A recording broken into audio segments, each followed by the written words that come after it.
After her demise, Yitang finds herself transmigrated into a cultivation novel, assuming the role of a minor character unjustly plotted against and ultimately slain by the female protagonist. Not only did she lose her own life, but she also inadvertently caused the deaths of her closest kin at the hands of the male and female leads. Meanwhile, the protagonists of the tale sail through life with ease and success. Ultimately, they effortlessly ascend to new heights, capitalizing on the myriad opportunities bestowed upon them by their numerous sycophants. Unexpectedly resurrected due to the original owner's summoning, Yitang ponders for a moment before mischievously stroking her chin and exclaiming, "There are plenty of sycophants around. Fear not, for with her, as the instigator, no, the troublemaker, she must first awaken their slumbering minds. After all, it is far easier to deal with the male and female leads when they are devoid of their support." What did you say? One of the sycophants dares to risk himself to rescue the female protagonist from the jaws of a ferocious beast? Yitang casually tosses out a recording stone. "Behold, your third junior brother was grievously injured by her. Will you still attempt a rescue?" The second sycophant, misled by a jade ring, mistakenly identifies the female protagonist as a savior and incessantly offers her talismans. She directly unearths the truth of the events from years past. Your benefactor has long since been buried alive by the female protagonist, and the jade ring was stolen by her. As for the third and fourth sycophants, Yitang methodically shakes them from their delusions, thoroughly dismantling the halo that surrounds the male and female leads. After a considerable time, it becomes evident that the male and female leads, bereft of their multifaceted support, are thrown into utter disarray. Where have all the sycophants gone? There were so many of them before. Chapter 1. Have I become a cannon fodder? On the illusionary transformation continent, the early autumn approaches and the cicadas' songs begin to fade. Outside the city of Maple Return, the lush red bamboo forest occasionally flickers with fleeting silhouettes. Among them, a particularly striking figure stands out, a young girl clad in a cherry-colored brocade gown, her features exquisitely beautiful. The girl walks with a barely perceptible stiffness, yet her face displays an unmistakable air of arrogance. However, upon closer inspection, one might discern the deep despair lurking within her almond-shaped eyes. "Miss Yun, I must apologize." A man clad in black suddenly appears as the girl wanders into a secluded area, quietly blocking her path and speaking in a hushed tone. As Yitang consciously opens her eyes, she hears this statement, accompanied by the swift descent of a sharp blade aimed at her crown. She attempts to shield her head, but the adversary's blade is far swifter. Panic ensues, and her mind falters, "It's over, it's over. I am doomed." Just then, the golden collar around her neck radiates a blinding light, propelling the assailant clad in ancient black attire several meters away. Staring at the bloodied figure on the ground, Yitang is utterly bewildered. What is happening? Was I not dead? Where am I? And who is that madman intent on striking her down? In this life-threatening moment, there is no time to ponder further. She bolts as soon as she sees the black-clad man spitting blood and preparing to rise. She remained utterly oblivious to the extraordinary speed at which she traversed the ground beneath her feet. Driven solely by instinct, she dashed towards a crowded area, and upon gazing at the ancient and elegant city walls, as well as the pedestrians clad in traditional attire, she was suddenly beset by dizziness and collapsed onto the ground. Just before losing consciousness entirely, she faintly heard someone anxiously calling her name. 2 hours later, within the opulent yet antiquated confines of the Yun residence, lying on a comfortable bed intricately carved from sandalwood, Yitang gazed at her delicate, fair hands. Having absorbed the memories of her original self, she couldn't help but let out a sigh. Who could have anticipated such a turn of fate? She had perished, only to find herself alive once more.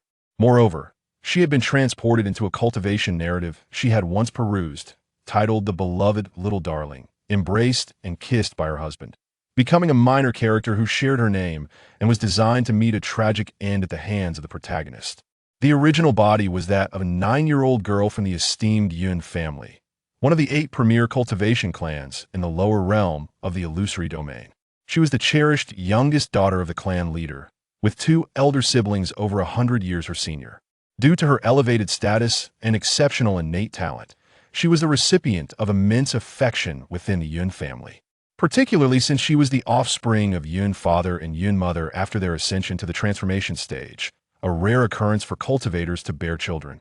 She was indeed spoiled. Consequently, although the original self was not overtly arrogant at such a tender age, she had been raised to be quite willful and self-important. Remarkably, at just 9 years old, she had already orchestrated her own demise. However, despite being a mere pawn, the original self possessed a modicum of fortune. The body into which Yitang now inhabited was that of the original self after her reincarnation. Indeed, the original self had died and been reborn. In her previous life, the original self had met her fate today, having been lured by the deceitful words of Xianxiaaudiobooks, the second branch's illegitimate daughter, deliberately leading away the cultivators who typically guarded her and stealthily slipping out of the Yun residence, only to be murdered, resulting in her body being gruesomely dismembered. When Yun father and Yun mother arrived upon learning of their daughter's shattered life token, they were confronted with the horrific state of her corpse, causing their hearts to waver and succumb to inner demons. From that moment, they embarked on a frenzied quest to unearth the identity of the murderer. Even the usually frigid and stern eldest sister, Xianxiaaudiobooks, who relentlessly urged her to cultivate, found her hair streaked with white overnight as she tirelessly sought the individual responsible for the original self's demise. The clan's elder held the original self in high regard due to her extraordinary and rare variant lightning root, as well as her status as a once-in-a-millennium jade spiritual body. She had even been taken under his wing and cared for over a period of time, resulting in a deep bond. Thus, upon discovering that Xianxiaaudiobooks, the illegitimate daughter of the second branch, had been manipulated by Wei Shiyao, the son of the Wei family's patriarch, to deceive the original self into leaving the estate alone, the clan's elder personally dealt with Xianxiaaudiobooks. In light of the original self's incident, an irreconcilable enmity was forged with the Wei family. The two families were already evenly matched in strength. Yet the Wei family's patriarch's illegitimate daughter, Wei Qinro, was the protagonist of this cultivation narrative and enjoyed the favor of the heavenly Tao. Coupled with the support of the male protagonist's family influence, the fate of the Yun family was all but sealed. Within a mere 300 years, they had plummeted from their status as a top-tier family. The original self's parents and siblings, driven by vengeance, succumbed to madness or met tragic ends, with some suffering grievously. Even the clan's elder was gravely injured in battle against the Wei family's elder and ultimately shut himself away, in seclusion until his demise. After the original self's death, her spirit inexplicably found itself within a realm of chaos. In this place, she discovered several ancient divine texts, and, unable to escape this realm and devoid of the need for rest, she passed the time by reading until she stumbled upon a mirror of time and space. Within the mirror, she witnessed the aftermath of her death and all that transpired within the Yun family. Observing her parents, siblings, and the elders' tragic fates in their quest for vengeance, alongside the family's decline, filled her with regret. The original self was consumed by remorse, lamenting her decision to flee the estate. Had she been more obedient and refrained from venturing out, she would not have met such a fate, and her family would not have suffered in their pursuit of revenge. Naturally, her greatest ire was reserved for the one who had orchestrated her demise. Yet, apart from languishing in regret within the realm of chaos, she could do nothing else. Just as she wept with a heart-wrenching sorrow, a sudden flash of white light enveloped her, and upon reopening her eyes, she found herself reborn in the month preceding her murder. Upon her rebirth, the original self immediately yearned to confide in her parents about her experiences, yet she found herself unable to articulate or write down the intricacies of the chaotic realm and the impending events that awaited her. As if ensnared by an unseen constraint, she finds herself utterly helpless. Throughout this month, the original owner endeavored to alter certain circumstances, only to discover that she was ensnared by an intangible force controlling her every move. Even with a clear mind, she could only methodically repeat all that she had previously endured. Until today, fully aware of her inability to change the inevitable outcome of her demise, the original owner felt an overwhelming sense of despair. She harbors no fear of death. If such is her destined conclusion, she shall accept it. However, She is reluctant to implicate her beloved kin and her entire family. Yet she finds herself powerless to alter this fate. In her desperation, the original owner, merely 9 years of age, suddenly recalled an ancient forbidden technique she had once glimpsed in the chaotic realm, the summoning technique. Thus, she willingly sacrificed her entire spiritual essence to activate this art. Chapter 2. The eldest sister, xianxiaaudiobooks. Otherwise, it is likely that before returning to the Yun residence, she would be regarded as a malevolent cultivator who usurped the original owner's body and would be met with the fate of being ground to dust by the Yun family. Yet, it remains a mystery what that enigmatic power of manipulation referred to by the original owner might be. Could it be the so-called heavenly Tao of this realm? Having evaded a gruesome demise that should have befallen her, she might have indeed shattered that mysterious force. Contemplating the 3 conditions for which the original owner sacrificed her entire soul. First, to live in her stead, ensuring that her family does not languish in sorrow and vengeance over her loss. Second, to diligently cultivate, ultimately becoming a formidable protector for her loved ones, thereby contributing to the family's strength. Third, to eliminate Wei Qianro and Nan Yangjingi, the male and female leads, the true architects of the Yun family's decline in her previous life. Regarding the first 2 conditions, Yitang found no justification to refuse. Even if they were not the original owner's obsessions, she would pursue them. Having a natural inclination for self-preservation, she, of course, wished to thrive. Moreover, reborn in the body of the original owner, she was now a member of the Yun family, with the protection of the Yun clan. Should she possess the capability in the future, it would be only right for her to safeguard her family. The challenge lay in the 3rd condition, as the favored protagonists of the heavenly Tao were not easily dealt with. Nonetheless, since the original owner had summoned her by sacrificing her entire soul, it would be improper not to repay such a debt. With the memories of the original owner, she understood the profound significance of karma in the realm of cultivation. She did not wish to be tormented by inner demons in the future. Furthermore, she empathized with the original owner's determination to eliminate the protagonists, for it was indeed the antagonism between them that led to the Yun family's ultimate downfall. In addition, the family's ancestor had fortuitously acquired a celestial-level thunder cultivation technique, the Xianxian thunder decision, originally intended for the original owner upon establishing her foundation. However, after the original owner met her untimely end, the male protagonist, possessing a mutated thunder spirit root, seized the opportunity to infiltrate the Yun family amidst the conflict with the Wei family and absconded with this celestial technique, ultimately aiding the female protagonist in the demise of several of the original owner's closest kin. While it was publicly acknowledged that the heir of the Wei family, Wei Shiryao, orchestrated her death, the true mastermind was none other than the female lead, Wei Qianro. Wei Qianro, known for her cunning, subtly brainwashed her elder brother, insinuating that if the Yun family were to lose their exceptionally gifted child, their future would inevitably falter against the Wei family. It was only after confirming that the original owner had become a target that she ceased her insinuations. One could only say that the art of using another's dagger to slay was thoroughly mastered by the female lead. Such a deep-seated blood feud was no wonder it became the original owner's obsession.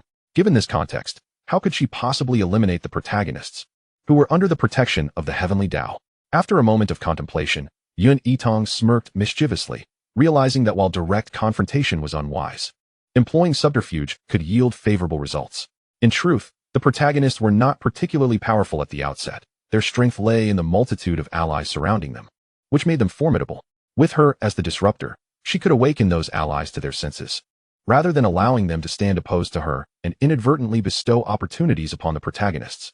Inciting their estrangement from the protagonists appeared to be a far more feasible strategy. Deprived of their support, the protagonist would become significantly easier to contend with. With this thought, her delicate hand brushed against her left chest, feeling the dull pain emanating from her heart. Yitang solemnly vowed, "I may not be a celestial being, but I shall earnestly fulfill your wishes." Rest assured, no sooner had her promise resonated than the dull ache in her heart dissipated, replaced by a gentle flow of spiritual energy enveloping her entire being. With the original owner's memories coursing through her, Yitang realized that her cultivation was on the verge of a breakthrough.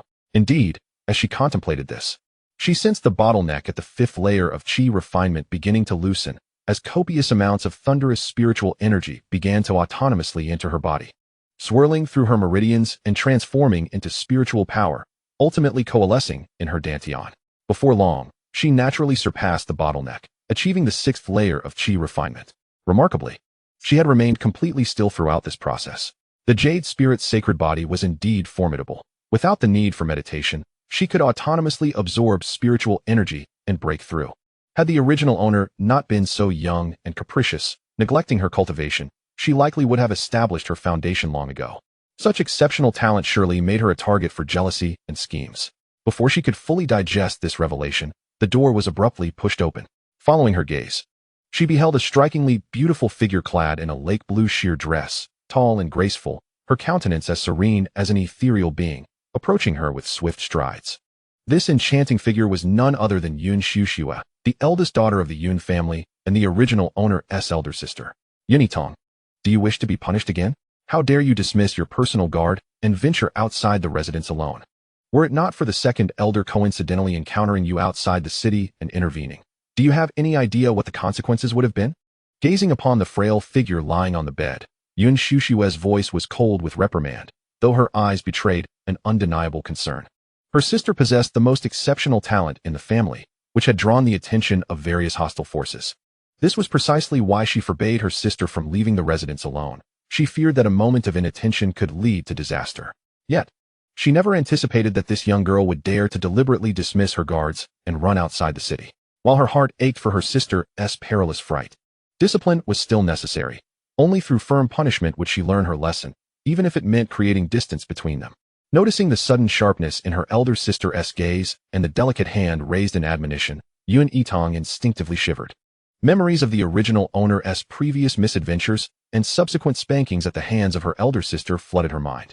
Despite Xianxiaaudiobooks' exquisite beauty and slender hands, she was indeed a skilled weaponsmith, adept at wielding iron. Even with restrained force, her strikes were sufficient to cause pain. As she braced herself for the impending punishment, Yitang could no longer contain herself. She lunged into Xianxiaaudiobooks' embrace, weeping, "I thought I would never see you again." Wah! Upon feeling the sobbing form of her younger sister in her arms, Xianxiaaudiobooks found herself at a loss. This little girl, who had always faced her reprimands head-on and maintained a certain distance in their relationship, had never before clung to her in such a manner. It was evident that this encounter had genuinely frightened her, for she was still but 9 years old, a mere child. Though her heart softened, she still felt the need to admonish her verbally. Just as she resolved to do so, she heard her younger sister's tearful voice. "Elder sister, I realize my mistake. I should not have sneaked out of the residence. But cousin Xiaorong said that many cultivators outside claim I am actually a waste, which is why I have so many guards protecting me. She even said that our Yun family deceives everyone. Wah! I just wanted to prove that our Yun family was truthful and that I am not a waste." Yitang cried as she spoke. And she was not fabricating her story. Indeed, Yun Xiaorong had used such reasoning to incite the original owner to leave the residence.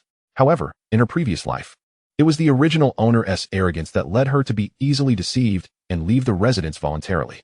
In this life, she was unable to escape the control of that enigmatic force, leading her to depart passively. Chapter 3. Plans moving forward. What did you say? Is it true that Yun Xiaorong said such things to you? Upon hearing her younger sister's lament, Xianxiaaudiobooks' expression shifted from one of frustration to sharp intensity. If it were merely her sister's mischief that had led her to sneak out and nearly encounter danger, that would be one thing. After all, her sister was unharmed, and the villain had already been apprehended by the second elder, who had extracted the truth with a truth-telling pill, revealing that it was orchestrated by the heir of the Wei family. The parents have already taken people to the Wei residence to resolve this matter, and thus she naturally need not intervene.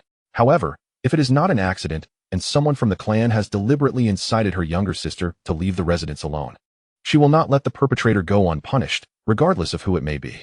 Observing her sister, who was crying so hard she could barely breathe, Xianxiaaudiobooks tenderly used a handkerchief to wipe the snot from that delicate face, which was just beginning to reveal its enchanting beauty. Yitang, thinking that her sister was going to wipe her tears, felt a bit embarrassed. Having cried with such fervor, she had inadvertently let her nose run. "Don't cry, Yitang. Eldest sister will step out for a moment. You stay put, and do not wander off." Without a hint of disdain, Xianxiaaudiobooks finished wiping her sister's nose and, without waiting for a response, stood up and left.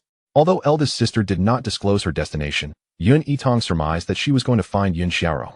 As a prominent family in the lower realm of cultivation, the Yun family possesses numerous methods to extract the truth from an individual. Therefore, there was no need to worry about eldest sister failing to uncover evidence of Yun Xiaorong's malice towards her. In fact, she was even contemplating how to sow discord among the main characters and their circle of unfortunate companions, as she was not unfamiliar with such tactics.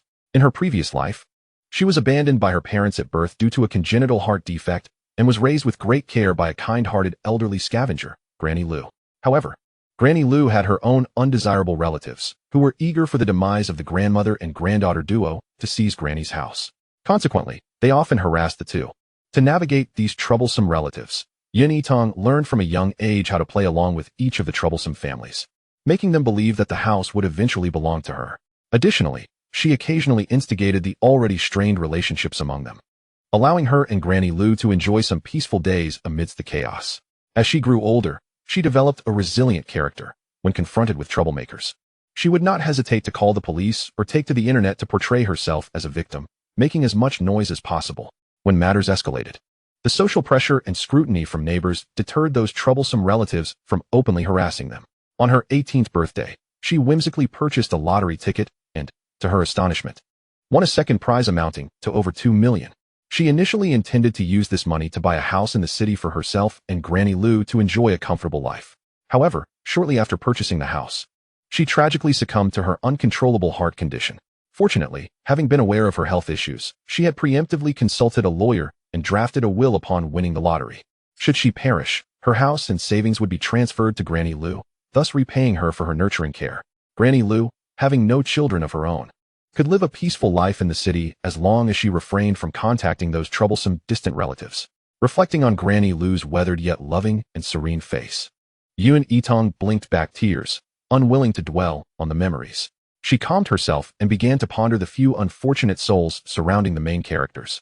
Among those who supported the protagonists, the most prominent and capable were undoubtedly Shen Muan, the chief disciple of the Xianling sect, Shangwan Yinchuan from the Half-Moon sect, Song Yangziyu from the Huiyun sect, and Qi Muwei, the young master of the Longxian sect. The four possessed remarkable talents and distinguished backgrounds, renowned as the pride of the younger generation of cultivators in the lower realm. Had they not entangled themselves with the main characters, their futures would have been boundless. However, as mere instruments for bestowing opportunities upon the protagonists, their fates were surely grim, each meeting a tragic end. Despite their roles as unfortunate tools, they had never lifted a finger to assist the protagonists against the Yun family. It could only be said that they were fortunate not to be the kind of sycophants that would shatter her worldview. Otherwise, her path of revenge would indeed be fraught with difficulty. What troubled her now was how to encourage these individuals to distance themselves from the protagonists. Yitang was eager to activate her brain cells, diligently recalling the plot points in which the protagonists first encountered these individuals, hoping to uncover the reasons behind their unwavering support. After carefully revisiting the plot twice, she suddenly chuckled softly. It became clear. If Shen Muan were to discover that his most cherished junior brother had been harmed to the point of unconsciousness by the female protagonist, would he still recklessly rush to her aid? As for Shangwan Yinchuan, his affection for the female protagonist stemmed from a jade ring that he mistook for a symbol of gratitude, unaware that his true benefactor had long been buried alive by her. Regarding Song Yangziyu, if she were to learn that her fiancé was not only a false scion of the Nanyang family, but also a half-demon, would her infatuation remain unblemished? And what of Qi Muwei, who was drawn to the female protagonist for her perceived kindness and innocence? Once the truth of her past deeds is revealed, would he still view her in such a light? Through her recollection of the fleeting details during the protagonist's tribulations with their inner demons, Yitang, having grasped all the truths, once again thanked her exceptional memory. Understanding why these individuals were inclined to support the protagonists made her task much simpler. Since these unfortunate souls, including the male protagonist currently in the upper realm, were destined to cross paths with the female protagonist, she decided to directly join the Xingji sect. The Xingji sect is one of the 7 major sects in the lower realm, and is the very sect to which the female protagonist Wei Qianro belongs. Only by entering this sect could she more conveniently understand the female protagonist's intentions, and, if the opportunity arises, eliminate this troublesome character sooner rather than later. Of course, according to the rules of the narrative, both protagonists are safeguarded by the heavenly path, making them not so easily slain. However, that was of little concern. She had to try. If she could not eliminate the female protagonist at the first opportunity, she could still sow discord between her and her sycophants to hinder their progress. Furthermore, the heavenly path cannot be vigilant at all times. If she fails to succeed in one attempt, she would simply try again and again until she achieved her goal. As for the male protagonist, Nanyang Jingyi, she certainly could not neglect him either. It is worth noting that this male protagonist, who was abandoned by his mother at the edge of a cliff, transformed into the son of the Nanyang family, all thanks to a chance encounter with Song Wanqing, the half-sister of the lady of the Nanyang family. Consumed by jealousy due to her elder sister's marriage into a prestigious family, Song Wanqing devised a wicked scheme, swapping her sister's child with the male protagonist, fearing that the truth might be uncovered. She even went so far as to exchange the blood of her sister's child with Nanyang Jingyi's. Additionally, having lived in the Nanyang household for an extended period, she doted on him more than his biological mother, allowing him to grow up unscathed. However, when the male protagonist was 12, he encountered an assassination attempt while out and unexpectedly met his biological mother. Upon recognition, he learned of his true identity. Tragically, his mother died protecting him, and upon returning to the Nanyang family, he began to secretly investigate matters concerning the demon clan. Later, Song Wanqing confessed this to him, intending to use it as leverage to coerce him into assisting her plans to marry the head of the Nanyang family as a concubine, only to be ruthlessly cut in half by the male protagonist, thus sealing this secret forever. It wasn't until the male protagonist was on the verge of ascending and confronting his inner demons that this matter was brought to light. Therefore, she must find a way to quickly gather evidence proving that he is not a legitimate heir of the Nanyang family. Once his demonic heritage is exposed, the Nanyang family will no longer protect him, and his engagement to Song Yangziyu will be automatically annulled. Without the Nanyang family's support, the male protagonist will find it impossible to assist Wei Qianro in dealing with the Yun family or herself. As for the male protagonist's fiancée, Song Yangziyu, provided she is not overly naive, upon discovering the truth, she would undoubtedly cease her obsession with the male lead and might even evade the tragic fate of being pierced through the heart by him, as in her previous life. However, should she be excessively infatuated, it would matter little. She could strategically distance several individuals from the protagonists to mitigate their influence, thus steering them away from a dismal end. Yet, she would not act purely to save others, for she harbors no debts or grudges. She is no saint, and has neither the time nor inclination to concern herself with the lives of others. The truth remains, those destined to perish cannot be saved, a principle that holds true in any realm.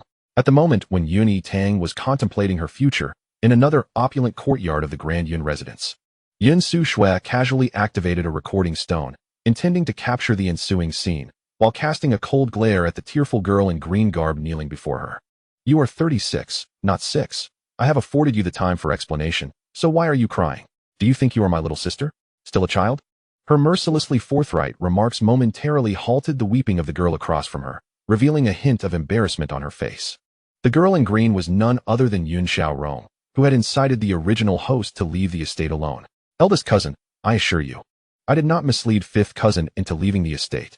Yun Xiaorong wailed, only to be interrupted by her own sobs, yet Yun Su Shui comprehended her implication. Eldest cousin, could there be some misunderstanding here? Suddenly interjected the second branch's legitimate daughter, Yun Xiaoqing, who had remained silent until now. Following their father's passing, and with their mother and older brother solely focused on cultivation, Yun Xiaoqing had taken charge of the second branch early on. Therefore, although not particularly close to her half-sister, she felt compelled to inquire. In response, Yun Yitang coldly stated, Third cousin, while my younger sister may be spoiled and arrogant, even a bit foolish, she would never stoop to lying. Were Yun Yitang present at that moment, she would undoubtedly express her gratitude to her elder sister, saying, Thank you for placing such trust in your sister. It would have been preferable had you refrained from the latter part of your statement. Yun Xiaoqing, unsure of how to proceed, found herself at a loss. Her eldest cousin possessed a beauty that could rival that of celestial beings, yet her bluntness was fearsome.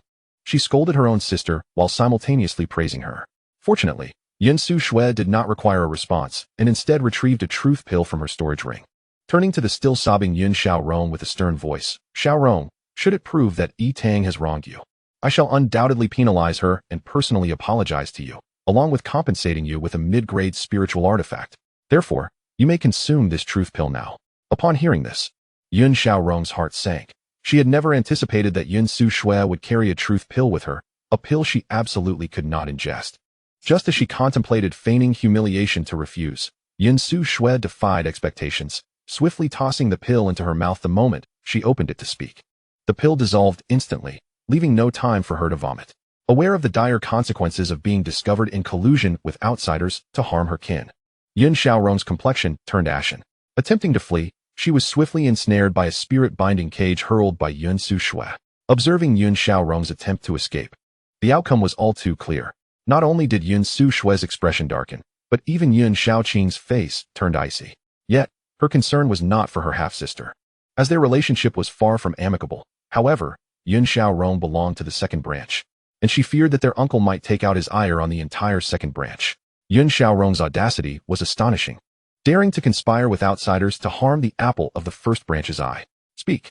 Why did you incite my younger sister to leave the estate? And how did you conspire with the Wei family to perpetrate these acts? Yun Sushui demanded, suppressing her fury. What collusion? It is Yun Yitang who is too easily deceived. We are all daughters of the Yun family. Why should you all possess superior talents? You all deserve to die. Only when you are gone will the Yun family recognize my worth. Yun Xiaorong's face contorted with rage as she shrieked. Young Master Wei promised that if I could lure Yun Yitang out of the estate alone, he would resolve her permanently and subsequently welcome me into his household as the future mistress of the Wei family. After absorbing her words, Yun Sushui neatly stored the recording stone, her gaze cold as ice. In the Yun family, anyone who harms their kin or conspires with outsiders to do so faces severe repercussions. At best, their cultivation will be abolished and they will be forced to start anew. At worst, their dantian will be destroyed and they will be cast out to fend for themselves. You are aware of this family rule, are you not? Without awaiting a response, she produced her spiritual artifact, the golden hammer, and without hesitation, struck decisively, obliterating Yun Xiaorong's dantian amidst her shrieks. The sight left Yun Xiaoqing trembling with fear, repeatedly admonishing herself to avoid provoking her eldest cousin and, above all, to never incite her beloved younger sister. Ultimately, whether Yun Xiaorong was expelled from the estate or relegated to the mortal realm would await the patriarch's return for a decision, thus temporarily placing the burden of her supervision upon the shoulders of the third cousin. Amidst Yun Xiaorong's hoarse curses, Yun Sushui secured the hammer and turned to Yun Xiaoqing, coldly stating, "This is my duty. Rest assured, I shall keep a close watch on her. She shall not escape." Yun Xiaoqing hastily replied, "Yes, thank you." Nodding, Yun Sushui, preoccupied with thoughts of her younger sister, departed without casting a glance at the one still cursing her on the ground. Silence. Do you not think you have caused enough trouble? After bidding farewell to her eldest cousin, Yun Xiaoqing glared at her now incapacitated half-sister, chastising her coldly. Not enough. You all deserve to die. You all must perish. Young Master Wei will surely avenge me. The effects of the truth pill still coursing through her, Yun Xiaorong could not restrain her thoughts. Upon hearing this, Yun Xiaoqing, who had initially intended to wait for their uncle's return to plead for her half-sister's case, allowing her to return to the mortal realm for a peaceful existence, felt her heart turn cold and fell silent. Meanwhile, in Yun Yitang's chamber, upon entering, Yun Sushui found the young girl indulging in delicacies, her complexion much improved from its earlier pallor, which brought her relief. Eldest sister, this glutinous rice cake is delicious. You must try some. Upon seeing Yun Sushui return, Yun Yitang eagerly extended her small hand and sweetly beckoned her. All right, I shall taste it too. Yun Sushui responded warmly, delighted by her sister's willingness to draw close. After sampling a piece of the dessert, she could not help but begin advising her sister on the importance of diligent cultivation, cautioning her against squandering her talents through idleness. Regarding the matter of Yun Xiaorong, she merely glossed over it without delving into details. Having surmised some of the situation, Yun Yitang wisely refrained from inquiring further, simply promising to practice diligently in the future. Pleased by her sister's rare compliance, Yun Sushui expressed, "Yitang, you have truly matured. If you can consistently cultivate for 3 hours each day this month, by the end of the month, I shall reward you with 1,000 high-grade spiritual stones." Really? Eldest sister, Yun Yitang exclaimed joyfully, wrapping her arms around Yun Sushui's, displaying her affection without a trace of hesitation, despite the age gap between them. The two sisters had never been this close before, and as she gazed at her sister clinging to her side, Yun Sushui felt a quiet joy in her heart. After spending a little more time with her sister, she finally rose to leave. Once Yun Yitang saw her eldest sister depart, she began to fret over her future plans once more, though she had already resolved to join the Star Extreme sect. Persuading the Yun family to acquiesce to this decision proved to be a formidable challenge. For years prior, upon the original host's revelation of possessing an extraordinary mutated thunder spirit root coupled with the rare jade spirit sacred body, news had swiftly spread, prompting numerous sect leaders to extend personal invitations to the original host. However, all such overtures were graciously declined by the venerable ancestor of the Yun family. The rationale was straightforward. They feared that such a rare talent, if exposed to the outside world, might inadvertently fall victim to treachery. Thus, it was deemed far safer to retain her close at hand. Moreover, the Yun family possessed a heavenly tier thunder cultivation method, rendering any concerns about hindering the original host's future advancement entirely unfounded. It could be said that, had the original host not met an untimely demise, she would undoubtedly have matured into an unparalleled powerhouse.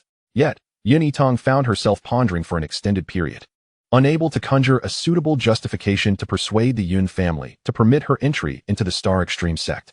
She could hardly confess that she sought revenge against those who wished her harm, particularly against Wei Qianro, by seeking opportunities within the Star Extreme sect.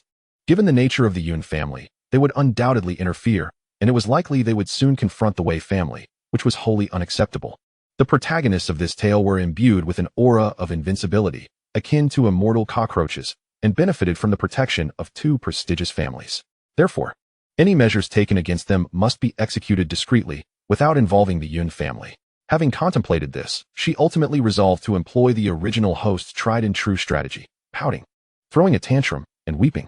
The affection that Yun's father and mother showered upon the original host was profound, and thus, whenever she desired something, this approach had invariably proven effective. Furthermore, since the family ancestor had been in seclusion for the past 3 years, as long as her parents consented, no one could impede her from joining the Star Extreme sect. If all else failed, she would devise another plan. After all, she was determined to attend the Star Extreme sect. Lost in thought, she drifted into slumber. The following morning, the members of the Yun family, who had gone to the Wei residence to seek an explanation, finally returned as dawn broke. Yun Xiuxue received a message early and awaited their arrival in the main hall. She was not alone. Apart from the still slumbering Yun Yitang, nearly everyone in the household had been summoned, their attention fixated on the kneeling Yun Xiaorong in the center of the hall, who had been rendered powerless. Upon learning that Yun Xiaorong's powers were nullified due to collusion with outsiders to harm Yun Yitang, the pity that had once flickered in their eyes vanished, replaced by a cold demeanor and a silence that spoke volumes. Had she lost her powers for other reasons, they might have felt sympathy, but given the betrayal of kin, the only response was one of condemnation. She was to be discarded. The Yun family had stood among the elite ranks of immortal cultivators for millennia, not only due to the abundance of gifted descendants and ample resources, but also because of their unwavering unity. From the highest to the lowest, whether from the main branch or collateral lines, they adhered strictly to the ancestral edict forbidding harm among kin. Any transgressor, regardless of their status, faced the obliteration of their powers or expulsion from the family. Thus, within the Yun family, even if some grievances simmered beneath the surface, they remained minor skirmishes. No one dared to overtly conspire against the lives of their kin. At that moment, a disheveled Yun Xiaorong, kneeling in disgrace, was filled with regret, lamenting her succumbing to Wei Shiyao's honeyed words, leading her to deceive Yun Yitang. Yet, it was too late for remorse. As Yun Xiaorong wallowed in her despair, Yun's father and mother, accompanied by the elders, entered the main hall. They were already aware of Yun Xiaorong's conspiracy against their youngest daughter. Observing Yun Xiaorong, now powerless and in a pitiful state, their gazes were icy, indifferent to her plight. If she were not the flesh and blood of their second brother, Yun's father would have likely reduced her to ashes by now. Uncle, Aunt, I know I was wrong, and I dare not do it again. Please do not cast me out of the Yun residence. Yun Xiaorong cried out in panic as she beheld her father and mother. Ignoring her pleas, Yun's father turned to his eldest daughter, Yun Xiuxue, and instructed, activate the recording stone. Yes, father, she replied. As Yun Xiuxue activated the recording stone, the heartfelt words Yun Xiaorong had uttered the previous day replayed for all to witness. Yun's mother, upon seeing her daughter demand that Yun Yitang perish, could no longer contain her murderous intent. The second branch of the Yun family, having lost their second son years prior, had shown special care for them, only to find they had nurtured a treacherous ingrate. Yun's father, too, felt a surge of fury after viewing the recording stone. This revelation silenced those younger members who had previously enjoyed a good rapport with Yun Xiaorong and considered interceding on her behalf. As no one came to her defense, fear seeped into Yun Xiaorong, giving rise to hatred. Since begging was futile, she resorted to threats. Uncle, let me be frank. Young Master Wei and I are bound for life. Your return from the Wei family means the matter is resolved. My powers are gone. I have already been punished. Young Master Wei will come to retrieve me to the Wei residence. If you expel me now and I meet with an accident, the relationship between the Yun and Wei families will only worsen. Yun Xiaorong, you truly overestimate your own importance. A handsome young man clad in a luxurious garment interjected coldly, standing next to Yun's father. This was Yun Yitang's elder brother, Yun Qingyuan. Not yet finished with his mockery, Yun Qingyuan produced another recording stone and activated it. The scene captured therein depicted the previous day's negotiations at the Wei residence. Yun family head, I speak the truth. Your niece, in a fit of jealousy towards another, approached me, promising a heavenly tier spirit tool upon success. Why would I wish harm upon her when we have no grievances? In the recording, the dashing young man, Wei Shiyao, fervently denied any wrongdoing. attempting to deflect responsibility. In her past life, the original host was murdered, and since the assailant was not apprehended in time. Even after uncovering evidence from Wei Xiaorong, Wei Shiyao denied all claims, asserting that the Yun family was slandering them, leading to a relentless feud between the two families. This time, however, things were different. Yun Yitang had survived and promptly captured the true culprit, with numerous witnesses attesting to the events. With both human and material evidence at hand, the Wei family could not afford to deny their involvement. Thus, Wei Shiyao hastily shifted the blame onto Yun Xiaorong, relegating himself to the role of an accomplice rather than the mastermind. Given that Yun Yitang was unharmed, the Yun family would not demand his life, only a substantial compensation. Aware of this, Wei Shiyao offered little resistance and readily admitted his part. Yun Xiaorong, watching the recording where Wei Shiyao continued to shift the blame onto her, was utterly stunned. She had never anticipated that the one she cherished so deeply could betray her in such a manner. Overcome with rage and despair, she coughed up a mouthful of blood and fainted. Seeing this, Yun Xiaoxiu raised an eyebrow and sent a message to her younger brother, commending him on his performance. Yun Qingyuan responded with a silent smile, and the siblings exchanged a brief moment of camaraderie, unnoticed by their parents. Observing the unconscious Yun Xiaorong, Yun's father ordered several Golden Core disciples to safely escort her to Lanzhou, the closest territory to the mortal realm. Whether she would survive the journey was a matter of fate. This decision was not born of tenderness for his wayward niece. Rather, it was a fitting punishment for her actions, given that his precious daughter had sustained no injuries. As the family head, he had to adhere to the ancestral rules. Of course, had his beloved daughter been harmed, he would have personally dealt with both Wei Shiyao and Yun Xiaorong. Meanwhile, on the other side of the Yun residence, the blissfully sleeping Yun Yitang suddenly burst into laughter in her dreams, followed by a sudden jolt that left her sitting upright. She radiated excitement, her demeanor entirely at odds with someone who had just awakened. Her lips incessantly murmured in agreement, for she was indeed well versed in the narrative. She was acutely aware of the various fortuitous locations described within the text, and even the elusive places of mystery, where the male and female protagonists ultimately failed to uncover, were familiar to her. With such knowledge, would she not become akin to a treasure-hunting mouse in the future? With her hair slightly disheveled, Yun Yitang felt a spark of excitement in her eyes. Yes, she resolved not only to sow discord among the male and female leads and their unfortunate companions, but also to seize their opportunities, diligently cultivate her skills, and become the most radiant darling of the cultivation world. She was delightfully wicked, indeed. As she reveled in her thoughts, she heard the door creak open, and before she could react, a stunning woman, exuding a delicate fragrance reminiscent of magnolias, gently enveloped her in an embrace. "Oh my, you must have been frightened yesterday. Let your mother take a good look at you." Yunmu spoke with a tone full of concern. "You spoil her too much. You've completely indulged her," remarked Yunfu, who followed behind, his voice tinged with helplessness. Yet, his gaze upon Yun Yitang was filled with unrestrained affection. Upon recognizing her parents, Yun Yitang obediently confessed, "Father, mother, I acknowledge my mistake. I promise not to wander off alone again. It's not entirely my daughter's fault. I am aware of the events that transpired. It was your cousin, Xiaorong, who deliberately lured you out of the house. She conspired with the Wei family to harm you. But I have since expelled her from our residence. However, my dear, you must refrain from running off alone in the future," Yunfu said, softened by his daughter's admission, which made him reluctant to scold her further. "Indeed, my child is blameless. Fear not. Anyone who intends to harm you shall not escape my wrath," Yunmu declared, her voice a blend of tenderness and authority. Nestled in her mother's embrace, Yun Yitang felt a warmth surge within her, suddenly comprehending why the original owner had the courage to sacrifice her entire spirit for the well-being of her family.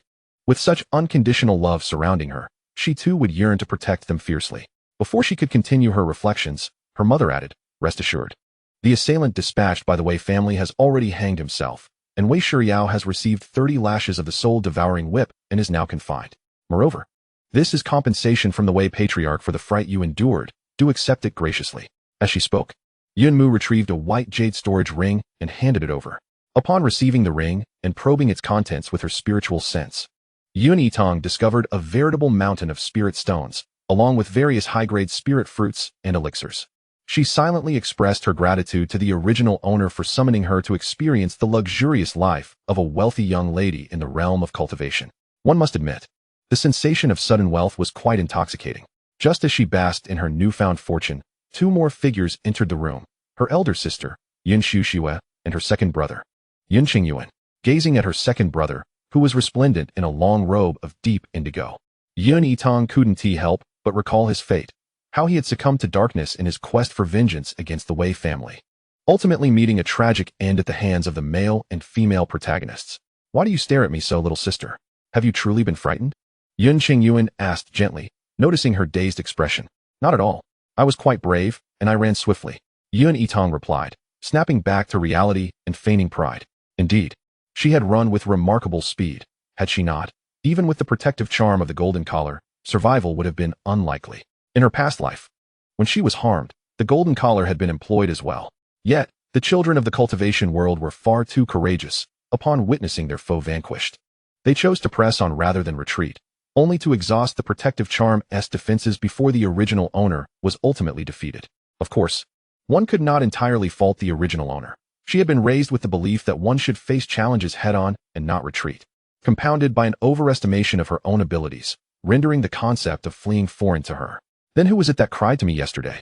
Yun Xianxia laughed, teasingly. Feeling embarrassed, Yun Yitang buried her face in her mother's embrace, adopting an ostrich-like demeanor. All right, Xianxia, do not tease your sister," Yun Mu gently interjected with a smile.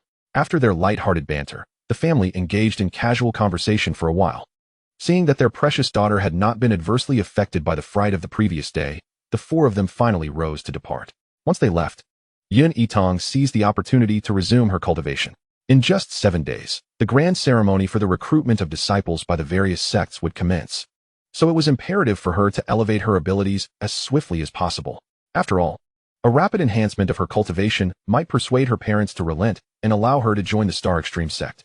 Meanwhile, 1,000 miles away within the Star Extreme sect, a beautiful young girl adorned with a jade lotus hairpin and dressed in a flowing white gown was taken aback by the message she had just received via a communication talisman, a common tool for transmitting messages in the cultivation realm. How could this be? The person sent by Wei Shiryao was merely a foundation establishment practitioner, yet he failed to eliminate that Yun Yitang? But she is just a 9-year-old child. Even if she possesses some defensive artifacts, how could she possibly stand against a foundation establishment cultivator? Pondering further, Wei Qianro felt a wave of panic wash over her. Now that Wei Shiryao has been punished, will he take his wrath out on me? Or will he inform my father and stepmother that it was I who suggested he eliminate Yun Yitang? After a moment of distress, she began to recall her previous conversations with Wei Shiryao through the talisman, reassuring herself that her words had been vague enough to avoid suspicion. Yet, her hatred for Yun Yitang reached a fever pitch. Though she had never met the girl from the Yun family, since her father had spoken of her extraordinary talents, she felt that the girl must be eradicated. As the only daughter of the Wei family, a prestigious lineage in the cultivation world, she was acutely aware that only the Yun and Wei families were renowned for their mastery in weapon forging. Thus, the two great families were often compared, with her and Yun Yitang being of similar ages and frequently mentioned in the same breath. If Yun Yitang were merely an ordinary single spirit root, it would not matter. But she possessed a rare and exceptional spirit root, ensuring that her future cultivation would far surpass Wei Qianro's, who was merely a dual spirit root of mediocre quality, lacking even high-grade potential. At that point, the outside world would inevitably proclaim that the Wei family daughter could not compare to the Yun family daughter, leaving her in an untenable position. More importantly, she feared that her father would grow discontented with her and cease to value her, for he was exceedingly concerned with appearances. Thus, Yun Yitang could not be allowed to live. Damn that Yun Yitang! Could she not simply die quietly and spare me the trouble? After cursing under her breath, Wei Qianro gradually regained her composure. After pondering for a moment, she began relaying messages to her trusted confidants left behind in the Wei residence. 5 days later, as dusk descended and the sky darkened, Yun Yitang finally concluded her cultivation. She opened her sparkling almond-shaped eyes, her face beaming with joy. In a mere 5 days, she had advanced from the 6th level of qi refinement to the peak of qi refinement, with only a step remaining before establishing her foundation. Such joyous news was indeed cause for celebration. Were it not for her concern that her rapid progress might outpace her mental fortitude, she would have eagerly attempted to establish her foundation right away. Once her excitement subsided, thoughts of the upcoming disciple recruitment ceremony prompted Yun Yitang to realize that she could no longer delay. She needed to have a serious discussion with her parents about joining the Star Extreme sect. Unbeknownst to her, before she could seek them out, her parents had already burst through the door. A few days prior, the couple had learned of their youngest daughter's earnest dedication to her cultivation, which filled their hearts with immense joy. However, they had not anticipated that she would engage in her training for an astonishing 5 consecutive days. It was well known that their little girl had never previously managed more than half a day of practice. and they were concerned that she might be hastily pursuing cultivation due to the turmoil she faced during her recent perilous encounter. Thus, the worried couple had taken turns watching over her door these past few days, ensuring they would be there the moment Yitang concluded her meditation. Yitang, of course, could surmise their intentions, but before she could voice her thoughts, her mother, with a blend of joy and worry, praised her daughter, exclaiming how remarkable she was to have advanced several levels in just 5 days, breaking through from the 6th level of chi refinement to the pinnacle of the stage. Yet, she cautioned her child to remember that, due to her exceptional talent and rapid progress, it was imperative to focus on her mental state during cultivation and not merely on external advancement. Indeed, her mother was correct. The mindset of a cultivator is as crucial as the cultivation itself. Should one's mental state lag behind, further breakthroughs in power would become exceedingly challenging. As you embark on the foundation establishment phase, it is vital not to rush. Instead, proceed steadily, aligning your cultivation with your mental growth, her father advised earnestly. Yes, dear father and mother, I shall remember, Yitang replied, snuggling against her mother. Father once mentioned that foundation establishment is the crucial first step for cultivators to officially embark on the path of immortality, and I have always kept this in mind. Haha, indeed, my child remembers well. A reward is in order, her father smiled with satisfaction upon hearing this. Indeed, my daughter is so accomplished. She certainly deserves a reward. Is there anything you desire? Perhaps tomorrow I can take you to our family's auction to select something? Her mother added softly. An auction? Oh. It suddenly struck her that the Yun family indeed held auctions, which were widespread across several cities in the lower realm. Oh. This indulgent life of wealth had her so enchanted that she hardly wished to go to the Star Extreme sect. Yet, in order to fulfill the original owner's obsession, she had no choice but to proceed. Taking a deep breath, Yitang gazed at her expectant parents, carefully weighing her words before broaching the subject of her desire to join the Star Extreme sect. As anticipated, her proposition was met with a serious and resolute denial from her parents. Having foreseen this rejection, she decided to go all out, employing the original owner's ultimate tactic, pouting and throwing a tantrum. After her initial attempts at charm failed, she shamelessly resorted to mimicking the original owner's signature antics, rolling about on the bed and wailing. In her heart, she reassured herself that her actions were for the sake of completing the original owner's aspirations and securing the future of the Yun family. There was no shame in this. Just as her lamentations reached a crescendo, she felt a powerful surge of spiritual energy radiating throughout the Yun residence, quickly dissipating thereafter. Her cries were stilled by this sudden occurrence, and she soon heard her father's voice, laced with excitement, announcing that the ancestor had emerged from seclusion. My dear daughter, cease your antics and come greet the ancestor with me, he urged. With that, her father scooped up the now quiet girl and headed toward the back mountain. Husband, please don't always carry our precious daughter like that, her mother said, trailing behind with a hint of exasperation. It's quite all right. She has always enjoyed being lifted and flown around like this, her father replied with a chuckle. As for Yitang, she thought, no, I don't enjoy it. Though she kept her thoughts to herself, the original owner had indeed relished being carried by her father in such a manner since childhood. Children, after all, often delight in flying or being lifted high, and she understood that. However, now was not the time for such musings, especially with the Yun family ancestor having just emerged from seclusion. Did this not make her aspirations to join the Star Extreme sect seem even more distant? Given the ancestor's regard for the original owner, it was unlikely he would permit her to leave home for cultivation. Despite her soul having perfectly merged with the original owner's, she was still an outsider, and while her father and mother, in the early stages of soul transformation, might not discern anything amiss, it was a different matter for the Yun family ancestor, who had reached mid-stage integration. As these thoughts swirled in her mind, her anxiety deepened. She had no wish to experience death anew so soon after being reborn. She recalled that prior to entering seclusion, the ancestor had mentioned a 5-year term. Why had he emerged early? In her previous life, he had sensed the original owner's demise through the life token she possessed, prompting his premature return. Yet in this life, with her arrival having circumvented that fatal outcome, how could the ancestor emerge now? All these questions flitted through her mind in an instant, leaving no opportunity for contemplation before her father had carried her to the back mountain. Chapter 8. The Yun family ancestor. Upon entering the back mountain, Yitang immediately sensed the powerful fluctuations of spiritual energy emanating from a nearby cave. Before she could react, a resounding crash reverberated as the cave's stone door was shattered by the energy from within. In an instant, a torrent of spiritual power, accompanied by flying debris, rained down upon the three of them. Fortunately, her parents shielded her, or else she would have likely suffered grievous injury. Once the dust settled, An elder emerged from the cave, tall and slender, with silver hair and a beard, clad in an amber robe adorned with intricate golden patterns. The elder exuded vitality and authority, his deep gaze radiating a commanding presence. This was the Yun family ancestor, Yunhan, one of the 3 distinguished master artisans in the lower realm, a title earned by successfully crafting earth-ranked spiritual artifacts. Greetings, ancestor. Yun father and mother hurriedly approached to pay their respects. Greetings, heavenly ancestor grandfather, Yun Yitang echoed, following suit. At over 1,700 years of age, Yunhan was revered by all, including Yun father, who, at 523, was merely his great-grandson. Hence, all members of the Yun lineage respectfully referred to him as the ancestor. Only Yun Yitang was an exception, having spent much time in his company since childhood. She affectionately called him heavenly ancestor grandfather. Upon seeing his favorite little granddaughter right after emerging from seclusion, Yunhan's expression softened, and he used his spiritual power to gently lift the girl before him. Upon closer inspection, he beamed with pride, exclaiming, "Good child, you've grown so much. You've already reached the pinnacle of chi refinement. Excellent. Heavenly ancestor grandfather, I've missed you." Yun Yitang replied, relieved that he had not noticed any discrepancies in her soul. "Haha, what a good child," Yunhan exclaimed with even greater delight.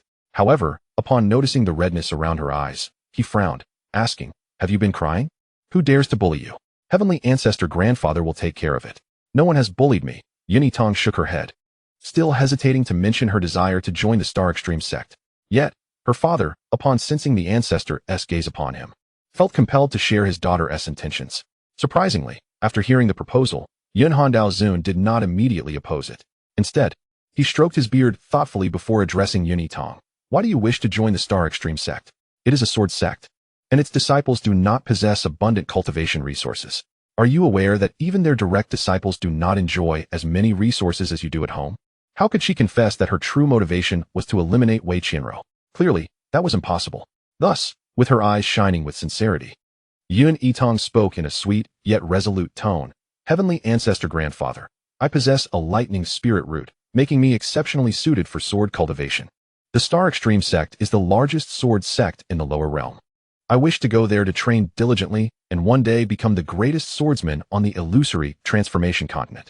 I want to become powerful, just like you, heavenly ancestor grandfather, and protect our family until I ascend to the path of immortality." As soon as she finished speaking, a flurry of individuals rushed toward them, having sensed the spiritual energy fluctuations and arrived late to the back mountain. By chance, I overheard the response of Yun Yitang to the assembly of elders, and could not help but feel a sense of comfort.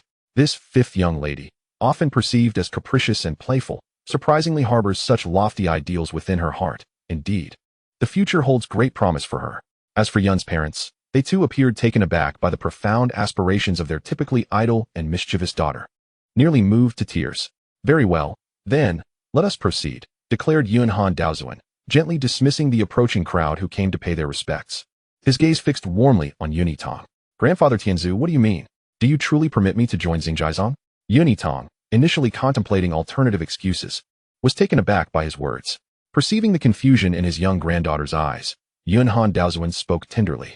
"I had previously felt inadequate in providing you with sufficient defensive spiritual artifacts, compounded by your tender age, which is why I hesitated to let you leave the estate. However, those worries have now dissipated." With that, he retrieved a pink, crystal-like longevity lock from his dark storage ring. "This, my dear, is the Linglong Huxin lock, a high-grade, earth-level spiritual artifact crafted specifically for you by Grandfather Tianzu. It can withstand 5 full-force attacks from a mid-stage integration realm cultivator and 10 from those below that level. However, it will only activate automatically when your life is in grave peril. Moreover, it contains a wisp of my divine soul power, allowing you to summon me 3 times through the activation of the spiritual power incantation."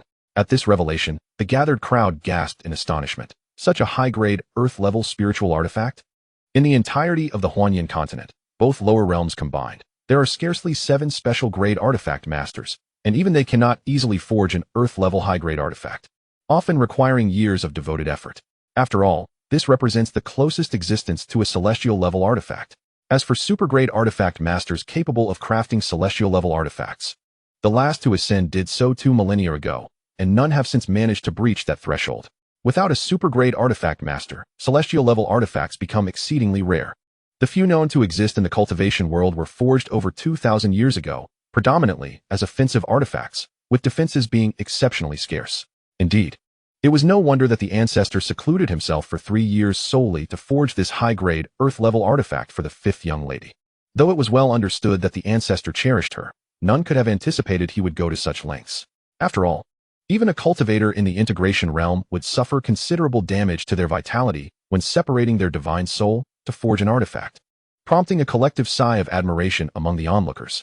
Yitang, too, recognized this profound sacrifice and was reminded of her previous life, where the Yun ancestor had been easily wounded by the Wei family ancestor, likely due to the depletion of his vitality from crafting such an item. Observing the semi-transparent pink Huxin lock in her hand, Yitang felt deeply touched. Though it was specifically crafted for the original owner, she was the one to benefit from it. The original owner had summoned her forth, and in gratitude to the Yun family, she vowed to treat it with sincerity. Resolutely, she carefully stored the Linglong Huxin lock, then embraced Yuan Han Daozuan's arm, sweetly pledging, "Grandfather Tianzu, I will ensure to present you with many gifts in return for the painstaking effort you've put into crafting the Huxin lock." Though Yuan Han Daozuan did not take the child's words to heart, he could not help but smile warmly at her filial affection, replying, "Very well, then. Grandfather Tianzu shall await those gifts with great anticipation." Little did he know that this charming granddaughter, who was currently adorably coaxing him, would one day bring him unimaginable surprises. Chapter 9. The Disciple Recruitment Ceremony. With the approval of the Yun ancestor and the protection of the high-grade, Earth-level defensive artifact, Yun's parents could not oppose their youngest daughter's participation in the sect recruitment ceremony. In contrast, Yun Xiuxue and Yun Qingyuan, the elder siblings, who had been absent from the estate due to prior commitments, expressed their disapproval upon returning home and learning of the matter. Ultimately, however, they were persuaded by their father's words. The path of cultivation is one that must be walked alone. Overprotectiveness from family will only become shackles to her growth. Yitang has her own path to follow. Taking their father's words to heart, the siblings fell silent for a moment before springing into action, preparing the necessary items for their little sister's entry into the sect. Yun Yitang, having remained by Yun's ancestor's side until evening, returned to her room to find her elder siblings bustling about, cramming items into their storage bracelets, eager to bring everything they could for her. A warmth spread through her heart, and a gentle smile graced her features. For the first time, she genuinely resolved that in this life, she would fulfill the original owner's wishes and eliminate all factors of instability, be they the protagonists or the Wei family. 2 days later, at the grand disciple recruitment ceremony jointly organized by the major sects, Yun Yitang accompanied her family aboard an extravagant spiritual vessel, arriving amidst the gaze of thousands. Though she initially felt a twinge of embarrassment at their ostentatious entrance, she quickly realized that the subsequent arrivals of several esteemed families, adorned with spectacular displays, rendered her family's entrance relatively modest. Following the customary opening remarks by the various sect leaders, the recruitment ceremony commenced in earnest. The 7 major sects were unified in their recruitment efforts, specifically seeking children between the ages of 5 and 12. Consequently, although the square was filled with tens of thousands, most were merely accompanying guardians, with only a little over 1,000 awaiting the spirit testing. The sect leaders were already well aware of Yun Yitang's exceptional talent, particularly noting that the 9-year-old girl had already achieved the pinnacle of qi refinement. Eagerly, they prepared to seize the opportunity to recruit her. Unbeknownst to her, Yun Yitang remained blissfully unaware of their intentions as she settled into the designated seating prepared for the Yun family, awaiting her turn for the spirit testing. Throughout the event, her gaze wandered toward the prominent disciples of the various sections. After a brief search, she found herself fixated on a particular disciple from the Xianling sect. He stood tall, with striking features, exuding an aura as serene and cool as a pine tree. Even among his fellow disciples, he was a standout presence. If she was not mistaken, this was one of the major antagonists surrounding the female protagonist, Shen Muan. There was no need to question how she knew. Her keen eyesight, honed through her cultivation, had allowed her to glimpse his identification token. It is indeed true that those frequently seen alongside the female protagonist are invariably handsome, yet alas, he shall meet a tragic fate in his quest to save her, resulting in the shattering of his spiritual root. But that is of little concern. With me here, Shen Muan shall never have the opportunity to rescue the protagonist. Once I obtain evidence of the protagonist's harm against his junior disciple, it will be difficult for Shen Muan to maintain any semblance of camaraderie with her. If this leads him to seek trouble with the protagonist, all the better. Yun Yitang silently plotted in her heart, though her outward demeanor remained obedient and demure. However, cultivators possess senses far beyond those of ordinary mortals. and such blatant scrutiny was impossible to overlook. "Senior brother, look over there. That little girl sitting beside the Yun family ancestor has been staring at you," whispered the second junior disciple to Shun Muin, having discreetly inquired about the girl. Even without his junior disciple's words, Shun Muin found it hard to ignore such a blatant gaze. Although he was accustomed to the attention of many, the look from this little girl felt distinctly different. The fleeting glimmer of pity in her eyes puzzled him. Just as he contemplated observing her further, he noticed her gaze shift away from him, landing instead on the direct disciple of the half-moon sect, Shangwan Yinchuan. Seeing this, Shun Muin simply assumed he had misinterpreted the situation earlier and dismissed the thought. Though he could not help but pay a little more attention to the little girl, Yun Yitang remained blissfully unaware that she had captured Shun Muin's attention. Her gaze flitted among the disciples of the Half-Moon clan for a moment before she finally discerned who Shangwan Yinchuan was. It was inevitable. The original host had met an untimely demise in her previous life, and after death, she had only glimpsed the scene of her family being harmed by the protagonists through that chaotic mirror. As for these few stepping stones used by the protagonists, the original host did not recognize them since they had not participated in the conflict between the Yun and Wei families. Thus, she was left to rely on the descriptions within the text to make her guesses. Fortunately, Shangwan Yinchuan was remarkably handsome, making him relatively easy to identify. Indeed, he possesses striking good looks, but alas, his judgment appears woefully lacking. He could mistake even a savior for someone else, showing no suspicion towards the heroine whatsoever. Is such a pretty face a trade-off for a lack of intellect? Or is it merely the result of the heroine's overwhelming aura? Yun Yitang pondered to herself. This contemplative glint in her eye elicited a slight furrow of confusion from Shangwan Yinchuan. What was up with this little girl from the Yun family? Why was she staring at me like that? Not only Shangwan Yinchuan was puzzled, due to the Yun family's status, combined with Yun Yitang's impressive cultivation level at such a tender age, having achieved the pinnacle of qi refinement, many cultivators present, including the heads of various sects, discreetly observed her. They noticed her occasional glances at Shun Muin and Shangwan Yinchuan, but merely attributed it to the two men's striking appearances, thinking it natural for a young girl to admire their beauty. After all, among the many disciples present, they were indeed among the most eye-catching. The sect leaders, however, felt a surge of joy in their hearts, believing the young girl harbored an interest in joining their respective sects. Thus she scrutinized the favored disciples of their sections. Unbeknownst to Yun Yitang, whose every movement attracted attention, she shifted her gaze towards the favored disciples of the Fire Cloud sect and the Dragon sect.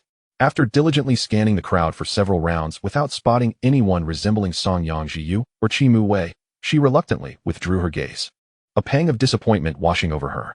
This caused the heads of the Fire Cloud and Dragon sects, who had been keeping a watchful eye on her, to feel a tightening in their hearts. They had intended to vie for such a promising talent, but it seemed the child appeared somewhat disenchanted with their sections. What could be the reason for this? Yun Yitang, oblivious to the leader's concerns, stood up to join the queue for the spirit testing platform as it was nearly her turn. Number 104, Yang Ming, Bone Age 10, 3 spirit roots, water, wood, and fire, with water as the primary root, purity at 30%, quality inferior. Next, number 105, Lui Ware, Bone Age 11, no spirit roots. Next, after 2 consecutive individuals had their spirits tested, it was finally Yun Yitang's turn.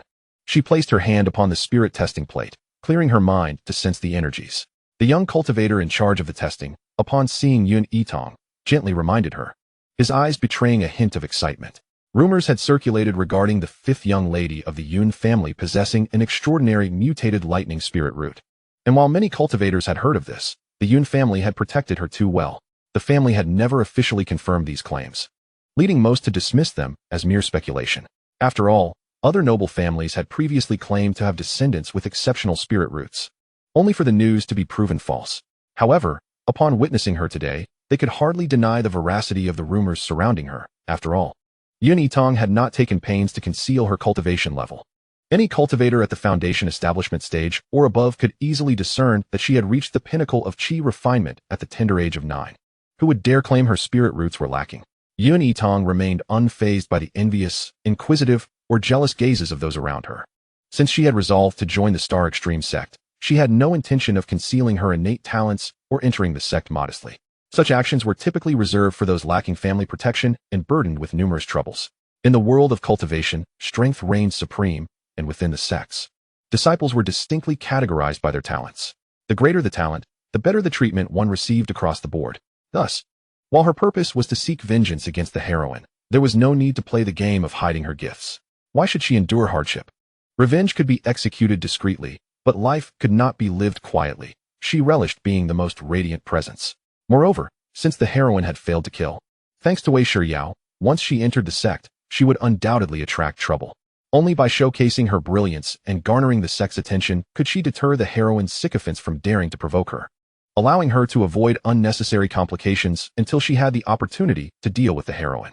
With that thought in mind, she placed her hand on the spirit testing plate, and as her left hand covered the translucent spirit testing orb, it erupted with a resplendent purple light.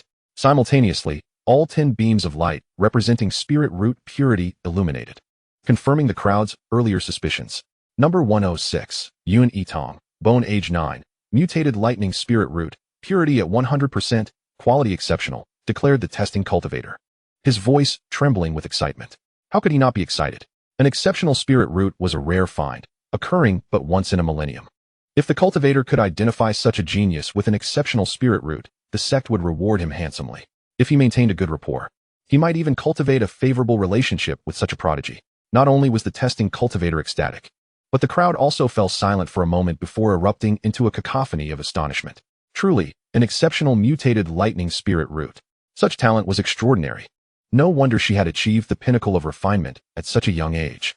As exclamations of awe filled the air, the members of the Yun family beamed with pride, especially as they noticed the envious glances from the heads of other families. Yun Xiuxue, typically aloof towards outsiders, softened her demeanor at that moment, graciously responding to the congratulatory remarks around her. The atmosphere surrounding the Yun family was vibrant with congratulations, while not far away, the Wei family appeared notably subdued. It was no secret that the son of the Wei family had caused harm to the youngest daughter of the Yun family, although the matter had been resolved. It was inappropriate for them to approach other families with open congratulations. As for this incident, it was only the day after the old ancestor of the Yun family emerged from seclusion that he learned of it. Had Yitang not clung to him, preventing him from leaving, and had Yun's father not persuaded him, he might have already stormed the Wei estate. After all, the Wei family had offered compensation, and both sides had tacitly acknowledged the matter as settled. If he were to confront them now, he would be in the wrong and risk creating further complications. The old ancestor of the Yun family understood this, which is why he remained composed. However, seeing the Wei family today and recalling how they had nearly harmed his most cherished granddaughter left him feeling quite irritable. He resolved that once the ceremony concluded, he would deliver a lesson to the Wei family that would not be fatal, but would serve to vent his frustrations. Were it not for his advancement to the integration stage and the constraints imposed by the heavenly Tao, he would have surely taken several lives among the younger generation of the Wei family to relieve his anger. The head of the Wei family sensed the old ancestor's piercing gaze, but remained unperturbed, fully aware that a cultivator of the integration stage could not casually harm innocents. After all, those who had reached the integration stage had often traversed a path littered with corpses. To expect them to show mercy would be a futile hope. Were it not for the constraints imposed by the heavenly Tao, many young heirs in the cultivation world would have long been eradicated by the old ancestors of other families, never having the chance to grow. It was akin to lions in the same territory, who would never permit the survival of rival cubs, as this would pose a future threat once those cubs matured. Thus, one could only express gratitude for the existence of the heavenly Tao's constraints. Otherwise, their kind would likely not survive to adulthood. At this moment, Yitang stood upon the stage, observing the members of the Yun family busily engaging in pleasantries with the surrounding cultivators, a smile gracing her countenance. As she accepted the jade token handed to her by a cultivator and prepared to step down from the platform, her vision was suddenly obscured by a flurry of movement.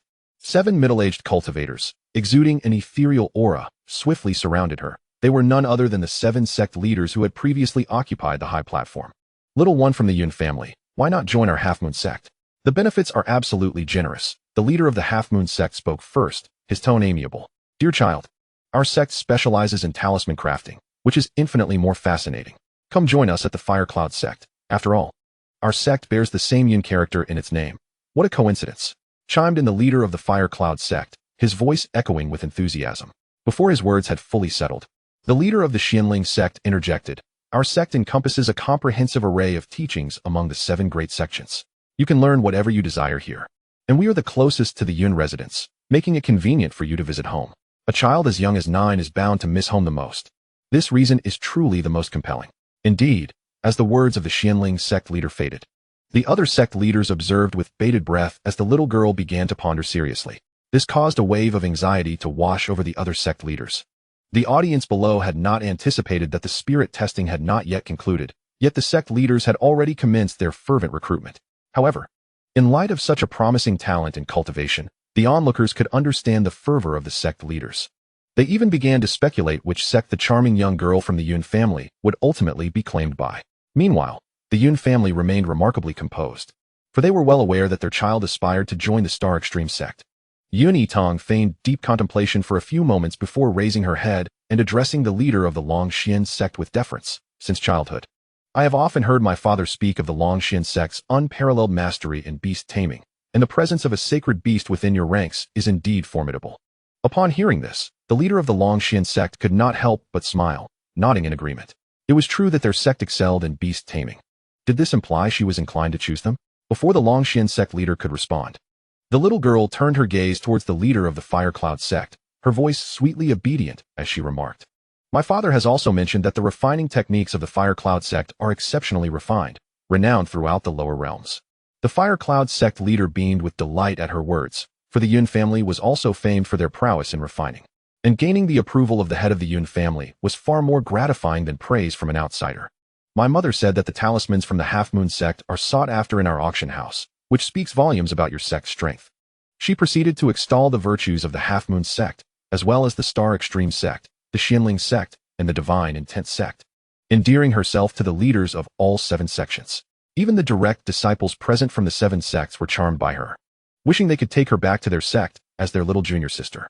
Who could have spread the rumor that this adorable girl was arrogant and overbearing? Such a notion was utterly malicious, the onlookers mused. Chapter 11. Arrival at the Star Extreme sect. As the gazes of the 7 sect leaders grew increasingly benevolent, Yitang feigned a look of regret, but resolutely continued. "While all 7 sects are undoubtedly exceptional, due to my youthful years, I once witnessed the esteemed Zichuan Jinjuan wielding his sword to slay demons. The form of that sword strike, capable of cleaving mountains, has left a deep impression on me. Thus, upon learning that the Jinjuan is the peak master of the Star Extreme sect, I have been fervently wishing to become his disciple and excel as a formidable swordsman." As she spoke, her eyes sparkled with admiration. This declaration left the 7 sect leaders in a state of complex emotions. How could they respond? Each of them, with cultivation levels at least at the divine transformation stage, found themselves outmatched in the competition for a disciple against a mere nascent soul-period Jinjuan, one who had yet to arrive at the scene. If they were to showcase their own techniques of cleaving mountains, would it not be feasible to demonstrate them to the young girl? Among them, Wen Daochuan, the leader of the Star Extreme sect, was the most elated. The young girl from the Yun family was destined for his Star Extreme sect. Although she had not chosen him as her master, she had selected his close junior brother, which, in essence, made her his disciple as well. What a splendid outcome. The other 6 sect leaders felt a twinge of regret that the young girl had not chosen their respective sects, yet they were not angered. The primary reason was that her demeanor was far too charming, unlike past instances where promising talents would adopt an air of arrogance, making excessive demands, or would belittle other sects to curry favor with the sect they intended to join. Some would remain mute, as if they were a closed book, making the competition exhausting for the older sect leaders and diminishing their pride. This little girl arrived and praised the merits of each major sect, allowing these elder gentlemen to bask in the glow of their own accomplishments, while also articulating her reasons for wishing to join the Star Extreme sect. With such exceptional talent yet devoid of arrogance, possessing thoughtful insights and an understanding of propriety, it was difficult for anyone not to develop fond feelings for her. As when Daochuan prepared to escort his newly acquired treasure off the stage, the other 6 sect leaders, in a rare display of camaraderie, presented her with gifts. Wishing to forge a friendly bond, Yitang observed the several storage bags that floated gracefully into her hands. Rather than simply accepting them, she turned to Wen Daochuan with an understanding demeanor, thus garnering even more goodwill. Once Wen Daochuan nodded with a smile, she expressed her gratitude to each of the other sect leaders as she graciously accepted the gifts. The onlookers witnessed this scene and silently affixed a label to Yitang in their minds. Ah, a polite and discerning child. The harmonious atmosphere following the intense competition for disciples was unprecedented, as past selections had always seen sect leaders fiercely competing for promising talents, let alone the act of presenting gifts together after a disciple had chosen their sect. This little girl from the Yun family had truly captured the spotlight at this grand ceremony. "Brother, I recall how frightened I was by the gazes of the other sect leaders when I chose to join our Xianling sect. I could hardly breathe, let alone receive gifts. This Yun girl is genuinely delightful. It is a pity she did not join our sect," remarked Shen Muan. ignoring his junior's incessant chatter and instead contemplating how far this Yun girl, with her exceptional thunder spirit root, might progress in the sword path compared to himself, who possessed a natural sword bone. When she matures, perhaps we shall have a match. Unbeknownst to her, someone was already contemplating a future duel with her. At this moment, the little girl returned to her family, conversing sweetly with her ancestors. Meanwhile, her father was engaged in cordial exchanges with the various sect leaders through his spiritual sense, as the sweetness of his daughter's words had significantly enhanced the sect leaders' fondness for the Yun family, leading them to extend invitations for him to visit their sections. As for her mother, she was graciously responding to the congratulations from the matriarchs of the prominent families, and fortunately, they all communicated through their spiritual senses, avoiding any disruptions to the ceremony. One could say that this recruitment ceremony had substantially increased the Yun family's connections. Observing her parents engrossed in communication and too occupied to attend to her, Yitang sat obediently, her heart scheming. This was merely the first step in her revenge against the protagonist. Wasn't the protagonist well-liked within the sect? Thus, she would ensure her own popularity surpassed that of the protagonist. When the protagonist eventually learned that not only did she surpass her in talent and cultivation, but also in social connections, how would she react? Would it incite a tempest of inner demons? If the protagonist succumbed to such turmoil, would she still receive the blessings of the heavens? Would it become easier to eliminate her? Alas, the protagonist was absent today. Otherwise, she would have relished witnessing her expression. However, it mattered not, for prior to taking the stage, she had activated a recording stone to capture the spirit testing process, which she could later present to the protagonist. For she was, after all, quite kind-hearted.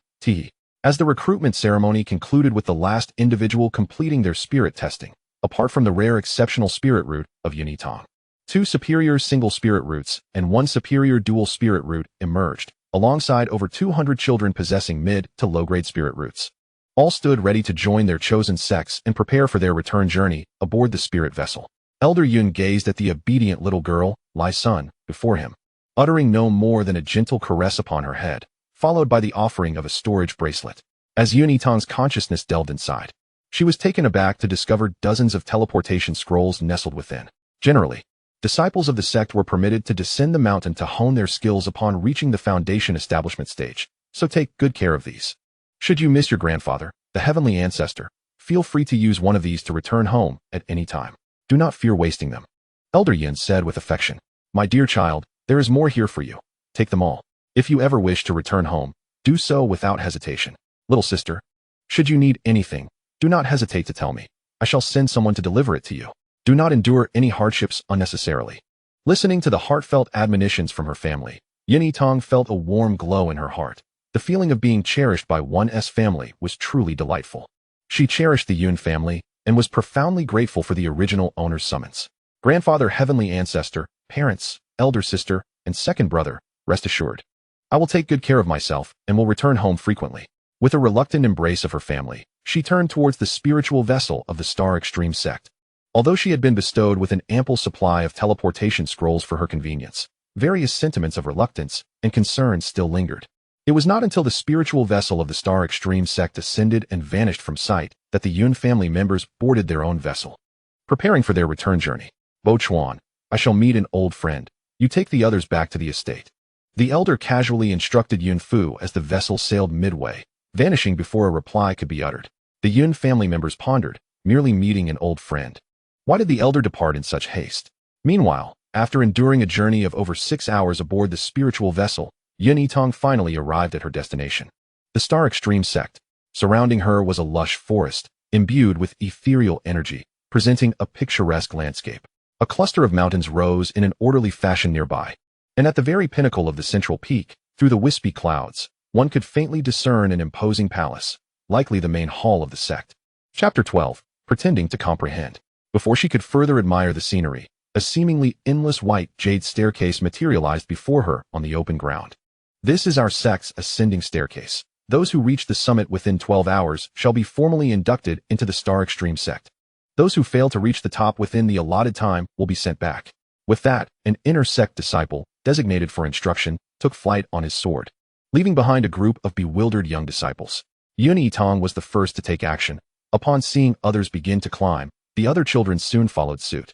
Typically, joining a major sect required an assessment via the ascending staircase, primarily to test the willpower of the new disciples. Yitang was well aware of this. There were no inherent dangers, as the most one might encounter would be illusions along the way. As long as one's willpower remained steadfast, the challenges would be manageable. Armed with a body that had reached the peak of chi refinement, her speed far surpassed that of her peers, placing her in a commanding lead. Indeed, the advantages of early cultivation were manifold. However, after approximately a quarter of an hour, as she prepared to confront any illusions that may arise, a sudden force of gravity bore down upon her, nearly pinning Yitang to the ground. This was merely the beginning. The higher she climbed, the more pronounced the resistance became. It dawned on her that the illusions were designed to manifest when one was most fatigued, and this resistance served as a catalyst for exhaustion. Due to her physical prowess exceeding that of her untrained peers, the pressure exerted upon her was more palpable. Turning to observe those still far behind her, now scrambling up the staircase with little regard for their appearance, Yitang paused in her ascent. At the summit, within the main hall of the Star Extreme sect, a group of ethereal beings observed the staircase's progress through a spiritual mirror. Seeing the Yun girl halt after barely reaching a tenth of the staircase, one elder remarked with a furrowed brow, "It appears this Yun girl cannot endure hardship. Such a disciple, regardless of talent, will find it difficult to excel in the way of the sword."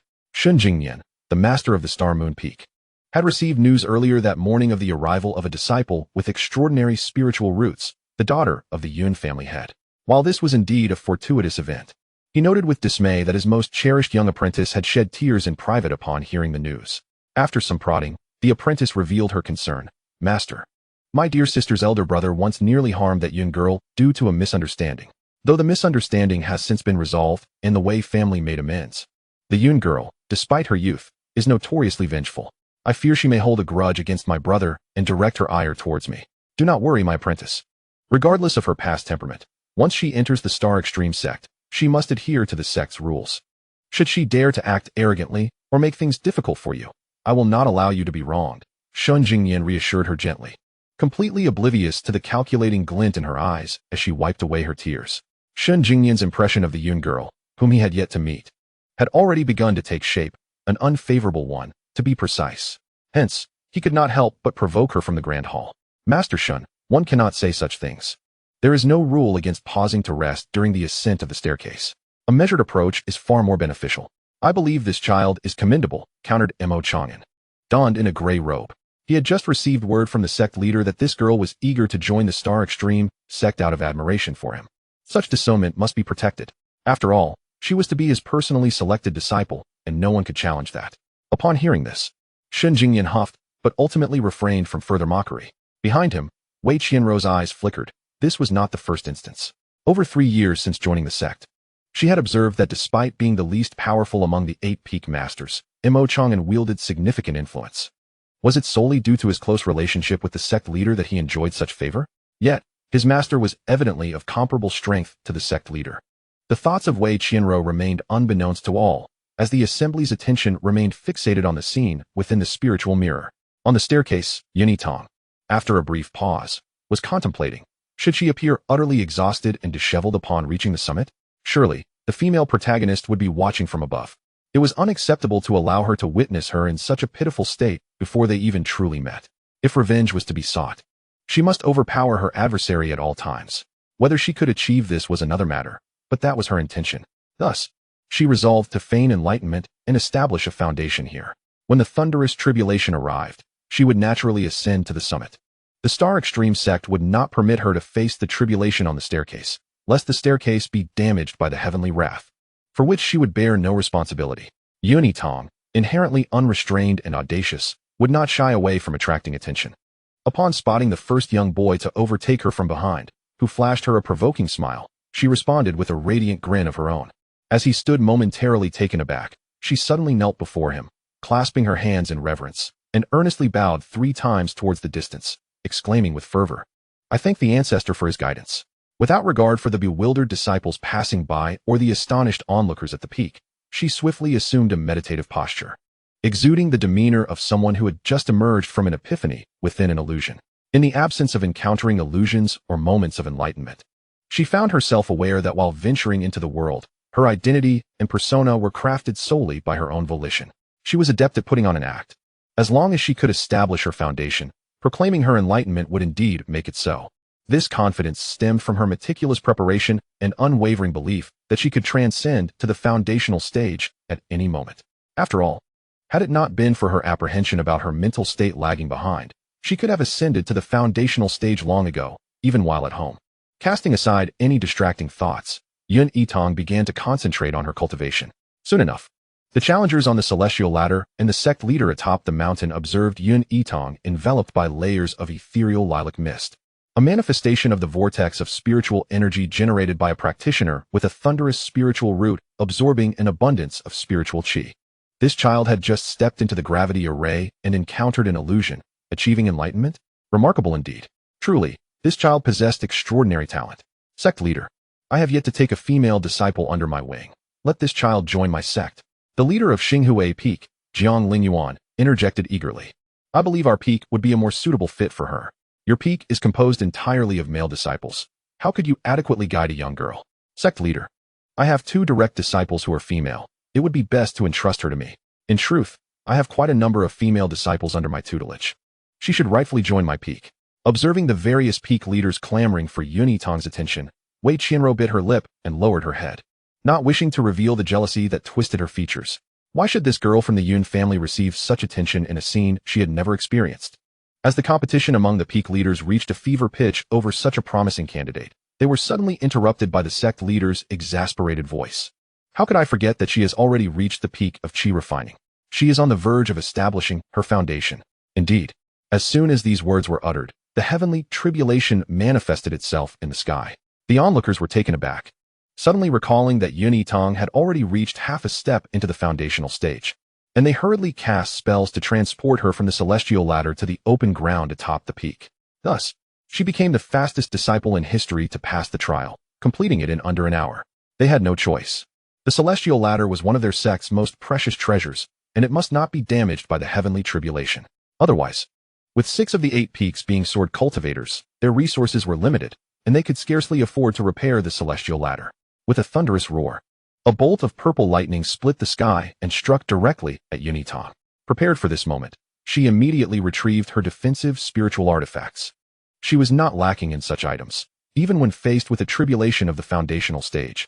She possessed defensive artifacts capable of withstanding the heavenly tribulation of the nascent soul stage. After all, she was the favored child of the prestigious Yun family, renowned for their supreme crafting skills.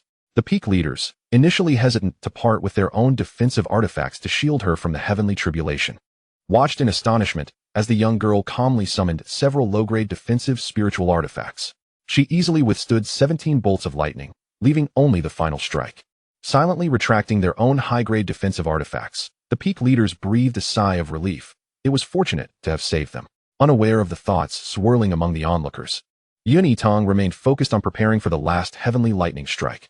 The final bolt bore the most formidable power and contained the purest spiritual energy, making it the ideal opportunity for a practitioner with a thunderous spiritual root to expand their dantian and meridians. Thus, despite her fear of pain, Yitang resolutely withdrew her protective barrier and faced the lightning head-on. With a deafening rumble, the thicker heavenly lightning struck her directly. She could even smell the singeing of her flesh, and the intense pain dulled her mind. Fortunately, her body instinctively continued to cultivate, absorbing the pure power of the thunder. The spiritual energy in her dantian swelled, transforming into spiritual liquid as the last bolt dissipated. Thus, she successfully established her foundation. After the heavenly tribulation, spiritual rain descended, and Yitang felt her scorched skin heal rapidly under its nourishing touch, the scabs falling away, leaving no trace of injury, only the return of her delicate, unblemished complexion. Not far away, Wei Qianro seethed with envy. Both were daughters of esteemed crafting families, yet why did Yitang possess so much more? It was merely a foundational heavenly tribulation, yet so many precious defensive artifacts were expended. Such wastefulness was truly unfathomable. Had those artifacts been in her possession, she would never have squandered them. More importantly, for reasons unknown, Wei Qianro felt an ominous premonition that this girl from the Yun family would become her greatest obstacle in her path of cultivation. A premonition that had always proven terrifyingly accurate. No, she could not allow Yitang to grow stronger. She needed to devise a plan. It was regrettable that Wei Shiryao, that foolish boy, had failed to eliminate her last time. Otherwise, she would not need to involve herself. Just as Yitang stabilized her cultivation and lifted her gaze toward the crowd, she caught sight of the white-clad girl glaring at her with a hint of resentment. Although the girl quickly masked her expression, it still stood out amidst the sea of admiring and excited gazes. Thanks to the memories left by the original owner, Yitang recognized her immediately. Ah, Wei Qianro, we finally meet. Even with just a foundational cultivation, I have nearly provoked you to reveal your true nature? How delightful. Rest assured, the forthcoming provocations will be even more intense. Is it not merely an act? You play the role of a gentle and virtuous white lotus, while I shall embody the obedient and understanding child. Let us see whose performance captures the hearts of the audience. Her plan to completely overshadow the leading lady and eliminate her was one she took with utmost seriousness. Regardless of her inner machinations, Yitang maintained an outward appearance of demure propriety as she approached the sect leader and others. Disciple Yitang pays my respects to the sect leader, the deputy sect leader, and the esteemed peak masters and elders. Stopping 10 paces away from the gathering, Yitang bowed respectfully. Oh, my dear disciple, rise, exclaimed Mo Chang'an. Clad in a dove-gray robe, stepping forward with a gentle smile before the sect leader could speak, personally assisting her to her feet. Although she did not recognize this person, she was not naive enough to remain oblivious. She could guess. Anyone who could refer to themselves as her master was most likely the esteemed Zichuan Jinjuan, Mo Chang'an, given that she had previously expressed her admiration for him to the sect leader. Indeed, Mo Peak Master, our little girl has not yet chosen her master. Several peak leaders, eager to impress Yitang, began to vie for her attention openly. Ah, I must apologize, esteemed colleagues. My disciple's entry into Xingji sect is undoubtedly due to the allure of this peak master, Mo Chang'an said with a triumphant smile, casting a knowing glance at the gathered peak masters. Dear disciple, do you wish to join my fold? I am willing, master. I am overjoyed to finally meet you. Yitang exclaimed excitedly, her demeanor resembling that of an ardent fan who had just encountered their idol. She portrayed her admiration so convincingly that she almost believed it herself. From the moment she decided to join Xingji sect, she had already selected her future master, choosing Mo Chang'an over other higher-ranked peak masters for several reasons. Primarily, Mo Chang'an had the fewest direct disciples, with only one direct disciple named Song Yanli, who had been in poor health since childhood, often causing Mo Chang'an to be preoccupied with finding medicine for her. This implies that the peak is sparsely populated, leading to fewer matters to attend to, greater freedom for cultivation, and more convenience for engaging in nefarious deeds away from the peak, such as attempting to assassinate the female protagonist. In Chapter 14, titled Gift-Giving, the second reason is that Mo Chang'an's eldest disciple is the only one within the sect who blatantly disregards the female lead's overtures, even exhibiting a sense of disdain towards her. The specific reasons for this sentiment are not elaborated upon in the text. However, it is mentioned that numerous disciples within the sect have secretly branded her as ungrateful. The ultimate fate of this situation is equally grim, as during a rare mission outside, the female protagonist inadvertently leads to his demise. The precise circumstances remain vague, as Song Yanli is merely a supporting character, with only a few words outlining the general timeline of his death. Meanwhile, Mo Chang'an, who is out searching for medicine for his disciple, learns upon returning to the sect that the peak master of Xingyue Peak, Shun Jingnian, has already sent the female protagonist back to the Wei family for safety. Yet, Mo Chang'an does not relent. He frequently lurks around the Wei residence, almost succeeding in eliminating the female protagonist on several occasions. This continues until he is ambushed by numerous individuals dispatched by the male protagonist. Moreover, the situation does not end there. Aside from the sect leader of Xinjiazong and a few peak masters, no one is aware that Mo Chang'an has a father who is at the advanced stage of integration. This father is none other than the revered Wuwang Zuns, one of the 3 great ancestors of Xinjiazong. In his quest to break through to the Great Ascension stage, Wuwang Zuns has secluded himself for nearly 3 centuries. Before his retreat, he entrusted his only son, who was merely in his teens at the time, to his eldest disciple, Wen Daochuan, the current sect leader. Given the numerous enemies he has, Wuwang Zuns feared that his son's identity would be exposed while he was in seclusion, attracting those enemies. Thus, he made a pact with both his son and his eldest disciple to keep this matter undisclosed until his retreat concluded. As for the other peak masters privy to this information, they have sworn heavenly oaths to maintain silence. This concealment has persisted for nearly 300 years. Upon Mo Chang'an's demise, Wuwang Zuns immediately perceives his son's death and forcibly exits his seclusion to exact vengeance. Though the male and female protagonists possess formidable auras and are protected by numerous powerful allies, their victory is ultimately bittersweet. Wuwang Zuns' combat prowess is well documented, as he nearly annihilates all the powerful figures surrounding the protagonists, inflicting severe losses even on the Wei and Nanyang families. Were it not for the constraints of the heavenly laws, which would punish integrated stage cultivators for excessive slaughter, it is uncertain who would ultimately emerge victorious. With such a fiercely protective and capable ally at Xingxing Peak, it is only natural for her to seek membership there. After all, they can be considered antagonists, and there is no need to worry about them being swayed by the female protagonist's aura, making it all the more advantageous to stand against her. My dear disciple, I had no idea you held me in such high esteem. Had I known earlier, I would have gone to the Yun family to bring you into the sect much sooner. That is my oversight. Mo Chang'an did not anticipate such an enthusiastic reaction from his young apprentice upon their meeting. His heart swelled with warmth and emotion. Unbeknownst to him, the adorable and obedient disciple before him had her thoughts racing wildly. The other peak masters, who were still contemplating how to win over the disciple, were left bewildered by this exchange. Each of them had cultivation levels surpassing that of the Xinjuan of Sichuan, and aside from the Dan Peak and Fu Peak, they were all sword cultivators. Although Mo Chang'an indeed possesses exceptional talent, having reached the late stage of Yuaning by merely 280 years of age, if one were to measure by cultivation level and combat experience, they far surpassed him. As the other peak masters felt a sense of discontentment and contemplated persuading Yun Yitang to reconsider, the sect leader spoke up, clarifying that Yun Yitang's admiration stemmed from witnessing his legendary sword technique capable of cleaving mountains.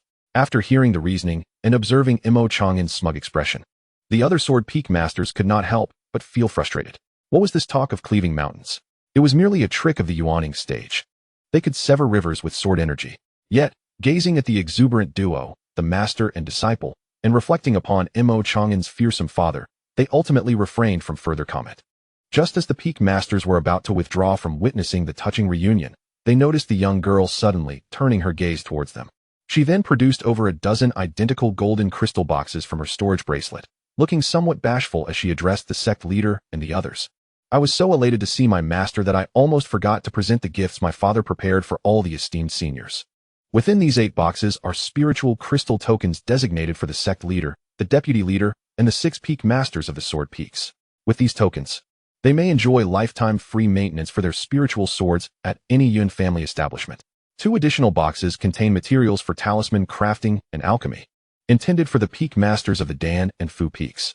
The remaining 8 boxes are meant for the 8 esteemed elders. After introducing the gifts, Yun Yitang picked up one of the boxes and sweetly handed it to the sect leader, having no choice but to present gifts to the sect leader and her beloved master. Yun Yitang feigned a look of uncertainty as she awaited the self-introductions of the peak masters. The sight of the exquisite and charming young girl, with a hint of baby fat, clutching the gift box, eager yet anxious about making a mistake, softened the hearts of the assembled dignitaries. I am the deputy sect leader of Xinjiazong. You may call me Yin Shibua, Yin Shanghai, the first to speak. His usually stern demeanor softened considerably. I am older than your master and the peak master of Fu Peak. You may address me as Lu Shibua, with the deputy sect leader initiating the introductions. The other peak masters followed suit, softening their tones. Even Shen Jingyan was no exception. He contemplated advising his young disciple to refrain from overthinking, as Yun Yitang was indeed a good child. Wei Qianro remained oblivious to her master's thoughts, or else she would likely feel quite overwhelmed. Simply witnessing Yun Yitang effortlessly garner the affection of all present was already a source of irritation for her. Ah, what is this? A storage bag? The deputy sect leader, upon receiving the box and discovering a pink storage bag within alongside the crystal token, expressed his curiosity. Yin Shibua, the crystal token is prepared by my father. While that storage bag is my own gift, it contains some delicious spiritual fruits that I placed in each box, Yun Yitang replied with a sweet smile. Upon opening the golden crystal boxes, the recipients were surprised to find that each indeed contained an additional pink storage bag. In Chapter 15, Receiving Gifts, the peak master's fondness for Yun Yitang surged dramatically. In truth, the spiritual fruits within the storage bags were quite ordinary and not particularly rare, lacking the value of the gifts prepared by the Yun family patriarch. However, the sincerity embodied in the young girl's gesture was the most precious of all, especially when reflecting on their own disciples, who had not even offered a single fruit pit over the years. The peak masters felt a complex blend of emotions. Not far away, apart from Wei Qianro, the other disciples suddenly realized that aside from striving diligently in their cultivation and excelling in competitions to bring honor to their masters, they could also bring joy to their masters through such simple gestures. They were inspired to learn, though they found it quite challenging. In the ensuing period, the various peak masters found themselves receiving an array of peculiar delicacies, much to the dismay of the numerous advanced cultivators who had already embarked on fasting. However, That is a tale for another time, and we shall set it aside for now. The spiritual fruits gifted by Yitang were meticulously prepared by her elder sister in advance, encompassing a diverse selection. She deliberately combined the bland and commonly found spiritual fruits, presenting them to the assembly. After all, her palate was discerning, favoring those fruits with rich and tangy flavors, rather than the insipid varieties. As for the precious spiritual fruits, she had no intention of distributing them. Although she possessed an abundance, she was no fool. It was entirely reasonable for Yun's father, representing the Yun family, to bestow some valuable items. Yet as a mere child, offering ordinary spiritual fruits sufficed as a gesture of goodwill. If the gifts were overly extravagant, it would rather detract from the sentiment. At this initial meeting, she aimed to leave a favorable impression while simultaneously provoking the female protagonist. After all, first impressions hold significant weight, and once this initial perception solidifies into a lasting one, she would become synonymous with the term good child in the eyes of these individuals. Although this transformation would require time, the female protagonist was exceptionally skilled at employing flowery language to tarnish others' reputations. Thus, upon entering the sect, her priority was to create a positive image, making it more challenging for the protagonist to discredit her later. Dear disciple, this is a welcome gift and a foundation-laying present prepared for you by your master. As for the formal apprenticeship gift, that will be presented during the official apprenticeship ceremony, Mo Chang'an said with a benevolent smile, as he tucked away the small gifts from his disciple and produced 2 high-grade storage bags to hand over. Thank you, master. Yitang exclaimed joyfully, accepting them with both hands. Observing this, the sect leader and others promptly retrieved their own high-grade storage bags, offering them to Yitang as a form of welcome gift. Ordinarily, it was unnecessary for the peak masters to provide welcome gifts, as each master could potentially recruit new disciples, making it impractical for them to exchange gifts among themselves. Yet, Yitang was an exception, given that the Yun family had prepared substantial gifts for them, and considering she was a well-mannered, sensible, and exceptionally talented junior who fortuitously reached the foundation stage on this occasion, it was only natural for everyone to present her with welcome gifts. And the quality could not be low. After Yitang graciously accepted the plethora of high-grade storage bags and expressed her gratitude to everyone, a disciple from the inner sect, responsible for distributing the tokens to those attempting the ascension ladder, approached with a jade token marked with the number 1. It was well known that the top 3 participants in each ascension ladder trial at the Xingji sect would receive additional rewards. Just as Yitang was about to accept the token with thanks, a gentle female voice resonated from a distance, interjecting with a familiar tone of concern, "Junior Sister Yun, please hold on. This token is meant for disciples who successfully reach the summit, but you have yet to progress halfway before withdrawing. Wouldn't taking this token be unjust to those who ascend later?" The speaker was none other than Wei Qianro, who could no longer contain herself. Here it came. The protagonist's jealousy had rendered her witless, and she was eager to stir up trouble. Indeed, sect leader. While junior sister Yun did halt her trial due to a breakthrough, she did not achieve the summit through her own merit. Thus, she should not be included in the rankings, lest it be unfair to the disciples who follow, chimed in Xiaoyu, the protagonist's sycophantic third senior brother. These 2 fools haven't even grasped the sect regulations, yet they dare to criticize her. Did they not notice the astonished gazes from the other direct disciples? Yitang thought with an eye roll, maintaining a facade of innocence while feigning a hint of grievance as she withdrew her hand. Dear disciple, take it. This is rightfully yours. Disciples who gain enlightenment or break through mid-trial and are teleported from the ascension ladder are indeed counted in the rankings. This rule has long been established in the sect regulations, though, in nearly a century, few have managed to achieve enlightenment and reach the summit in such a manner. Anyone well-versed in the regulations should be aware of this, Mo Chang'an reassured her. Elder Shun, these 2 are your direct disciples, correct? Mo Chang'an inquired, having accepted the token on behalf of his disciple and turning to Shun Jingyan. Although he said little, it caused Wei Qianro and Xiaoyu's expressions to stiffen. As direct disciples for many years, how could they be so unfamiliar with the sect regulations? Return to your peak and copy the regulations 100 times, Shun Jingyan stated, feeling a sense of personal disgrace, his voice low and serious. Yes, master, Wei Qianro replied, unable to conceal her surprise at the existence of such a clause in the regulations. As she departed, even without turning back, she could sense the mocking gazes of the other direct disciples. In her haste, she had acted rashly. This newcomer had just entered the sect, and there would be ample opportunities to deal with her in the future. There was no need to rush. All right, let us return to the main hall. Perhaps some disciples are nearing the summit, the sect leader announced, contemplating the group of children still striving up the ascension ladder. I shall not compete for the remaining promising disciples. Sect leader, I will take my leave with my disciple now. Imo Chang'an interjected, rising first. Before the sect leader could respond, he effortlessly lifted Yun Yitang and soared towards Xingsheng Peak. The others thought, it's better this way. It saves us from the commotion. As Yun Yitang was whisked away by her benevolent master, filled with gusts of wind, thousands of miles away in a canyon, a luxurious spiritual vessel lay wrecked, fragmented before the gaze of the furious head of the Wei family. Though lacking evidence, he instinctively knew that the destruction was the work of the Yun family's ancestor. After all, not everyone possessed the ability to dismantle a spiritual vessel without brute force.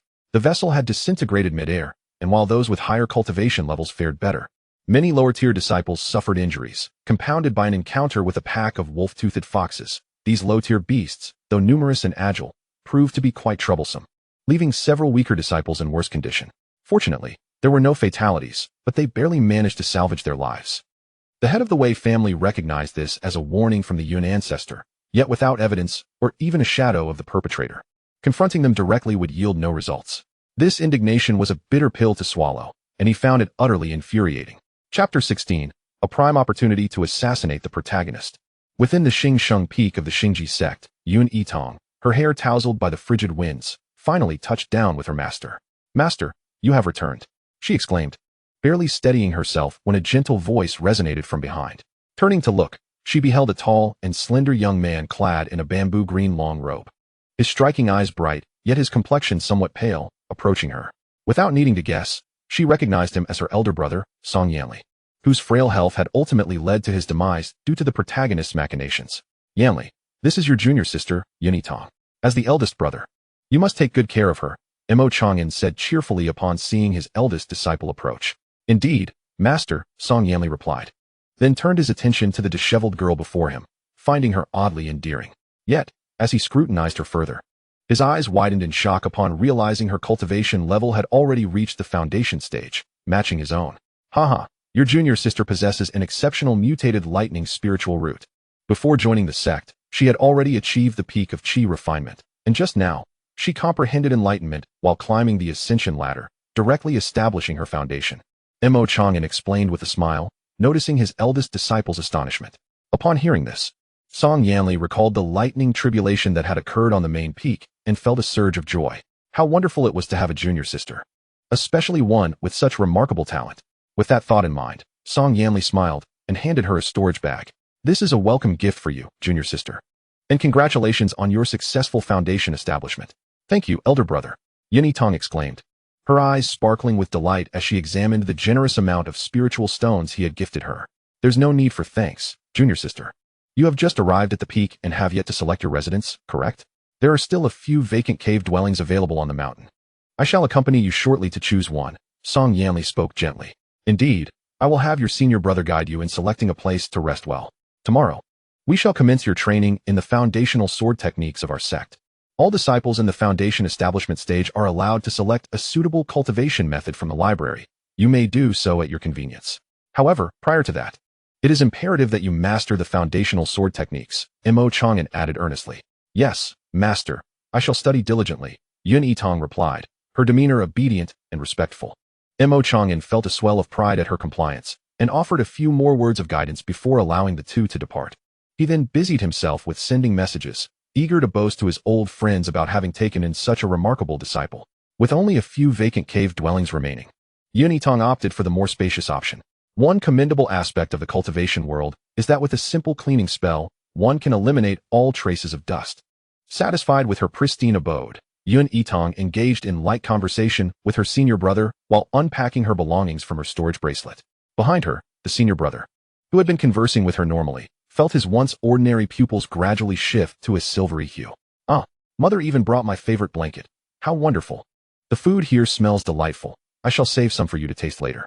I must also gather more spirit fruits to replenish you," her youthful, cheerful voice chimed in, causing Song Yanli's expression to soften, and his pupils returned to their usual color.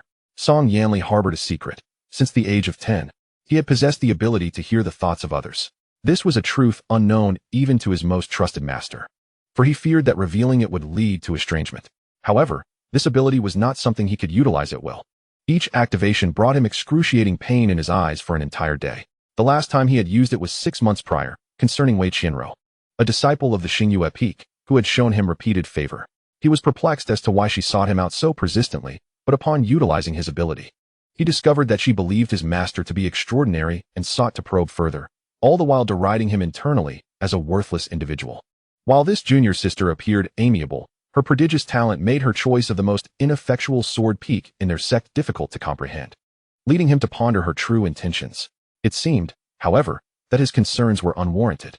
As he began to feel the familiar ache in his eyes, Song Yanli decided to take his leave after a short while.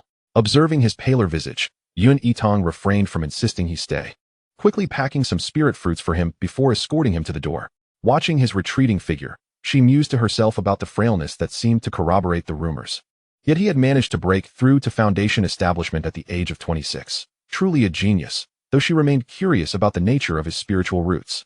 Once he had distanced himself, Yitang returned to her tasks without pause, methodically organizing the gifts she had received. After examining a dozen or so storage bags, she found more than 120,000 mid-grade spirit stones, several thousand low-grade spirit stones, 30 vials of elixirs, and various talismans with different effects. Quite a commendable haul. Coupled with the 100,000 high-grade spirit stones she had received as compensation from the Wei family and the substantial sum of mid-grade spirit stones provided by her family, her wealth was indeed impressive, especially considering that even a direct disciple received only 2 high-grade spirit stones per month. Once everything was neatly arranged, Yitang retrieved a thumb-sized black puppet, unable to suppress a grin. This item had been discovered among the belongings left behind by Xianxiaaudiobooks, along with a manual detailing its use.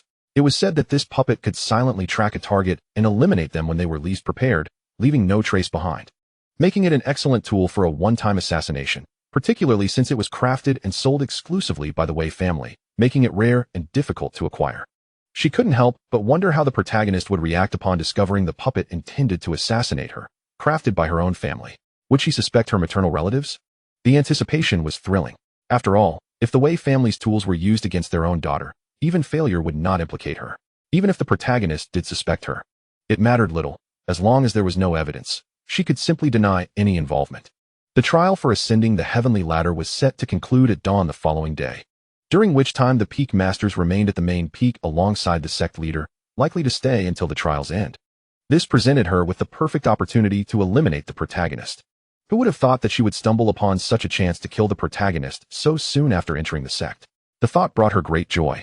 As evening approached, Yitang donned her speed-enhancing boots. Having just established her foundation, she was still unable to fly with her sword, and applied an invisibility talisman before quietly making her way down the mountain. Chapter 17, Wei Qianrou's Scheme. Each peak had its own dining hall, and at mealtime, the dining hall at the base of each peak was the most bustling. Most disciples in the Qi refinement stage, who had not yet begun fasting, would gather here or take on tasks delivering meals from the upper peaks. Those who delivered meals to the direct disciples yet to establish their foundations received a low-grade spirit stone as compensation each time, making it one of the fastest and most favored ways for outer disciples to earn spirit stones.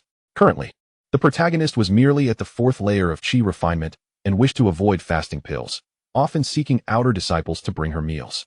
Thus, she only needed to wait at the entrance of the Xingyue peak, as each peak was protected by exclusive prohibitive formations that prevented her from ascending. After waiting for just a quarter of an hour, as her invisibility talisman was about to expire and she contemplated applying another, she spotted a male outer disciple hurrying up the mountain with a food box in hand. Seizing the opportunity, Yitang deftly tossed the puppet onto the disciple's hair, ensuring he remained oblivious, before sprinting towards Xingfeng Peak. If she moved swiftly enough, she could save herself another invisibility talisman. As the saying goes, one should save where they can and spend where necessary. She was not one to squander. At Xingyue Peak, Wei Qianrou was engrossed in a ruthless plan to undermine Yitang's reputation within the sect, completely unaware that her adversary was already preparing to strike. Knock, knock, knock. Sister Wei, are you there? The knock interrupted Wei Qianrou's thoughts, causing her to frown as she adjusted her expression before opening the door. Upon seeing the outer disciple who frequently brought her dinner, a trace of disdain flickered in her eyes, though he had arrived at an opportune moment. This Qin Liang was among the outer disciples most obedient to her, and she considered how to make use of him, with a gentle smile masking her ulterior motives. She accepted the food box and even handed him a low-grade spirit stone. However, her smile was tinged with a hint of sorrow as she remarked, "Thank you, Junior Brother Chun, but you should refrain from bringing me meals for the time being. I fear I may bring you trouble." "Why would you say that, sister? Have you encountered some distress? Perhaps I can assist?" Qin Liang, concealing his admiration, pressed eagerly. Thank you for your concern, but it's merely that junior sister Yun. Wei Qianro began, hesitating. Junior sister Yun? You mean the one who established her foundation upon entering the sect, Yitang? What of her? Has she offended you? Chun Liang inquired, puzzled. Yes, it is she. Although she is young and somewhat headstrong, there has been a misunderstanding with my elder brother. Today in the Great Hall, I intended to clarify matters with her and ease the tension between her and my brother. To my surprise, she made things difficult for me, resulting in my master punishing me with the task of copying sect regulations. I suspect she may be upset at my punishment. It is not that I fear her retaliation. Rather, I worry she may learn of my friendly rapport with you and cause you trouble in the outer sect. That is why I wish for you not to deliver meals to me for now, Wei Qianro explained, feigning helplessness.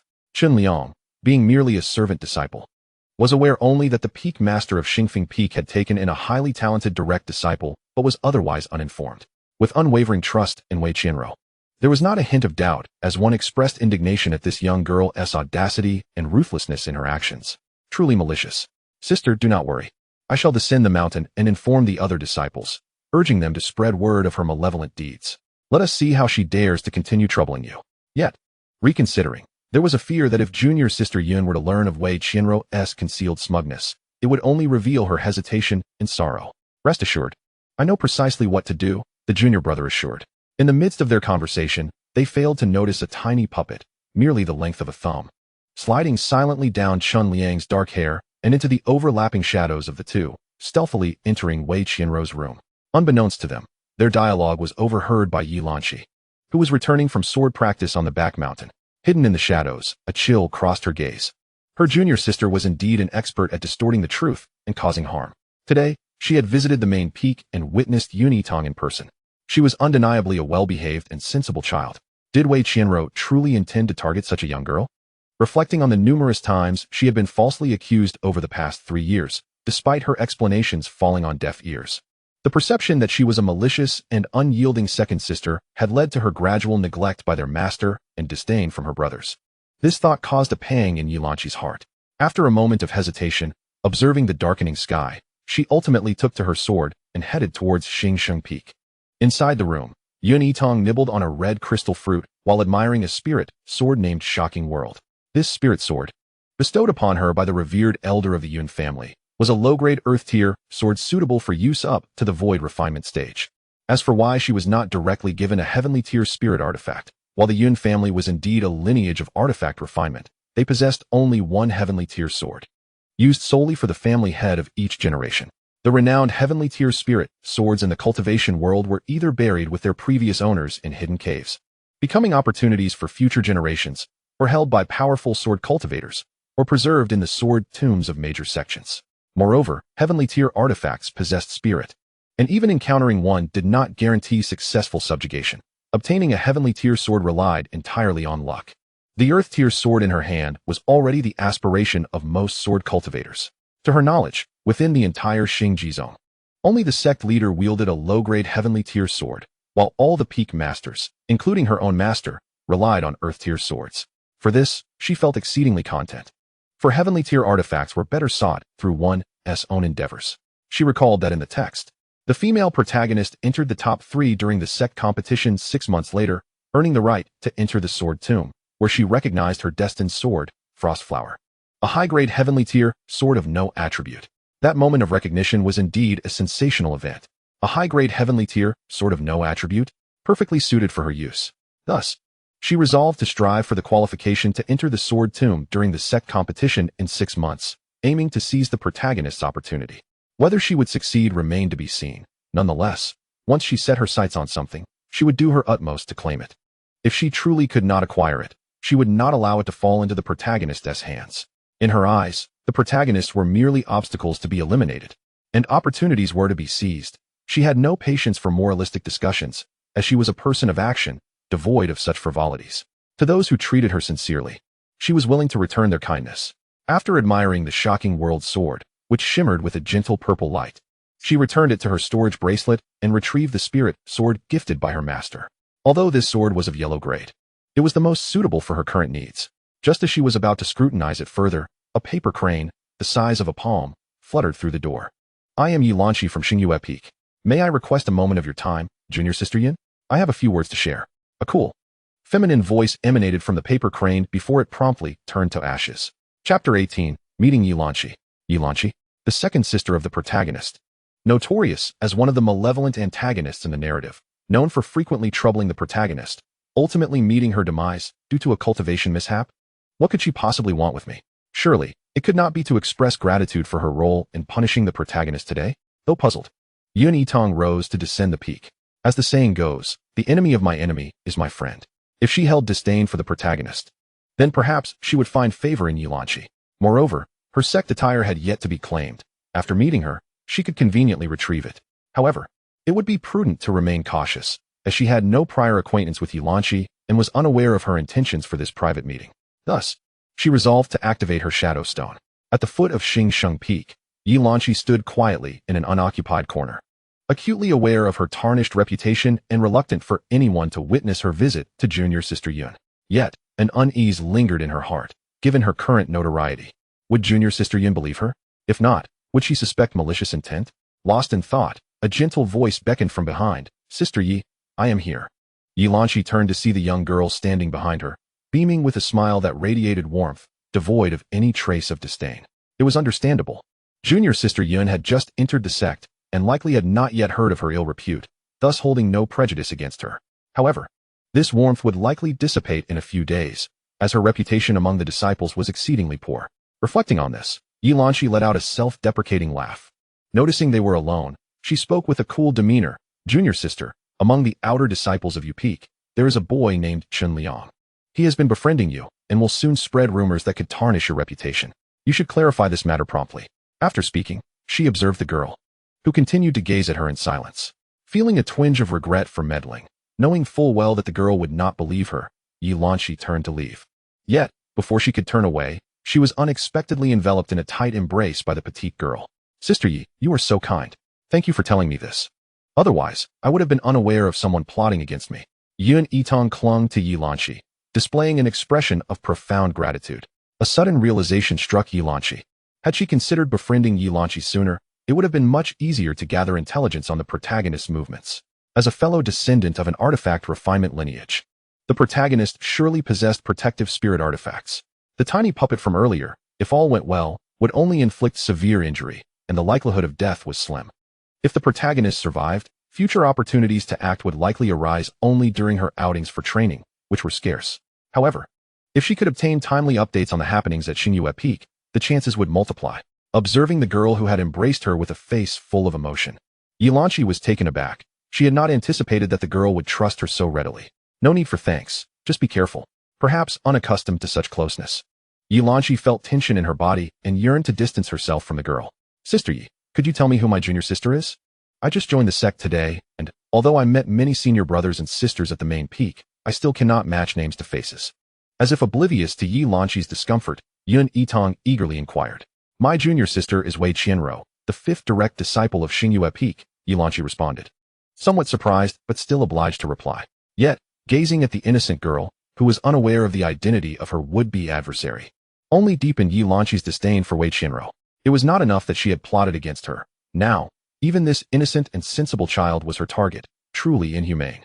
Yitang remained oblivious to the thoughts swirling within the mind of her counterpart.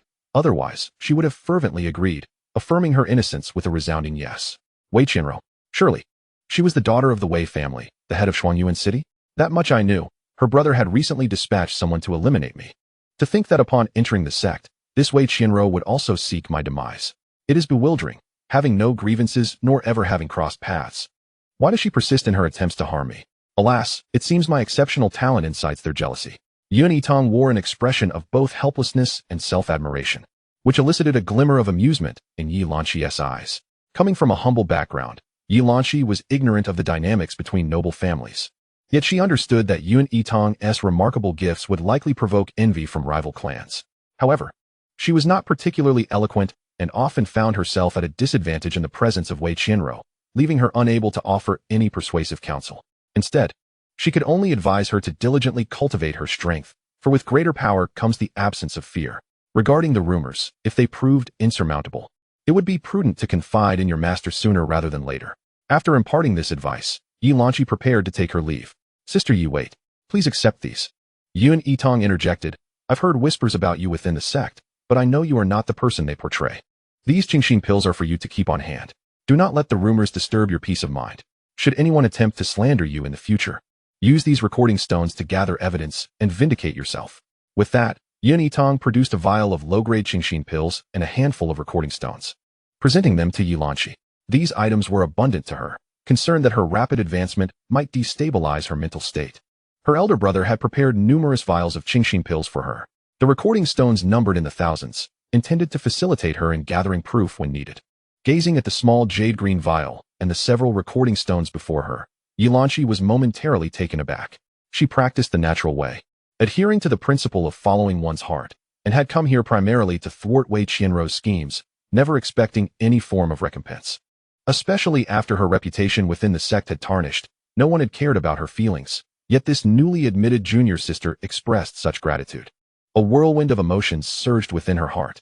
Without granting the opportunity for refusal, Yitang pressed the items into her hands and promptly led her to a large stone in the back mountains. Yilanchi remained unsure of Yitang's intentions, observing as she retrieved a large piece of soft cloth from her storage bracelet and spread it over the stone. Subsequently, she produced an array of spiritual delicacies and fruits, as well as some snacks to lay upon it. With a cheerful grin, she turned to Yilanchi and said, Sister Yi, I appreciate your thoughtful reminder. You are my first friend since entering the sect. We must celebrate this. Come, let us sit and enjoy a meal while we chat. Friend, Yilanchi murmured softly. Indeed, you have rendered me a great service, so we are certainly friends, though we are not on the same peak.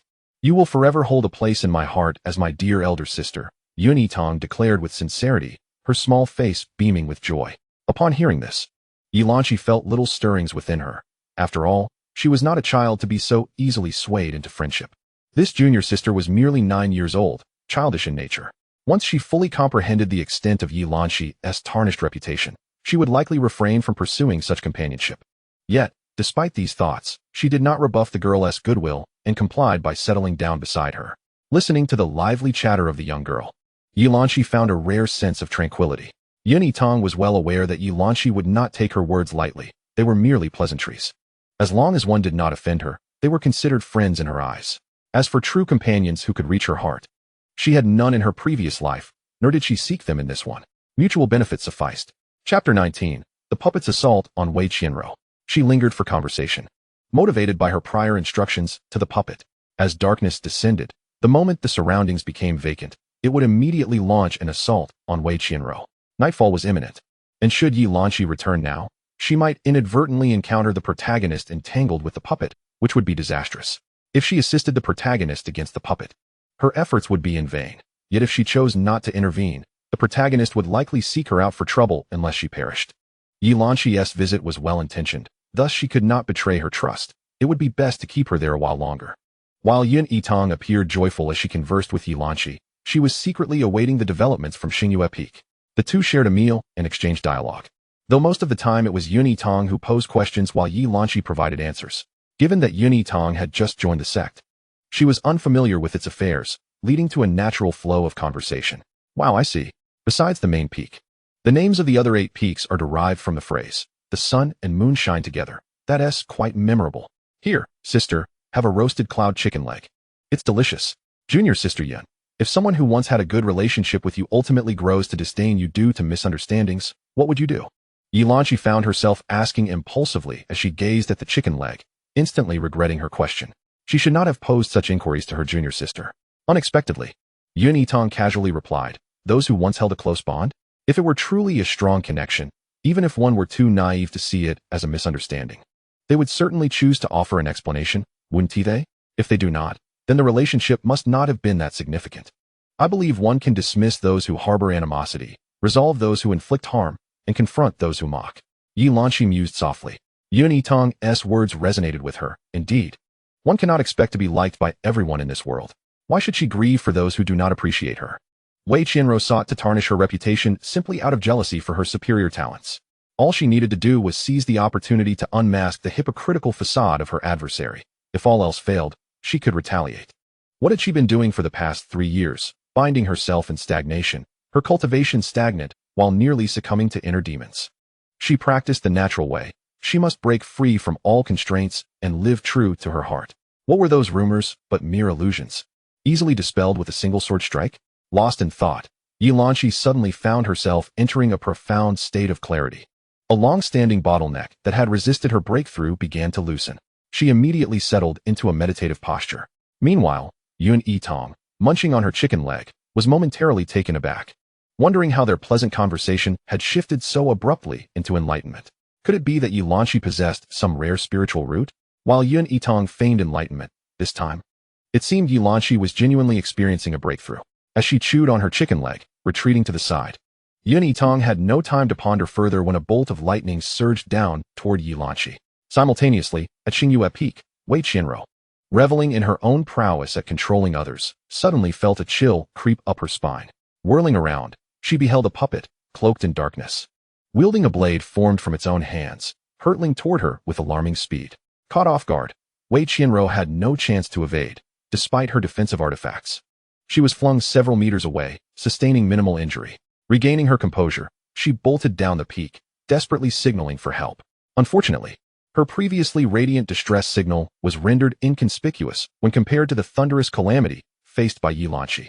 The Xingsheng Peak, nestled between Xingyue Peak and the main peak, effectively obscured her signals with its robust heavenly thunder, leaving only a handful of miscellaneous disciples at the foot of the moon peak able to perceive her distress. Yet, they could not directly contact the peak master or the inner disciples. They could only relay the message through outer disciples at the main peak, leading to significant delays. In truth, the movements of the puppet were quite significant, yet the peak was devoid of any presence. The only one punished alongside her, Xiaoyu, had sought out a fellow disciple for sparring due to his own vexations. This left Wei Qianro's commotion largely unheard. Alas, as Wei Qianro's defensive spiritual tool was destroyed, she attempted to retrieve another protective artifact, but was a moment too slow, resulting in the puppet delivering a grievous blow to her left shoulder, eliciting a piercing scream as she tumbled aside.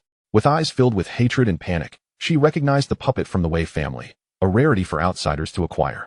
Therefore, the one who dispatched the puppet to assassinate her must be someone from the Wei family.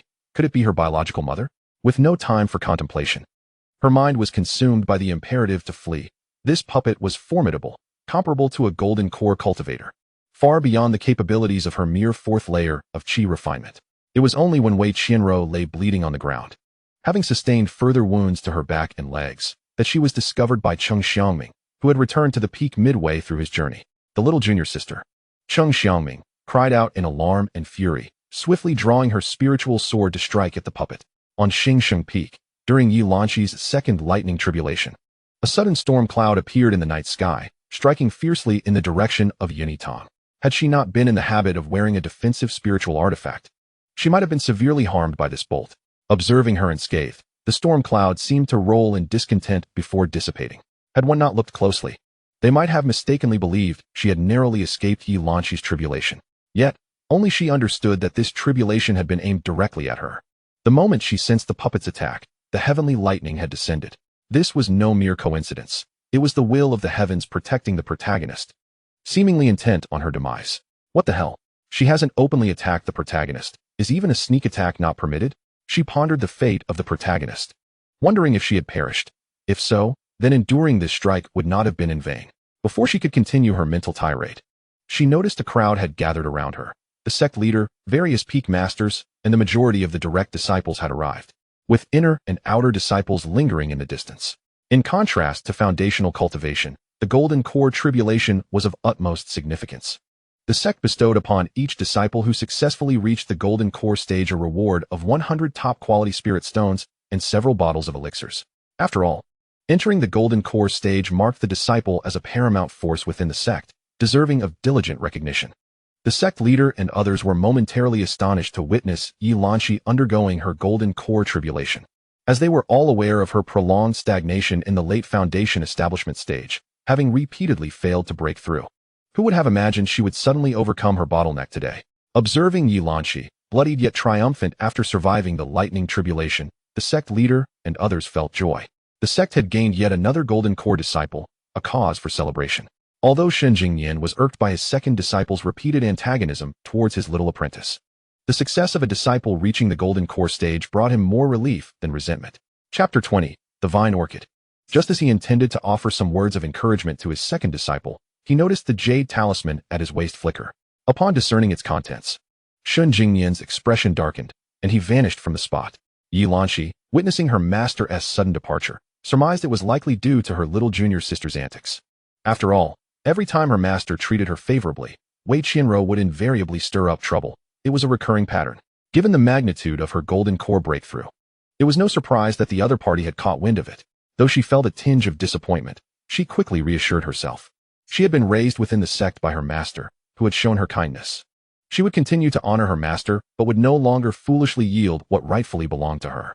With matters at the main peak requiring attention, the sect leader and others, after expressing their heartfelt congratulations to Yilanxi for her successful golden core breakthrough, hurriedly departed. As for the rewards, they were to be claimed personally at the task hall. Once the sect leader and others had retreated, many disciples gathered to offer their congratulations. Regardless of Yilanxi's reputation, stepping into the golden core stage made it unwise for them to harbor ill feelings toward her, a sentiment shared by most of the disciples. Aware of the insincere flattery from her fellow sect members, Yilanxi nodded in acknowledgement. Turning to Yitang, she expressed her heartfelt gratitude, saying, "Thank you, Sister Yun, for your enlightening words that led to my epiphany in achieving the golden core. I shall undoubtedly repay this kindness in the future." Previously, when Sister Yun had mentioned considering her a friend, Yilanxi had dismissed it as youthful naivety. However, now she recognized that even if Sister Yun had been merely polite, she genuinely regarded her as a friend. "You're too kind, Sister Yi. I haven't done much." Yun Yitang waved her hand dismissively. She had been somewhat astonished. Who would have thought that a casual conversation could lead to such enlightenment? Typically, such moments of clarity were the domain of Buddhist practitioners.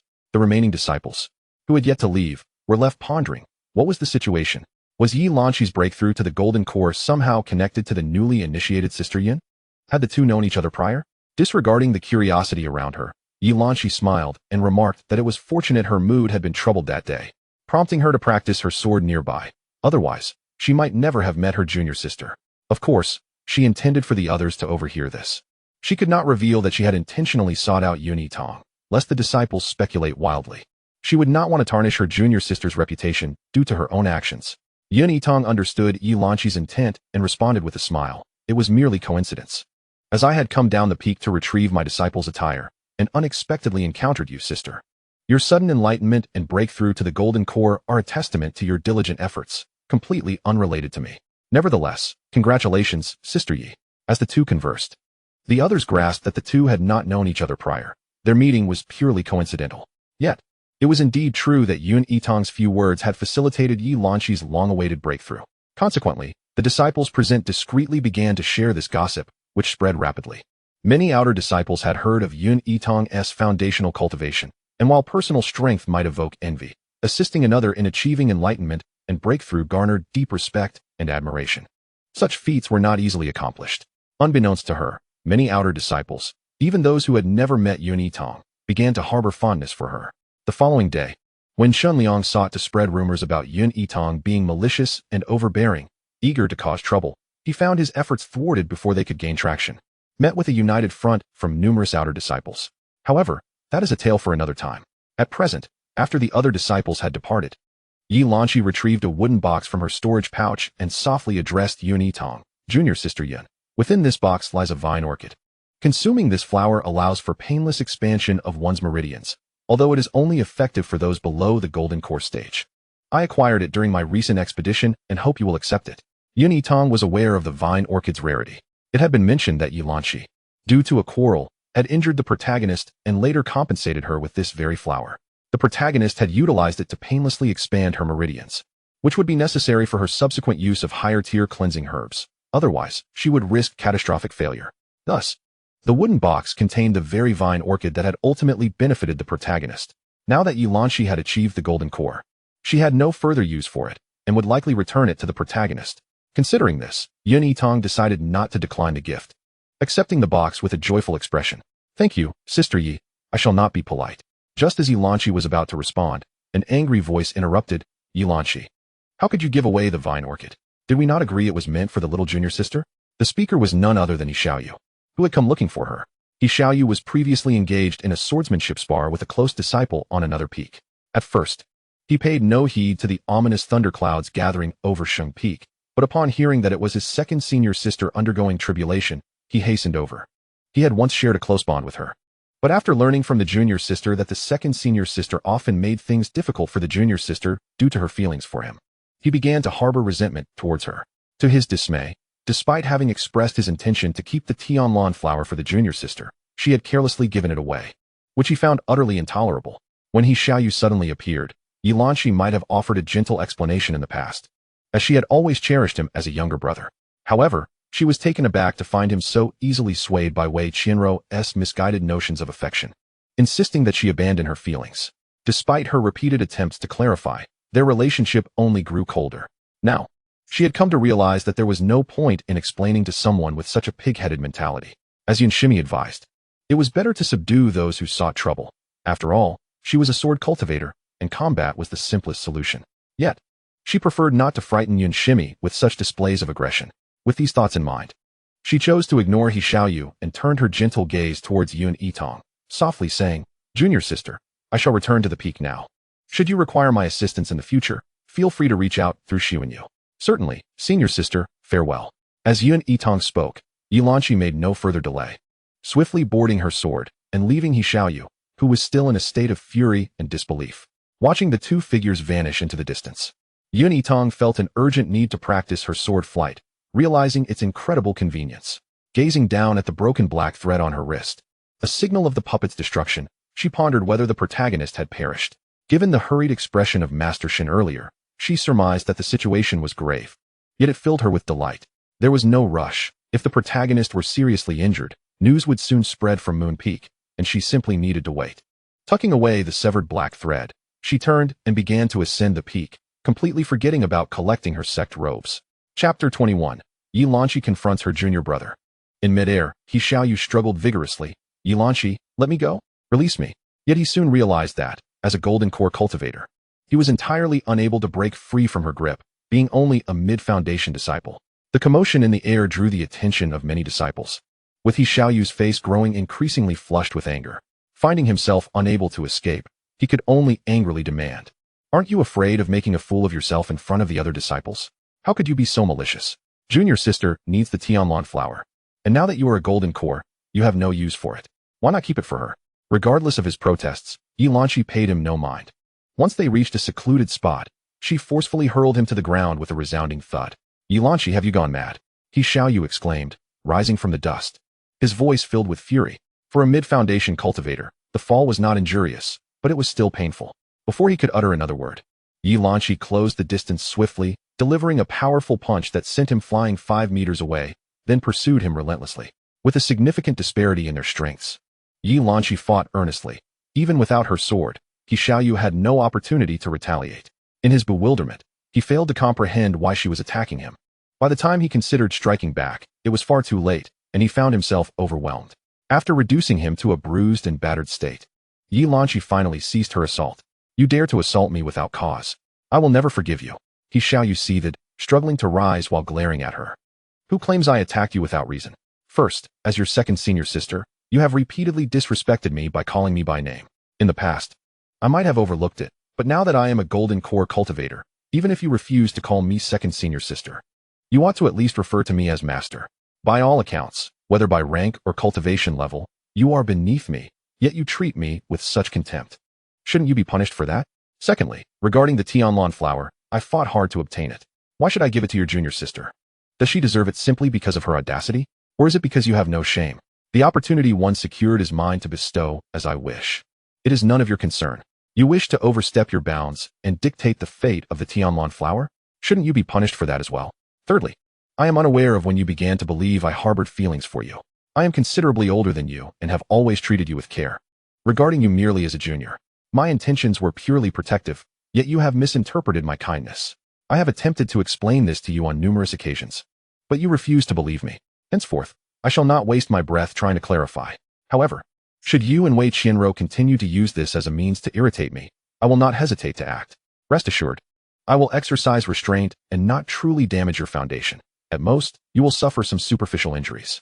As sword cultivators, it is entirely normal for us to engage in sparring. As long as your foundation remains intact, Master will not pursue the matter. Even if you report it to the sect leader, it will be of no consequence. Feel free to test that theory. From now on, you and I shall remain as strangers. The title of junior brother will merely be a formality. Do not provoke me recklessly. With that, Yilanchi dismissed the injured Xiaoyu from her mind and departed on her sword. As he struggled to rise, Xiaoyu's fury dissipated watching her retreating figure. Years of camaraderie had led Yilanchi to indulge his whims, but never before had she spoken to him in such an icy tone. Nor had she ever laid a hand on him. Recalling the frigid visage she wore moments ago, he felt an inexplicable unease. Perhaps he had indeed misinterpreted his second senior sister's intentions.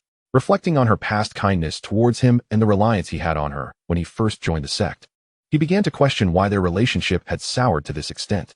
It seemed that the junior sister's incessant comments about how Yilanchi gazed at the senior brother with such tenderness and how she treated him differently had led him to mistakenly believe that she held affections for him, prompting him to speak recklessly and hurt her.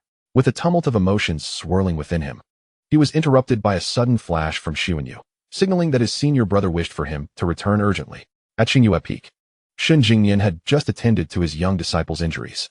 Fortunately, no vital meridians or dantians were harmed. With the application of high-quality elixirs, the remaining wounds would heal within a month. Yet he was filled with an unusual rage. How could anyone have the audacity to injure his disciple on his peak? If this matter was not investigated thoroughly, it would be unacceptable. He resolved to contact the sect leader to report the incident and initiate a thorough investigation. However, he was intercepted by Wei Qianro. Master, please do not. Once the puppet is destroyed, it turns to ashes and leaves no trace. Even if you were to investigate, you would not uncover the culprit. In truth, Shen Jingyan was aware that puppets typically required a swift decapitation to retrieve the command signal from their heads. Once a puppet began its actions, the blood of the commander would rapidly dissolve, leaving no evidence. The command signal was usually bound by the assailant's spiritual energy and blood, which could reveal the perpetrator. However, those capable of severing the puppet's head with speed would not be targeted by the puppet itself. Conversely, those unable to defeat the puppet, even if they survived, would not be able to act swiftly enough to decapitate it. Thus, those who employed puppets to carry out their bidding were often difficult to apprehend. Yet, to witness his disciple injured and do nothing would be to betray his duty as a teacher.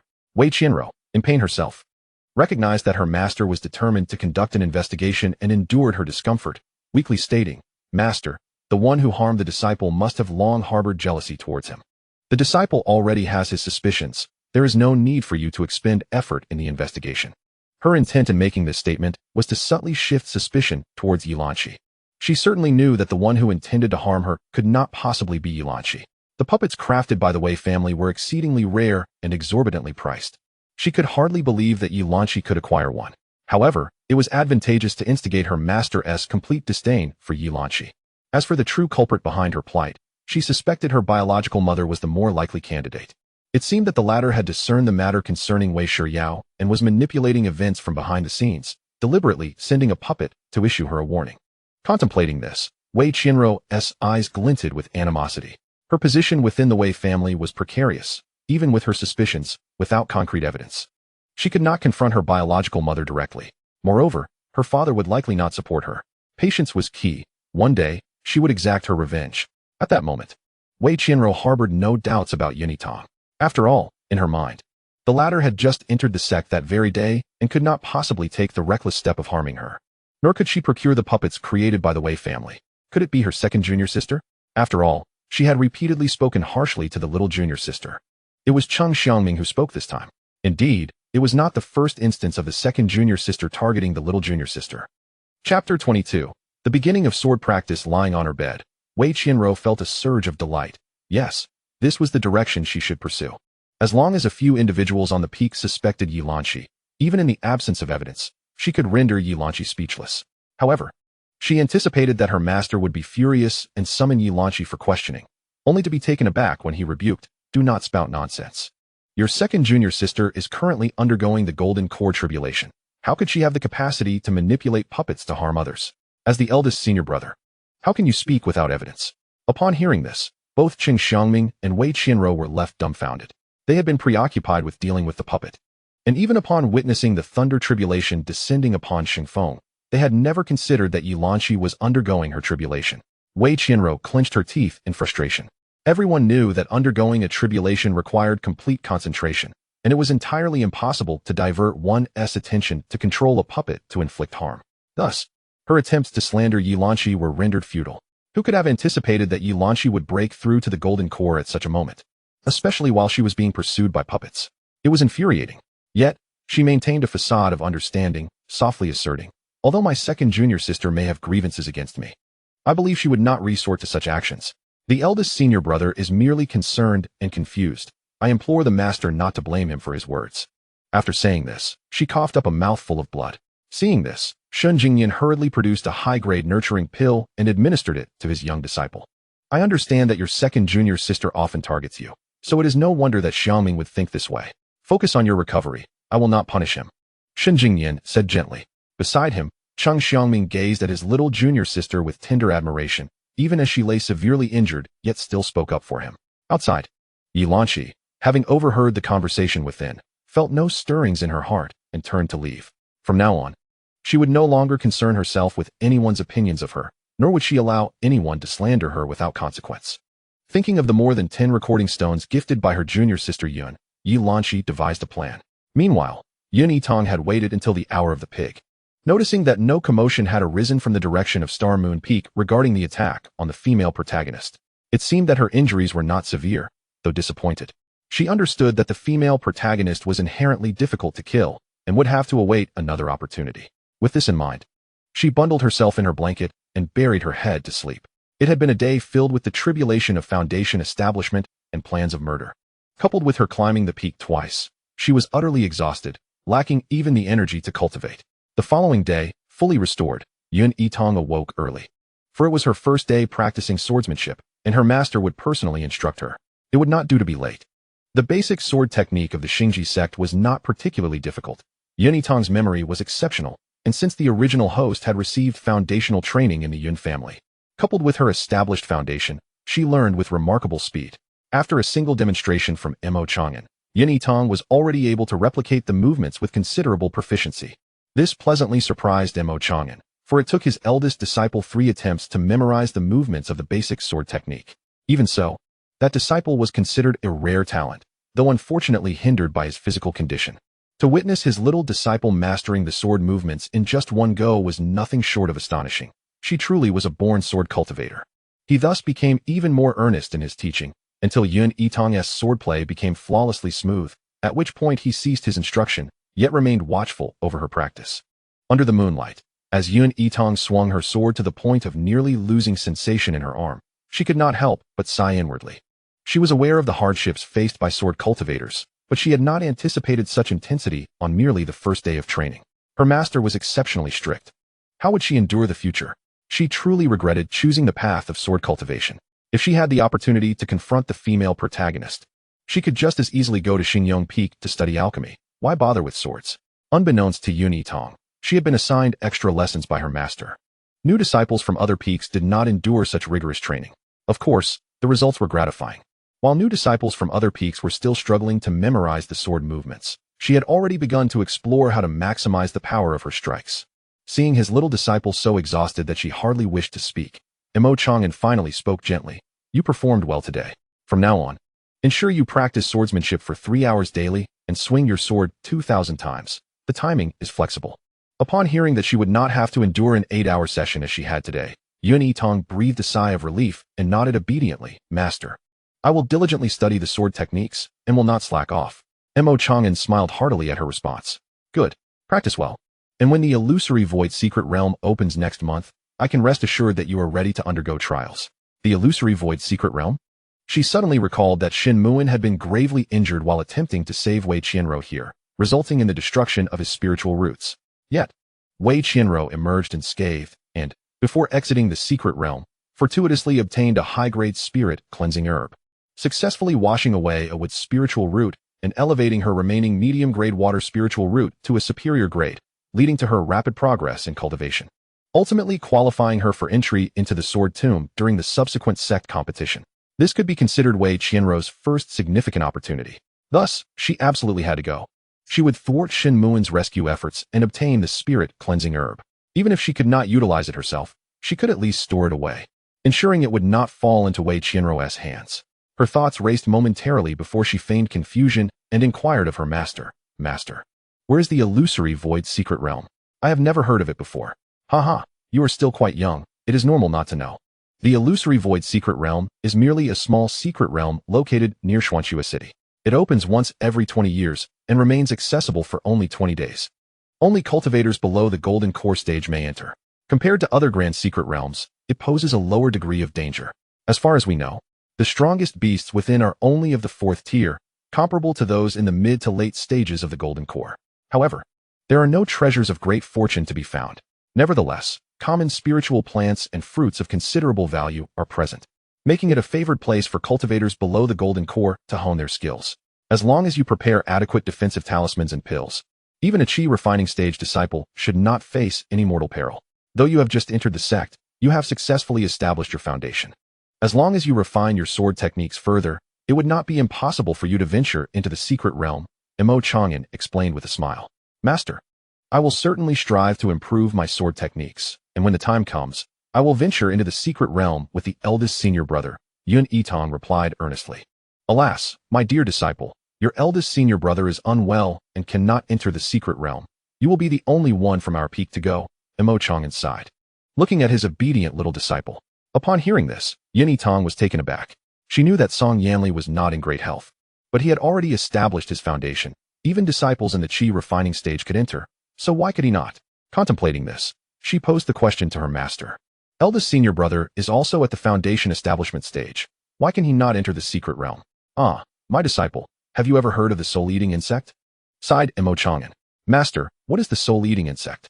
Yitang genuinely had never encountered such a concept. It was not mentioned in the text, nor did the original memories contain any reference to it. Chapter 23, The Soul-Eating Insect. The soul-eating insect is a creature that specifically devours the spiritual energy of its host.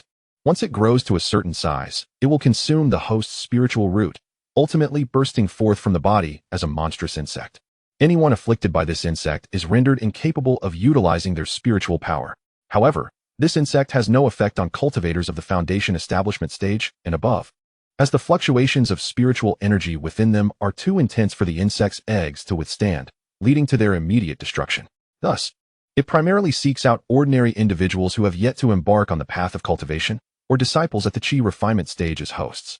For ordinary people, the situation is manageable. If they are infected with the soul-eating insect, the absence of spiritual energy means the insect cannot hatch and poses no threat to their lives. However, for those possessing a spiritual root, the situation becomes dire. Once they begin to draw in spiritual energy, it stimulates the hatching of the insect. When I discovered your senior brother, he was merely an infant, and I do not know who could be so cruel as to afflict an abandoned child with the soul-eating insect. The insect is difficult to detect before it hatches. Only after your brother began to draw in spiritual energy did I realize its presence. Recalling this matter ignited a surge of anger within Mo Chang'an. Master, is there a way to counteract this insect? And since my brother cannot use his spiritual power, how could he possibly cultivate to the foundation establishment stage? Yitang inquired with curiosity. Indeed, there is a remedy. If we can procure the pure orchid and have your senior brother consume it, we can expel and eliminate the soul-eating insect from his body. However, this spiritual plant is exceedingly rare and not available in the markets. Currently, it has only been known to appear in the Xianxiaaudiobooks secret realm, which will open in 2 years' time. I shall seek it out then. As for your senior brother's ability to cultivate, it is due to the use of the insect sleeping grass. Each time he consumes this grass, it induces a temporary slumber in the insect for a duration of 2 hours, allowing your brother to cultivate during that time.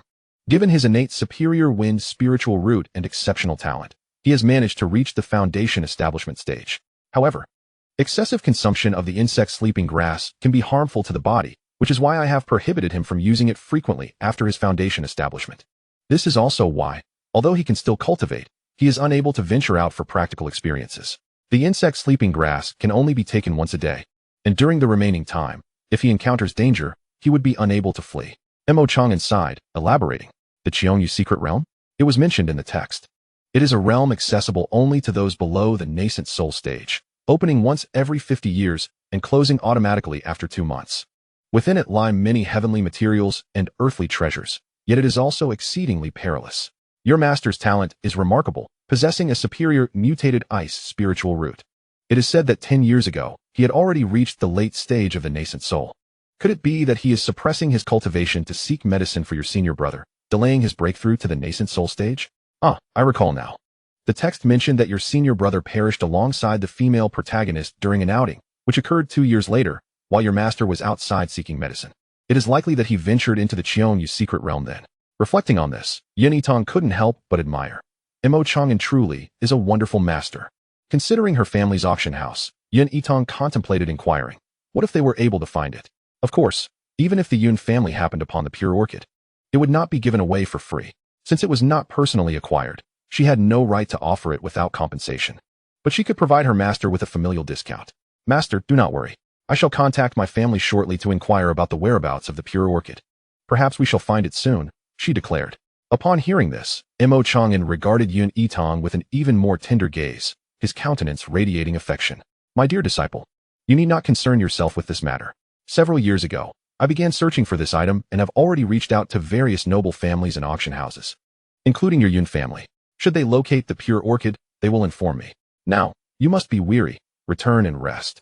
Yitang, struck by this revelation, realized that indeed, some individuals would relay information about rare items to the major auction houses, thus expediting the search process, albeit at a greater cost in spiritual stones. She had heard her second brother mention this, but it had slipped her mind momentarily. With this understanding, she truly felt relieved and replied obediently to Chang'an, Master, I shall take my leave now. She then turned to depart. Watching his little disciple's retreating figure, Chang'an couldn't help but marvel. Indeed, I have taken in a kind-hearted little disciple. He is truly fortunate. However, his kindness and youth make him susceptible to deception. Contemplating the upcoming secret realm expedition next month, he resolved to impart lessons about the treachery of the cultivation world to his young disciple. Yitang. Yes, I am indeed very kind. As the moonlight waned, the sun re-emerged. Upon awakening, Yitang felt the weariness dissipate, reflecting that cultivation truly is a remarkable path. Recovery occurs swiftly. Were she an ordinary person, after fervently practicing swordsmanship for 8 hours as she had the previous day, she would require a full day of rest. After savoring a few pastries, just as she prepared to step outside to practice her swordsmanship, she received a message from the garment hall at the foot of the peak, reminding her that she had yet to collect her disciple's attire. Fortunately, her master had also guided her on how to control the sword, and although she was still somewhat unskilled, she would no longer need to rely on her short legs to descend the mountain. Clumsily navigating her way down the peak on her sword, she had not gone far when she overheard 2 outer disciples engaged in hushed conversation. Yitang had no intention of eavesdropping, but upon hearing her name, she couldn't help but listen. Did you hear? The new disciple under our peak's master, Xianxiaaudiobooks, actually established her foundation at the age of 9. How impressive, remarked a long-faced disciple with envy. Indeed, our Xianxiaaudiobooks possesses a top-tier lightning spiritual root, and her comprehension is exceptional. She even surpasses that 13-year-old from the xianxiaaudiobooks sect who established his foundation, chimed in a round-faced disciple, nodding in agreement. She might be the youngest foundation establishment cultivator in our lower domain. Not just our lower domain. I suspect there are none in the upper domain who established their foundation at such a young age. However, one's appearance and height become fixed after reaching the foundation establishment stage, and one must wait until the nascent soul stage to reshape their form. Does that mean Xianxiaaudiobooks will retain the appearance of a child until she reaches the nascent soul? Pondered the long-faced disciple. What of it? With Xianxiaaudiobooks' talent, she will surely break through to the nascent soul stage sooner or later, probably within a century. Now, let us hurry. The Grand Elder is teaching today? Their voices gradually faded. A thunderous realization struck Yitang's mind. She had sensed that she had overlooked something significant lately, and now it dawned on her.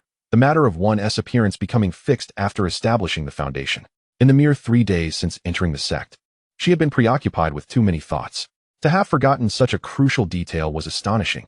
Had she remembered, she would not have established her foundation so early. She should have at least delayed until the age of 15.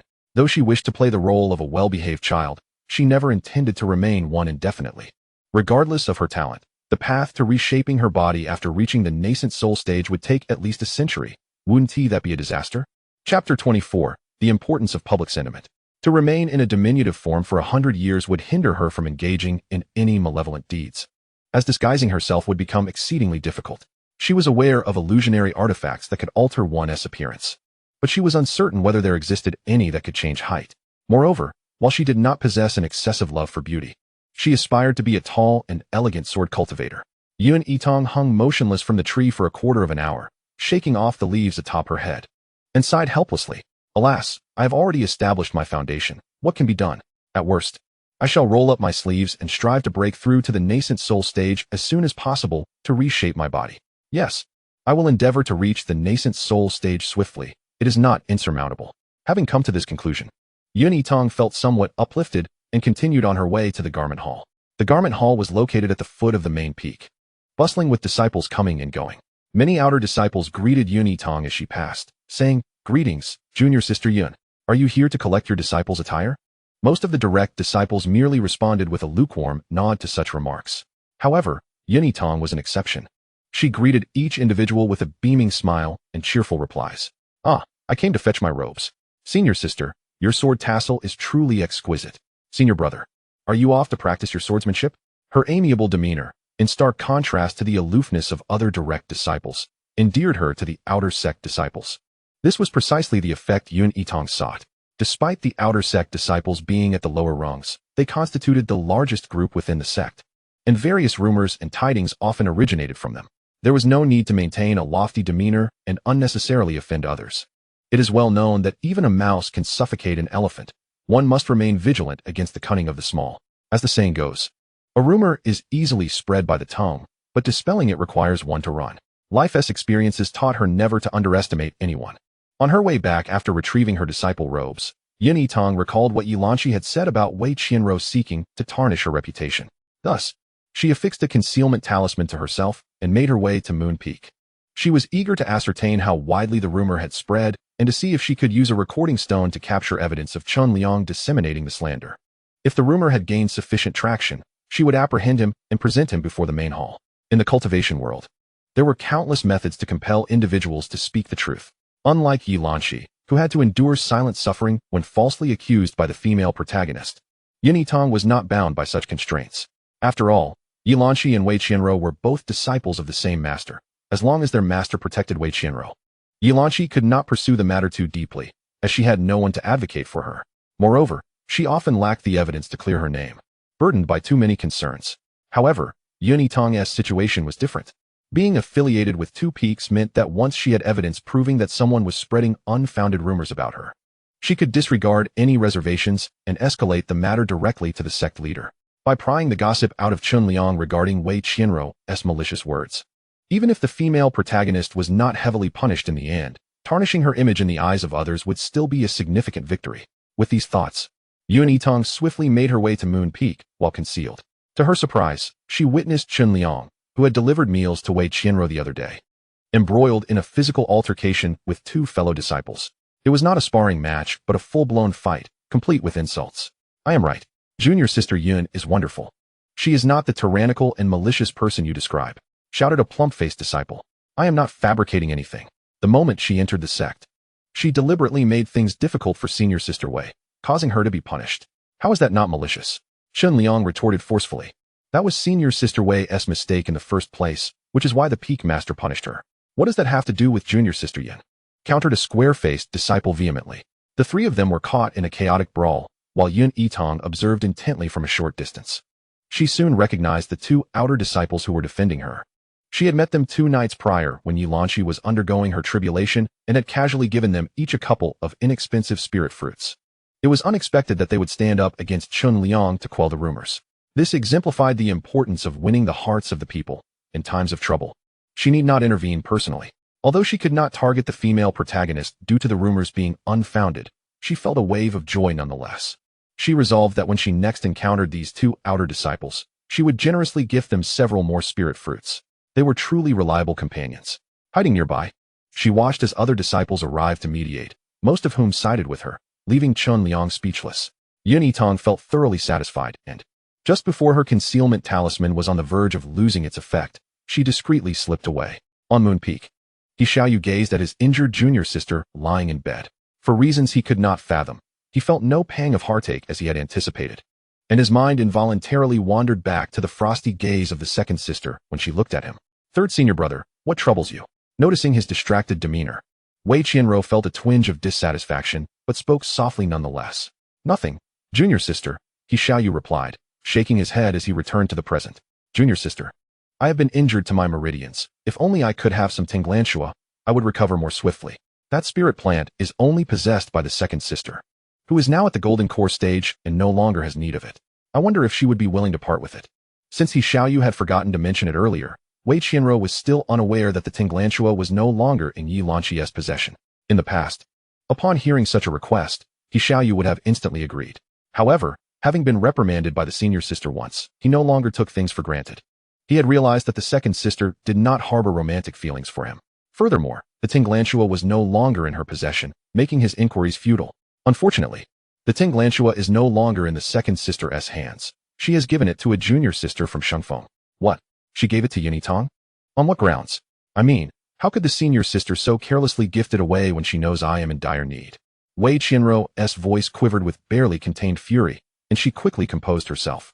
Xiaoyu, accustomed to the gentle demeanor of his junior sister, was startled by her sudden intensity. Seeing her return to her usual self, he dismissed it, for he also disapproved of Yilanqi giving such a precious spirit plant away so freely. However, he had reflected on the matter. The spirit plant was something the other had worked hard to obtain, and he had no right to interfere. Yet, gazing at his tearful junior sister, Xiaoyu couldn't help but resent Yilanqi for failing to distinguish between kinship and distance, neglecting her own junior sister while gifting such a rare spirit plant to an outsider. The Tinglantula was a rare find, and it was likely that it had already been consumed by the junior sister at Shengfeng. Even if he mustered the courage to ask for it back, it would be in vain. Junior sister, do not be disheartened. In a month's time, the illusory void secret realm will open. We shall search within. Perhaps we might discover some Tinglantula as well. Focus on your recovery. I must take my leave for now. After offering some words of comfort to Wei Qianro, Xiaoyu turned to depart, entirely oblivious to the sinister gaze lurking behind him. Yitang, that wretched Yitang, dares to snatch what I have set my sights upon. Just you wait. And as for Yilanqi, since she is so oblivious, I shall ensure that she is utterly despised by all and expelled from the sect by our master. 2 days later, as the sun began to set over the star peak, Yitang concluded her day as training and returned with her sword. Reflecting on the news she had heard about Wei Qianro being attacked and suffering multiple stab wounds that had damaged her meridians, she felt a flicker of satisfaction. In truth, had she desired, she could have easily learned of the female protagonist's condition at that moment. However, controlling her puppets in real time could easily lead to traces being uncovered. Thus she had simply instructed the puppet to attack autonomously. Although it was regrettable that she had not succeeded in killing the female protagonist, she had anticipated such outcomes. After all, many powerful figures in the narrative had failed to eliminate the female lead. The fact that her first ambush had left the protagonist gravely injured was already commendable. As she recalled the heavenly lightning that had descended upon her puppet during its assault on the female lead, a glimmer of darkness flickered in her eyes. She could deceive everyone, but not the heavens. This female protagonist was indeed formidable, possessing the protection of the heavenly path. But so what? If she could injure her once, she could do so again. There was no possibility of retreat. It was the female protagonist who harbored malicious intent, and they were destined to be adversaries. There was no rush. She would take her time. Thinking of the female protagonist inevitably led her thoughts to Yilanqi, who had gifted her the Tinglantula. It was only later, upon contacting her elder sister, that she had realized the rarity of the Tinglantula, which could fetch as much as 100 high-grade spirit stones each in the outside world. This was certainly no trifling sum, considering that direct disciples within the sect received only 2 high-grade spirit stones for cultivation resources each month. Such generosity from her sister was astonishing. After a moment of contemplation, Yitang resolved to consume the Tinglantula shortly, for good things must be utilized to yield their true value.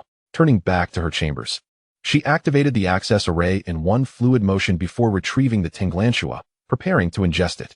A delicate flower, its tendrils adorned with a lustrous jade hue, bore diminutive blue blossoms the size of a green bean, scattered like twinkling stars across its stems, emanating a soft azure glow. It must be said, this flower possessed a rather unique charm. After admiring the vine flower for a while, she praised it before taking a bite, consuming the entire plant in one go, expecting a bitter taste. Given her childhood curiosity had once led her to surreptitiously gnaw on tree bark, a lesson not to be emulated, she was taken aback when the vine flower melted in her mouth, transforming into a sweetness that swiftly permeated her very being. Wasting no time, she immediately entered a meditative state, directing this newfound energy to expand her meridians. Half an hour later, Yitang opened her eyes, her gaze brimming with joy. As a jade spirit body, her meridians were already more transparent than those of her peers at the same cultivation stage. Now, having further broadened them, they rivaled the width of a golden core cultivator's. This meant that although she was merely at the early stage of foundation establishment, The spiritual energy stored within her meridians was akin to that of a golden core cultivator. Ha ha ha, she exclaimed, resolving to find an opportunity to return a favor to Yilanchi. She was thoroughly pleased with this vine flower. Meanwhile, Yilanchi, who had been on Yitang's mind, was kneeling before her master, Shun Jingyan, with a demeanor both humble and resolute. Wei Qianro, with eyes full of grievance, spoke up. Master, the secret realm will open next month, and I have injured my meridians. I require the vine flower for a swifter recovery. I understand that senior sister despises me. However, since she has already reached the golden core stage, she has no use for this item. I thought to exchange my precious possession for it. But not only did she refuse, she also spoke harshly to me and struck me. If you hadn't arrived in time, I fear I would have been utterly sniff. Xiaoyu, witnessing this, felt a tangle of emotions. Had he not already informed the junior sister that senior sister did not possess any vine flowers? Why then did she still seek to barter with her? Shun Jingyan looked at his kneeling disciple with a heavy heart. Yilanchi had been raised in the sect since childhood and had always been his most dependable disciple. Yet, he was at a loss as to why she continually bullied her junior sister. Just moments ago, he had caught her striking the young disciple, observing her swollen cheek. Shun Jingyan's voice bore a hint of anger as he admonished, rebellious disciple, as the second senior sister of Moon Peak. You have repeatedly taken advantage of your superior cultivation to bully your junior sister. Do you not recognize your fault? Unlike her usual eagerness to defend herself, confronted with her master's disappointment and the disdainful gazes of her fellow disciples, as well as Wei Qianro's concealed smugness amidst her grievances, Yilanchi calmly replied, Master, I have caused you concern. I acknowledge my wrongdoing. But this time, may I be granted an opportunity to explain, just this once? Very well, proceed. I am curious to hear your explanation, Shun Jingyan replied, suppressing his anger. In an instant, Yilanchi produced a recording stone, activating it. The scene revealed Yilanchi practicing her swordplay on the back mountain when Wei Qianro suddenly appeared, blocking her path. Yilanchi, you better return the vine flower to me. Or do you believe I won't persuade Master to expel you from the sect? You are well aware of how poor your reputation is throughout the peak. No need for me to remind you. It would take no effort at all to deal with you. I have never understood why you have always targeted me. Despite having no enmity between us, perhaps it is due to our shared water and wood dual spiritual roots? Your talents surpass mine. And whatever the master finds suitable for me, you must always receive a share. You deserve this, she spat. The scene then showed Yilanchi striking out. Rebellious disciple. Cease this at once. Came a sharp reprimand from Shun Jingyan, who had just witnessed the unfolding events. The image froze at this point, leaving the room in stunned silence. Everyone, save for Yilanchi, gazed incredulously at Wei Qianro, whose pallor had turned ghostly. Upon seeing the recording stone, Wei Qianro had sensed trouble. Yet her inadequate cultivation prevented her from stopping anything. After 3 years of scheming against Yilanchi, she had underestimated her opponent, failing to consider that Yilanchi might have thought ahead and procured evidence. Master, I recognize my fault. I acted out of jealousy when I saw senior sister favored by you, and I spoke thoughtlessly. As a mere chi-refining cultivator, how could I possibly harm senior sister? It was merely my anxiety over this injury that led to my foolish words. Master, I beg for your forgiveness, she pleaded, suppressing her resentment as she knelt before Shun Jingyan, her face pale. Master, my junior sister has acknowledged her mistake. Please forgive her just this once, Cheng Xiaoming implored. Looking at his pale junior sister with concern, others soon joined in, urging leniency, viewing the matter as trivial girlhood squabbles. After all, had senior sister not faced any significant consequences previously? Yilanchi, observing the scene, let out a cold smile, her heart tranquil. Her junior sister was right. There was no need to concern herself with foolishness. If they sought to provoke her, she would retaliate. If she could not win, she would bide her time for a return. After all, she would eventually strike back. The senior brother's golden core cultivation was currently formidable, but she would wait for her moment. Shun Jingyan's expression grew complex. He had not anticipated that his young disciple would resort to slander out of jealousy. Watching the silent Yilanchi kneeling beside him, he felt a twinge of guilt for the grievances she had endured over the years. Chapter 26. The good news of the female protagonist's punishment. With a wave of his hand, he gently levitated the second disciple, disappointment evident as he glanced at his pale young disciple nearby. Had it not been for the favor he owed to the Wei family's patriarch, he would never have accepted Wei Qianro, who possessed merely mid-tier aptitude, as a disciple. Yet, she had been cherished for 3 years. Considering her unhealed wounds, he softened, unwilling to impose too harsh a punishment. After a moment of contemplation, Shun Jingyan opened his eyes and spoke sternly. Rebellious disciple, you have deliberately slandered your senior sister. By sect rules, the penalty for minor offenses is 30 lashes of the soul-searing whip, and for serious offenses, 100 lashes. since you are still injured. The 30 lashes are hereby suspended, but you are to reflect in the thought reflection cliff for 10 days. Do you accept? I acknowledge my faults and accept the punishment. Wei Qianro replied, feigning a pitiful demeanor, while her heart brimmed with malice. The thought reflection cliff was a desolate place devoid of spiritual energy. Her injuries would only worsen there. This time, she had been careless, never anticipating that Xianxia had grown wise enough to gather evidence against her, since she could no longer benefit from her. Perhaps it was time to find an opportunity to eliminate her, unbeknownst to Yitang, who was oblivious to the uproar at Moon Peak.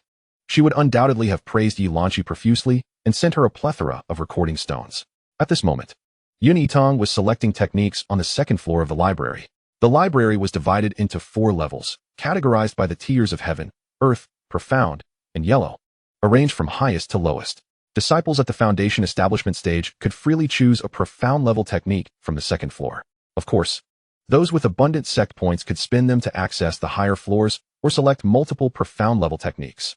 However, overreaching was rarely practiced, as sect points were earned through tasks, making them more precious than spirit stones. No one would squander them lightly. Rarely seen in history, cultivators with mutated thunder spiritual roots were even less likely to find thunder-based techniques. After scouring the entire second floor, she finally discovered a thunder technique entitled Thunderous Blade of 1,000 Swords. The name, though imposing, left her no room for hesitation. Yes, this will do, she decided. After all, it was not her core technique, it simply needed to be effective. Her primary heart method and technique had already been chosen, with the heart method being the heavenly tier supreme Xiantian thunder technique, which would suffice until the tribulation stage without needing replacement. The innate technique, known as the heavenly sky divine slaying, was a divine level cultivation method that the original owner glimpsed within the chaos. Like the original owner, she was unable to vocalize or inscribe the fragment of memory stored in her mind. However, she discovered that she could cultivate it independently. In this realm of cultivation, where heavenly techniques reign supreme and divine methods are mere legends, she could hardly fathom the value of such a divine-level technique. Regrettably, she could not transcribe it or pass it on to the Yun family.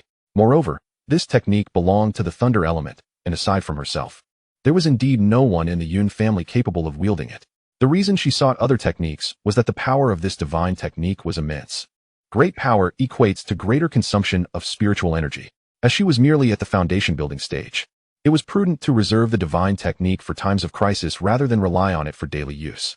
Thus, she needed to select a technique more suited to her current capabilities, for relying solely on the sect's basic sword techniques would be inadequate.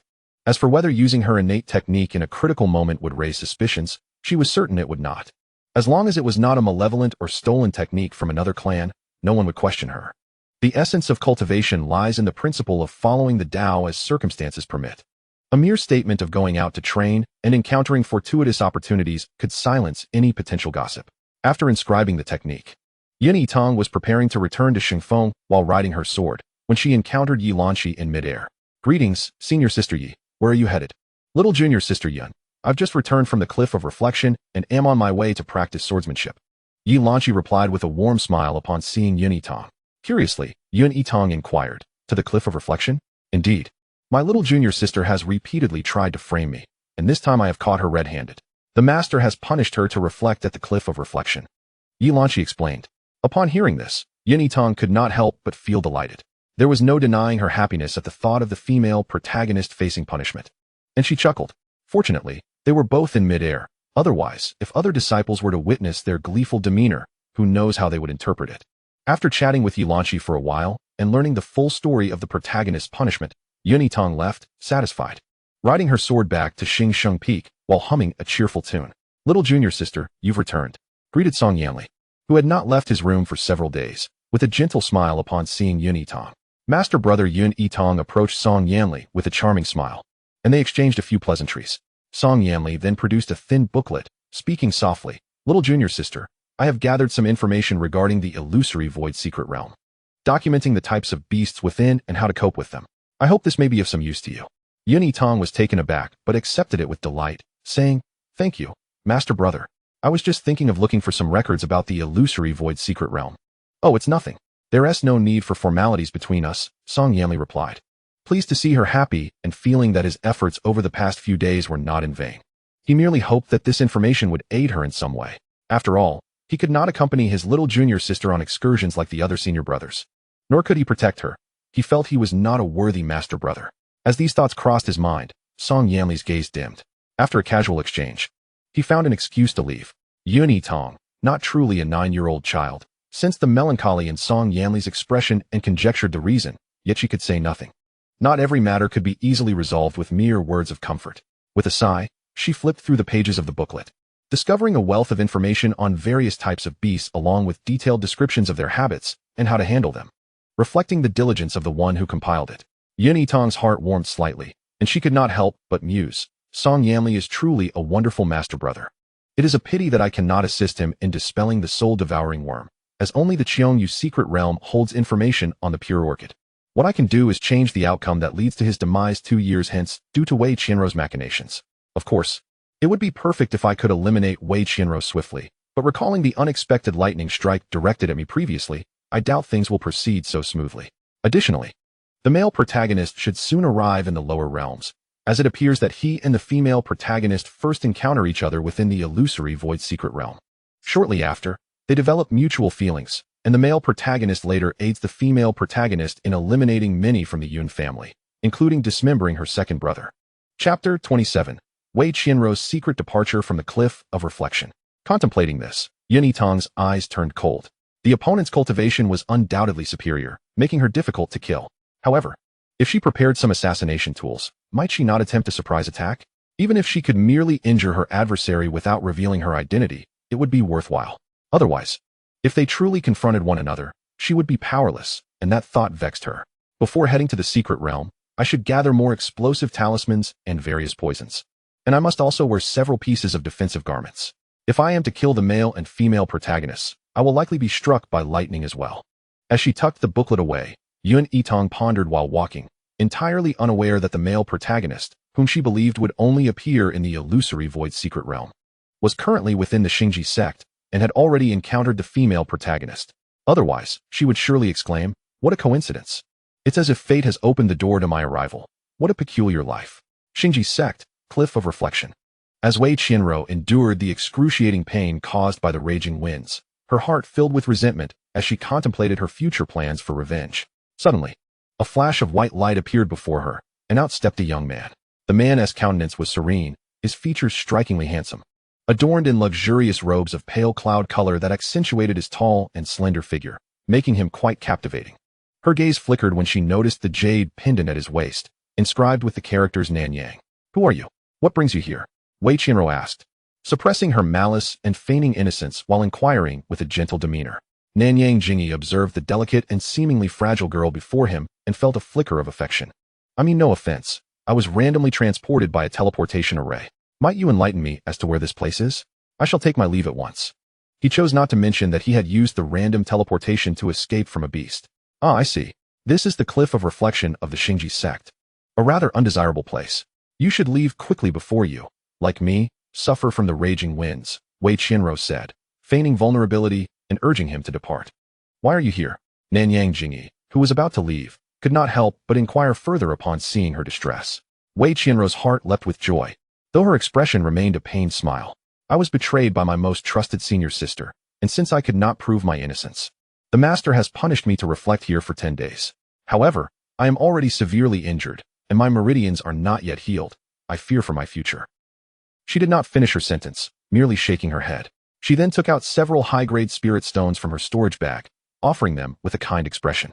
"This senior brother, this place is devoid of spiritual energy, but you can use spirit stones to activate a teleportation scroll. These are all the spirit stones I possess. Since I cannot cultivate for the time being due to my injuries, I might as well give them to you. Please do not accidentally wander into this place again." As she spoke, she attempted to hand over the spirit stones, only to be blown down once more by the fierce winds. Nanyang Jingyi quickly stepped forward to support her, cradling her gently in his arms.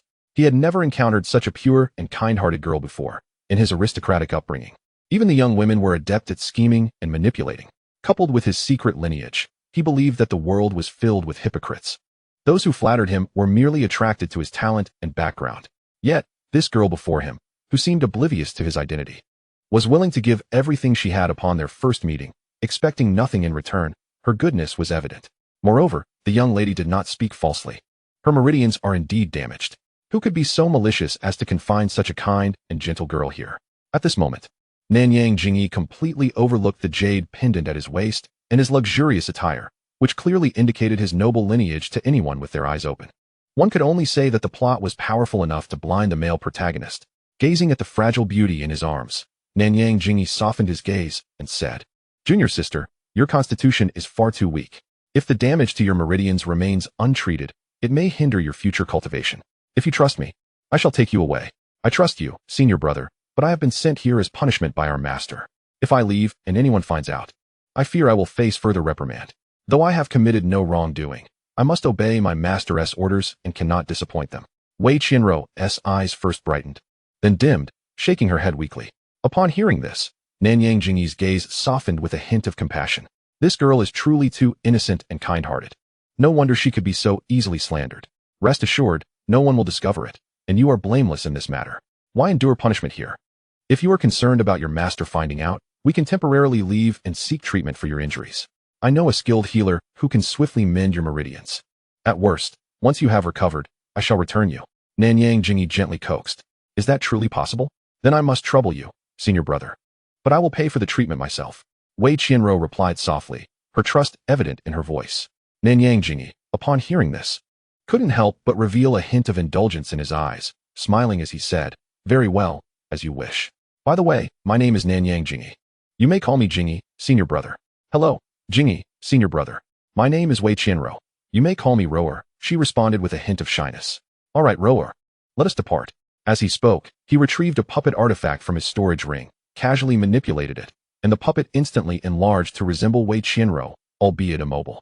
He positioned the puppet in a meditative pose before activating a teleportation scroll with a spirit stone, and in an instant, they vanished.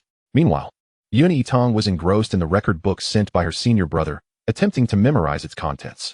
At that moment, the communication jade at her waist suddenly flickered. Upon picking it up, she saw a line of small characters displayed. "Little sister, the items you requested have arrived." Upon seeing this message, "Please head to your sect's entrance promptly." Yitang grinned widely. Her second brother had swiftly found her a height-altering illusion artifact, which was quite impressive. 2 days prior, she had messaged her second brother, Yuan, asking him to assist in locating such a rare item. At the time, he had asked no questions and had readily agreed. To her surprise, the items had arrived in less than 2 days. It was truly wonderful. Quickly replying to her second brother, Yitang summoned her sword and soared to the entrance of the sect. Sure enough, she spotted Yunda, clad in the Yun family's guard uniform, waiting not far off. "Greetings, fifth miss," Yunda said respectfully upon seeing Yitang. "No need for such formality, Yunda. Thank you for making this trip." Yitang smiled, raising her hand in a gesture of dismissal. Yunda was one of the visible guards of the Yun family, and Yitang was familiar with him, which was why Yuan had sent him. Yunda produced a silver storage ring and spoke respectfully. "It is no trouble at all, 5th Mississippi. This is from the second young master. He instructed me to deliver it to you, stating that it contains the items you require." Chapter 28, The Black Market. "All right, I understand," Yitang said, accepting the storage ring and, after some insistence, pressed a bottle of restorative spirit pills into Yunda's hands. She then bid him farewell and turned back toward the sect. As Yunda watched the figure of his 5th miss recede, he couldn't help but recall the time 5 years ago when the 4-year-old 5th miss had shared her snacks with him after he helped her fly a kite. Now, looking at the restorative pills in his hand, he took a long moment before his gaze softened and he turned to leave. In his heart, Yunda mused, their 5th miss has always been a kind-hearted child. On the other hand, as soon as Yitang returned to her residence, she eagerly opened the storage ring sent by her second brother, extracting a black collar from within. The remaining array of talismans, elixirs, and spirit stones were stored in her left-hand bracelet. This black collar was the illusion artifact capable of altering her height and appearance. After recognizing it as hers, she donned it and experimented, transforming into various forms: men, women, the elderly, the young, tall, short, and stout, until she had exhausted all possibilities and was thoroughly satisfied. Now that she possessed the necessary illusion artifact, along with an ample supply of talismans and elixirs, as well as sufficient defensive spirit artifacts and robes, she felt prepared to act discreetly should she encounter the protagonists in the illusionary void secret realm, without revealing her identity. However, she still needed to procure some poison powder, which she currently lacked. It seemed a trip down the mountain was in order. The nearest city to Xingji sect was Shuangyuan City, which also happened to be the home of the Wei family. Thinking of the Wei family brought to mind Wei Shiryao, who had been led astray by the female protagonist and had sent someone to kill her. Had she not fled swiftly, she would surely have met the same fate as the original character. Unfortunately, the perpetrator was sentenced to 10 years of confinement, making it impossible for her to find an opportunity to secretly hire someone for revenge. She would have to wait for another time. Shaking her head, she turned and set out to seek her master. Although foundation-building disciples could leave the mountain freely after registering at the entrance, since it was her first time descending, Yitang chose to inform her master. Upon receiving permission, she finally took to the skies on her sword. Half an hour later, Yitang arrived in Shuangyuan City, a bustling metropolis in the lower realm, especially lively due to its proximity to Xingji sect, frequented by many cultivators. Before entering the city, Yitang donned the collar to disguise herself as a tall, robust male cultivator, as she intended to purchase items such as poison powder and the like, which would not be suitable to buy openly. Furthermore, given that this was within the Wei family's sphere of influence, the probability of encountering their members was quite high. Being alone and of low cultivation, she deemed it wiser to exercise caution. By now, it was past noon, and Yitang had arrived somewhat late. Many of the stalls in the marketplace were already packing up. Nevertheless, adhering to the principle of having come all this way, she decided to take a look. As she wandered through the market, she noted that many of the stalls had emptied, with numerous vendors preparing to leave. Eventually, she stopped at a somewhat concealed stall. The vendor was an elderly man, appearing to be around 60, with a cultivation level akin to her own. The stall displayed an array of common low-tier spirit herbs, along with several types of powders designed to repel low-tier beasts. Yes, this is the place, she thought to herself, recalling that the female protagonist had inadvertently discovered the hidden black market within the marketplace and procured many rare items from it. However, the black market did not operate daily. Entry depended entirely on luck. Each time the black market opened, a designated gatekeeper would appear, and it was this elderly man. "Senior, I wish to purchase some ding grass. Could you please guide me?" she said, handing over a low-grade spirit stone. The old man lifted his gaze to inspect the tall, robust middle-aged man before him, who matched his cultivation level, and smiled broadly. "No need for such formality, my friend. The ding grass is just ahead. Follow me." With that, he casually gathered the scattered items on his stall and led Yitang into an alley. They navigated several winding paths before stopping in a clearing, where the old man raised his hand and waved. Instantly, a small door appeared in the air. Good heavens, a teleportation array. What a grand setup. No wonder the black market is so elusive. Please, esteemed friend, once you have explored within, do remember to seek out the individual clad in yellow attire, who will guide you to the exit. Otherwise, you may easily lose your way, the elderly man advised with courteous intent. "Thank you, senior." Yitang nodded in gratitude before stepping through the entrance. As she entered, the seemingly conjured door vanished without a trace. Initially believing that the black market would be elusive and sparsely populated, she was surprised to find it bustling with activity. Apart from the disguises worn by the patrons, it bore a striking resemblance to the market square. The presence of teleportation arrays suggested that the black market had established portals in various locations. She had just spotted a merman from the North Sea, who, despite wearing a mask, had his fish-like ears and skin exposed. The offerings within the black market were diverse, ranging from various beast cubs to rare spiritual herbs and pills, including an array of advanced alchemical materials, beast pelts, and beast cores. After a cursory glance, Yitang made her way directly to a stall that specialized in medicinal powders. The stall was adorned with an array of powders, and she focused on several, including beast-attracting powder, sleeping powder, aphrodisiac powder, and corpse-disintegrating powder. These were indeed precious commodities, difficult to procure in the external market or from apothecaries. Thus, she waved her hand, purchasing 10 or more of each type, except for the beast-attracting powder, which was rare and limited to 2 per person. Having acquired what she needed, she slowed her pace to survey her surroundings, but found nothing else of immediate necessity. She stocked up on a few explosive talismans and acceleration talismans, and after inspecting her storage bracelet to confirm she lacked for nothing, she contentedly sought out the attendant who guided her out of the black market. As dusk descended, she wasted no time and, upon exiting the city gate, took to the skies on her sword, heading directly towards her sect. 5 days later, within a cavern in a gorge outside Shuangyuan City, a young couple embraced, their faces flushed with warmth. "Ruer, thank you for your assistance. I shall not betray your trust," South Yongjingi vowed, gazing tenderly at the bashful, rosy-lipped maiden in his arms. "Brother Jingi, such words are unnecessary. You healed my damaged meridians, and now you find yourself envenomed. How could I turn a blind eye?" Ruer replied, her tone filled with concern. "But alas, you are already betrothed. I would not wish to disrupt your engagement. As long as you remember me, Ruer, that is sufficient." The young couple, exchanging heartfelt sentiments, were none other than South Yang Jingyi and Wei Qianro. A day prior, Jingyi had received a message from his fiancée, indicating she had discovered the whereabouts of the Thunder Spirit Pearl and inviting him to her residence for further discussion. The quest for the Thunder Spirit Pearl was indeed one of Jingyi's main objectives for his descent into the lower realms. However, he found himself perturbed by his fiancée's insistence on a face-to-face meeting rather than relaying the information directly. While he had no aversion to his betrothed, it was only after meeting Ruer that he comprehended the true nature of his desires for a companion. Chapter 29. Disguised as Wei Qianro. Given that the Sunyang family still had its uses, this engagement could not be easily dismissed, and he would have to temporarily inconvenience Ruer. Reflecting on the moment he had been struck by the aphrodisiac venom, he felt a warmth in his heart as he recalled Ruer's shy yet resolute efforts to alleviate his suffering. Unbeknownst to him, the aphrodisiac mushrooms he had encountered during his battles with demonic beasts were the handiwork of the maiden in his embrace.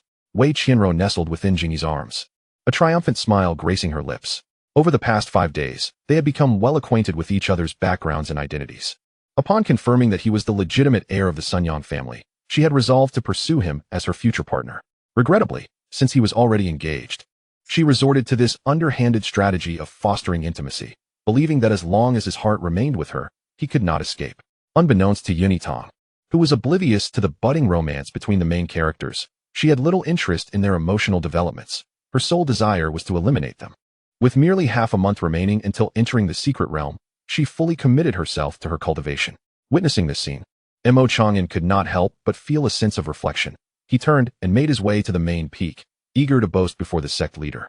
Time passed swiftly, and in the blink of an eye, only 2 days remained until the secret realm opened. After days of fervent cultivation, Yitang had significantly improved her swordsmanship and advanced to the mid-foundation stage. Finally, she paused her training, realizing she had neglected an important task. She felt a pang of regret. In her fervor for cultivation, she had completely forgotten to gather evidence regarding the schemes of the female lead against her third junior brother, Shen Yuan. This matter was of utmost importance. As darkness enveloped the sky, she dared not delay any longer. She summoned her sword and swiftly exited the sect, grateful for her unique advantages that illuminated the whereabouts of the cultivator possessing the evidence. Upon leaving the sect, Yuan Yitang sought out a secluded spot and, when she re-emerged, had fully transformed into the likeness of Wei Qianro. Indeed, she had successfully disguised herself as Wei Qianro. Not rushing, she donned a spiritual artifact that concealed her cultivation level, ensuring it appeared as though she were at the 4th level of qi refinement. She then continued on her way, stowing her spiritual sword and applying an acceleration talisman as she approached her destination, mindful that cultivators at the qi refinement stage could not fly on swords. One must not reveal any flaws, she mused. She hastened to a small cave outside Shuangyuan City, whereupon adopting Wei Qianro's voice, she lightly called out, "I trust you are aware of my intentions, dear friend. Please, do step forth." As her words fell, the cave opened, revealing a short, stout male cultivator at the 5th level of qi refinement, who greeted her with a congenial demeanor. "Fairy Wei, do not be vexed, for it is entirely my apprentice's fault for inadvertently capturing your likeness. Look at the commotion this has caused, haha. Yet, in our line of work, we simply earn a modest living. You can rest assured that our lips are sealed. Once you acquire this item, all will be well," the male cultivator assured her. His words were merely formalities. Acquiring evidence against Wei Qianro's nefarious deeds was no mere coincidence. They were members of an organization known as the Good Deed Sect, specializing in this line of work. They deployed individuals to frequented locations of cultivators, discreetly placing recording stones or trailing renowned disciples to capture incriminating footage, ultimately filtering through the collected material to retain only those that could serve as leverage. Subsequently, they would inform the targets of the evidence's location, with the purchase price determined by the severity of the information. There had been instances when cultivators, upon retrieving evidence, resorted to eliminating the individuals implicated. However, such actions often led to their secrets being disseminated throughout the cultivation world within a day. Others, who believed themselves immune to consequence, had attempted to harm the messengers of the recording stones, only to find themselves exposed. Conversely, those who merely purchased evidence without resorting to violence found that their secrets remained undisclosed. Gradually, all cultivators approached by this organization could only resign themselves to their misfortune, spending spiritual stones on leverage as a means of averting disaster. The individual who approached the female protagonist did so after the conclusion of the illusory Void Secret Realm. Perhaps due to the protagonist's overwhelming aura, when she eliminated the individual, another accomplice in possession of the evidence was simultaneously slain by another cultivator. preventing news of the incident from spreading. Yitang had contemplated simply eliminating the individual after obtaining the evidence. For this person not only collected incriminating evidence to threaten others, but also sought to gather private information about female cultivators for extortion. Such an individual was deserving of death. Moreover, once the individual was deceased, the evidence against the protagonist would also be disseminated, aligning perfectly with her desires. However, should she do so, she would forfeit any potential favor from Xianxiaaudiobooks. Performing good deeds without expectation of reward was not her style. Therefore, the individual could not be killed, and the evidence must remain under wraps, at least until after entering the secret realm. Yet, purchasing leverage with spiritual stones was out of the question. Her frugality would not allow it. I am well aware of the good deeds sect's regulations. No need for further elaboration. Now, hand over the evidence, she demanded. Wei Qianro, Yitang, extended her hand as she spoke. The other party, quite straightforwardly, rummaged through their storage bag and produced a recording stone, handing it over. Oh, it appears you have meticulously documented my actions, Wei Qianro observed with a cold sneer after viewing the images within the stone. Haha, Fairy Wei. Please do not be vexed. This evidence has already been presented to you. The stout male cultivator chuckled. Indeed, that is true. Wei Qianro acknowledged with a nod before turning to leave. The stout male cultivator was taken aback and quickly stepped forward to block her path, his tone laced with admonition. Fairy, have you forgotten something? Why are you leaving so abruptly? Having obtained the evidence, it is only natural that I depart, Wei Qianro replied, her demeanor nonchalant. Annoyance flickered across the stout male cultivator's face, and his tone grew cold. Fairy, let us speak plainly. It is impossible for you to leave with the recording stone without compensation. Otherwise, I assure you that by tomorrow, evidence of your wrongdoings will be rampant. Oh, so you possess more of my evidence? Wei Qianro feigned surprise. How can I be assured that you will not continue to threaten me with other recording stones? Are you worried about that, Fairy? Rest assured, our good fortune sect has its principles. We only demand one spirit stone from our target and will destroy the other evidence within a specified time. If we were to repeatedly pursue one individual, our sect would not have survived to this day. We would have been eradicated by the cultivation world long ago. If you do not believe me, the stout male cultivator patiently explained. I do not believe you, primarily because I doubt you possess multiple copies of the evidence. After all, the angle from which I conducted my actions was exceedingly discreet. For you to capture that moment is already remarkable. To use this matter as leverage against me seems overly simplistic, Wei Qianro interjected before he could finish. Oh, but Fairy may not be aware that we typically record evidence using multiple recording stones simultaneously, capturing from various angles. We have 4 versions of the recording featuring you. We intend to sell only one, while the other 3 are secured in specific locations, awaiting destruction post-transaction. Fairy, I have other matters to attend to and cannot linger with you. If this matter were to leak, not only would you risk losing your status as an esteemed disciple, but the Xianling sect would pursue you relentlessly. It would be wiser to spend 3,000 high-grade spirit stones to suppress this issue, the stout male cultivator threatened directly, growing impatient with Wei Qianro's lack of awareness. 3,000 high-grade spirit stones. That is rather exorbitant. Furthermore, your words hold no weight. How do I know whether you truly possess multiple pieces of evidence? You should be well aware of my close relationship with my third senior brother, Xianxiaaudiobooks. Before the opening of the secret realm in 2 days, if you present one piece of evidence under the pretense of selling a map to my senior brother, I will have a way to acquire it from him. If you genuinely have other pieces of evidence, I would be willing to offer you 5,000 high-grade spirit stones to keep it quiet. However, do not expect spirit stones from me for the time being. Wei Qianro stated, letting out a cold huff as she activated a speed charm and departed with an air of arrogance. Watching her retreating figure, the stout male cultivator ground his teeth in frustration but dared not pursue her. He could not resort to violence. Those in his line of work sought only wealth, especially since he held leverage over her. Moreover, her identity was not to be trifled with. It puzzled him how she had managed to find him without prior contact. He cursed his carelessness for casually tossing the recording stone earlier. He had never encountered such a brazenly defiant female cultivator before. Now, he hastily summoned his fellow sect members to relay the information regarding the other 3 recording stones. This leverage had not come easily, and he could not afford to let 5,000 high-grade spirit stones slip through his fingers.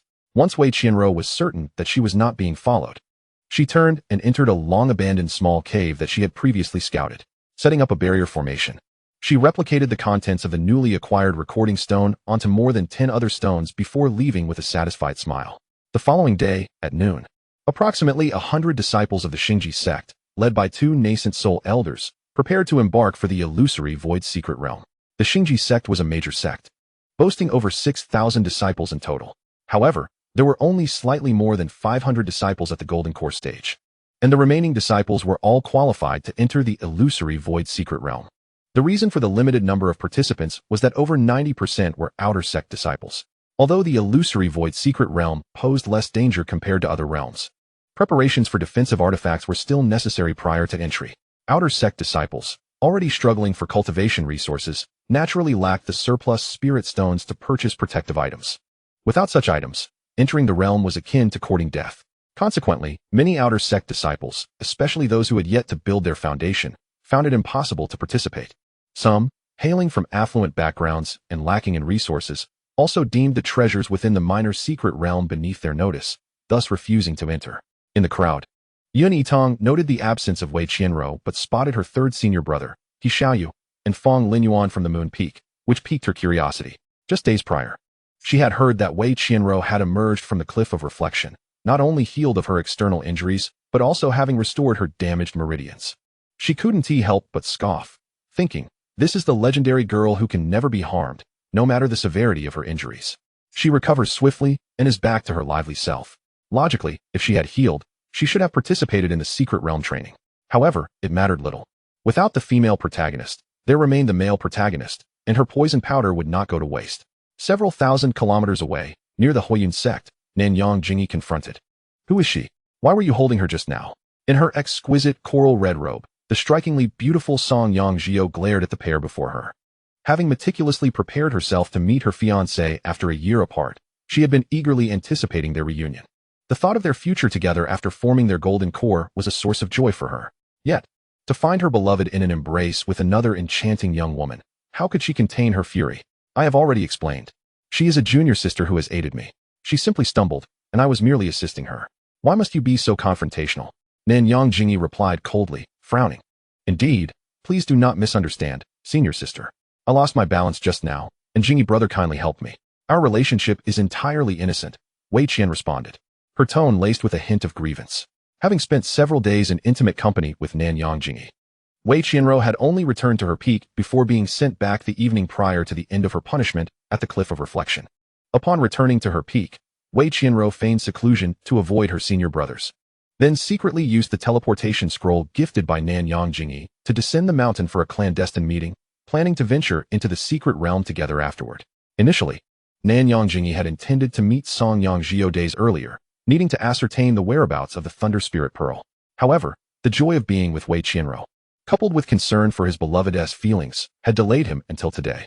Seeing his beloved woman reprimanded by his fiancé, tears welling in her eyes, Nanyang Jingyi felt a surge of anger.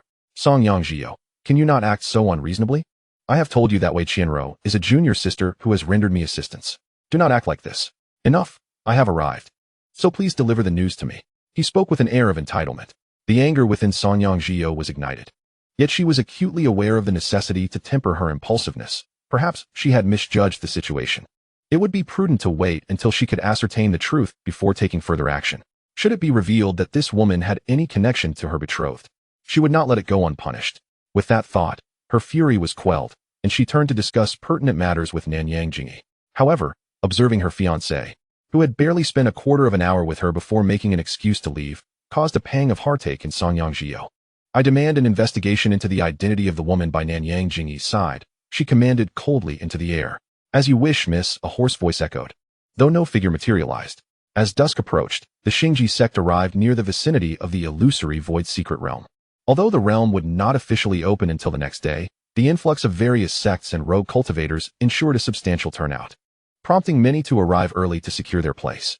Yitang spotted the team from the Xianling sect, led by none other than Shun Yuan. The Banyu sect had also arrived, yet there was no sign of Shangwen Yanquan.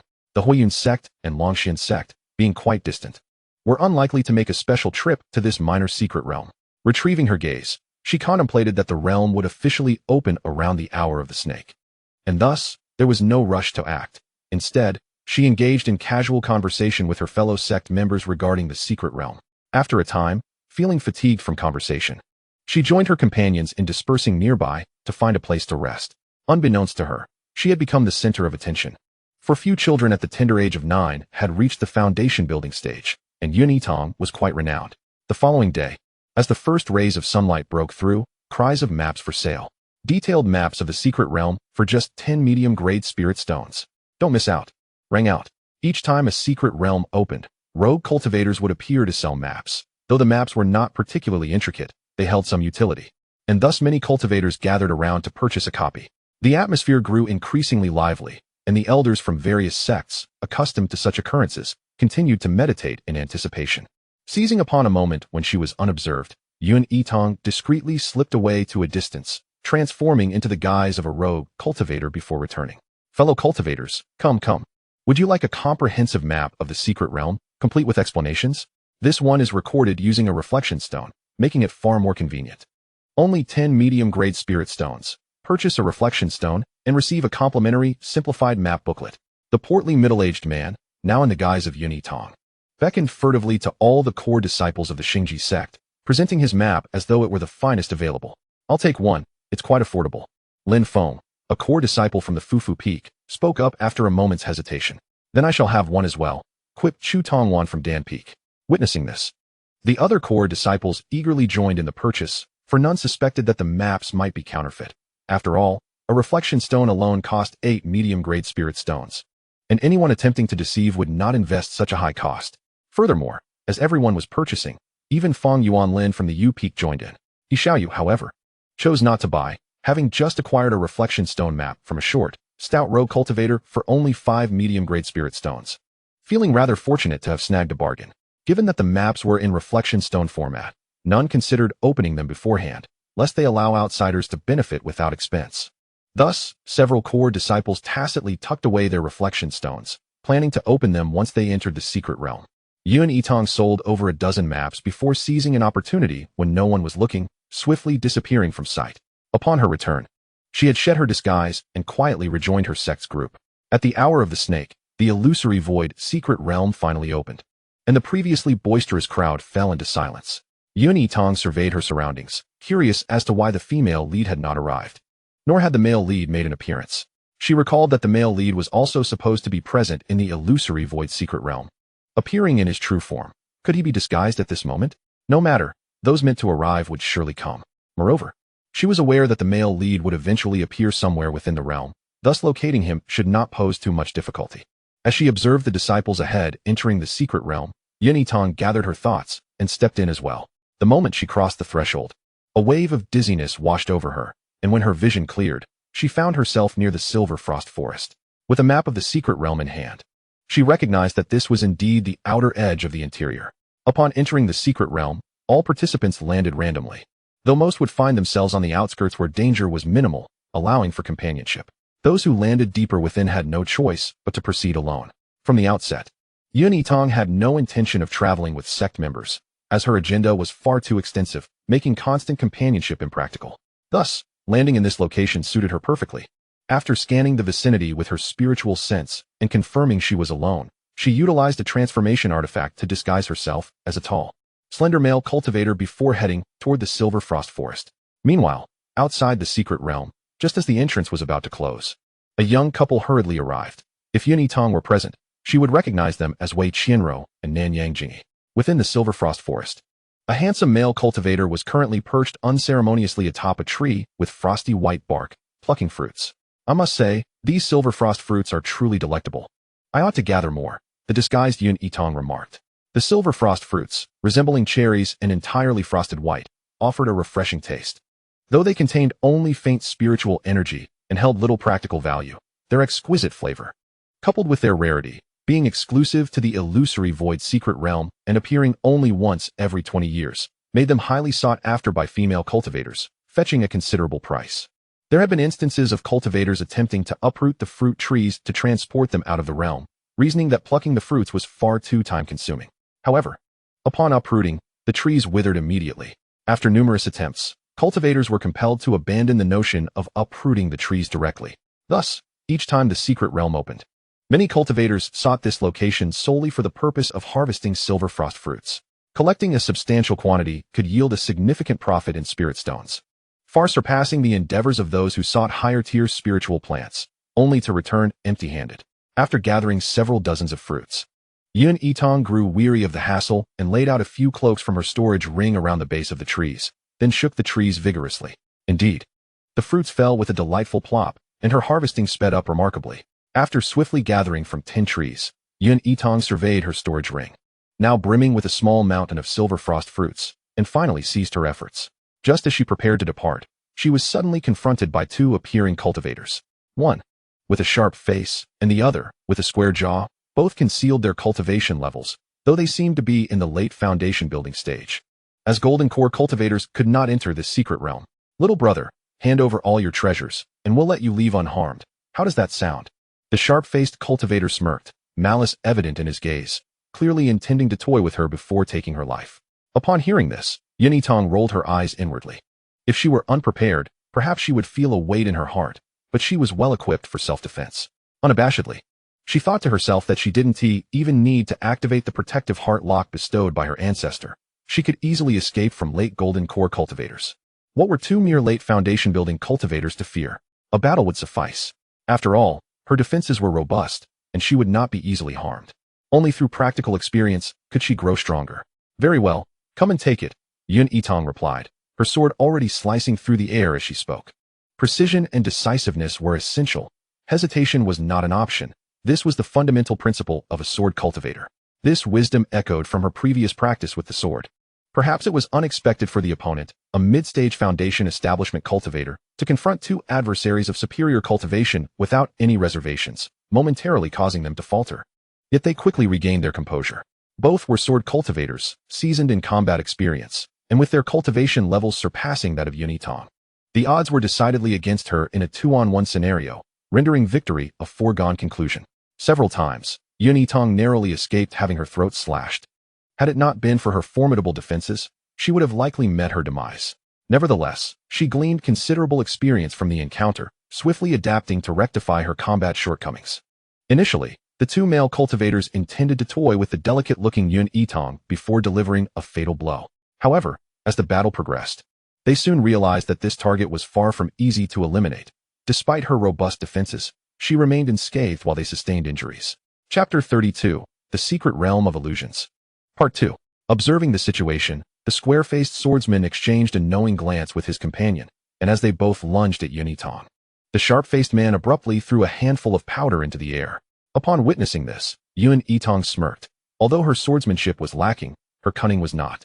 The glint in their eyes revealed their intentions, and she quickly deduced that the invisible poison barrier was now activated. Not only that, but she retaliated by sending a dose of paralysis powder back at them. You dare to use poison powder? The two were instantly immobilized, and the sharp-faced man was filled with astonishment and fury. Yitang rolled her eyes, uninterested in further conversation. Given the wealth of combat experience she had acquired from them, she approached and swiftly severed their heads, granting them a merciful end. Before departing, she did not forget to pilfer their storage bags, leaving in a manner both graceful and unhurried. Shortly after Yitang's departure, several massive second-tier demonic beasts roamed through the area, swiftly dragging away the corpses, leaving only bloodstains behind. As Yitang journeyed halfway, she could not suppress the urge to vomit. After all, it was her first time personally taking a life, and she found it difficult to acclimate. Yet she understood that the world of cultivation was inherently brutal, and she would inevitably face many more such encounters in the future. Thus, she must adapt without delay. At the outskirts of the secret realm, an inner sect disciple quietly inquired, "Fellow brothers, we have been waiting for over an hour. Shall we not set forth?" "Third brother, fourth brother, look, the other sects have already departed," Wei Qianro gently reminded. An hour prior, Nanyang Jingyi and Wei Qianro had entered the secret realm together. Despite their hands tightly clasped, the secret realm had separated them, landing them in different locales. However, Nanyang Jingyi had prepared a tracking stone, allowing them to reunite even after parting ways. Meanwhile, Wei Qianro fortuitously found herself on the periphery, encountering several inner disciples from the Xingji sect, including Xiaoyu and Fang Yuanlin. Observing the numerous disciples from various sects waiting to gather their forces before embarking on their journey, the inner disciples of the Xingji sect decided to wait a little longer to increase their numbers. Thus, the aforementioned dialogue ensued. "Indeed, we cannot afford to waste more time waiting. Let us depart. We may encounter some opportunities along the way." Fang Yuanlin nodded in agreement. The other disciples from various peaks had no objections. After all, they had entered the secret realm for the purpose of training. Had it not been for Xiaoyu's sudden suggestion to act together, they would have set off long ago. Seeing that their group had already gathered over 20 individuals, Xiaoyu nodded and declared, "Very well, let us set off." However, Before we do, let us examine the map to determine our course. With that, he retrieved a recording stone and activated it. Thus, the eager disciples gathered around to view the map, only to be greeted by a shocking scene. The footage depicted a strikingly handsome, yet somewhat youthful boy valiantly battling demonic beasts amidst the cacophony of clashing beasts and cultivators. Just as the boy successfully vanquished a demonic beast, a hand suddenly reached out from the side, seizing the exhausted boy and shielding him from an oncoming beast, before its owner swiftly fled to safety. As the recording concluded, a profound silence fell over the group, an eerie stillness reminiscent of death. Xianxiaaudiobooks, realizing the implications, hastily shut off the recording stone, but it was already too late. All disciples of the Xianxia sect had witnessed the scene. The hand's owner, now among them, was none other than the pale-faced Wei Qianro. 2 years prior, the Xianxia sect had fortuitously encountered the Xianling sect in the misty forest, collaborating to hunt demonic beasts. Several inner disciples from the Xianxia sect had participated, and upon seeing the footage, they immediately recognized the scene and understood that the hand that had shielded against the beast belonged to Zhao Xuping, the third disciple of the Xianling sect's sect leader. When they had been besieged by a horde of demonic beasts, everyone had been preoccupied with survival, leaving no time to attend to one another, and thus, no one had witnessed that moment. Only upon hearing Zhao Xuping's anguished cries for help did they discover that he had already succumbed to grievous injuries from the beasts. They had assumed he had merely been careless, unaware that it was Wei Qianro who had inadvertently harmed him. Contemplating this revelation, the disciples turned their gazes towards Wei Qianro. Woo, third brother, fourth brother, I was truly terrified at that moment. The demonic beast was about to attack me, and I instinctively grabbed at something to defend myself, not realizing it would hurt someone. I have been plagued with guilt since then, even contemplating bidding farewell to our master to seek forgiveness from the Xianling sect. But I knew that if the truth were revealed, it would undoubtedly cause discord between our sects, and I did not wish to implicate our sect. So, Woo, I'm sorry, I truly acted out of fear. It was not intentional. Wei Qianro's heart raced with panic for a moment, and tears began to flow. Little junior sister, do not cry. Given the circumstances, it was not your intention, and I fully understand. Fang Yuanlin was the first to offer comfort, his heart aching for her. In his eyes, she had always been gentle and kind, and her actions had stemmed from sheer fright, which was entirely forgivable. Esteemed colleagues, Zhao Xuping is not one of our sect. If this matter were to spread, it would not only affect our Moon Peak, but also jeopardize the harmony between our sections. Therefore, I implore you to keep this matter confidential. Furthermore, whatever we acquire in the secret realm, our Xianxiaaudiobooks peak shall retain a mere 20% to distribute among you all. What say you? Xianxiaaudiobooks addressed the assembly with gravity. The other inner disciples naturally had no objections, for Wei Qianro had not harmed a fellow sect member. Furthermore, in times of crisis, it was not uncommon for someone to shield another with their own life. Such occurrences were not rare in the world of cultivation. Now that there was a benefit at stake, there was no need to air grievances, and they all assured that they would not disclose the incident. Though their perceptions of Wei Qianro had undoubtedly changed.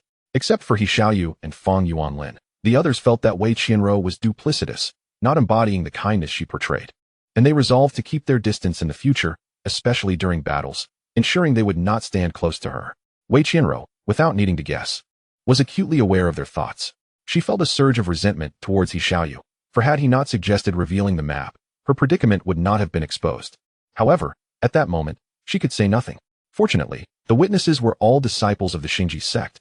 As long as the matter did not reach the Xianling sect, she would be unscathed. As for the adverse opinions of others, she was confident she could rectify them over time. Yet, she needed to discreetly inquire of third brother about the source of the recording stone. All right, the time has come. Let us depart. I have the map here. Let us review it quickly and set off. Lin Feng of the Fu Peak urged, unwilling to delay further, raising his hand to unveil the map he had purchased. To everyone's astonishment, the scene displayed was not of a map, but rather the footage of Wei Qianro harming Zhao Xuping. The other inner disciples who had acquired the recording stone version of the map quickly activated their stones in response. Chapter 33, The Secret Realm of Illusions, Part 3. Indeed, there was no map of the secret realm within. All they found were scenes of Wei Qianro inflicting harm. Yet, the pamphlet gifted to them did indeed contain a simplistic map of the secret realm.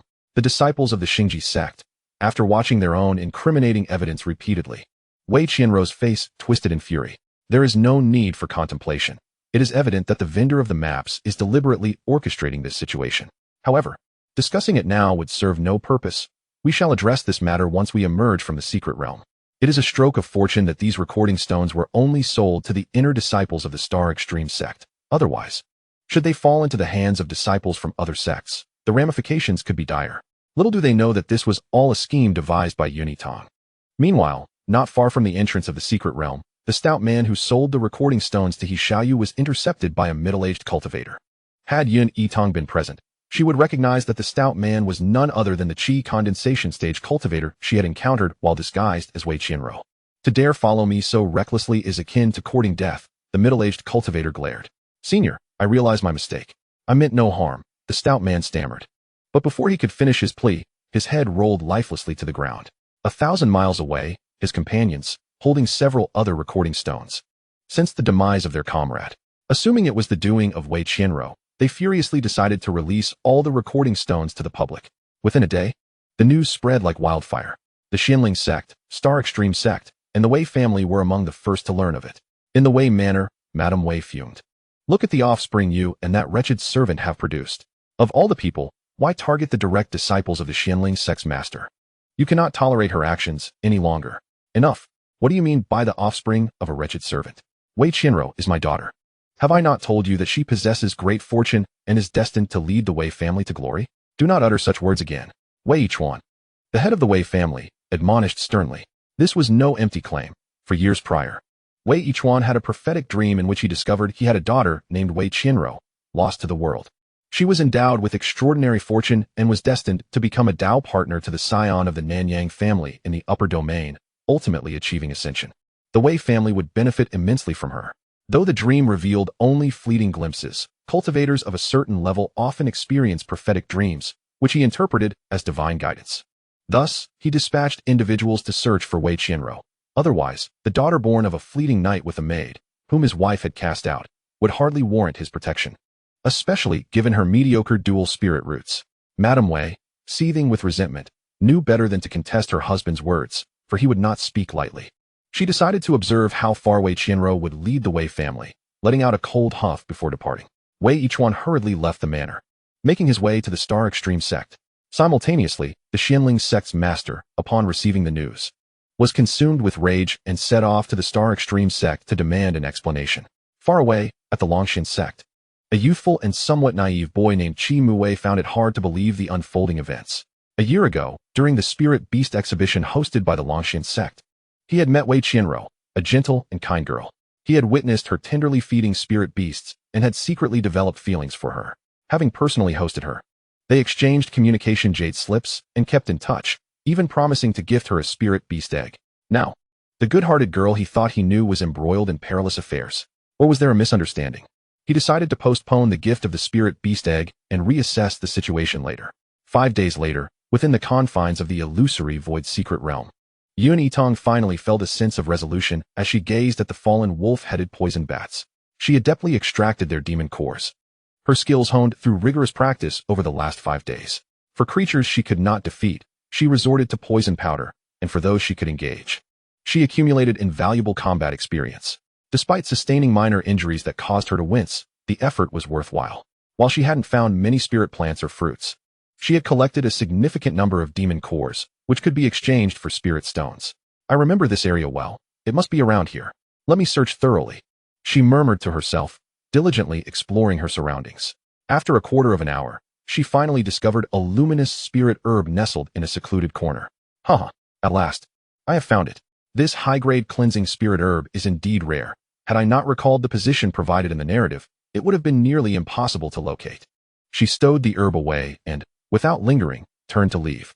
At that moment, the inner disciples of the Star Extreme sect must have already viewed the recording stones. She wondered what their reactions would be. Many of them held a favorable impression of Wei Qianro. She was curious how this situation would alter their perceptions of her.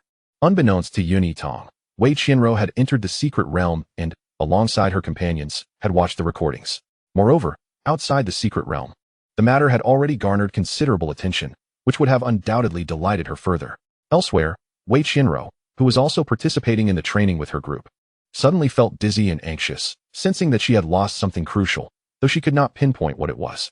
As night fell, after dispatching a second-tier ink porcupine that had attempted to devour her, Yitang found refuge in the embrace of a large tree.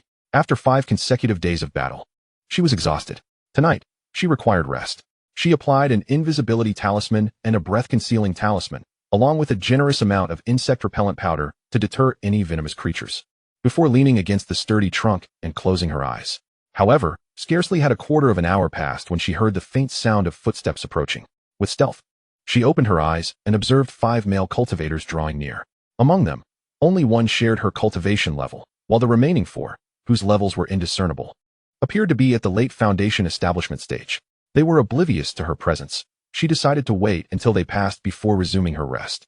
"Brother, let us take a break. Those 3-tiered demon beasts we just fought consumed a significant amount of our spiritual energy," the youngest of the 5, a slender-faced cultivator, suggested. "Very well, let us rest here for an hour before continuing our journey," the leader of the group replied after a moment of thought. The others readily agreed. Sitting down on the ground to recuperate, Yitang, perched in the tree, could only feel exasperated. If they were to rest, they should do so farther away. How could she relax with them so close? Underneath the tree, the youngest cultivator could no longer contain his frustration, exclaiming, "This secret realm is vast. How are we to find anyone?" Miss Chinro issued her command so late that we had no time to employ tracking methods. "We're just wandering aimlessly. We must keep searching. Their youth suggests they are likely accompanying the Star Extreme sect and would not venture into the central area. If we scour the inner perimeter, we are bound to encounter them," the leader replied in a calm tone. Indeed, Miss Chinro mentioned that if we succeed in eliminating Yitang, each of us would receive 5,000 high-grade spirit stones. "That is far more lucrative than harvesting low-grade spirit herbs in this minor secret realm," mused another well-featured male cultivator. I'm quite tired of this shabby, scattered cultivator attire. It pales in comparison to the garments worn by disciples of the Wei family," the slender-faced cultivator lamented. "Well, this is for the sake of convenience. What if she possesses recording stones? Disguising ourselves as scattered cultivators makes it easier to act," another chimed in.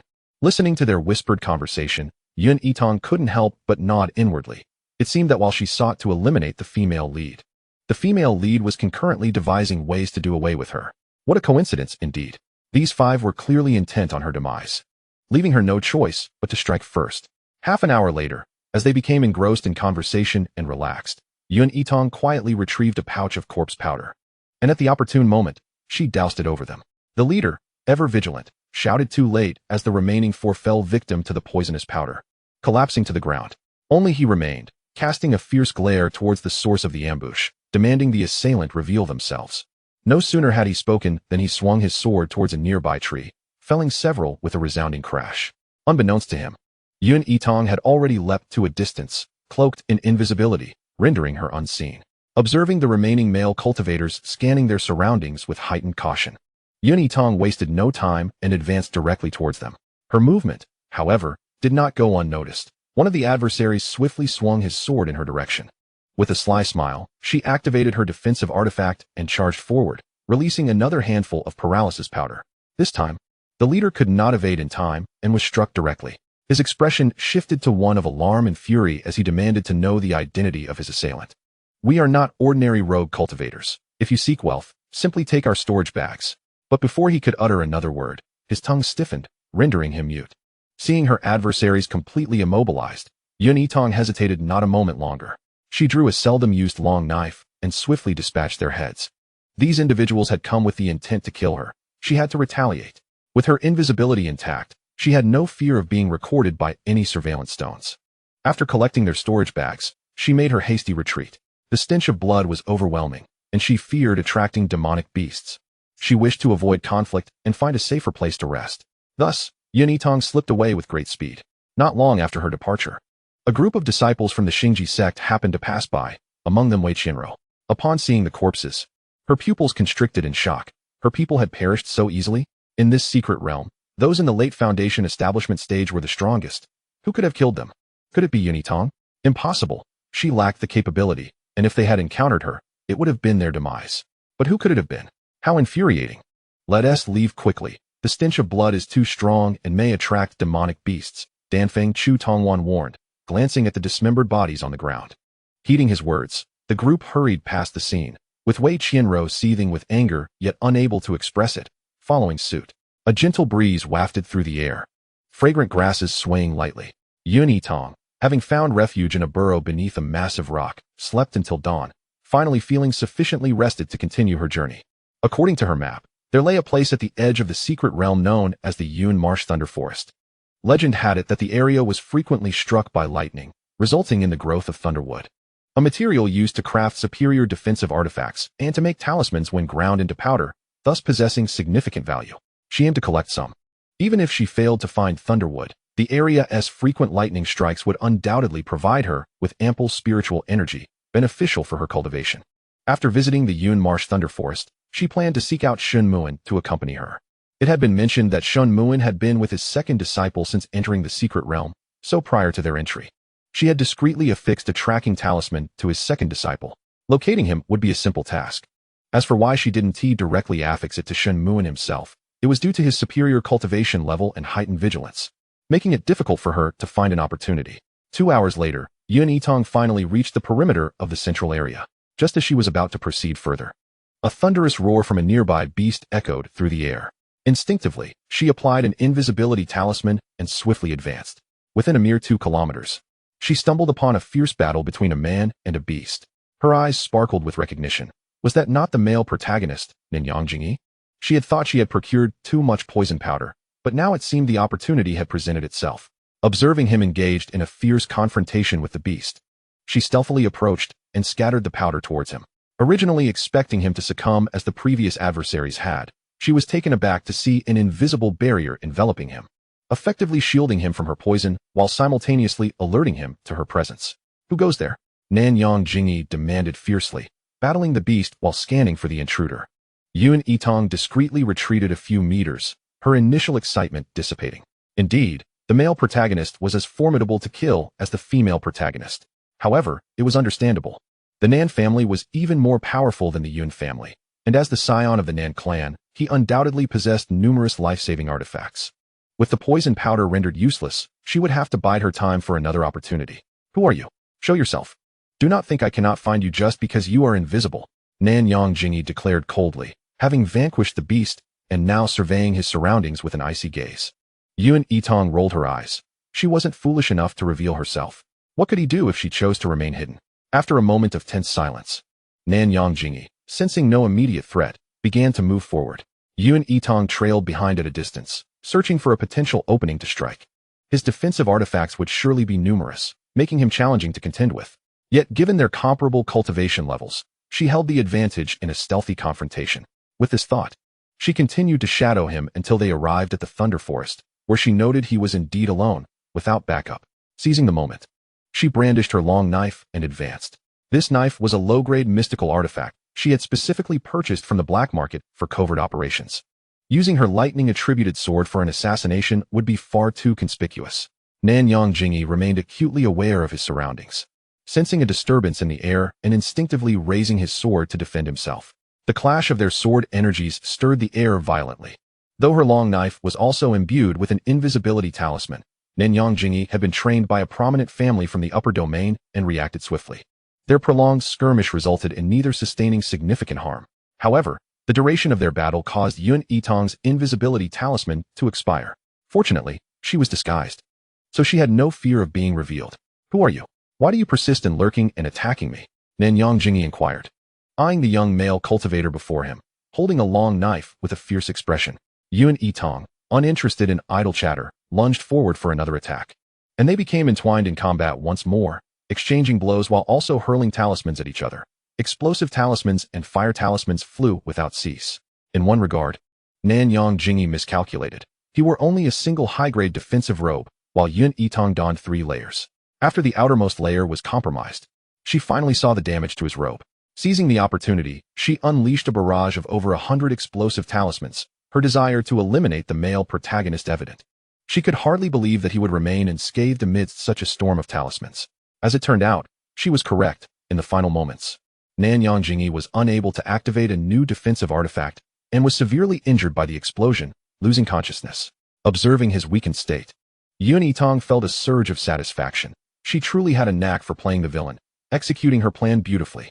Suppressing her elation, she approached, intending to grant him a swift end. Yet, just as her lethal knife was about to descend, Ninyang Jingyi opened his eyes, and a terrifying surge of sword energy erupted from him. Even with her defensive measures, she was still injured by the force, sent reeling backward. By the time she regained her footing, Ninyang Jingyi had vanished without a trace. Feeling the tumultuous energy within her chest, Yitang's heart sank. She had underestimated him. As the heir of the Nan family, he undoubtedly had his own life-saving measures hidden away, just as she did. The protagonists, both male and female, are indeed quite formidable adversaries. Moreover, the opponent utilized a teleportation scroll to make their escape, leaving her with no means to pursue. However, there is no need for haste. Opportunities for an encounter will inevitably arise. If the first attempt at elimination fails, then one must simply try again, twice, thrice, until the opponent's life-saving talismans are depleted. With this thought, she reluctantly withdrew her gaze, administering a healing elixir to alleviate her pain before turning to make her way towards Lei Lin. On the other side, Nanyang Jingyi, having escaped to a cave using a teleportation scroll, sensed the severe damage to his internal organs, and his gaze darkened with malice. The male cultivator who had attacked him must surely come from an extraordinary background. Otherwise, he would not possess so many defensive artifacts. His defenses were formidable, making it difficult for an ordinary Foundation establishment cultivator to inflict harm upon him. Recalling the stack of explosive talismans hurled in his direction, he spat blood in fury. Regardless of who it was, once he had healed, he would undoubtedly hunt them down and leave their body in tatters. With this resolve, he reluctantly took out a 9-turn divine body pill and began to meditate and cultivate. This pill was exceedingly rare, even as the scion of the Nanyang family. He had only procured 2. Though he felt a pang of regret, the pursuit of the Lei Ling pearl necessitated his swift recovery. In Yunzhao Lei Lin, the skies were thick with dark clouds, and purple energy churned ominously. Yun Yitang searched the charred forest, hoping to find traces of the thunderstruck wood. Unfortunately, most of what she encountered was either dead wood or seedlings untouched by lightning. After wandering through the shadowy forest for some time, she managed to collect only 6 pieces of decent quality thunderstruck wood, with no more to be found. However, the concentration of thunder spiritual energy in this area was indeed rich, making it an excellent place for her to cultivate.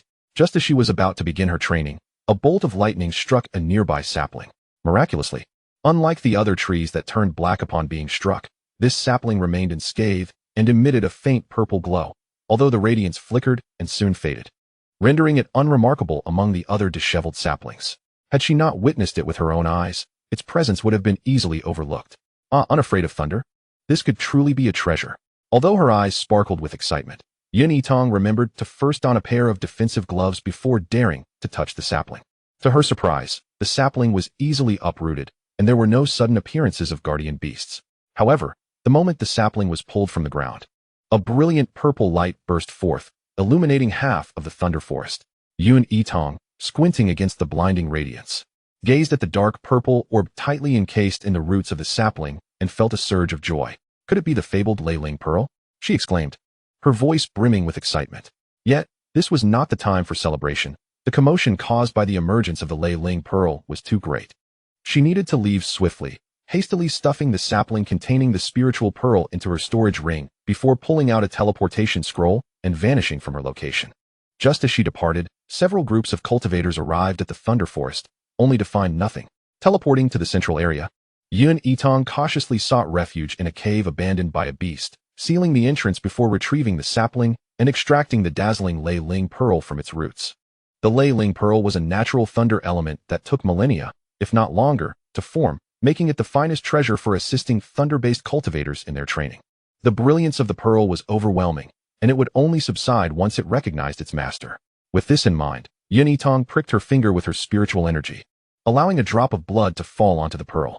Indeed, once the pearl acknowledged her as its master, it dimmed its resplendent glow to a mere flicker in accordance with Yun Yitang's will.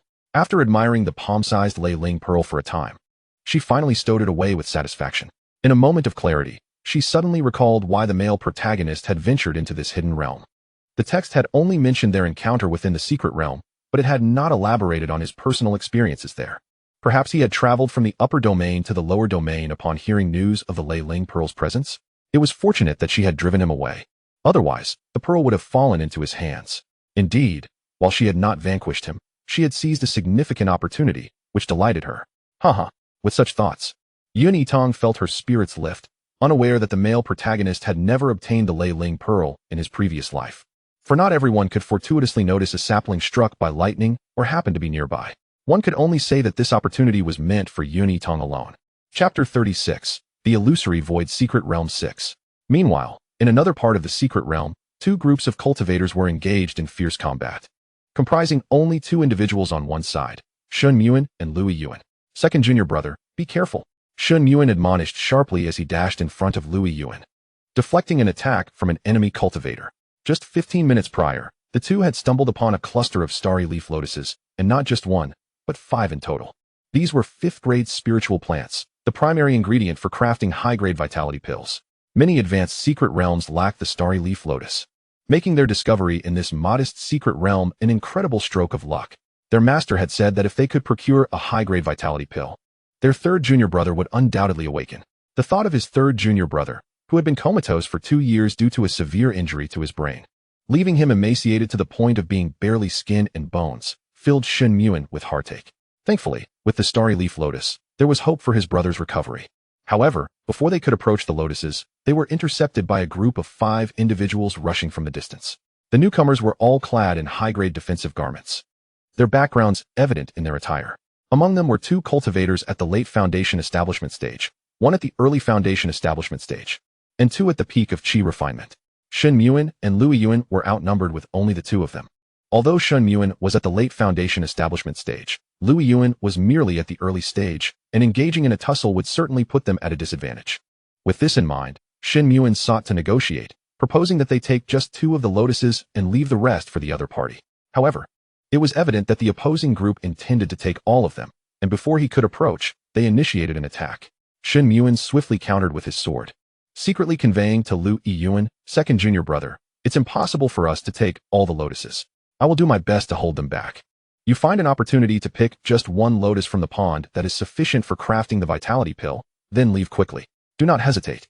"Understood, senior brother," Lui Yuan replied. Despite this plan, with 2 of the 5 opponents matching Shun Yuan's cultivation level, it was challenging for him to hold them all at bay. Even with his exceptional swordsmanship, in no time, the 2 groups were locked in a fierce struggle, and Lui Yuan sustained considerable injuries. Had Shun Yuan not protected him moments earlier, he might have lost his life on the spot. At that moment, Yitang arrived, having tracked them down with a tracking talisman. She had intended to shed her disguise when she took out the recording stone to ask Shun Yuan for a favor. However, she had not anticipated encountering such a conflict. The starry leaf lotus was a valuable treasure that she could not afford to miss. Amidst the intense battle, both parties remained vigilant of their surroundings and quickly noticed the sudden appearance of the young girl. Shun Yuan and Lui Yuan recognized Yitang, but in the heat of the moment, they instinctively overlooked her Foundation establishment cultivation due to her youthful appearance. As the young girl approached, Shun Yuan, while engaged in combat, turned his head to admonish her, "It's dangerous here. Don't come closer." In that moment of distraction, he felt a sharp pain as an enemy's sword grazed his shoulder.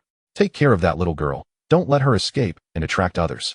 The leader among the 5 commanded one of his companions. Yitang retorted, "Are you all blind? I am at the mid-Foundation establishment stage." Did her youthful appearance lead them to underestimate her strength? Gazing upon the foundational stage cultivator whom she wished to vanquish, Yitang did not even draw her sword. Instead, she swiftly resolved the situation with a packet of paralysis powder before charging into the fray. However, noticing the heightened vigilance of those around her, she recognized the futility of employing the powder and refrained from wasting it. She directly aligned herself with Shun Yuan's faction, brandishing her sword to assault the 4 adversaries before her. Although she was uncertain why this young scion of the Yuan family chose to assist her side, the aid was undoubtedly welcome. In her earlier haste, she had failed to notice that her ally had already attained the mid-foundational stage of cultivation.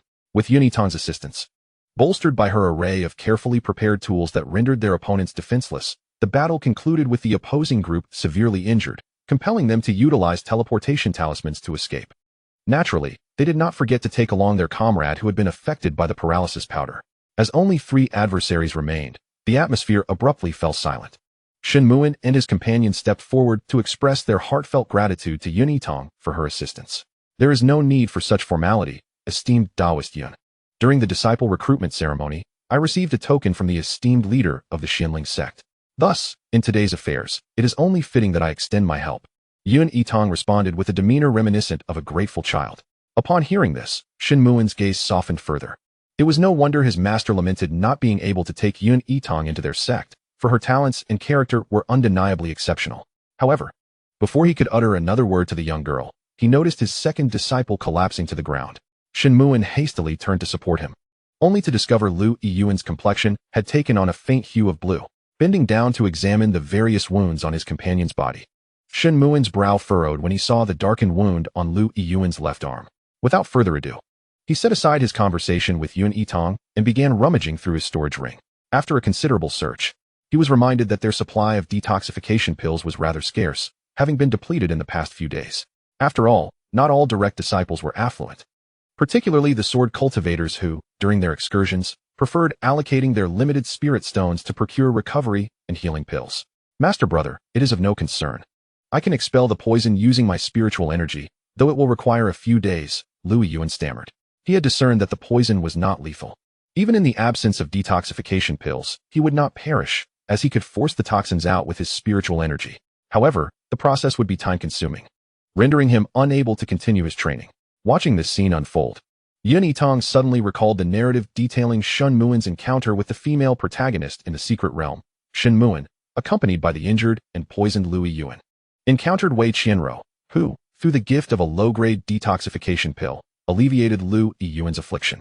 Shen Muan, grateful, returned the favor with a flame herb of greater value. And later, when a fourth-tier beast appeared, he sacrificed himself to protect the heroine. In retrospect, it appeared that Lu Yuan had been poisoned during the skirmish with this group. As for the starry leaf lotus, it seemed he had failed to procure it. Otherwise, Zhao Xuping would not have remained in a comatose state. Thus, the opportunity for Shen Muan to protect the heroine at the cost of his life was a mere low-grade detoxification pill? No, that could not be. Who would risk their life for such a trivial item? Moreover, he had already repaid the favor with the more valuable flame herb. One could only surmise that the heroine's halo was exceedingly potent. If she were to be placed in the role of a mere pawn, her worth would surely be diminished. However, a small detoxification pill was something she possessed in abundance. If she could exchange it for a flame herb, it would be an exceptional bargain. With this thought in mind, she decisively retrieved a mid-grade detoxification pill from her storage bracelet, for there was no way around it. Her wealth allowed her to overlook the necessity of low-grade detoxification pills. Xianxiao, I have a detoxification pill here. Please take it and use it, Yitang offered sincerely, extending the pill toward him. Shen Muan, gazing at the mid-grade detoxification pill she presented, could not help but be moved. In a secret realm, aside from fellow sect members, one would seldom share their prepared pills with others. After all, the dangers encountered during secret realm training were numerous. Assisting another now could result in a lack of assistance when one found themselves in need later. This was precisely why Shen Muan and his companion had never contemplated asking Yitang for help. They had not anticipated that she would proactively offer her aid, especially with a mid-grade detoxification pill. Yet, now was not the time for politeness. Shen Muan accepted the pill with gratitude and promptly administered it to Lu Yuan. It must be said that mid-grade pills indeed exhibited superior efficacy compared to low-grade ones. As soon as Lu Yuan ingested it, his complexion visibly improved, although he would still require some time to recuperate. Observing his disciple's recovery alleviated Shen Muan's concerns. He then retrieved a jade box from his storage bag and spoke gently. Junior Sister Yun, this flame herb is one I discovered previously. It can be used to concoct a cold-repelling pill and serves as a means of warmth. Had it not been for your assistance, we would not only have failed to procure the starry leaf lotus, but we might have been unable to continue our training. Therefore, I hope you will accept this spiritual herb. Yitang initially declined politely several times before sincerely expressing her gratitude. Thank you very much, Xixiao. This flame herb is truly beautiful. It is my first time seeing such a specimen. Actually, there is no need for thanks. My assistance earlier was not solely due to receiving a gift from the leader of the Xianling sect. I also sought the starry leaf lotus. How about we split it 2 to 3? I take 2, and you take 3? Yitang suggested, having no intention of taking the larger share, especially since she had located them through tracking talismans and her companions had contributed the most effort. However, before she could finish her sentence, Shen Muan interjected, regardless, we owe a debt of gratitude to Junior Sister Yin for your assistance. As for the starry leaf lotus, let us divide it 2 to 3. We will take 2, and the rest shall belong to you. Indeed, that is how it should be divided, Lu Yuan, who had just finished recuperating, concurred. The two were acutely aware that without Yitang's aid, especially with one person poisoned, they would likely not have obtained the starry leaf lotus. Being able to divide 2 was already a significant gain. This realization prompted Yitang to reflect. How impressive these two were, truly worthy of their esteemed lineage. Their dealings were remarkably generous. However, since they had expressed such sentiments, Yitang had no intention of refusing, for she was quite thick-skinned. Thus, she and Shen Muan swiftly harvested 5 starry leaf lotuses, efficiently distributing and securing them. Junior Sister Yin, where are you planning to go next? If it is not too much trouble, may we travel together from here? Lu Yuan, now recovered, was the first to inquire. Yitang had been contemplating how to accompany them, and now she had no need for excuses. With a hint of shyness, she replied, "I was actually hoping to find fellow sect members to act with, but I was drawn to the inner perimeter and have been wandering nearby for the past few days. To journey alongside the two of you would be a most fortuitous opportunity. By the way, before entering the secret realm, I specifically purchased a map, although I have yet to use it. Where would the two of you like to go? We can consult the map." Eagerly, she reached for her recording stone to show them the map, but Shen Muin declined. "Junior Sister Yun, there is no need to consult the map. 30 miles away lies Snakehead Mountain, renowned for its abundance of snake scale grass. Let us first gather some, and then we can decide our direction using the map." With that, he took the lead. Given their response, insisting on revealing the recording stone would seem rather deliberate, so she decided to wait. Yitang smiled and replied, "Very well, Xixiang, let us proceed to Snakehead Mountain." A quarter of an hour later, the trio arrived at Snakehead Mountain, which indeed, as Shen Muin had mentioned, was rich in snake scale grass, with numerous cultivators seeking to gather it. Snake scale grass was a low-tier spiritual herb, one of the materials used for crafting low-tier replenishing pills. Since it was plentiful on the mountain, no cultivators fought over it, at most. They merely quickened their pace to gather as much as they could upon seeing others arrive. Though the three arrived late, fortune smiled upon them, and they gathered quite a bounty, each having collected nearly 50 specimens within just over an hour. It was not until the vicinity yielded no more snake scale grass that they ceased their efforts. "Elder brothers, there is nothing left here. Let us consult the map to determine our next destination," Yitang declared, seizing the moment and casting the recording stone without allowing Shen Muin and the others to interject. In her heart, she mused, "Let us see if my junior brother, who was grievously wounded by Wei Qianro, would still risk his life to save her should they cross paths again." As the recording stone activated with spiritual energy, the scene unfolded before the prepared eyes of Shen Lu, revealing the tragic moment when their junior brother fell victim to an attack. "No, quickly shut it down." A chorus of urgent voices erupted from nearby, and Yitang glanced over to see disciples from the Xingji sect, among them the trio from Yifeng, who were the ones calling for a halt. Feigning ignorance, Yitang appeared unperturbed while he Xiaoyu dashed forward with remarkable speed, intent on destroying the recording stone. However, he was swiftly knocked to the ground by a punch from Shen Muin, his eyes ablaze with fury. The playback continued until it concluded, allowing Shen Lu to clearly identify the assailant in the recording, the pale-faced Wei Qianro, who stood not far off. Liu Yuan, more impulsive than Shen Muin, had previously thought that their junior brother's injury 2 years ago was merely a result of carelessness in the face of a beast attack. To discover that it was the doing of that disciple from the Xingji sect was simply intolerable. In a fit of rage, he raised his sword and charged forward. "Wretched woman, you have caused my junior brother immense suffering. You deserve to die," he shouted as he swung his sword, only to be met by a counter from Feng Yuanlin. The two were instantly embroiled in combat. The other disciples from the Xingji sect refrained from intervening. After all, they were in the wrong for concealing the truth for Yifeng's benefit. It was already shameless of them to assist in the cover-up, and they certainly would not engage in a physical confrontation. Shen Muin, his eyes still red, struggled to suppress his murderous intent. He recognized that the Xingji sect had the numerical advantage, making it an ill-timed moment for vengeance. If chaos ensued, and he mistakenly harmed other members of the Xingji sect, he would find himself in the wrong. He resolved to report back to his master.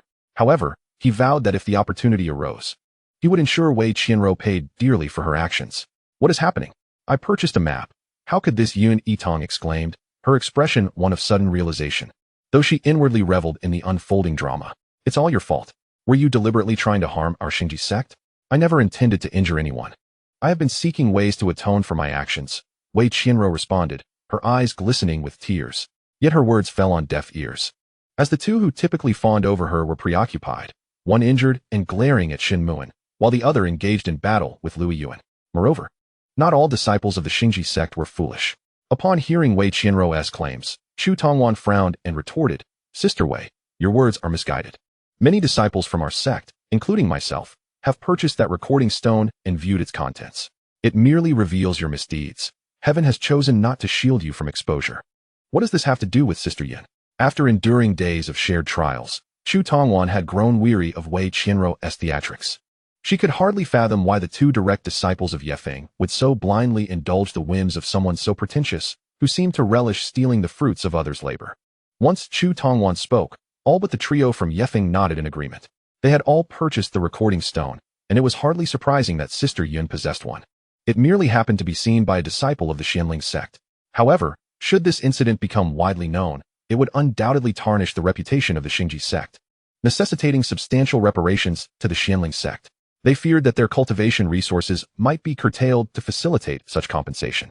With this in mind, concern and dissatisfaction began to ripple through the crowd. Observing the expressions of those around her, Yitang surmised the general sentiment and immediately turned to Wei Qianru. How can you say such things? If it weren't for the clarity of everyone's eyes and Sister Chu's testimony, I would have found it hard to defend myself. I had no knowledge that the recording stone contained evidence of your wrongdoing. Furthermore, how can you accuse me of harming the Xingji sect? As a direct disciple of the Xingji sect, how could I possibly harm my own sect?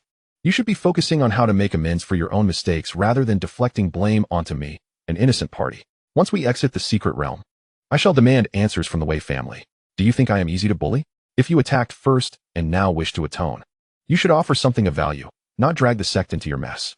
Surely, you cannot expect the sect to compensate for your blunders?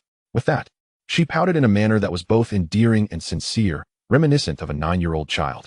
It dawned on the onlookers that both women hailed from prominent families. Yet since Wei Qianru was a scion of a noble house, she should be able to manage any reparations owed to the Xianling sect herself, without implicating the Xingji sect. As for her tarnished reputation, underhanded actions were commonplace in the world of cultivation. Wei Qianru did not represent the Xingji sect, and her personal moral failures would not reflect upon the sect's standing. With this realization, the crowd felt a sense of relief.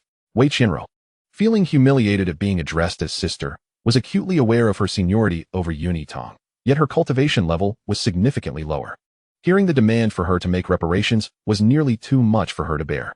Zhao Xuping was gravely injured and still unconscious.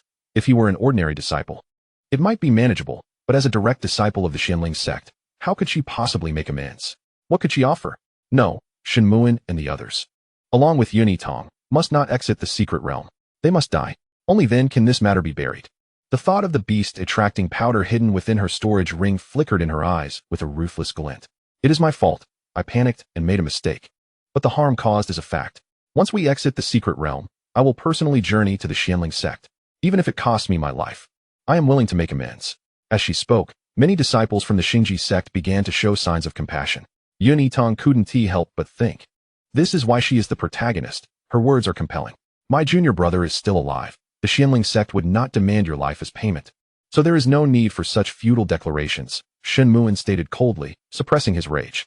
Wei Qianru's sobs faltered, her anger subdued. And just as she was about to speak again, a sudden disturbance echoed from the nearby woods. All eyes turned to see a ferocious fire bear charging towards them. It's a 4th-tier beast. Everyone run. Scatter. Shen Muin reacted swiftly, shouting a warning.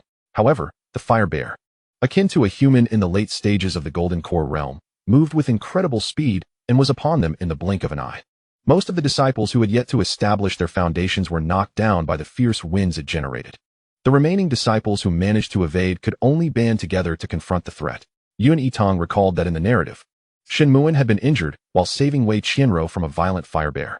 Perhaps it was this very creature. The fire bear moved with astonishing agility, its body ablaze. Talismans or poison powders were largely ineffective against it. Its sole weakness lay in its eyes. With this realization, she discreetly conveyed a strategy to the others. Meanwhile, Wei Qianru, having been knocked to the ground by the beast's winds, glared with jealousy at Yitang, who was skillfully evading and fighting alongside the others against the fire bear. Seizing the moment of chaos, she produced several small wooden spiders, placing the beast-attracting powder within their abdomens, and directed them towards the crowd. As for those who might be affected, they would simply have to accept their misfortune. The wooden spiders were minuscule, and with the focus required to combat the beast. The crowd remained oblivious to the tiny creatures scuttling beneath them until it was too late, the powder quietly settling upon their shoes. Before long, the ground trembled violently, and dozens of ferocious, toothy wolves emerged, launching a frenzied assault on the group. Sister Yun, be careful. Just as Yitang managed to fend off one toothy wolf, an overwhelming force yanked her away. Turning back, she saw Shen Muin occupying her previous position, while the even more enraged fire bear lunged forward, its fiery paw striking down on the opponent's sword and heading straight for its chest. In a hurry, Yitang drew forth a defensive spirit artifact to shield Shen Muin, just in time to save him. The others were not faring any better. Confronting a 4th-tier beast was already a daunting task. And now, with so many toothy wolves suddenly appearing, even if they were merely 2nd-tier beasts, the situation became increasingly troublesome. 200 meters away on a hillside, Wei Qianru exclaimed anxiously, "Third senior brother, I'm so scared." Please don't go over there. She was watching the intense battle nearby, feeling quite pleased. Seeing Xiaoyu, who had been protecting her, attempting to lend assistance, she quickly pleaded with a pitiful expression, "Really, third senior brother, don't go. If 2 more toothy wolves come over, I want to be able to protect junior sister. Those people can handle themselves. Our priority is to safeguard our junior sister," Fang Yuanlin firmly stated. All the cultivators possessed keen senses. Even from 100 meters away, they overheard this exchange, their anger bubbling just beneath the surface. But they had no time to voice their frustrations. Even the Qi refinement stage disciples understood that it typically took 2 or 3 of them working together to slay a toothy wolf. Yet the 3 disciples from Yifeng were merely standing by, which was utterly disappointing. Yitang inadvertently glanced down and noticed a wooden spider, which led to her sudden realization. A fierce smile crossed her face as she turned her gaze toward Wei Qianro not far away. "How can I tolerate this? Absolutely not. You think you can remain uninvolved? You're deliberately using beast-attracting powder, aren't you? Let us get to it." Taking advantage of the chaos, she stepped back 2 paces, concealed from the crowd, and retrieved a small wooden dog from her storage ring. Swiftly, she affixed an invisibility talisman to it and tossed it onto the ground, executing the entire motion fluidly before rejoining the battle. The dog's mouth contained the beast-attracting powder she had prepared in advance for emergencies, though she hadn't anticipated using it so soon. Meanwhile, Wei Qianro and her companions were intently focused on the battle ahead, completely oblivious to the cloud of powder that suddenly burst forth behind them. As the cultivators were on the verge of depleting their spiritual energy, they witnessed the previously relentless beasts, including the raging fire bear, diverting their attention and beginning to charge toward Wei Qianro and her companions. Amidst the ongoing conflict, the cultivators were baffled. What is happening? Chapter 39. The Illusory Void Secret Realm. Junior sister, be careful. Xiaoyu was the first to react, activating his defenses to shield Wei Qianro. Yet he was still struck by the fire bear, spitting out blood and flying far away. Turning back with concern, he could only see his junior brother and sister had already fled, neither of them even glancing back at their senior brother, leaving him feeling a chill in his heart. He recalled the various protective items his junior siblings possessed. How could they abandon him and flee directly? As he faced the oncoming beasts, his complexion turned pale. Having not assisted others in their fights earlier, he doubted anyone would come to his aid now. His remaining defensive artifact had also been exhausted, and he feared for his life in that moment. With a bitter smile, he prepared to fight to the death against the horde, only to be surprised when many others came to his defense. In addition to the disciples from Xingji sect, even Shen Muin and Lu Yiyuan joined in. "Thank you all." Xiaoyu felt an overwhelming sense of shame, and aside from this expression of gratitude, he found himself at a loss for words. "We'll sort out the matters concerning your Yifeng sect when we return to the sect. For now, let us confront the beasts together," spoke Ren Ningfei, the 3rd disciple of Xingguang Peak, in a cold tone. "These beasts are peculiar. We must deal with them first before addressing anything else," Shen Muin commanded sternly. Yitang was concealed within the ranks, slaying toothy wolves, yet she couldn't help but roll her eyes. She truly had no desire to rescue Xiaoyu, a mindless protector of the female lead. If he were to perish, so be it. But with everyone else coming to assist, she felt it would tarnish her image if she didn't join in. The fact that the beasts were not pursuing Wei Qianro likely indicated the beast-attracting powder clinging to her was in short supply. With this thought in mind, she released the small wooden dog that was still invisible and deliberately attached an acceleration talisman to it. She directed it to advance in the direction the female lead had fled, intermittently scattering the beast-attracting powder along the way. Sure enough, this tactic proved effective. The few toothy wolves that had been furiously entangled in battle with the group suddenly retreated, sprinting away, while the fire bear, after being severely wounded by the combined efforts of the group, also withdrew, heading toward the direction of the toothy wolves. Exhausted and panting, the group had initially feared they would perish there. Why are all the beasts fleeing? Yitang secretly chuckled, while maintaining a facade of confusion alongside the others. The commotion we caused was too great. It is unsafe to linger here.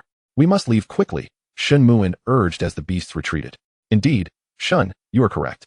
Those with lighter injuries should assist those who are more severely wounded. We should depart first and rest once we reach a safer location, Chu Tongwan instructed.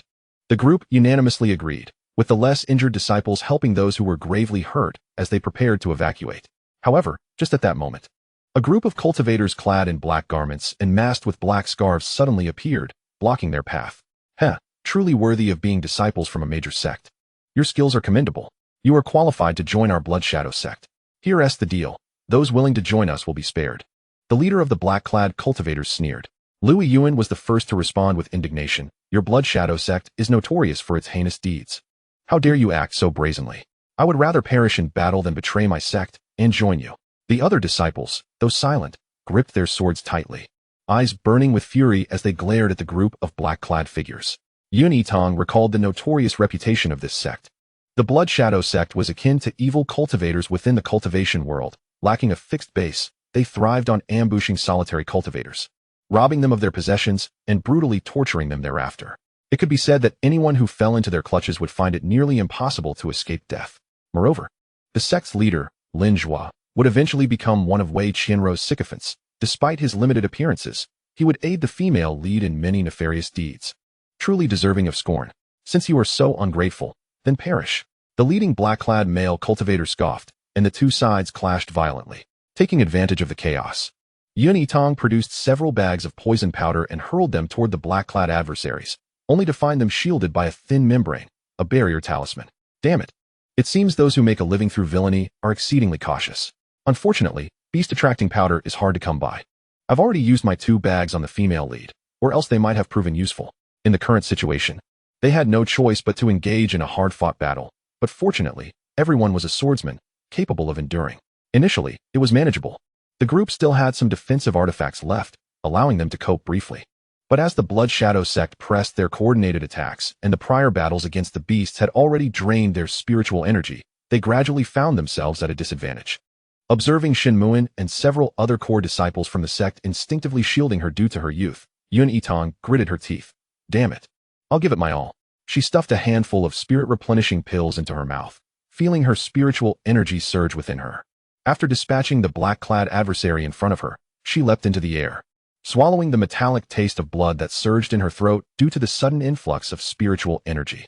She traced a circular motion with her sword in her left hand, joining it with her right, with her sword pointing to the heavens.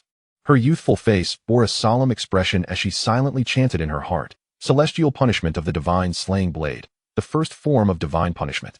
Step upon the divine path, sever all evils, and protect the myriad lives." The dazzling sword, radiating a violet light, descended with the tender voice of a young girl, accompanied by a resonant hum of purple brilliance and a torrent of sword energy, as if wielding the power to annihilate the heavens and the earth. Ruthlessly cleaved towards the assembled members of the Blood Shadow sect. In an instant, those unprepared were caught off guard, unable to utter a cry of alarm before being severed in twain. After executing this strike, Yitang, entirely drained of her spiritual energy, was inexplicably flooded with vivid images in her mind, as if she had once employed this very technique at some point in her past.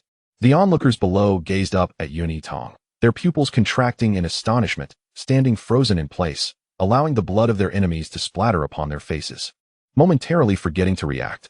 No one would have anticipated that a mere 9-year-old child could unleash such formidable swordplay, even if she possessed exceptional spiritual roots. However, Yitang could only manage this single strike before losing consciousness, plummeting towards the ground. Alas, her low cultivation level left her no choice. Having only executed the first move of the heavenly punishment of the gods, she had exhausted all her spiritual energy and even sustained internal injuries from the backlash. Even so, she had merely demonstrated the first form, a fraction of the technique's true potential. The might of divine-level arts was never to be underestimated. Sister Yun, Chu Tongwan, who had been closest, instinctively called out, reaching out to catch the falling Yitang. Only then did the others snap back to reality, gathering around Yitang. Seeing her completely unconscious state, they could not help but feel a wave of concern. It seemed that Sister Yun had merely exhausted her spiritual energy and was not gravely harmed. After Chu Tongwan carefully examined Yitang, she spoke up, alleviating the group's worries. Truly, Sister Yun is remarkable. She is only 9 years old, yet how can she be so powerful? Indeed, the might of Yun's sister's earlier strike was astounding. It is hard to imagine how formidable Sister Yun will become in a few years. We are fortunate to have Sister Yun, otherwise, I fear I might have been in peril just now, the disciples remarked, expressing their relief after the calamity. Chapter 40, The Illusory Void, Secret Realm 10. The stench of blood is overwhelming. We should leave at once, Ren Ningfei interrupted, his gaze wary as he surveyed the severed limbs strewn about. Yitang, having only briefly lost consciousness, awoke just in time to agree weakly with her senior brother, asserting that it would be best for them to depart swiftly. Naturally, no one objected, and they hastened in the southwestern direction. Xiaoyu, noticing that the group was moving in the opposite direction to that of his little junior sister, hesitated for a moment, but ultimately chose to follow. Meanwhile, Wei Qianro and Fong Linyuan had fled to the heart of the secret realm, 100 miles away, finally pausing only when their spiritual energy was nearly depleted. Little junior sister, we should be safe now. Here is a spirit replenishing pill. Eat it quickly, Fong Linyuan said, taking a moment to catch his breath before producing the elixir. Wei Qianro, seeing that it was a mid-grade pill, felt satisfied and sweetly thanked her fourth senior brother, exuding an aura of complete reliance, which only heightened Fong Linyuan's protective instincts. Fear not, little junior sister. I will ensure your safety from here on, he promised, completely forgetting about the need to return and rescue the others. However, just as they took a moment to recover after consuming the spirit-replenishing pill, the familiar sounds of bear roars and wolf howls echoed nearby. This is bad, junior sister. We must flee, Fong Linyuan urged, panic flashing in his eyes as he grasped Wei Qianro's hand and ran. Wei Qianro, sensing the situation, surmised the cause of the beast attraction powder, but assumed she had accidentally attracted the beasts while using it, never considering that someone else might have used it as well, given its rarity. Nevertheless, she urged, fourth senior brother, we should change our clothes quickly. Someone must have used the beast attraction powder on us. She stopped momentarily, seeking a large tree to swiftly change her outer robe. Fong Linyuan, trusting her instinctively, quickly donned a fresh robe as well, and they continued their flight. Yet, before they could escape far, the inferno bear and the giant tooth wolf appeared, alongside numerous lower-tier beasts drawn by the powder. With the allure of the beast attraction powder dissipated, many of the beasts regained their senses and hurriedly retreated, unwilling to linger near the fourth-tier beasts. Even the giant tooth wolf began to distance itself, leaving only the ferocious inferno bear relentlessly pursuing the two. Fong Linyuan, being merely at the initial stage of foundation establishment and needing to protect Wei Qianro, found himself unable to contend with even the injured inferno bear. In mere moments, he was struck down, and had it not been for his defensive artifact, he might have suffered severe internal damage. Yet, the ferocity of the inferno bear was overwhelming. He feared his protective gear would not withstand much longer. He turned to call out to Wei Qianro, junior sister, quickly activate your defensive artifact, but his words faltered as he realized the spot where she had been was now empty, a chill creeping into his heart. Had the little junior sister abandoned him to flee? How could this be? He had previously provided her with numerous defensive artifacts, and they had surely had a chance to escape the inferno bear together. Why did she not come to assist him? Before he could dwell on the betrayal, the inferno bear struck him once more, sending him flying. Without the protection of his defensive barrier, he would have surely met a gruesome fate. In the southwestern region of the secret realm, amidst the icy terrain, Shu Tongwan furrowed her brow as she observed the yellow-white powder clinging to the discarded robe. It is indeed beast attraction powder. Everyone, quickly change out of your robes. Do not wear them any longer. As an alchemist, she had sensed something amiss with the beasts earlier, but the sheer number of them and the subsequent ambush had left her no opportunity for thorough investigation.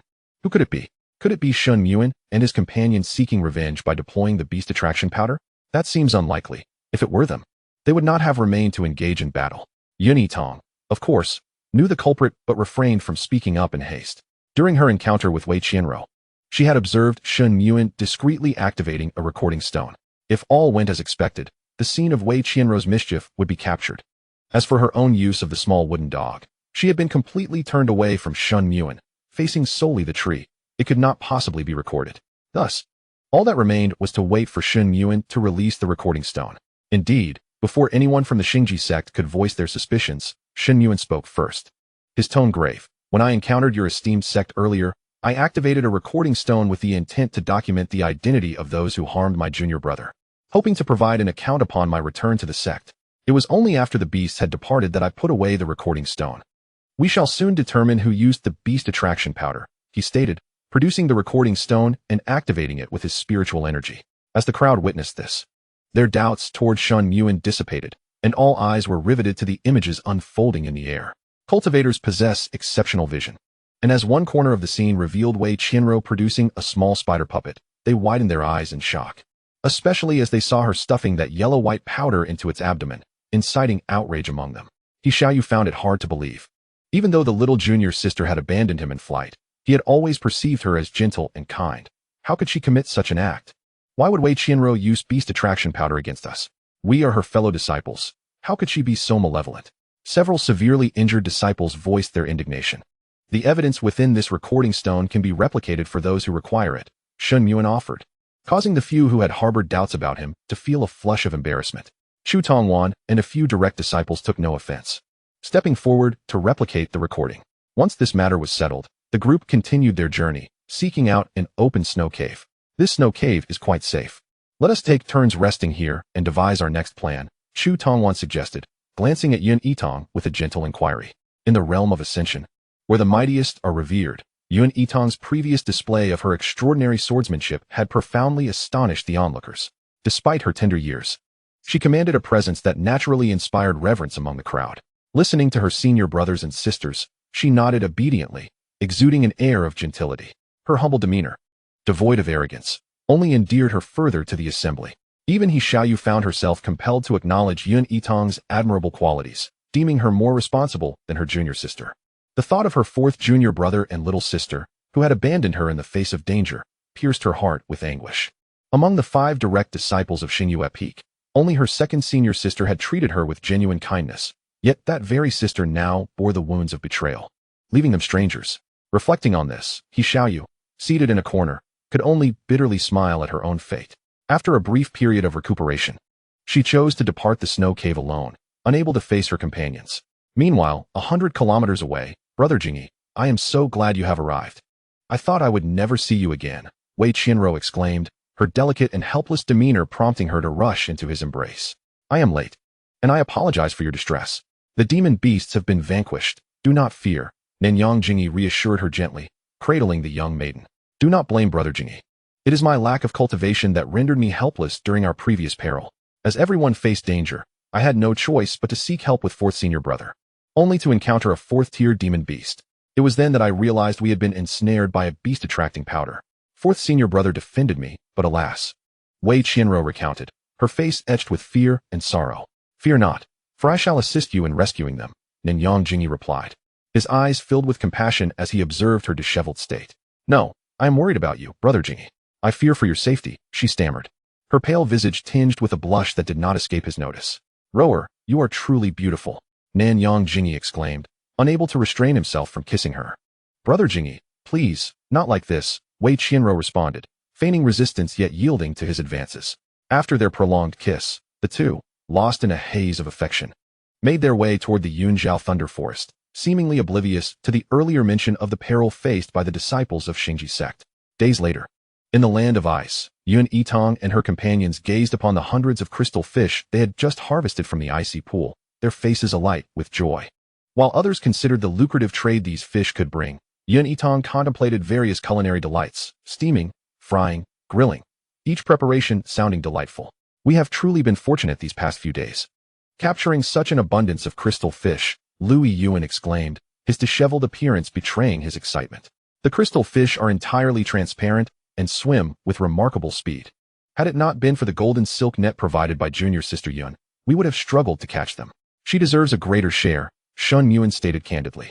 The others readily agreed, acknowledging that without Yitang's contribution, their efforts would have been in vain. Thus, they decided to divide the catch into 3 portions, one for Yitang and the others shared between themselves. Yitang, of course, had no objections, merely offering sweetly polite remarks. Knowing full well she would not be deprived of her rightful share, she was no saint, after all. More for others? Apologies, but that was not her intention. On the final day of the secret realm's opening, as they divided the fish, the group planned to explore further. However, before they could venture far, a sudden force propelled them out of the secret realm. As Yitang regained her senses, she found herself surrounded by a cluster of cultivators, each exhibiting varied expressions, some quite disheveled. The 20-day ordeal within the secret realm had come to an abrupt conclusion, just as she intended to follow the crowd in search of her sect's team. Shin Yuan and Louis Yuan approached her. Junior sister Yin, we are heading back. Would you care to join us as guests at Xianling sect? Louis Yuan extended a warm invitation. Shin Yuan, though silent, wore a welcoming expression. Yet Yitang had matters to attend to and graciously declined. Thank you, esteemed brothers. But I have pressing affairs to attend to and cannot visit Xianling realm at this time. We shall have ample opportunities in the future. Shin Yuan nodded in agreement. After exchanging a few more pleasantries and sharing contact information, the trio bid farewell and proceeded toward their respective sections. Throughout, Yitang remained preoccupied with locating Nanyang Jingyi, uncertain of his fate after their previous encounter. If he had perished, it would alleviate a significant worry, considering Wei Qianro's low cultivation level made her an easier target. Unfortunately, after searching extensively, even encountering Xiaoyu and Fong Linyuan, She was unable to find the male protagonist, nor was the female protagonist in sight. Xiaoyu appeared somewhat disheveled but otherwise unharmed, while Fong Linyuan bore the brunt of their trials, his pallor and injuries suggesting he was on the brink of unconsciousness. Oh, it is evident that this must be the consequence of protecting his dear junior sister, Yitang mused, casting a fleeting glance at him before redirecting her attention to continue her search for the leads. Finally, behind a distant tree, she spotted the two. Oh, but wait. There were three figures. A striking beauty clad in red, tall and elegant, was currently casting a cold gaze upon the duo. If her assumptions were correct, this woman was likely one of the unfortunate souls providing the male protagonist with the most golden opportunities, Songyang Jiyu. Indeed, she heard the woman voice her inquiry. Nan Yangjingi, do you still remember whose fiancé you are? Songyang Jiyu's eyes glinted with icy fury as she confronted him. Following her father's directive, she had come to the secret realm to retrieve someone, only to witness what? Her fiancé kissing the forehead of that Wei Qianro?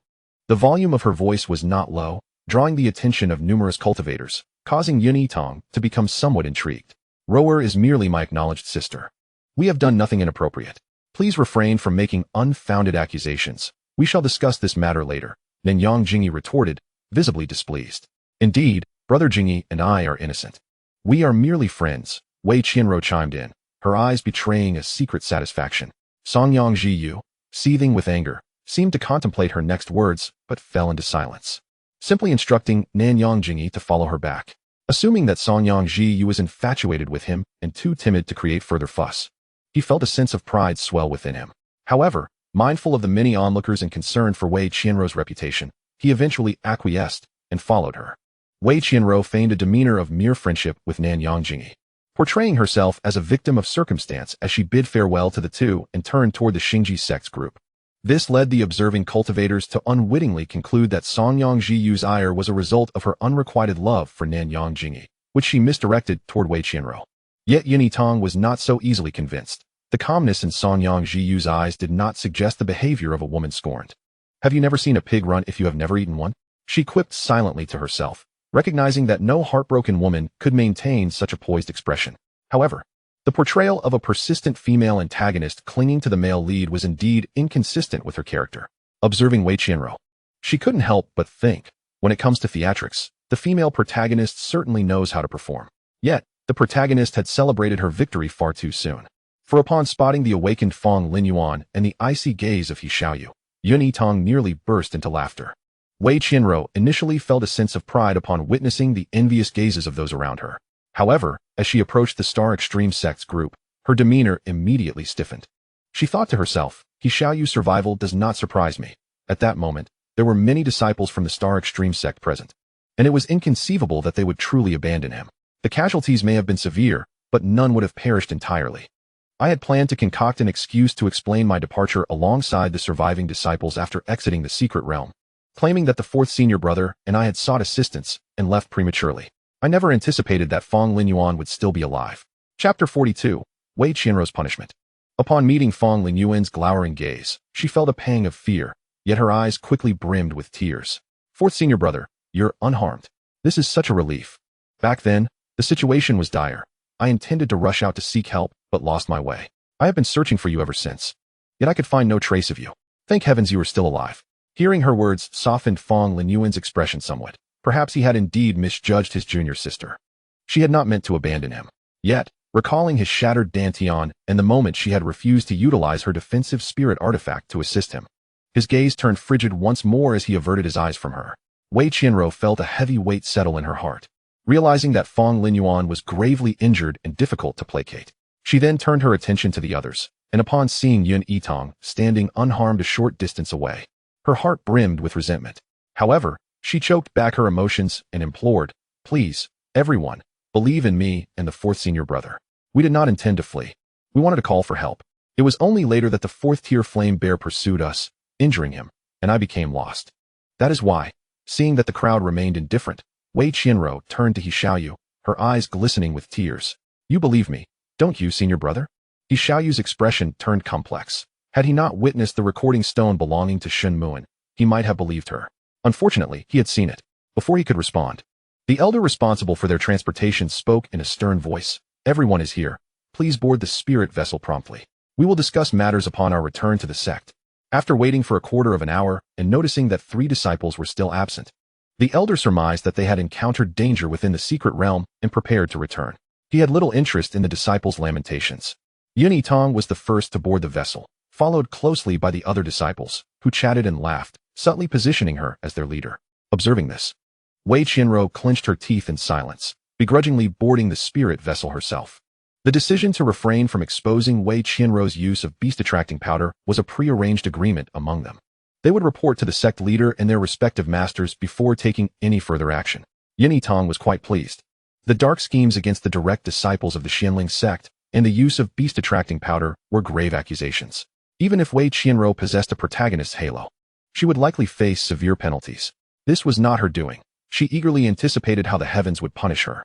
Not far away, Wei Qianru observed the indifferent crowd boarding the vessel, mistakenly believing their silence stemmed from jealousy over her prior predicament.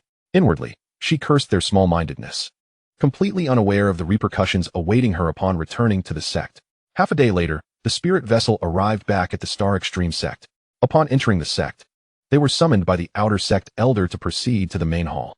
This was standard protocol following a return from the secret realm, and the disciples did not find it unusual as they walked forward. Yet, Wei Qianru felt an unsettling apprehension, particularly upon catching the eyes of several direct disciples. She feared they might disclose the incident involving Zhao Xuping. While contemplating how to resolve any potential fallout, she was unaware that the matter had already reached the ears of the others. Inside the main hall of the Star Extreme sect, the disciples entered to find the sect leader seated at the head, flanked by the leader of the Xianling sect and the head of the Wei family. They were all momentarily taken aback. Even Yitang expressed surprise. The other disciples stepped aside as Wei Qianru approached. "This sect leader questions you," when Dao Chuan, the sect leader of Star Extreme sect, began. 2 years ago, did you not conspire to harm Zhao Xuping of the Xianling sect?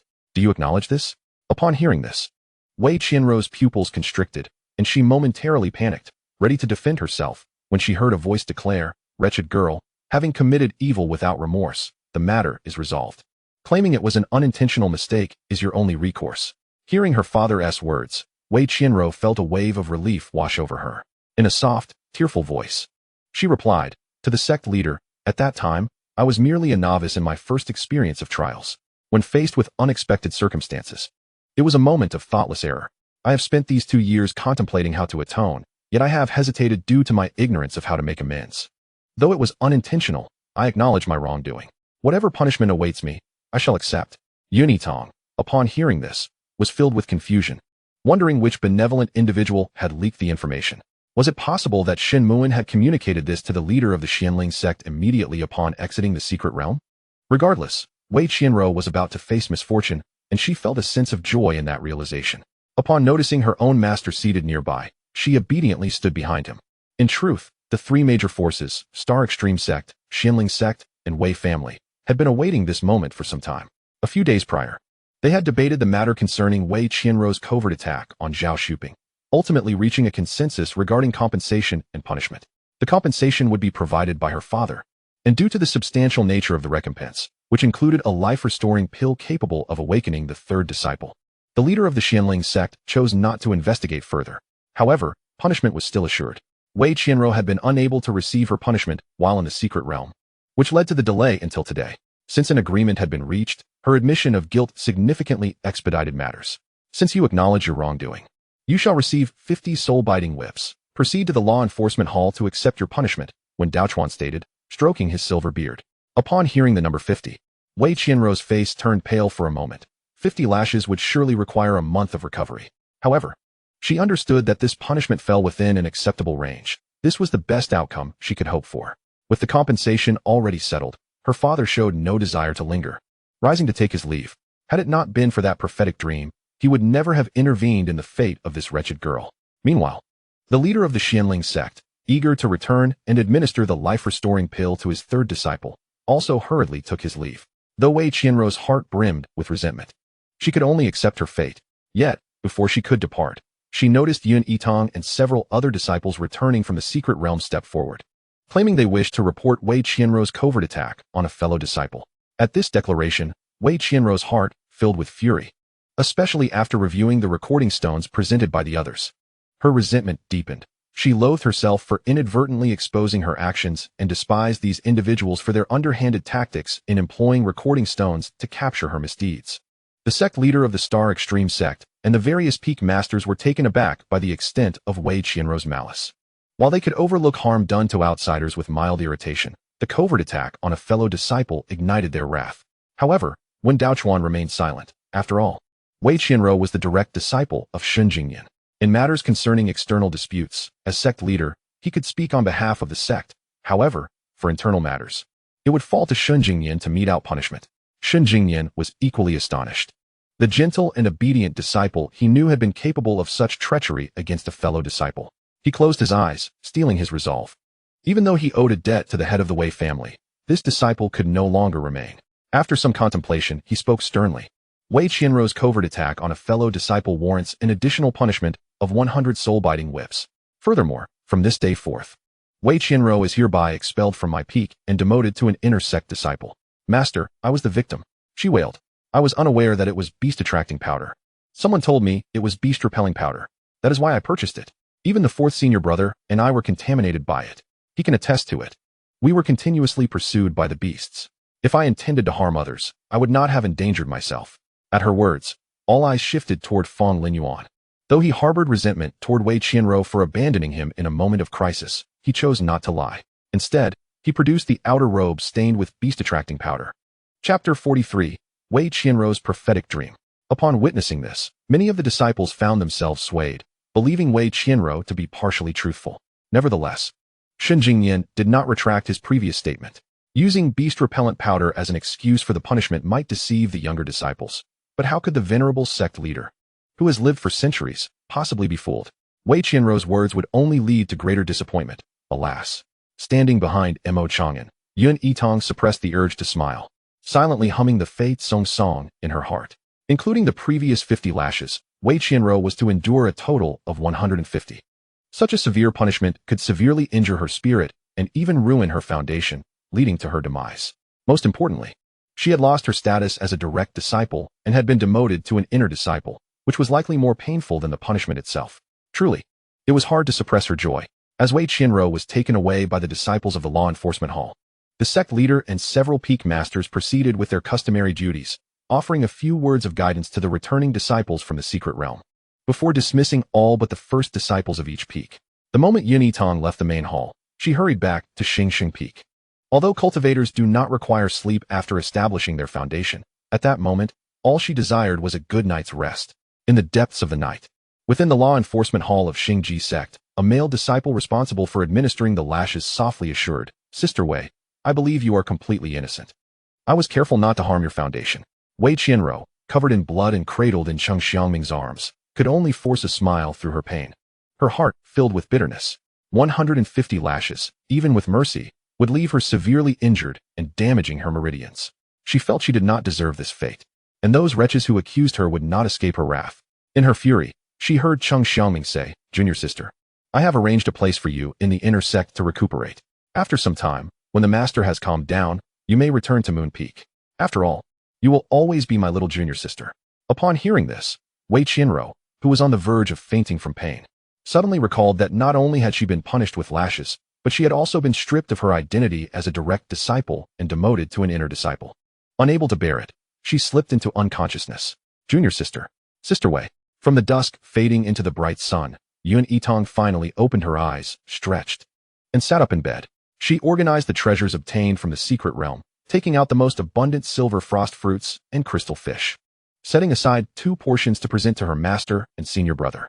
The remainder needed to be divided in half for her parents, ancestors, and siblings to sample.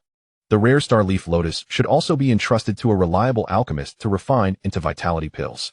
Although the peak master of Yong Peak within the sect could concoct vitality pills, seeking his assistance would require offering something in return. The Yun family already had a resident alchemist, eliminating the need for additional compensation, a most advantageous arrangement. As for the fire herb, there was no rush. She could store it for later. Having finally organized everything, she stepped outside, heading towards her master's cave dwelling. Disciple pays respects to master, Yitang said respectfully, gazing at Mo Chang'an, who was sipping tea in the courtyard. Yitang, you arrived just in time, Mo Chang'an replied with a smile. I have procured a jar of spirit bee honey from your master uncle. Regular consumption will nourish your meridians. Take it home and brew it. He handed her a large green porcelain jar. Thank you, master. Yitang graciously accepted it with a smile, then produced the prepared silver frost fruits and crystal fish. Hee. During my expedition in the secret realm, I obtained quite a few silver frost fruits and crystal fish. I thought to bring some back for you, master, she said, offering the 2 wooden boxes. Good child, I only require the silver frost fruits. You should take the crystal fish back to enjoy at your leisure. Mo Chang'an, touched by the young girl's generosity, was reluctant to accept the crystal fish, thinking she had given him her hard-earned catch. Master, I have plenty of crystal fish. I even prepared a portion for senior brother. You can see for yourself. To prove her point, she brought out the portion intended for her senior brother. Seeing this, Mo Chang'an finally accepted the crystal fish with a smile. Master, I must go find senior brother now. I will take my leave. All right, go quickly. After these days in the secret realm, your senior brother has been quite worried. He went to sleep as soon as he saw you return, not daring to disturb you. Mo Chang'an said, pleased to witness the bond between the siblings, wishing for their harmony and unity. Yitang responded with a smile and turned to leave. Little did she expect that before reaching her senior brother's residence, they would meet halfway. Song Yanli had guessed that his junior sister would be well rested by now and intended to check on her, only to find her coming to him. Junior sister, did you rest well yesterday? Song Yanli asked gently upon seeing her. I rested quite well. I fell asleep right after returning yesterday and forgot to bring the things I prepared for you, Yitang replied, handing over the 2 wooden boxes containing the silver frost fruits and crystal fish. After confirming that she still had plenty, Song Yanli smiled and accepted them. Thank you, junior sister. As the brother and sister engaged in pleasant conversation within a single room of the inner sect's disciple quarters, Wei Qianro suddenly opened her eyes from her unconscious state, her gaze filled with a mixture of ecstatic resentment. Since childhood, she had occasionally experienced prophetic dreams, each time foreseeing events that would transpire soon. Initially skeptical, she became a firm believer when the occurrences in her dreams consistently came true. However, ever since joining the sect, she had not dreamed for a long time. Just moments ago, she had a lengthy dream, but it diverged significantly from reality. She was uncertain whether it was an ordinary dream or a prophetic one. In her dream, she successfully manipulated Wei Shiryao to assassinate Yitang, maintaining an impeccable reputation within the sect, gaining her family's favor, and surrounded by admirers, effortlessly acquiring various opportunities. Even more astonishing, Nanyang Jingyi had killed his fiancée for her and helped the Wei family crush the Yun family. Ultimately, she ascended as his partner, enjoying boundless success. Although many details of this dream were lacking, she felt deep within her that this was the path she was meant to follow. Thus, she pondered where reality had gone awry, why it did not align with the events of her prophetic dreams as it once had. She recalled that in her dream, a 3-tiered spirit gathering herb grew upon the cliff at the back of the main peak, which would later be discovered by Yi Lanxi 2 months hence. But she had cunningly acquired it. For some reason, she felt an overwhelming urge to verify this, disregarding the pain from her lash wounds. She staggered towards the back mountain of the main peak. With no one present at the back mountain, she climbed the cliff and cautiously peered down, her heart racing as she indeed spotted the nearly ripened 3-tiered spirit gathering herb. Chapter 44, Grilled Fish. Sure enough, it was a prophetic dream. I am indeed favored by the heavens, capable of foreseeing many future events. Gazing at the spirit gathering herb in her hands, Wei Qianro could not help but murmur in ecstatic delight. It was only when she recalled her current predicament that she gradually regained her composure. The dream and reality were still quite different. In the dream, she remained a direct disciple of Moon Peak, her harmful deeds undiscovered, and she had never faced punishment nor demotion to inner disciple status. Upon carefully comparing the details of reality with her prophetic dream, she identified a significant alteration. The Yun family girl, who should have been successfully killed by Wei Shiryao at her instigation, was still alive. And all the subsequent discrepancies in her reality diverged from her dream began here. Had Yitang perished early as foretold in her prophetic dream, Shen Muin would never behold the reflective stone, yet he would inevitably, as foretold in her prophetic dreams, sustain grievous injuries from a ferocious beast while striving to rescue her in the secret realm. Under her attentive care over several days, he would come to harbor feelings for her, ultimately bestowing upon her numerous opportunities. Contemplating this, Wei Qianro's expression twisted momentarily. It must be due to the unpredictable element of Yitang that she was unable to lead a life as splendid as that in her dreams. She must swiftly eliminate Yitang, for she firmly believed that once this variable was removed, her future would align seamlessly with her dreams, culminating in her successful ascension. Junior sister, what are you doing? A voice filled with urgency suddenly emanated from behind Wei Qianro, followed by the sensation of being pulled into an embrace. In that instant, she comprehended that Cheng Xiangming had misunderstood her intentions as suicidal. With tears welling in her eyes, she implored, "Senior brother, I have never contemplated harming a fellow disciple. Yet no one believes me. I feel utterly despondent and overwhelmed. I cannot bear this any longer. Junior sister, I believe you, always have. It must be that someone harbors jealousy towards you and has maliciously framed you. However, we must investigate this matter thoroughly. You are gravely injured. Do not dwell on it too much." Cheng Xiangming comforted her, his heart aching with both concern and urgency. "The one who has wronged me must have eradicated all evidence. It would be futile for senior brother to investigate. As long as you trust in Rower, that is enough for me." Wei Qianro wept within Cheng Xiangming's embrace, her voice trembling. "Perhaps I am overthinking it. In the secret realm, junior sister Yun seemed to target me at every turn, nearly causing me to fall victim to the beasts on several occasions. Even the evidence of others misinterpreting me was presented by her. I cannot fathom where I have offended her. Is it Yitang from Shangfeng? Why does the third and fourth senior brothers not intervene while she targets you so?" Cheng Xiaoming exclaimed, filled with indignation. "The third senior brother misunderstood my intentions when encountering the beasts, believing I had abandoned him to seek help, while the fourth senior brother thought I had left him behind. Little do they know, I too lost my way and nearly perished at the jaws of a ferocious beast. Alas, such is fate." Wei Qianro feigned a bitter smile. "These two fools, and that Yunitang. How dare she harm you in the secret realm? This cannot be allowed to stand. Rest assured, junior sister, I shall seek justice for you, sooner or later," Cheng Xiaoming vowed, resolving to find an opportunity to teach Yun Yitang a lesson. Hearing this, Wei Qianro inwardly chuckled, fully aware of Cheng Xiaoming's feelings for her. In her prophetic dreams, he had always been her most trusted ally, and so it was in reality. With a gentle facade, she urged him not to worry too much for her. And after wiping her tears, they departed from the back mountain together. Atop Xingxing Peak, Yun Yitang leisurely roasted crystal fish, each no larger than an adult's palm. After a brief exposure to the flames, the fish transformed from transparent to a milky white, glistening with a delectable sheen. The enticing aroma of the roasted fish ignited her appetite. She casually sprinkled some salt and pepper before taking a hearty bite. So hot, but oh, how delicious.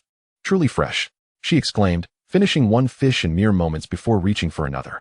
The crystal fish, possessing only a single large bone, was exceedingly easy to consume. In no time, she had devoured 3 perfectly roasted fish.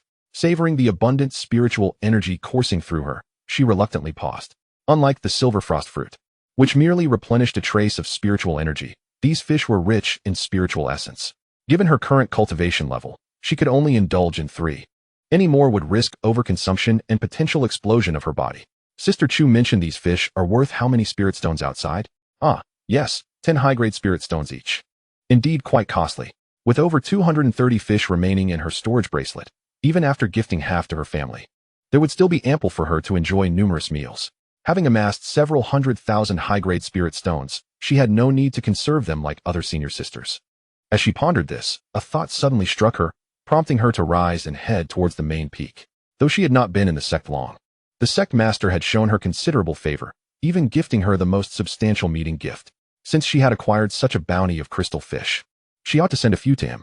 Furthermore, she was confident he would not refuse her offering, giggling to herself.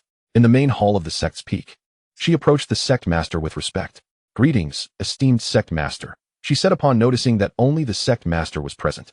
"I have brought some crystal fish from the secret realm. Their flavor is delightful, and I thought to share some with you. Please rise. What brings you here, my dear disciple?"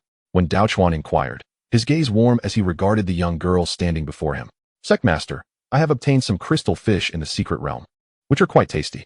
I thought to bring a few for you to sample," Yun Yitang explained, producing a small wooden box containing 5 palm-sized crystal fish. "The flavor of these crystal fish is indeed exceptional. You are very thoughtful. I shall gladly accept them," When Daochuan replied, a gentle smile gracing his features as he accepted the offering, fully aware of the young one's good intentions. Though he maintained an impartial demeanor towards all disciples, the warmth and closeness he felt towards her were undeniable. Seeing his young disciple return from the secret realm with treasures in hand, remembering him fondly, filled him with great comfort. He promptly retrieved a vial of Yuan Budan, offering it to her. "This contains Yuan Budan, which will bolster your spiritual consciousness. Keep it for your future use." "Thank you, sect master. I cannot refuse such a generous gift," she replied, her thick skin allowing her to graciously accept the offering. The value of this elixir far surpassed that of several crystal fish. Exiting the grand hall, Yun Yitang couldn't help but murmur, "The sect master is quite generous." Next time I obtain something good, I must bring him some as well. When Daochuan glanced at the emptiness of his storage ring, there is no need to come so often. On her way back to the peak, Yitang thought of Yilanchi, recalling the precious vine flower she had gifted her previously. With an abundance of crystal fish in her possession, she naturally intended to share a couple with her as well. Thus, she made her way directly to Yu Peak, only to discover that Yilanchi had recently embarked on a mission and had yet to return. With a sigh, she turned to leave, but instead of returning to Xingfeng, she ventured outside the sect, near Longji Peak, in proximity to the nearby city of Huanyue. The terrain was winding and treacherous, perpetually shrouded in snow. Apart from the cold ice grass, no vegetation thrived, and few cultivators dared to venture here. Chapter 45. This is a significant mine. At this moment, beneath a steep mountain on the snowy peak, amidst the howling winds, rhythmic digging sounds echoed. Heave-ho, heave-ho. A finely dressed young girl, wielding a tool resembling a pickaxe, tirelessly excavated the hard, frozen ground. This individual was none other than Yitang herself. Since her arrival in the realm of cultivation, she had meticulously catalogued several specific locations where the male and female protagonists would eventually encounter significant opportunities, strategizing for future endeavors. Within Longji Peak lay one such fortuitous site. It was mentioned in the text that Wei Qianro had discovered the xianxiaaudiobooks iron mine here in the later stages, subsequently bringing it back to the Wei family. The Wei family had profited immensely from these star iron mines, not only filling their coffers, but also upgrading the artifacts of all their disciples. During the conflict between the Yun and Wei families, their strength had decisively crushed the Yun family. Wei Qianro was thus recognized by the entire Wei family for her contribution, becoming their beloved darling, even earning respect from the Wei matriarch. This cannot stand. As long as I am alive, the xianxiaaudiobooks iron mine must belong to the Yun family. Author's note: xianxiaaudiobooks iron is a precious refining mineral in the cultivation realm. Incorporating it into any artifact can elevate the artifact by one tier, such as upgrading a low-grade artifact to a mid-grade one. After digging here and there for 2 hours, she finally unearthed a small piece of dark ore with fine glimmers, located 5 meters deep beneath the steep mountain. Holding the ore and examining it closely, Yitang confirmed her identification with a joyful expression as she bid farewell, saying, "This stone is quite aesthetically pleasing, resembling the starry sky at night, clear and enigmatic. Hee, I can notify my family now." Previously, she had been unable to contact her family directly, as she found it difficult to explain how she had known about the presence of a vein here. Moreover, the text merely indicated the approximate location of the mine, and she was concerned about possibly leading the Yun family on a wild goose chase. Now that they had unearthed the xianxiaaudiobooks iron, she could easily find an excuse to inform them. After all, could she single-handedly excavate and transport all of it? Even as a cultivator, that would be an exhausting endeavor. The text mentioned that the Wei family had dispatched over 100 cultivators who had toiled for 3 days and nights. Such arduous labor was not something she was willing to undertake. With these thoughts in mind, she promptly took out a communication stone and sent a message to her father. "Father, I have discovered xianxiaaudiobooks iron. There is likely a vein nearby. Please bring more people to Long Ridge Peak." Concerned that her father might be too busy to check immediately, she was just about to inform her elder sister when the communication stone lit up. Her father's voice brimmed with joy as he replied, "Wait for me. I shall arrive swiftly." When he said he would arrive swiftly, he meant it. Just as Yitang tucked away the stone, she saw her father appear not far away, accompanied by their ancestor. In their eagerness, they had used a teleportation scroll to arrive. "Grandfather, father!" Yitang exclaimed joyfully as she rushed towards them. "My dear child, you have grown so much," the ancestor remarked, pride mingled with a touch of concern as he observed his granddaughter, now at the mid-stage of foundation establishment. He surmised that she must have endured considerable hardship for her cultivation. Her father, filled with concern, noted how thin she had become, among other things. Yitang felt speechless. She was eating well, sleeping well, and had actually gained 2 pounds. Not knowing how to articulate this, especially seeing their worried expressions, she decided to shift the topic. "Father, where are mother, my elder sister, and my second brother? Are they aware of this? Your mother is in seclusion, while your siblings are on their way. They are traveling with a group of disciples and will arrive by spirit boat, which is why there is a slight delay." Upon receiving his daughter's message, her father had immediately begun coordinating with the eldest daughter to gather a team. He had never doubted his daughter's ability to identify the or simply because of her youth. After all, she had learned alongside the ancestor since childhood, gaining knowledge of various precious refining materials. After a brief exchange, they got down to business. "Grandfather, father, do you see? This is indeed xianxiaaudiobooks iron, isn't it? I came here searching for ice-cold grass, and unexpectedly unearthed this. Grandfather has mentioned that this or does not occur in isolation. Finding one indicates the presence of a vein nearby," Yitang said, a hint of pride in her tone. Haha, good child. You have done splendidly, Grandfather Yun replied, feeling a sense of gratitude and pride that his little granddaughter remembered the lessons he had imparted so clearly. Patting her on the head, he then moved towards the small pit from which he had unearthed the ore. Releasing his divine sense to probe, Grandfather Yun waved his hand, and the frozen ground erupted, revealing a deep pit nearly 100 meters deep. Nestled within were a multitude of shimmering, starry black ores, awaiting retrieval. After laboriously excavating for half a day, Yitang exclaimed, "Ah, this is the difference between a budding foundation cultivator and a combined body powerhouse. Grandfather, please accept my homage." As Grandfather Yun turned around, he caught sight of his granddaughter's adoring gaze, which softened his expression further. Her father chuckled at the sight, but soon joined in the excavation.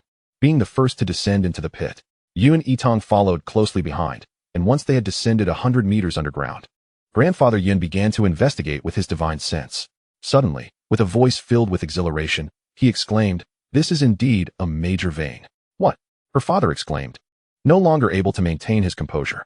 The Xianyu star iron was exceptionally rare. While each appearance was associated with a vein, they typically yielded only small deposits, at most. Around 10,000 pieces of star iron. The Yun family, being a premier refining lineage, had a stock of several thousand pieces. Hence, while they were thrilled to discover the Xianyu star iron, they did not lose their composure. However, if it were indeed a major vein, the implications were vastly different. After a moment of excitement, both men quickly regained their composure and turned their gazes towards the young girl diligently digging for star iron. Sensing their scrutiny, Yitang looked back, puzzled. "Grandfather, father, why aren't you both digging for the star iron? Surely you aren't trying to take it easy and leave the work to everyone else." "Little rascal, your father would never shirk his duties," her father chuckled. Immediately recognizing her thoughts, Grandfather Yun smiled gently and said, "Yitang, you may not yet realize what this major vein signifies for the Yun family. Any opportunities discovered by the clan's disciples belong solely to them. If they choose to contribute to the family, they will receive certain rewards or contribution points. However, there is a cap on these rewards. If this were a small vein, it would be manageable, but given that this is a major vein, the rewards the clan can offer may not compare, and the contribution points are of limited use to you. It would be more beneficial for you to retain a larger share and only offer a small portion to the family in exchange for rewards." Chapter 46, Commencing Mining. "Grandfather, I understand you are looking out for me, but I am a Yun family daughter. Since it is my voluntary contribution to the family, I do not mind if there are no rewards. When you painstakingly crafted the Linglong lock for me, I resolved that if I ever came into possession of something valuable, I would surely present it to you. Therefore, of the ore extracted from this vein, a full 30% shall be my gift to you, Grandfather. I will then allocate 20% to my parents and siblings, while those disciples who come to assist with the excavation will each receive 2 pieces of star iron, with the remainder going to the family. If we acquire enough, I can also distribute 1 piece to each clan disciple to elevate the quality of their weapons." Yitang, noticing Grandfather Yun's dilemma, spoke up cheerfully. In truth, her mother and second brother were not smiths and had no use for the star iron. But she wanted to be fair. If she was giving, she would give generously. Anything that was not needed could be exchanged for spirit stones. Upon hearing this, Grandfather Yun's heart softened immensely. Truly, she was the child he had nurtured. Whenever she obtained something good, her first thoughts were of him, wanting to give him the most. Just for this child's consideration of him, he could not allow her to suffer any loss. He immediately turned to her father and said, "Bo Chuan, since Yitang is contributing to the family, she must receive her due rewards. Otherwise, I shall not stand for it." Though he said this, Grandfather Yun was already contemplating supplementing her rewards from his private collection. Naturally, her father reassured him, but he noted that any excessive rewards would need to be discussed among the clan elders. "Yitang is my precious daughter, and for her contribution of a large star iron vein, she shall not be shortchanged," he declared. Yet, he understood that the greater the contribution, the larger the reward. According to the vein's value, he felt it appropriate to clear the public treasury. However, even as the clan head, he could not make unilateral decisions and would need to return to discuss this with the others. Nonetheless, he was unconcerned. While there was a cap on the rewards from the public treasury, he could certainly provide his daughter with additional rewards from his private collection. What pleased him most was that this child had even thought of her elder sister. In the past, she had not been particularly close to her sister. It was heartwarming to see her grow up and understand that her sister had only ever wished the best for her. Yitang this time sincerely had no intention of seeking any reward. Although the Xianyu star iron was indeed precious, her focus was on cultivating her swordsmanship. She had no desire to engage in artifact forging, nor was she inclined to learn the craft. The ores, if kept in her possession, would serve little purpose beyond trade. Her parents and siblings regularly dispatched individuals to provide her with spirit stones, ensuring she lacked for nothing financially. Her family was exceedingly generous, and her kin held her in high regard. Her grandfather was the head of the Yun family, and as the family's fortunes flourished, her support grew ever more formidable. Thus, she had no qualms about entrusting the mine to her clan. However, should her ancestors and father insist on rewarding her, she would certainly not decline. Chuckling to herself at the thought, after discussing this matter, the trio commenced mining. With Yun Laozu and Yun Fu's formidable cultivation, they required no tools. They simply enveloped their hands in spiritual energy and swiftly unearthed vast quantities of ore, evoking a sense of envy in Yun Yitang, who was toiling away with a small shovel-like artifact. Meanwhile, within the inner sanctum of the Xingji sect, Wei Qianro accepted a white storage pouch from an outer sect disciple. Upon opening it, she discovered dozens of mid-grade talismans and a vial of high-grade one Maidan. Her satisfaction blossomed into a smile. Since their first encounter 3 years ago, when she was mistakenly regarded as a savior by Shangguan Yinchuan, he had consistently sent her a storage pouch every 2 months. Alongside the essential talismans, it also contained valuable elixirs and garments. Initially, she had considered him as a potential partner, frequently using communication jade to stay in touch, especially given his exceptional talent, his lineage as the son of an elder from the Shangguan family, and his striking good looks. However, with the emergence of Nanyang Jingyi, Shangguan Yinchuan's esteemed background paled in comparison. Nevertheless, his generosity compelled her to maintain their correspondence. Moreover, in a prophetic dream, she foresaw a fiery companion with phoenix blood accompanying her in the future, a spirit beast hatched from an egg gifted by the young lord of the Longxian sect. It seemed prudent to reach out to him soon. The thought of the numerous protectors she would have in her future filled Wei Qianro with pride. It indicated that with a little effort, she could easily have others eliminate the variable that was Yun Yitang, rendering her no cause for concern. Any unwelcome variable should be swiftly eradicated. On Longji Peak, 2 hours after the trio commenced their labor, a contingent of 19 Yun family disciples, led by Yun Shushua, had taken their positions. Mining the star iron was paramount, and Yun Yitang sat alongside her siblings, reminiscing as they worked. What? The ancestor claimed this was a large-scale mine? Upon learning that her sister had discovered a substantial ore vein, Yun Shushua's calm demeanor transformed into a mix of astonishment and elation. As a forge master, she understood the implications of a forging family possessing a wealth of Xianyu star iron more than anyone. However, considering the magnitude of the mine, she pondered whether the number of people present was insufficient. Just as this thought crossed her mind, nearly 100 individuals descended from the sky as if they were dumplings falling into a pot. Leading the charge were the elders of the Yun family, followed by promising sideline disciples, unmistakably summoned by Yun Fu. With so many hands at work and with Yun Laozu overseeing, the collective effort bore fruit. Within just 2 days and nights, the Yun family had completely excavated all the Xianyu star iron within a 1,000-meter radius, yielding a staggering total of 218,006 pieces. Upon hearing this figure, aside from Yun Yitang, who had been aware of the approximate quantity, everyone else, including even Yun Laozu, displayed a measure of ecstatic disbelief. The clan understood this was an opportunity gifted to Yun Yitang, and by choosing to return it to the family, they could all expect to benefit from the bounty of star iron. Hence, their gazes toward the young girl were imbued with gratitude. When everyone paused, Yun Fu conveyed the distribution plan that Yun Yitang had devised. This opportunity rightfully belonged to Yun Yitang. How she chose to allocate it, and how much to give to the family, was entirely at her discretion, and no one voiced dissent. The Xianyu star iron was precious. A piece the size of a palm could fetch nearly 100 top-grade spirit stones. For most sideline disciples with mediocre talent, their monthly cultivation resources amounted to just 1 top-grade spirit stone and 2 vials of replenishing elixirs. The remainder had to be earned through tasks to exchange for resources. Now, with each person receiving 2 pieces of star iron, convertible to top-grade spirit stones, they were undoubtedly elated. Among the crowd, aside from Yun Laozu, the most moved were Yun Shushua and Yun Qingyuan. How could they not be touched by their younger sister's thoughtfulness at such a tender age? Finding something valuable and still considering them? This location was hardly ideal for distribution, aside from what was designated for the ancestor. Yun Fu collected all the remaining Xianyu star iron, intending to allocate it carefully upon their return home. As for the appropriate reward for his daughter, he would need to consult with the elders. Yun Yitang, however, did not plan to return to the Yun residence.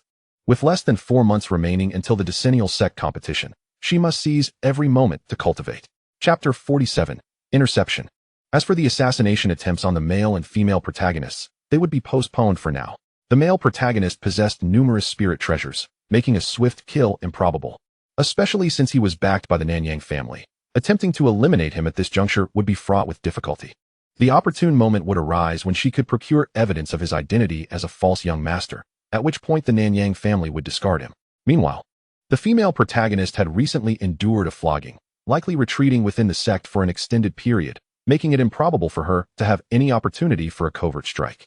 It would be wiser to dedicate all available time to cultivation, striving for a spot in the sword tomb during the competition. If she could enter the sword tomb, she would also have a chance at the Frost Hua sword.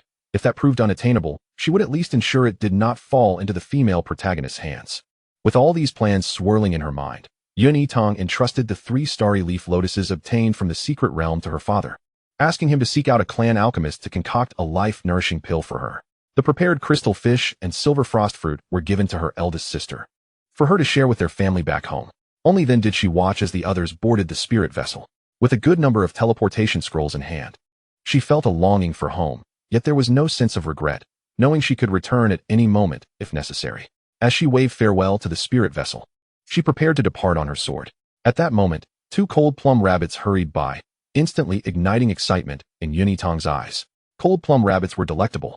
Their meat tender and juicy, free from any gamey taste, and subtly fragrant with plum essence. They also had the ability to replenish spiritual energy. She simply had to pursue them. Don't run, my little rabbits. Wait for me.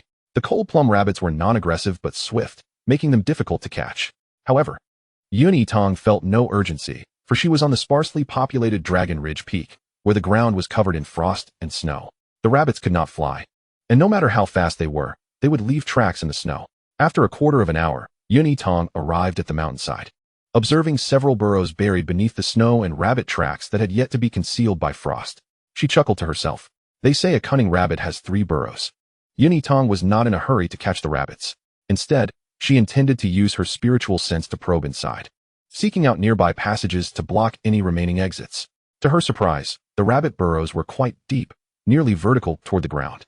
Were it not for Yitang's superior spiritual sense, far surpassing that of her peers in the foundation stage, she might not have detected even a single strand of rabbit fur. Pushing her spiritual sense to its limits, she finally located a nest of cold plum rabbits. But the rabbits no longer held her interest. My goodness, could that be the pure orchid? Gazing at a cluster of ice blue flowers radiating a shimmering light beside the rabbits, Yitang's jaw dropped in astonishment. There was no time to consider catching the rabbits. After all, food was readily available for purchase, and she feared that the rabbits might be startled and inadvertently damage those rare spiritual plants, thus deliberately unleashing the oppressive force of her consciousness. She compelled the rabbits within the cavern to flee into the adjoining tunnels. It was then that she produced a small defensive shield, guiding it deeper into the cave to protect the pristine Yulon flowers. Following this, she hurled 2 explosive talismans into the burrow. The ensuing detonations reverberated through the air, a cacophony mingling frost and sand, while Yitang descended directly into the rabbit hole that had been blasted open. Upon witnessing the 6 well-protected Yulon flowers, she hurriedly approached to collect them. Who would have imagined that the legendary Yulon flowers, known for their purity, would flourish within a rabbit's den? Once she returned to the sect, she planned to use one to assist her senior brother with his poison, while preserving the others for future encounters with those afflicted by the soul-devouring goo, potentially fetching a good price or earning a significant favor. With the 6 Yulon flowers safely stored, Yitang's eyes sparkled with delight. As she turned to depart, she noticed that the previous nest of rabbits had been obstructed by a pile of debris, and they were diligently digging nearby. I genuinely intended to let you go, but if you cannot escape, do not blame me, she remarked, swiftly granting the little rabbits a swift end, her speed betraying no hint of mercy. Producing a storage pouch, she meticulously placed each one inside, adhering to her principle of keeping raw meat separate, refusing to utilize her storage ring or bracelet for such purposes. Once everything was secured, she scanned the vicinity with her consciousness, confirming the absence of any other items to collect before departing on her sword with a sense of satisfaction. 20 kilometers from the Star Extreme sect, on a small hillside along the path back to the sect, Cheng Xiangming had been lying in wait for 2 days and nights. 2 days prior, he had heard from his junior sister about Yitang's previous mischief in the secret realm, which had caused her considerable distress, even leading to her unjust suffering. Anger surged within him, and he resolved to find an opportunity to teach Yitang a lesson. Coincidentally, he overheard a passing disciple mention that she had descended the mountain. Knowing she had just emerged from the secret realm, it was unlikely she would be venturing far and would soon return. Thus, he lay in ambush, determined to confront her. After 2 days of waiting, Just as Cheng Xiangming contemplated giving up, he caught sight of a petite figure draped in pink-orange, leisurely gliding toward him on her sword. Indeed, it is Yitang. He murmured coldly, donning an illusionary artifact to alter his appearance before soaring to intercept her. He had no intention of killing her. After all, Yitang was not only a direct disciple of the sect, but also hailed from a distinguished lineage. To harm her would undoubtedly lead to complications. He merely wished to ensure she experienced a fraction of the suffering she had inflicted upon others. This young girl, despite her tender years, harbored such malevolence. It was imperative to impart some form of retribution. With this thought in mind, he accelerated toward her, intercepting her midair. Upon spotting the approaching male cultivator, Yitang instinctively sensed trouble and activated her protective spirit artifact. The moment her defense was activated, he was upon her, striking swiftly with a long sword gleaming with cold light, its blade infused with the oppressive aura characteristic of a golden core cultivator. Fortunately, her defensive artifact proved formidable, forcing her back to the ground but allowing her to maintain her footing. Cheng Xiangming, somewhat vexed, had initially intended merely to teach her a lesson and had not exerted his full strength. However, since she had activated her defensive artifact, he felt justified in intensifying his attack. Yet, before he could make another move, Yitang had already advanced toward him. Her earlier hesitation to strike had stemmed from uncertainty regarding his cultivation level. Had he been at the nascent soul stage or above, she would have fled without a second thought. Sensing that he was likely no more than a golden core cultivator, her confidence surged. She possessed numerous defensive artifacts, and it was not in her nature to refrain from retaliating while ensuring her own safety. Whoever you are, if I cannot defeat you, I will at least take a piece of you with me. Engaging a mid-stage Foundation establishment cultivator against a golden core swordsman was undoubtedly a challenge. But Yitang understood this dynamic. Although he was more skilled in swordplay, she had her own tools at her disposal. With a series of explosive talismans, she hurled them toward him just as their swords clashed, forcing him back once more. Cheng Xiangming, caught off guard by one of the talismans, found himself bloodied and enraged. Damn it, I will make you pay for this. The humiliation of being injured by a Foundation establishment cultivator ignited a murderous intent within him, prompting him to unleash his full power. Sensing the lethal intent behind his strike, Yitang swiftly dodged and retaliated with another talisman, declaring, "You may perish, but I shall survive." If not for her supply of talismans being depleted, she might have retaliated with even greater ferocity. To her surprise, her extravagant use of talismans allowed her, a mere Foundation establishment cultivator, to inflict damage upon the golden core cultivator.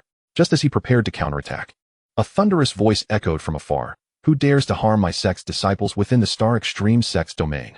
At the sound of the elder's voice, Cheng Xiangming faltered, instinctively sheathing his sword. Seizing the opportunity, Yitang swiftly plunged her blade into his side, piercing through his waist. He stifled a pained grunt, his figure vanishing from her sight. In the next instant, an elder with a somewhat aged visage from the Star Extreme sect arrived, his consciousness sweeping the area to ensure no threats lingered before settling on Yitang. Noticing that the young girl was merely slightly disheveled and unharmed, he let out a sigh of relief and spoke gently. "Young girl, are you injured?" "Greetings, elder. I am unharmed, but the male cultivator who sought to kill me has escaped," Yitang replied with a shake of her head and a sigh. The elder, upon hearing this, found himself at a loss for words. A mere Foundation establishment cultivator facing a mid-stage golden core cultivator should have fled, yet you dare to confront him? To emerge from this unscathed is indeed fortunate. Had he not descended the mountain on an errand and sensed something amiss with his consciousness, arriving in time, the outcome could have been quite different. Observing the devastation left in the wake of the explosions, along with the scattered and now wasted talismans, he surmised the source of her audacity and continued, "Did you manage to discern the assailant's appearance?" "I did see him, but I do not recognize him.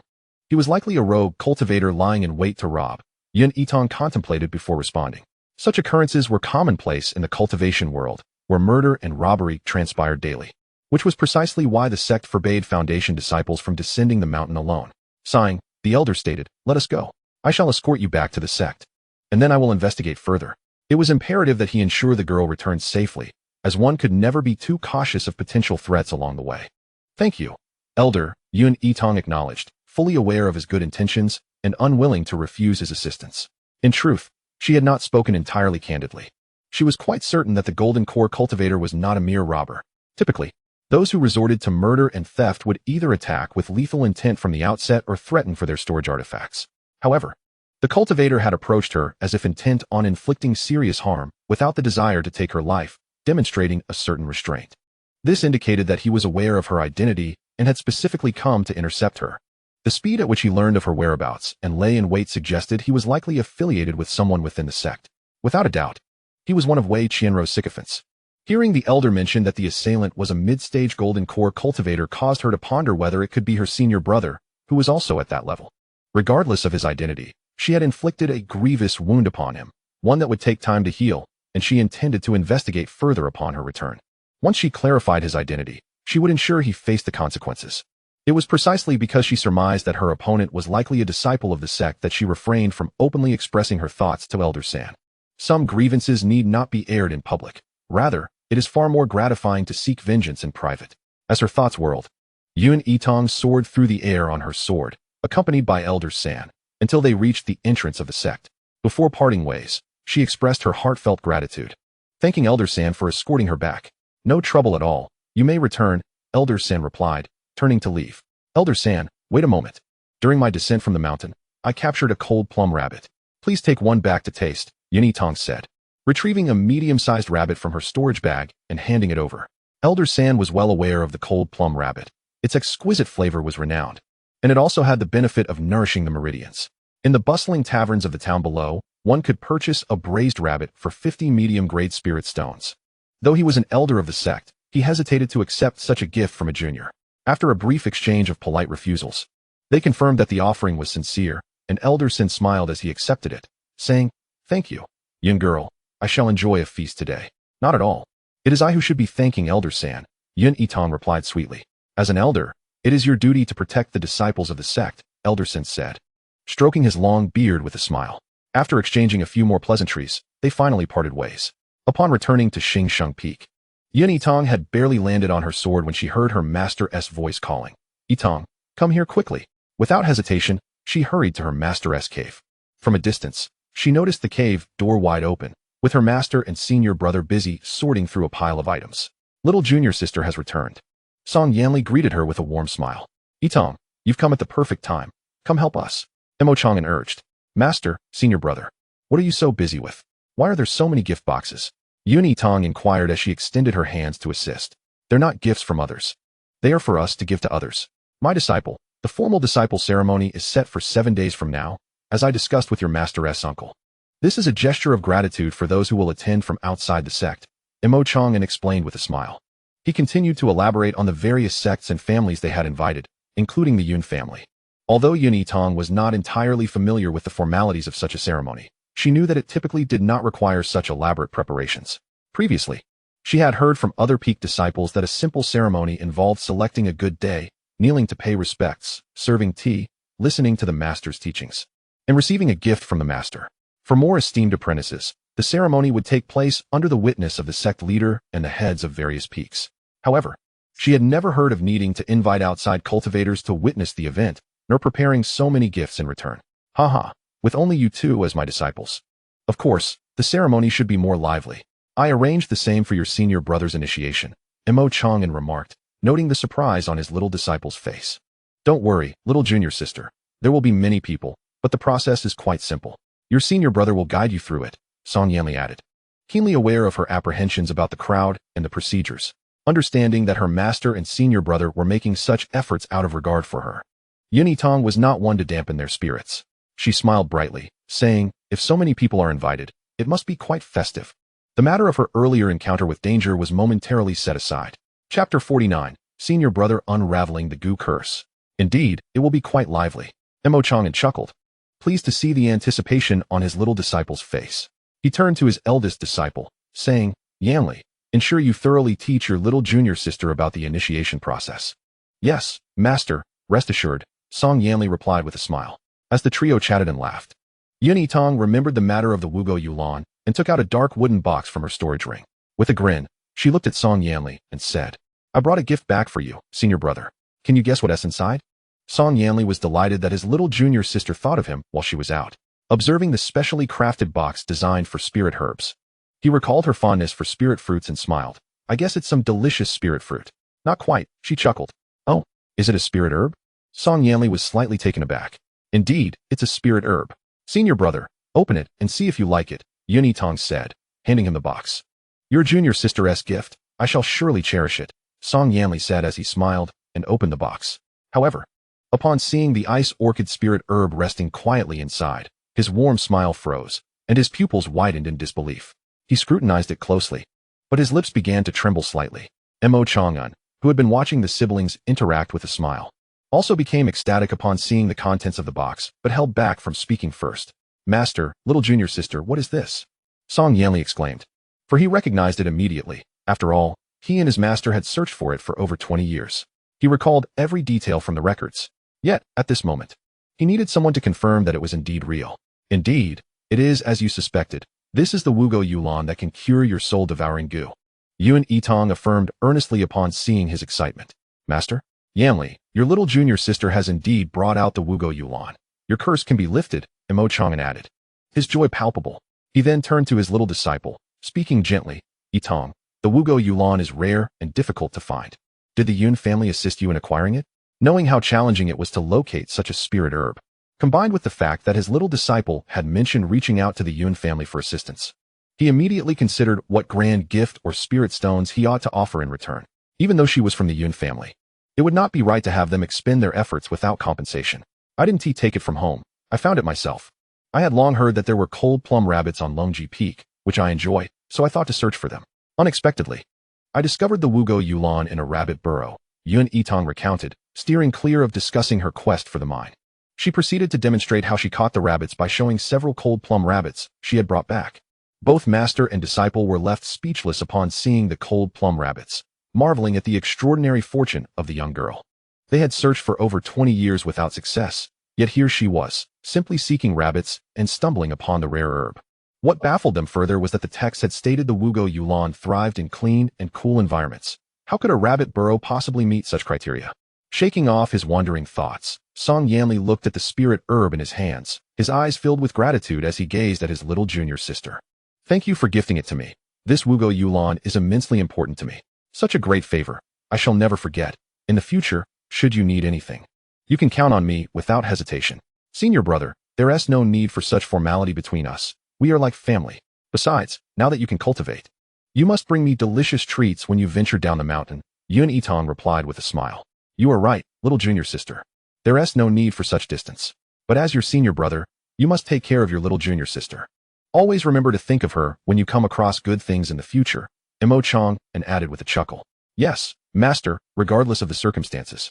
I will undoubtedly protect my junior sister with all my strength," Song Yanli earnestly vowed. "Excellent. In that case, let us commence the process of removing the goo. It may be somewhat painful, so bear with it. Once the soul-biting goo is eradicated, you shall be able to cultivate once more," Mo Chang'an replied. Having prepared for over a decade, he was now ready to act with the addition of the pure orchid. Yuan Yitang understood that the goo would emerge from the abdomen, necessitating the removal of garments. Though her curiosity was piqued, she wisely remarked, "Master, I shall wait outside the cave. Once my senior brother has finished, I will enter." "Very well, I shall call for you shortly," Mo Chang'an smiled, closing the cave after the little disciple exited. Approximately half an hour later, the cave door reopened, and Mo Chang'an's voice called out, "Yitang, you may come in." Upon entering, Yuan Yitang observed her elder brother, his hair damp with sweat and his complexion pale, yet his eyes bright, indicating that the goo had been dispelled. "Congratulations, senior brother," she said with a playful tilt of her head. "Thank you, junior sister," Song Yanli replied with a faint smile, though he appeared somewhat weakened. "Quickly take this spirit-replenishing pill and rest for 2 hours. You will soon recover," Mo Chang'an instructed, tossing a vial of medicine to his eldest disciple. He then cast a soundproof barrier before turning to collect a transparent small round bottle from the stone table. Yuan Yitang caught sight of a white worm, about the size of a thumb, writhing within the vial. There was no doubt that this creature was indeed the soul-biting goo. This goo must be stored in a special container upon extraction. Afterward, it should be burned to ash and not discarded carelessly. Noticing her curiosity, Mo Chang'an showed it to her before incinerating the goo. With the goo eliminated, a significant weight lifted from Mo Chang'an's heart, and he cheerfully continued sorting the gift boxes, while Yuan Yitang eagerly assisted him. Meanwhile, not far away on Star Moon Peak, within a spacious cave, Cheng Xiangming, his face ashen, concluded his meditation and consumed a mid-tier healing pill.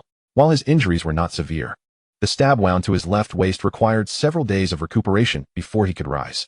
A flicker of coldness crossed his eyes as he thought, "I truly underestimated this Yuan Yitang. As my junior sister stated, she is cunning and selfish even at such a tender age. Once I have healed, I shall exact my revenge for this sword wound. Half an hour later, the master and disciple finally organized all the gift boxes. Master, I will take my leave now, Yitang said, seeing that there was nothing more to be done. Chapter 50, The Exchange of Pills. Upon exiting her master's cave, Yitang immediately activated her invisibility talisman and swiftly flew on her sword to the residence of the inner disciples. Wei Qianro, having been demoted to an inner disciple, had already vacated Star Moon Peak. Without any restrictive formations here, it was much easier to approach her target, given her intuition was often accurate. She felt the prior ambush must be connected to Wei Qianro, and thus she was determined to investigate further. At the main peak, within the inner disciples' quarters, most were engaged in cultivation at this hour, leaving the paths nearly deserted. As Yitang stealthily searched, she finally spotted Wei Qianro seated in the courtyard of an independent residence. However, each courtyard had its own restrictions. Without the homeowner's permission, the door would not open. Yet, it was not a daunting task. She could wait. Dinner time was approaching, and Wei Qianro, lacking foundational cultivation, would undoubtedly have a servant disciple deliver her meal, at which point she could slip inside. To her surprise, before the meal was delivered, the senior brother Cheng Xiangming of Moon Peak arrived first. Being a golden core cultivator, he was cautious not to be detected, prompting Yitang to maintain her distance. She quietly applied a breath-concealing talisman and stealthily followed him into the courtyard. Senior brother, it has been 2 days since we last met. What have you been busy with? Wei Qianro feigned tears, appearing aggrieved. How could that be? I merely had matters to attend to, which delayed my arrival, Cheng Xiangming replied, unaware of anyone else nearby. I have been waiting for Yitang. She has been bullying you, and I intended to teach her a lesson. I learned she had descended the mountain and lay in ambush for 2 days. But I encountered the third elder of the sect, which prevented me from harming that vile girl. Instead, I was pierced by a sword from the elder. What? Senior brother. You are injured? Where? Let me see. Wei Qianro had suspected he was there to confront Yitang, and, expecting news of her severe injury, was instead met with this revelation. While she felt resentment, her expression remained one of tender concern. Do not worry, junior sister. I am not severely hurt. With a few days of rest, I shall recover. It was merely a chance encounter with the third elder that spared Yitang. The next time, she will not be so fortunate, Cheng Xiaoming assured her, grasping Wei Qianro's hand earnestly.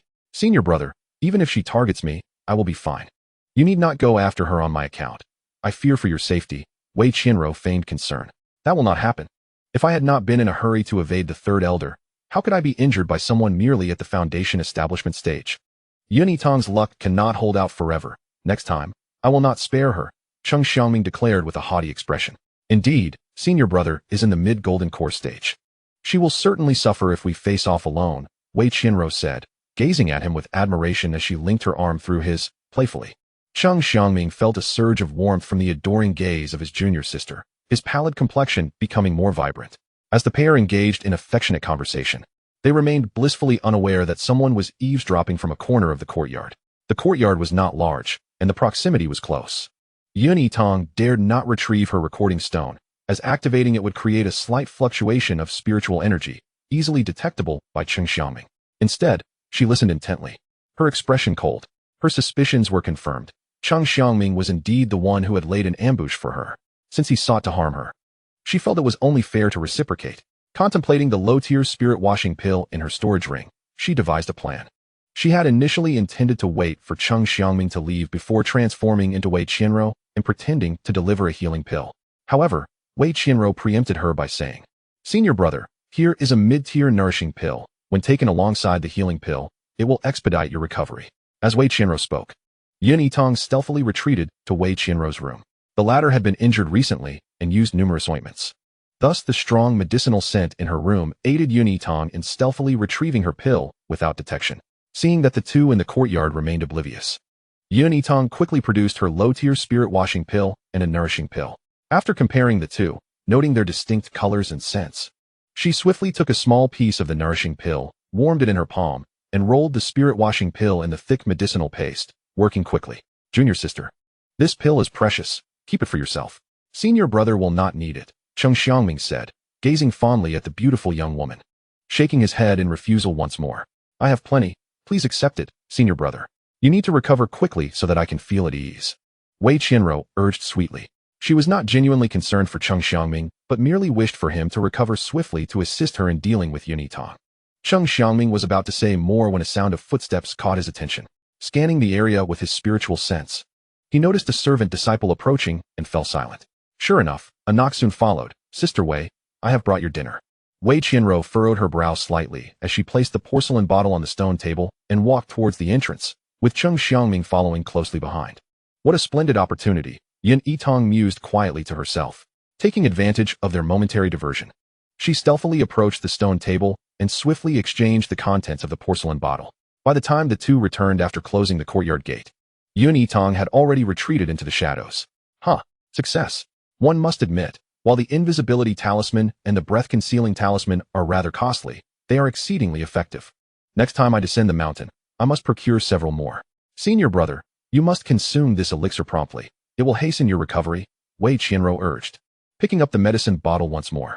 Unable to refuse her kindness any longer, Cheng Xiangming tenderly accepted the porcelain bottle, not bothering to inspect it closely, and poured the elixir directly into his mouth. This demonstrated the profound trust he had in his young junior sister. Observing this, Yitang felt her heart settle. Her low-grade spirit-cleansing elixir had not gone to waste, which was quite fortunate. Speaking of which, she had acquired this low-grade spirit-cleansing elixir from a rogue who had attempted to ambush her during her time in the illusory Void Secret Realm. Although the low-grade spirit-cleansing elixir could not enhance the quality of a person's spiritual root like its higher-grade counterpart, it was still a rare medicinal concoction. Of course, this was primarily relevant to those with dual spiritual roots or higher. For a gifted practitioner with a single spiritual root, it was akin to poison, as consuming it would swiftly dissolve their only spiritual root in the dantian, rendering a promising cultivator utterly useless. And Cheng Xiangming just so happened to possess a single fire spiritual root. Yitang did not perceive herself as cruel. Anyone who sought to destroy her would find her utilizing every possible means to preemptively obliterate them.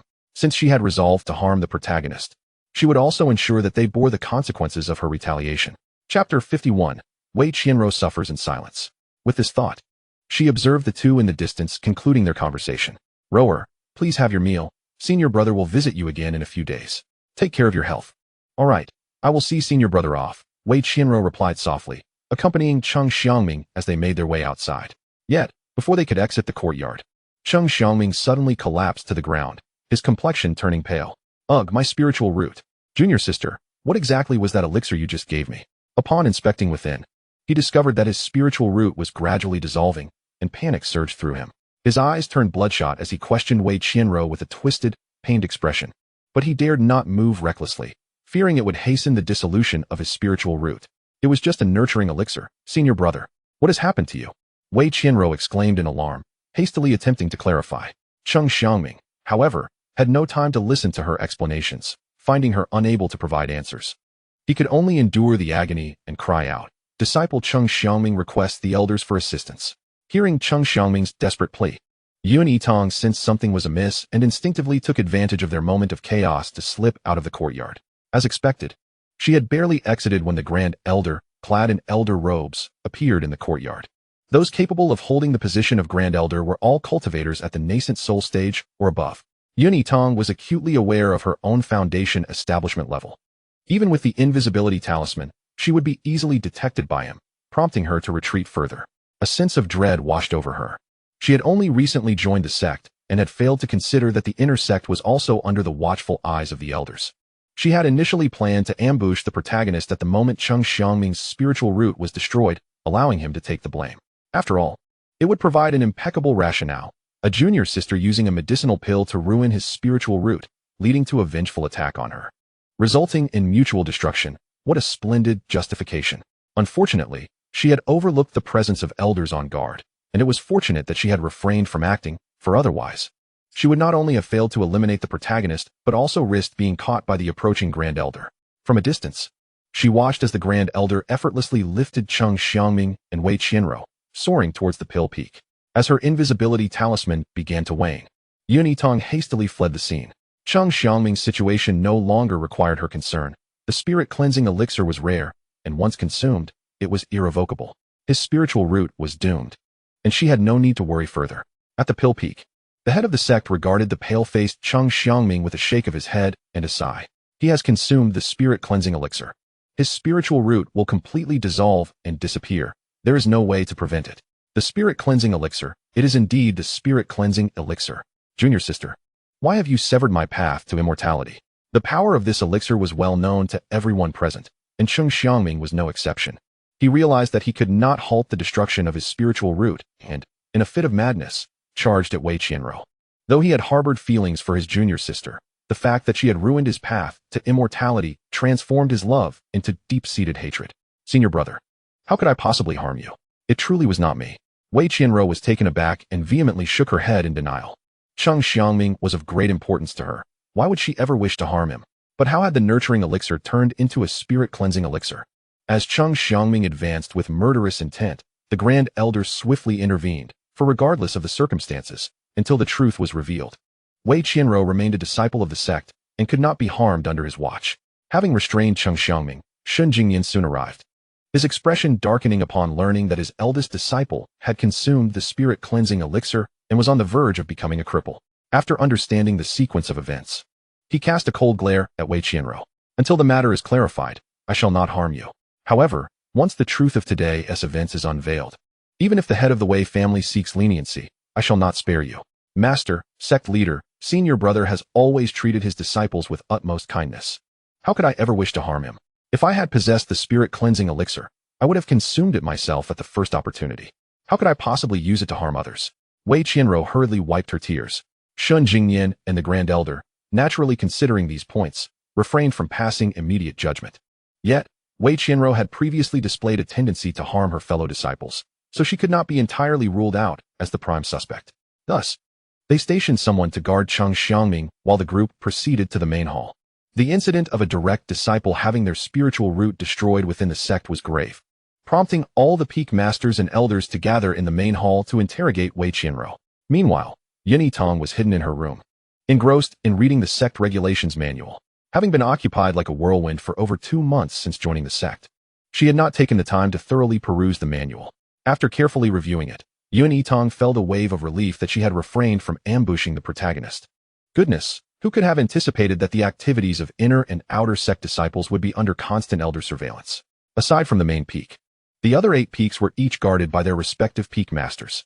However, even the peak masters did not remain on their peaks at all times. Most relied on formations for protection, and only direct disciples of the peak could ascend freely.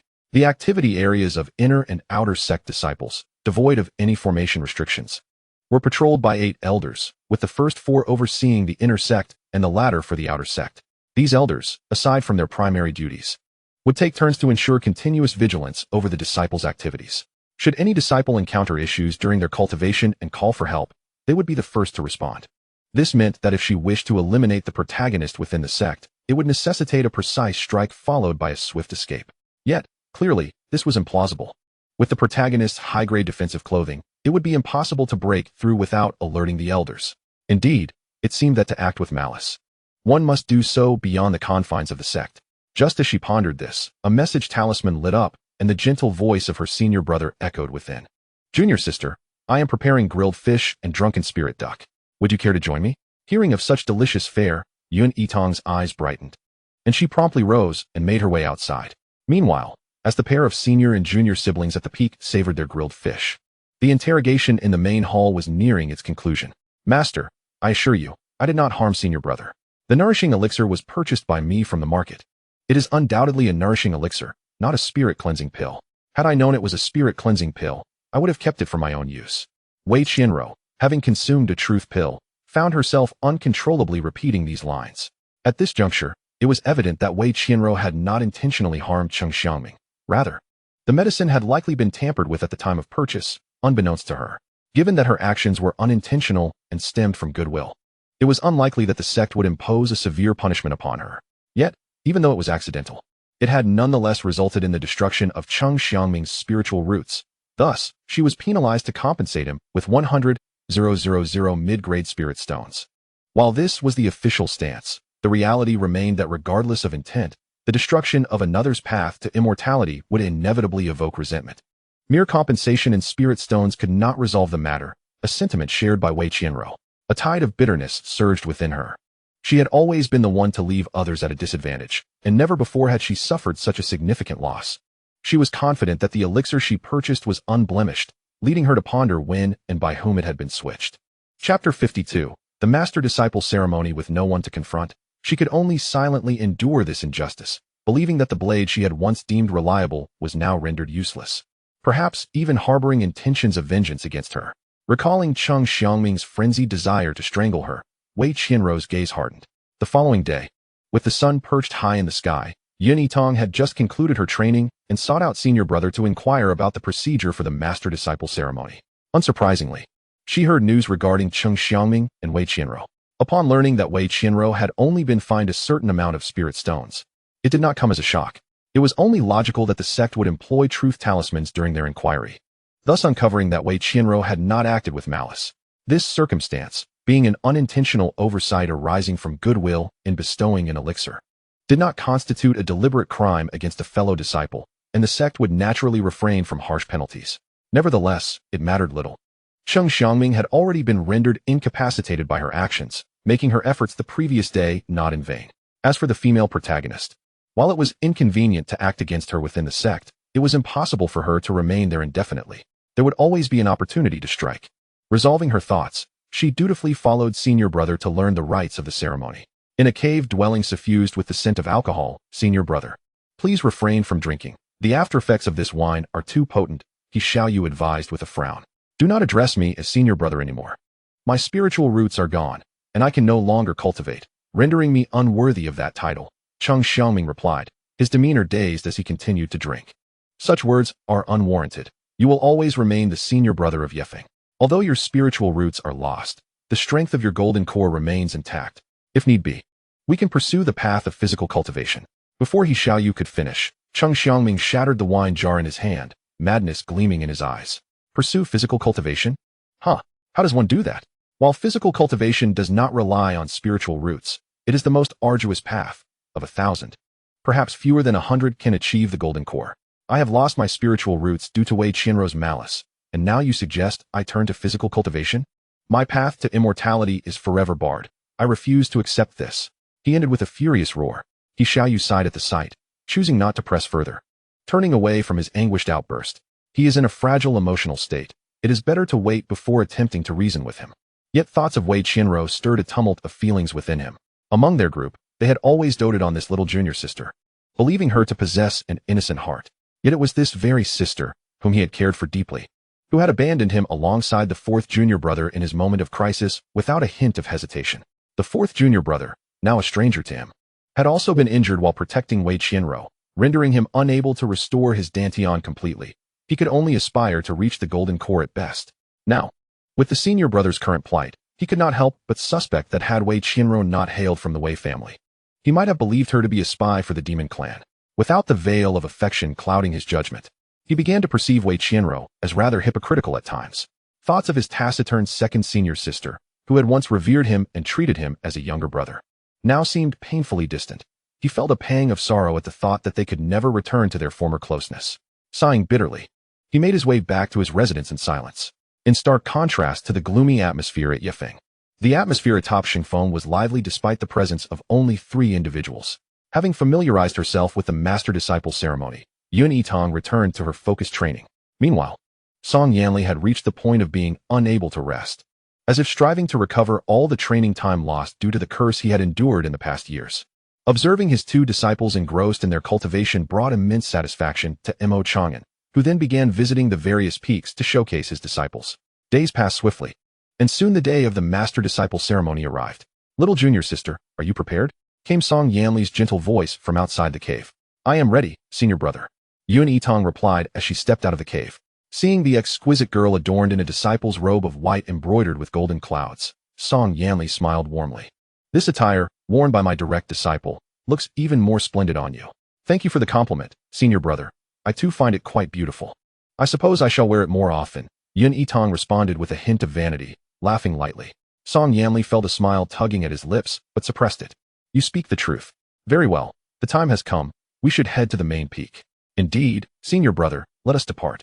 As the senior brother of Xingfeng, upon arriving at the main peak, he immediately began to attend to the arriving guests, while Yitang obediently followed behind, listening as he introduced the guests present for the ceremony. The Yun family had long since arrived, and Yitang was delighted to see them. But she waited until her senior brother had concluded his duties before giddily rushing over. This time, only her father, second brother, and a few elders from the Yun family had come. She was well aware of this. After all, her mother was currently in seclusion, and her ancestors and eldest sister had long since retreated to forge weapons, completely unaware of her master-disciple ceremony. "Father, second brother, you are here," Yun Yitang exclaimed joyfully as she approached, not forgetting to greet the elders behind her father. "Greetings, fifth miss," the accompanying elders responded with smiles. Observing the now mid-stage foundation establishment child, their hearts swelled with admiration. At just 9 years old, she is cultivated to this level. Fifth miss is truly remarkable, not squandering her talent and diligently training. Unaware of the elders' sentiments, Yun Yitang engaged her father and brother in conversation, but before long, she was called away by her senior brother to greet the arriving guests.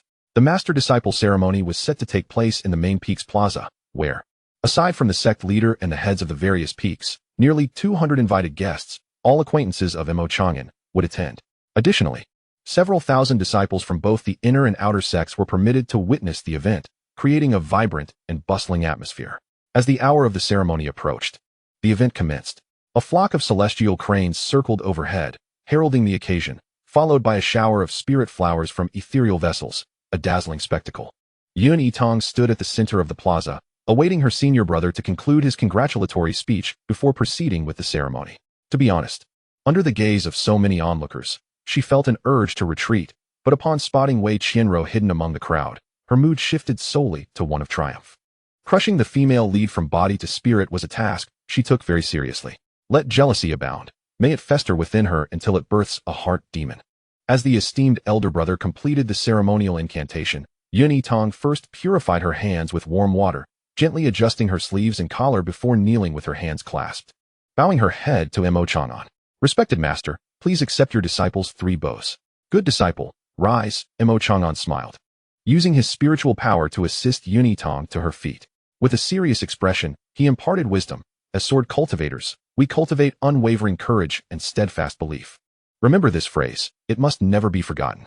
Chapter 53, Transformation into a Super Little Wealthy Lady.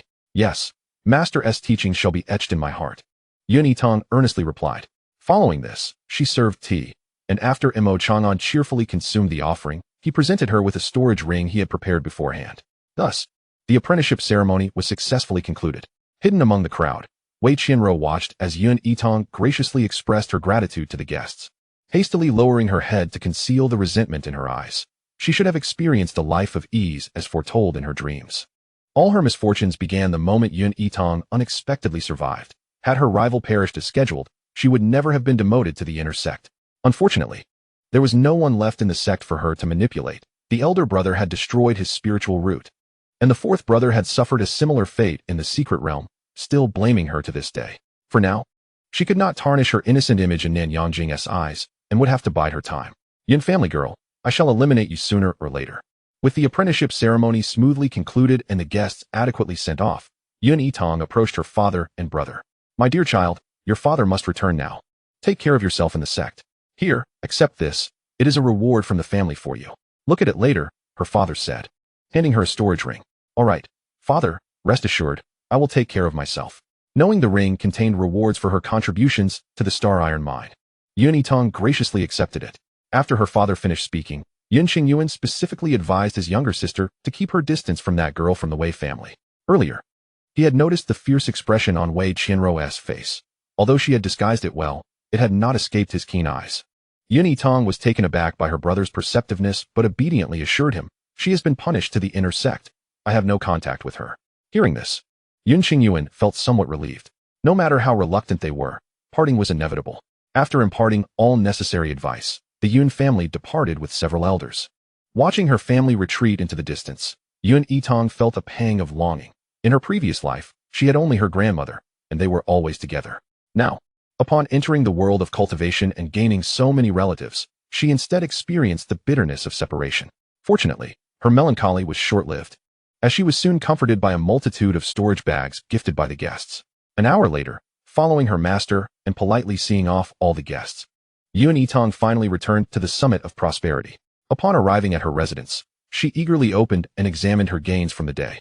First, she opened the storage ring gifted by her master and found it contained not only 500,000 medium-grade spirit stones, but also 3 pieces of high-grade robes, dozens of medium-grade medicinal pills, and several valuable spiritual herbs. She meticulously categorized all the items and stored them in her frequently used storage ring and bracelet. Continuing to unpack the gifts from the guests, she found that most were quite similar. Hundreds of thousands of low-grade spirit stones or some medium-grade medicinal pills. Or perhaps defensive robes. After organizing these, Yitang finally turned her attention to the storage ring given by her father. As she probed inside with her spiritual sense, she was almost blinded by the sight. The space within the storage ring was approximately 500 square feet, with spirit stones taking up nearly half of that space, while the remainder was filled with numerous talismans, medicinal pills, and various spiritual artifacts. Additionally, there was a note detailing 1,000,000 high-grade spirit stones, 600,000 medium-grade spirit stones, 10 defensive robes, and so forth, including the life-restoring pills she had requested. Her father had also included 3 starry leaf lotuses, yielding a total of 18 medicinal pills, which was quite impressive. Furthermore, her father mentioned that the family had specifically reserved 10,000 pieces of star iron for her, available whenever she needed them. Gazing at her bountiful harvest, she could not help but chuckle with joy. Who understands? I initially thought being a little wealthy was enough, but becoming a super little wealthy lady is truly delightful. Overcome with excitement, she laughed until it sounded like a honking goose. It took her a quarter of an hour to calm her exhilarated heart. In stark contrast to her joy, Wei Qianro found herself in a rather unfortunate situation. Previously, Nan Yangjing had sent word that he had urgent matters to attend to in the upper domain and would not be able to meet her recently. As she subtly reached out to the young master of the Longxian sect, waiting for him to propose gifting her a spirit beast egg, he was inexplicably reticent. Coupled with Yitang's enviable apprenticeship ceremony, her mood had soured to the extreme. Unexpectedly, upon returning to the inner sect, she was intercepted by a fellow female disciple, who slapped her twice without hesitation. Little vixen, don't think that just because you were once a direct disciple, you're something special. Others may fear you, but I, Xianxiaaudiobooks, do not. The yellow-robed female cultivator, having reached the foundation establishment stage, warned her sternly. As she faced a crowd of inner sect disciples, Wei Qianro suppressed the malice in her eyes and feigned a pitiful demeanor, explaining to Qin Shiji, "You've misunderstood. I have a pure relationship with your fiancé. How can you strike me at will? Shut your mouth. Pure relationship? I have evidence. Your so-called purity consists of crying in my fiancé's arms or commanding him like a lapdog," Qin Xiaohua retorted, growing furious. And despite the efforts of several disciples to restrain her, she managed to slap Wei Qianro a few more times before leaving in satisfaction. Feeling the disdainful gazes from the surrounding onlookers, Wei Qianro was so enraged she nearly spat blood. She could only adopt an extremely aggrieved expression to explain herself. Perhaps her acting was indeed convincing, as a number of disciples ended up believing she was innocent and instead grew discontent with Qin Xiaohua. As the setting sun faded, Yitang had calmed down from her earlier excitement and was preparing to diligently cultivate when she received a transmission from Yilanqi, junior sister Yun. "I have returned to the sect. Is it convenient to meet at the foot of the peak?" Upon hearing the message, Yitang promptly took to the skies on her sword, arriving at the foot of the peak where she spotted Yilanqi clad in a dark robe. "Senior sister Yi, have you completed your mission?" Yitang greeted with delight. "Indeed, I finished my task. These are the spiritual fruits I collected while outside, thinking you would enjoy them." Yilanqi's typically cold features softened considerably upon seeing the young girl, and she took out a storage bag to present it to Yitang. "Thank you, Senior Sister Yi. By the way, here is the crystal fish and a cold plum rabbit I saved for you. When you have time, you should roast it.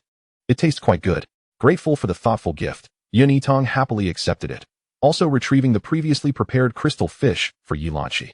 The two had not seen each other for over a month and chatted for quite a while. However, as they conversed, Yilanqi's usually sharp and elongated eyes widened in astonishment. But it was understandable. Who could have predicted that after just a month away from the sect, she would return to learn that their beloved junior sister had been demoted to the inner sect, and that her fourth junior brother had reportedly suffered damage to his dantian while protecting Wei Qianro in the secret realm, making it difficult for him to ever break through to the Golden Core stage? Chapter 54. Early Insights into the Sect's Grand Competition. Even her elder brother's spiritual root had been destroyed by Wei Qianro with a spirit-cleansing pill. With so many upheavals, how could she not be astonished? The two engaged in conversation, exchanging tales of external curiosities while one recounted the intriguing gossip from within the sect. Of course, the matters concerning the sect were shrouded in secrets, with Yitang never revealing a hint of such affairs. Their discourse continued under the moonlit sky until they had savored enough of the sweet gossip, after which they parted contentedly. The following day, as dawn broke, Yitang prepared early to practice her swordsmanship on the back mountain. To her surprise, she was intercepted along the way by Song Yanli. "Shall we practice together today, little junior sister?" he inquired. "Of course, let us go, senior brother, to the back mountain," she replied with a smile, nodding in agreement. The benefits of joint practice were manifold, and she would naturally not decline. Practical experience was essential for honing one's skills. Seeing his junior sister's eagerness, Song Yanli was elated. Apart from the occasional direct guidance from their master, he had never engaged in practice with others. Previously, before he had resolved his afflictions, he was akin to a cripple, and no one wished to spar with him. Were it not for the little junior sister's efforts in procuring the pristine Yulon flower for him, he might have remained a useless individual for life. As he contemplated this, he glanced at the lively figure of his junior sister, warmth filling his gaze as he joyfully followed her. At the foot of the moon peak, "Senior sister, you've returned," Xiaoyu exclaimed, his eyes lighting up at the sight of the long-absent Yilanchi. "Yes," Yilanchi nodded, preparing to leave, but was halted once more. "Senior sister, the senior brother's spiritual roots have been destroyed, and now he drowns himself in drink daily, refusing to heed anyone's words. Could you please try to persuade him? You've just said he listens to no one, so what good would my persuasion do? If there is nothing else, please step aside and do not hinder my cultivation," Yilanchi replied coldly before striding away. Watching her retreating figure, Xiaoyu couldn't help but smile wryly. Senior sister has truly changed. Despite such a grave matter concerning the senior brother, she exhibits no reaction whatsoever. Yet, recalling how they had treated her in the past, Xiaoyu could not bring himself to utter a word of reproach, merely shaking his head as he departed. Clang, clang, clang, the melodious sound of metal clashing echoed in the air. Yitang and Song Yanli had been practicing for quite a while, and their sparring was becoming increasingly exhilarating. The senior brother had claimed he had never fought against anyone, yet when the combat commenced, his speed was not significantly slower than hers, proving quite commendable. Simultaneously, Song Yanli was equally astonished. He had previously been unable to utilize spiritual power, but that did not hinder his practice of sword techniques. Furthermore, his junior sister had deliberately suppressed her cultivation to the foundational stage, yet he still found himself lagging behind her by a fraction. His junior sister was indeed formidable. Thus, it seemed that during the sect competition next year, their peak might indeed garner some glory. With this thought, Song Yanli felt a surge of happiness, his strikes becoming swifter. Noticing her senior brother's sudden elation, Yitang found herself a bit bewildered, her pace quickening in response. They continued to spar until nearly noon before each sheathed their swords to rest. "Thank you, little junior sister, for your hard work in our first practice together," Song Yanli expressed with evident joy.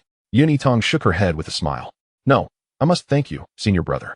Practicing with you has revealed many shortcomings in my abilities." This was indeed true.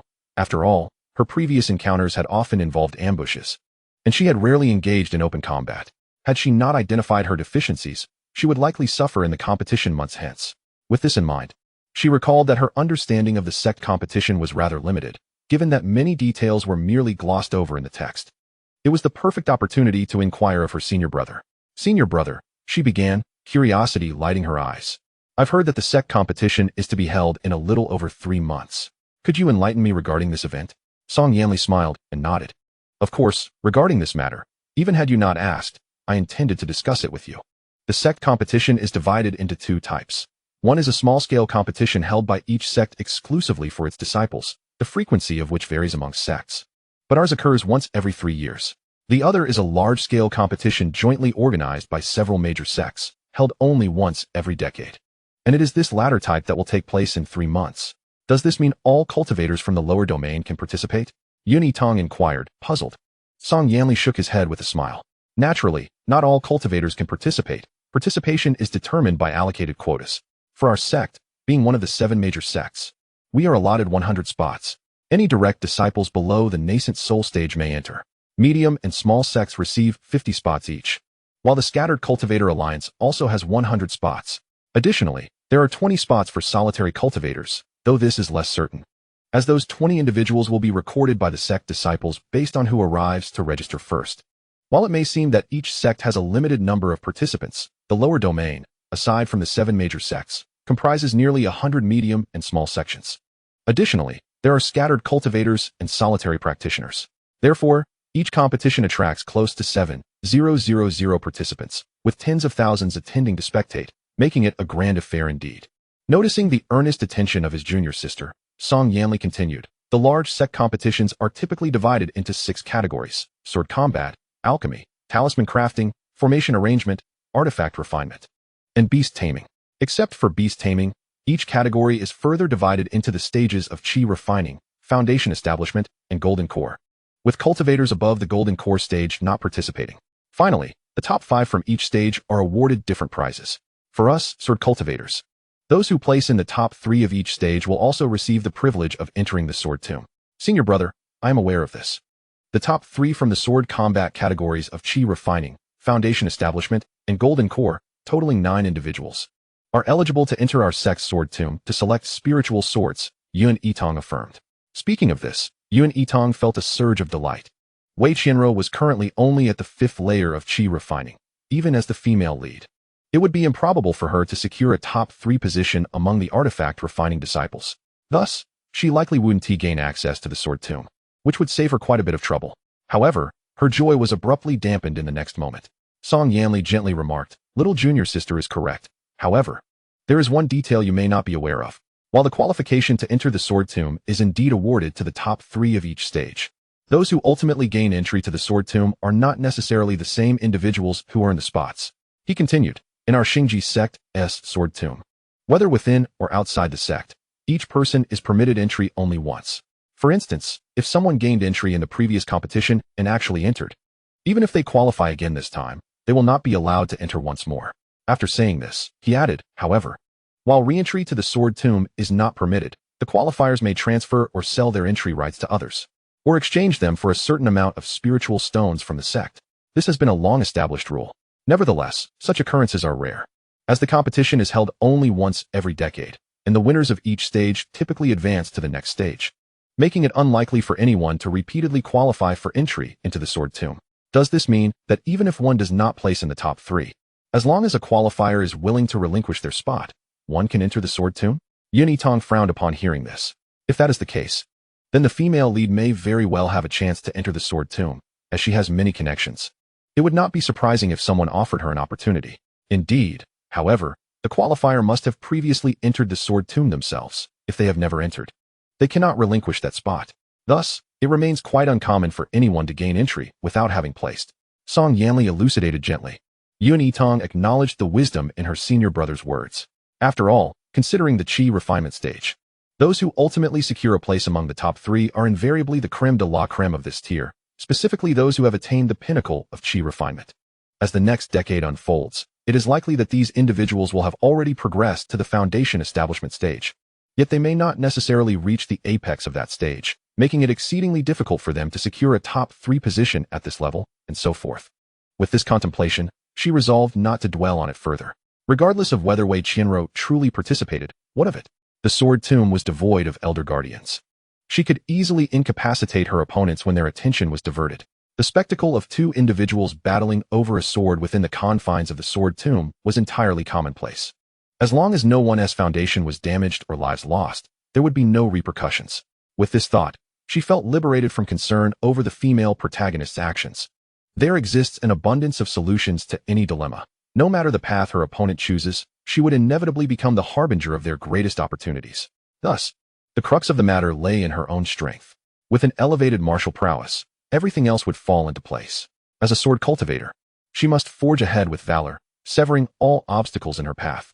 With clarity dawning upon her, Yitang experienced an exhilarating surge of enlightenment, enveloped by a soothing and invigorating force. When that comforting sensation dissipated, torrents of thunderous spiritual energy surged into her body, swirling through her meridians before obediently converging into her dantian. Astonishingly, her cultivation, originally at the mid-foundation establishment stage, seamlessly advanced to the late stage in mere moments. When Yitang regained her composure, she beheld Song Yanli, whose eyes were wide with astonishment. "Junior sister, you have achieved enlightenment so swiftly? How remarkable!" His surprise was understandable. Although he recognized her exceptional aptitude, and that she had previously attained insight upon entering the sect, he could scarcely believe that a mere discussion of the sect competition's rules could lead to such profound enlightenment. To progress from the initial to the late foundation establishment stage in just 3 months, such a rate of advancement was indeed astounding. He had yet to hear of any cultivator whose cultivation speed could surpass that of his junior sister. Yet, despite his astonishment, his predominant sentiment was one of joy. If only their master were present at the peak, for she would surely be even more delighted.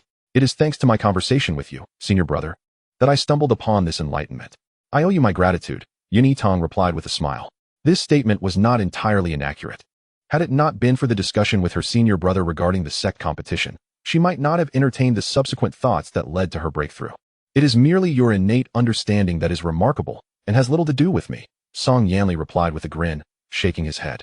Aware that she had just experienced a breakthrough and required time to stabilize her newly acquired abilities, he promptly urged her to return. Yitang did not insist, recognizing her need to solidify her cultivation. With nearly 4 months remaining until the sect competition, she had initially intended to descend the mountain to gain experience and enhance her combat skills, aiming to reach the late foundation establishment stage just before the competition. However, due to her unexpected enlightenment, she had already achieved that goal. The transition from early to late foundation establishment had occurred in less than 3 months. While she was elated by her rapid advancement, she sensed that her mental state was struggling to keep pace and knew she needed to recalibrate. Thus, upon returning to her cave dwelling, Yitang immediately entered seclusion. Meanwhile, at the foot of the Huyan sect, thousands of miles away, a raspy voice reached Song Yangji's ears. Miss, we have verified that Wei Qianro and Nanyang Jingyi have been sighted in multiple cities. Nanyang Jingyi has been particularly generous in his dealings with her, and they have even shared a room. Several innkeepers reported that their behavior was exceedingly intimate. Thank you for your hard work, Song Yangji replied, her gaze icy as she waved her hand, silencing the voice. Closing her eyes to rein in her fury, she fell into a contemplative silence. What other course of action remained for her? If she caused a scene and truly broke off the engagement, her father, who was known for favoring concubines over wives, would undoubtedly not spare her. Moreover, the intertwining interest between the Song and Nanyang families over the years meant that her uncle, the family head, would also dissuade her from annulling the engagement. Most importantly was her mother. 11 years prior, her mother had been poisoned by a malevolent foe, afflicted with a rare toxin known as the Mo Yen grass. This poison could only be completely cured by the Bingru fruit, which took a century to mature and bore fruit only once every 30 years, yielding a mere 3 fruits, and could only be found in extremely frigid locales, making it exceedingly rare. Only the Nanyang family had discovered a sapling years ago and nurtured it for a century. Yet they still had 7 years to wait before it would bear fruit for the first time. If she could successfully unite with Nanyang Jingyi as partners for life, the Bingru fruit would be included in her dowry, thus enabling her to save her mother. Therefore, regardless of Nanyang Jingyi's indiscretions or affections for others, she could not afford to cause a stir or withdraw from the engagement and offend the Nanyang family, at least until her mother's poison was cured. She could not act. How she wished Nanyang Jingyi were not the sole heir to the Nanyang family. With that thought, she couldn't help but mock herself for her fanciful ideas and turned away. As evening fell at the Xingji sect, Mo Chang'an asked, Yanli, is it true what you say? Your junior sister has achieved enlightenment and advanced to the late foundation establishment stage? Such rapid advancement poses a risk of an unstable mental state. No, I must keep watch over her. Upon hearing this news, Mo Chang'an's immediate reaction was not one of joy, but rather concern. It is essential to understand that cultivation is not solely about improving one's power. One's mental state is of utmost importance. For disciples with exceptional single spiritual roots, transitioning from the early to late foundation establishment stage typically takes a minimum of 3 years, while those of average talent may take a decade or more to achieve such a breakthrough. Yet, his junior disciple had accomplished this feat in under 3 months. Regardless of her talent, it was clear that her mental state could not keep pace. An unstable mental state not only hinders future cultivation, but also fosters the emergence of inner demons. He felt compelled to keep a vigilant watch. With this thought, he turned and departed before Song Yanli could say anything further. Chapter 56, Meeting Shen Muan. Due to the slow progress caused by the previous curse, Song Yanli was not overly concerned about his mental state, so he had not emphasized it. Thus, when he learned of his junior sister's rapid advancement, his first reaction was one of joy. However, seeing his master's expression shift, he too began to feel anxious. Unbeknownst to Yitang, who was diligently solidifying her mental state and reinforcing her cultivation, her initial expectation was to emerge from seclusion within a month. Yet, sometimes having exceptional talent brings its own troubles. She had intended merely to consolidate her cultivation, but somehow, as she practiced, the spiritual energy within her dantian became increasingly active, subtly hinting at a potential breakthrough to the golden core stage. With no other choice, Yitang could only continue to suppress and solidify her cultivation. This cycle of effort and restraint extended for over 2 months. Outside the cave dwelling, Song Yanli expressed his concerns. Master, has junior sister been in seclusion for so long? Is everything all right? For now, there is no cause for alarm. Your junior sister's rapid breakthrough necessitates a longer period for stabilizing her cultivation, Imo Chang'an replied, shaking his head. Upon hearing this, Song Yanli felt considerably reassured. Thus, the master and disciple duo continued to watch over her for another month. Just as Imo Chang'an began to furrow his brow in worry, Yun Yitang finally concluded her seclusion and stepped out of the cave. To her surprise, she found her master and senior brother waiting outside. Noticing the cushion on the ground that had not been retrieved, she realized they must have kept vigil for her for quite some time, warming her heart as she softly said, "It is my fault for causing concern for master and senior brother." "Nonsense. Seeing your stable cultivation brings me peace," Imo Chang'an replied with a relieved smile. "With less than 10 days remaining until the competition, you both must diligently practice your swordsmanship." "Yes, master," both Yun Yitang and Song Yanli replied respectfully. In the residence of the inner disciples, Wei Qianro immersed herself completely in the medicinal bath, remaining until the azure liquid was entirely absorbed, transforming into a transparent hue. Only then did she rise, her complexion pale, as she assessed her cultivation, confirming that she had reached the 9th layer of qi refinement. A glimmer of satisfaction shone in her eyes. Though her brother Jing Yi was still in the upper domain, he had specially sent someone to deliver high-grade body-refining liquid, which not only strengthened her bones, but also allowed her to advance 3 minor stages, propelling her directly to the 9th layer of qi refinement. This not only saved her considerable time in cultivation, but also made it conceivable that, with diligent effort, she could break through to the great perfection of qi refinement before the sect's grand competition. With her current prowess, she would certainly contend for a place in the sword tomb. Unlike Yun Yitang and Yi Lanqi, one at the mid-stage of foundation establishment and the other at the initial stage of golden core, both burdened by numerous mid to late-stage cultivators above them. Vying for the top 5 would be a formidable challenge, let alone entering the sword tomb. At this thought, Wei Qianro could not help but smile with pride, completely oblivious to the possibility that others might also enhance their cultivation. Days slipped by in an instant, and before she knew it, it was the day before the grand competition. Shortly after noon, numerous sects began to arrive at the Star Extreme sect's guest quarters, gradually filling the place to capacity. Yun Yitang, from a distance, could sense the bustling atmosphere without even needing to leave her peak. Observing her senior brother busy as a whirlwind, she understood that as the chief disciple of their peak, he was responsible for personally receiving and arranging accommodations for the guests at their peak, leaving no room for the leisurely pace she enjoyed. Just as she contemplated enjoying some snacks before resuming her cultivation, her communication talisman lit up. Upon activation, a cool male voice resonated. "Junior sister Yun, my junior brother and I have arrived at your esteemed sect and are residing in guest quarters 56 at the main peak. May we have the honor of meeting you?" It was the voice of Shen Muan. After a moment's thought, Yun Yitang did not decline, simply replying with a swift acknowledgement before soaring towards the main peak on her sword. Upon arriving at the main peak's guest quarters, she spotted 2 tall figures standing beside a grand tree from afar. Senior brother Shun, senior brother Lu. Yun Yitang greeted them with a smile as she sheathed her spirit sword. "Greetings, junior sister Yun," Lu Yiyuan responded warmly. "Congratulations, junior sister Yun, on breaking through," Shen Muan exclaimed upon seeing that Yun Yitang had also reached the mid-stage of foundation establishment, mirroring his own advancement. A revelation that left him momentarily astonished, yet filled with exhilaration. He was eager to seek her guidance in sword techniques. "What? Junior sister Yun has advanced again?" Lu Yiyuan, being at the initial stage of foundation establishment, was unable to discern Yun Yitang's true cultivation level, and upon hearing his senior brother's words, he too was taken aback. "Haha, it was merely a stroke of luck," Yun Yitang replied lightly. "By the way, did you 2 senior brothers summon me for a particular reason?" she inquired with a gentle smile. "Tomorrow is the sect's grand competition. Under normal circumstances, the 3 of us would encounter each other. So if there were no matters at hand, Shen Muan would not have sought me out. My junior brother has awakened, but he is not yet fully recovered and cannot participate in the competition, so he did not come. However, he wanted me to convey his gratitude for your assistance in ensuring that those who harmed him faced swift consequences," Shen Muan explained as he produced a storage pouch from his sleeve and handed it to her. "Senior brother Zhao is too courteous. I hardly did anything," Yun Yitang responded. Somewhat astonished yet knowing that the gift was sincere, she accepted it politely. Stealing a glance into the pouch, she was startled to find it contained 200,000 low-grade spirit stones. Goodness, 200,000 low-grade spirit stones are equivalent to 20 superior-grade spirit stones.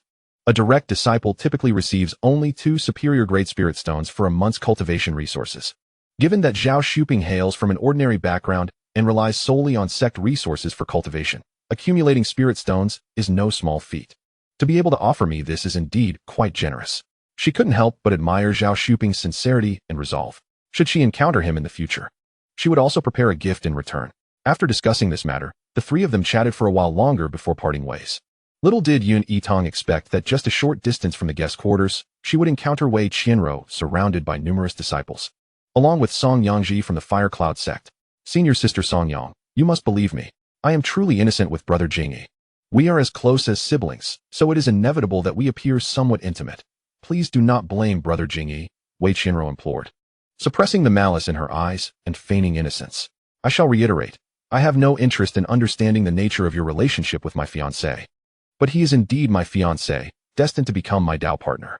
If you have any self-respect, you should know your boundaries, Song Yangji replied, her brow furrowed. This person was truly bothersome. Were it not for the need to alleviate her mother's fire poison, she would have wished to disregard the engagement altogether and let Wei Qianro have her way. However, the engagement could not be easily dissolved. Nanyang Jing remained her fiancé. Even if she did not care, the rumors of her fiancé being too close to another woman would ultimately tarnish her reputation. Thus, she could only repeatedly warn Wei Qianro to keep her distance from her fiancé, as it was utterly vexing. Chapter 57. The sect's grand competition. Upon hearing Song Yangji declare her destined union with Nanyang Jingyi, a flicker of malice briefly flashed in Wei Qianro's eyes before she swiftly concealed it. Her gaze returned to a pitifully innocent demeanor. And just as she was about to speak again, a youthful voice rang out. Wei Shimi, why must you explain yourself to a beautiful sister about your relationship with her fiancé? I heard that when you were in the inner sect, you explained the same to another junior sister, yet before long, you were embracing her fiancé. The incident of Wei Qianro being slapped by Chen Xiaohua had already circulated widely, as inner disciples were fond of gossip. Yitang, having caught wind of this, pretended to be curious from the sidelines. As Yitang's voice emerged, Wei Qianro immediately recognized it and turned to glare at her furiously. With an expression of feigned innocence, she lamented, I know junior sister Yun harbors prejudice against me. But you cannot speak recklessly. I am entirely innocent with brother Wang, Chen Xiaohua's fiancé. The misunderstanding arose when he saved me from danger, and someone misinterpreted the situation. Oh, is that so? Yitang replied nonchalantly, her tone indifferent, yet seemingly respectful. Upon hearing her words, many disciples who were already skeptical of Wei Qianro could not help but burst into laughter, leading to a cacophony of discussions. I say, how does this Wei Shiji always find herself in close proximity to others' fiancés? I hadn't realized it until now. She was previously reprimanded by Chen Shiji for being too close to her fiancé. Just a couple of days ago, I even saw brother Wang, Chen Xiaohua's fiancé, helping Wei Shiji with some tasks, and they were quite chummy. That's because Chen Shiji has been in seclusion lately and is unaware of this matter. Otherwise, there would be quite the uproar. As the discussion swirled around her, Wei Qianro trembled with rage. Meanwhile, Song Yangji, who had initially been troubled by the public scrutiny, suddenly found herself intrigued by the unfolding drama. Enough. Do not speak recklessly. It is my own choice to assist Wei Shimi. What does it have to do with you? This declaration came from Wang Datong, who had just arrived. Upon seeing him, Yun Yitang, who had been observing the spectacle, felt her demeanor harden. This Wang Datong was, in fact, one of the accomplices in her previous life who had aided the protagonist in the massacre of her family, though he was merely a minor lackey. Consequently, the original owner had only caught a glimpse of his appearance in the mirror, unaware of his name or origins. It turned out that this little lackey was within the sect. She would need to find an opportunity to deal with him in the future. As Yun Yitang harbored murderous intent, Wei Qianro, shielded behind Wang Datong, seethed with resentment. Wang Datong's absence initially allowed her to maintain an air of composure, presenting herself as a paragon of virtue. However, the moment her opponent appeared by her side, gazing at her with evident admiration, her defense became increasingly untenable. Wang Datong, you fool. Though such thoughts crossed her mind, inaction was not an option. Before she could even begin to articulate her explanations, a fierce voice rang out. Wei Qianro, how dare you dismiss my warning and continue to pursue my fiancé? I shall not let you escape unscathed. The speaker was none other than Chen Xiaohua, who had just emerged from seclusion in search of her betrothed. Despite her anger, Chen Xiaohua retained a semblance of rationality, recognizing that physical confrontation was ill-advised in this setting. This is the guest sect, she continued. If you possess any sense of decency, you will accompany me back to the inner sect for a discussion. With that, she took the lead. Sister Wei, do not be afraid. She will not make things difficult for you. At this juncture, I shall no longer conceal my feelings. If I were to break off our engagement, would you, Sister Wei, be willing? Wang Datong gazed at Wei Qianro with profound affection. Yet, before he could finish his sentence, He was abruptly interrupted by Wei Qianro. Brother Wang, I regard you solely as a sibling. Please do not misconstrue my intentions. Sister Chun is upset. We should hasten to clarify things, she urged. Wei Qianro, he gazes at you with such affection. How can you still refuse him? Chuckled Song Yangziyu. Unable to contain her laughter, the crowd erupted in amusement, infuriating Wei Qianro, who turned on her heel and departed. She felt compelled to leave. Who knew what foolishness Wang Datong might utter next? However, before she exited, she cast a lingering glance at Song Yangziyu and Yitang. This matter must never reach the ears of Brother Jingyi, lest her reputation be tarnished. Thus, she resolved to eliminate Song Yangziyu at the earliest opportunity. And that Yitang, how infuriating. Had she not meddled, this situation would not have escalated. When the moment was right, she would ensure that Yitang suffered a fate most dire. As the gossiping crowd dispersed, and just as Yitang was about to turn away, a melodious voice echoed in her ear, Little Taoist Yun, thank you for earlier. It was Song Yangziyu's transmission. You are most welcome, Taoist Song, Yitang replied in kind, both sharing a knowing smile before parting ways. Upon returning to the peak, Yitang could not help but furrow her brow. She had just noticed that Wei Qianro had remarkably advanced to the 9th level of qi refinement, breaking through 3 stages in merely 3 months with her mid-grade dual spiritual roots, a rapid ascent indeed. Truly, those blessed with the protagonist's halo ought not to be underestimated, even in the absence of spirit-cleansing grass to enhance their root quality. While Yitang marveled at this, unbeknownst to her, others were equally astonished by her prowess. Song Yangziyu had heard of Yitang's illustrious reputation. After all, a top-tier thunder spiritual root was a rarity, and as a fellow noblewoman, it was hard not to take notice, even if they had yet to meet formally. She had thought that breaking through to the mid-foundation stage at the age of 24 was commendable, but to discover that someone under 10 had already surpassed her was truly a revelation of talent. Meanwhile, such sentiments echoed among many disciples present, especially as numerous inner sect disciples had gathered to witness the spectacle. The following day, as the first light of dawn broke, the square of Xingji's sect buzzed with activity. Disciples from various sects and curious onlookers had assembled in anticipation. The sect competition was comprised of 6 distinct trials: sword combat, alchemy, talisman crafting, formation arrangement, weapon forging, and beast taming, conducted in sequential order. Each trial would span 3 days, culminating in a total of 18 days for the entire competition. The first trial, sword combat, was about to commence, prompting Yitang and Song Yanli to arrive early. In the center of the square stood 3 enormous platforms, each capable of accommodating at least 2,000 individuals, designated for simultaneous competition among the Qi Refinement, Foundation Establishment, and Golden Core stages. According to the elder brother, approximately 7,000 disciples were participating in this competition, with around 3,000 competitors in the sword combat alone, making it the most populous of the 5 trials. The competition among those at the Foundation Establishment stage was particularly fierce, as they numbered around 1,500. After all, Golden Core cultivators were scarce, and even if various sects wished to recruit more, they faced limitations. Participants in the Qi refinement stage had to be at least at the 8th level to qualify. As the competition commenced, the usual formalities of the 7 sect leaders were dispensed with, leading to the first round of sword combat, the melee. Contestants from the Qi refinement, Foundation Establishment, and Golden Core stages took their positions on the platforms from left to right, with Yitang joining her elder brother and other Foundation Establishment contenders on the central stage. The melee involved competitors of the same realm battling until only 20 remained. Naturally, cooperation among participants from the same sect was common, as they sought to eliminate members from rival sects before ultimately facing off against one another. During the competition, the use of defensive artifacts was prohibited, as the essence of sword combat lay in showcasing swordsmanship. Furthermore, the use of concealed weapons was strictly forbidden.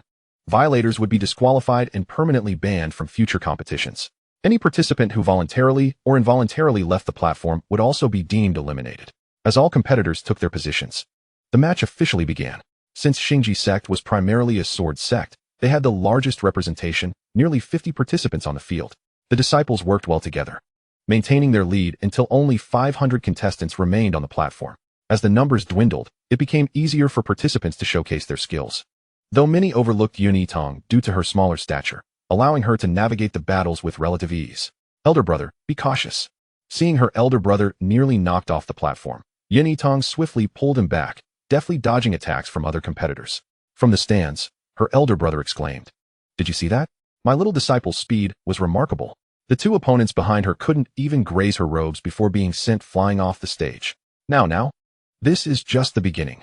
Keep your eyes peeled, when Daequan replied with a hint of resignation. While he was pleased with the disciple's performance, he knew better than to display his elation overtly.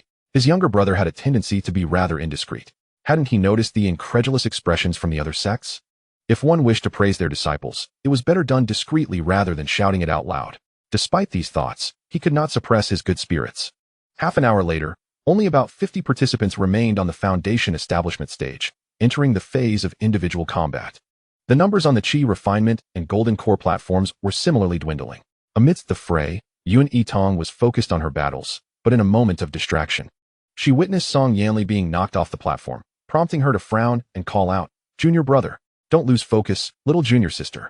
The elder brother is watching. Perform well," Song Yanli urged, concerned that her distraction might hinder her performance. Fortunately, her agility and smaller size made her a challenging target to hit. Having persevered thus far, Song Yanli felt content. After all, he was only at the initial Foundation establishment stage and had outlasted many mid-stage competitors.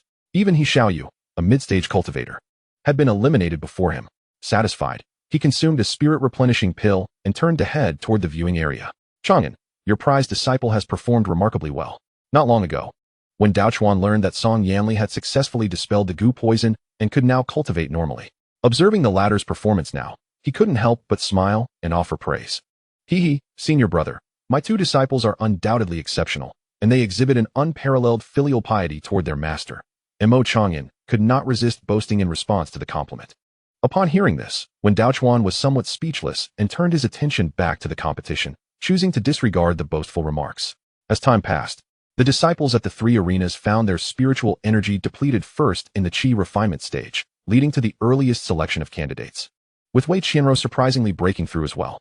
Half an hour later, on the Foundation establishment stage, only 20 remained, and Yitang was among them. Alongside her were fellow sect disciples Ren Ningfei, Qi Leshan, and Gu Fan, while the remainder consisted of disciples from other sections. The Golden Core stage took the longest, battling until nightfall before finally determining the 20 contenders. Xingji sect secured 5 spots, represented by Lu Qingyan and Pei Yunxian from Xingri Peak, Tian Yiming and Zhao Yifeng from Xingtong Peak, and Yu Yunji from Xinghui Peak. Except for Lu Qingyan and Yu Yunji, who were in the late Golden Core stage. The other 3 were in the mid-Golden Core stage. Yilanqi, being still in the early Golden Core stage, was eliminated when only 30 participants remained. As soon as the competition concluded, Yitang leaped down from the stage. Learning that Wei Qianro had also triumphed did not surprise her. After all, the latter had already advanced to the 9th layer of Qi refinement, so her victory was hardly astonishing. Regardless of how far her opponent progressed, Yitang had but one goal: to seize the Frostflower Sword. With this thought, she prepared to leave with her senior brother, only to be halted by Shen Muan. "Junior sister Yun, should we encounter each other in future contests, I will show no mercy, and I trust you will give your all." Yitang was momentarily taken aback, understanding his intent, and smiled, nodding in agreement to give her utmost effort. Shen Muan, upon hearing this, revealed a rare smile upon his usually cold visage. "Little junior sister, let us depart. There are more competitions tomorrow, and you must rest well." After the two finished speaking, Song Yanli gently reminded them, "Senior brother Shen, see you tomorrow." Until tomorrow, the 3 dispersed, oblivious to the envious gazes within the crowd, or perhaps aware but indifferent to them. Wei Qianro was initially elated at her triumph in the Qi refinement stage's tumultuous battle, but her excitement abruptly waned upon seeing Yitang succeed as well. Her cultivation was inferior to Yitang's, and thus she had not perceived her true level earlier. Mistakenly believing Yitang to be in the early Foundation establishment stage until overhearing discussions around her. How could she not feel enraged? Why did she need to meticulously plot and ingratiate herself to obtain high-grade body refinement elixirs, enduring the agony of bone cleansing, only to break through 3 small layers of cultivation, while the other had ascended from early to late Foundation establishment in merely 3 months? She could not believe that Yitang's advancement was solely due to talent. It was impossible. There must be some treasure aiding her rapid progression. Wei Qianro struggled to suppress her overwhelming jealousy until she recalled that both Yitang and Nanyang Jingyi possessed mutated thunder spiritual roots, and her eyes brightened with a sudden idea. While she could not deal with Yitang herself, she was certain that Nanyang Jingyi could. If she casually hinted that Yitang possessed a treasure capable of assisting thunderroot cultivators to break through swiftly, she was confident that Nanyang Jingyi would be tempted. In this way, she could maintain her gentle and kind image in Nanyang Jingyi's eyes, while simultaneously enlisting his help to eliminate Yitang. Truly a twofold gain. Chapter 59. The sect's Grand Competition Part 3. With this thought, Wei Qianro could not help but feel a surge of triumph. At the small bamboo grove beside Xingfeng, Song Yanli instructed, "Little junior sister, tomorrow will be a day of one-on-one matches. The 20 victors from today will be paired randomly to compete, resulting in the elimination of 10. The remaining 10 will continue to draw lots for their matches, with 5 advancing to the finals the day after tomorrow. Although the use of hidden weapons is prohibited, one must remain vigilant, as there may be those with malicious intent." As he roasted the now sizzling Hanmei rabbit, Song Yanli tirelessly advised, "Senior brother, I will remember everything and remain cautious. You can rest assured. Senior brother, the meat is sizzling. It's time to brush it with spiritual honey. Please give me extra." Yuan Yitang obediently listened to Song Yanli's instructions while eyeing the roasted rabbit. "All right, I'll brush on extra for you." Seeing his little junior sister eagerly awaiting her meal, Song Yanli chuckled as he focused on cooking the meat. While the two siblings enjoyed their leisurely roasting session, trouble brewed on Wei Qianro's side. "Wang Datong, are you truly willing to protect this wretched girl to the end?" Chen Xiaohua's eyes were red with emotion as she confronted him. "Xiaohua, I owe you for saving me before. I believed our bond was merely one of friendship. Perhaps it would be best to annul our engagement." Wang Datong frowned. "You saved me from peril, which led to our engagement. Since your heart is no longer in it, then so be it. I, Chen Xiaohua, hereby declare that our bond is now only one of sect friendship, without any future ties." As she listened to Wang Datong's declaration of their relationship as purely platonic, Chen Xiaohua's mind was flooded with memories of their past, and she finally spoke with resolute determination. "No, you must not annul the engagement. Wang Shixiang and I truly have nothing." Initially basking in Wang Datong's protection, Wei Qianro couldn't help but interject. She knew all too well that if they were to break off the engagement, Wang Datong would be free to pursue her openly. She merely sought to derive a sense of superiority from him, never intending to establish a genuine relationship. With Nan Yangjingyi in her sights, she dismissed even the thought of Shangguan Yinchuan. So how could she possibly harbor feelings for an unremarkable intersect disciple? Her closeness to him was merely a means to secure an obedient pawn. However, as she intervened, Chen Xiaohua perceived her actions as feigned concern, while Wang Datong regarded her as kind-hearted. No matter how she attempted to dissuade them, the two ultimately annulled their engagement. The intersect disciples witnessed the scene and began to murmur amongst themselves, incensing Wei Qianro to the point of wanting to curse.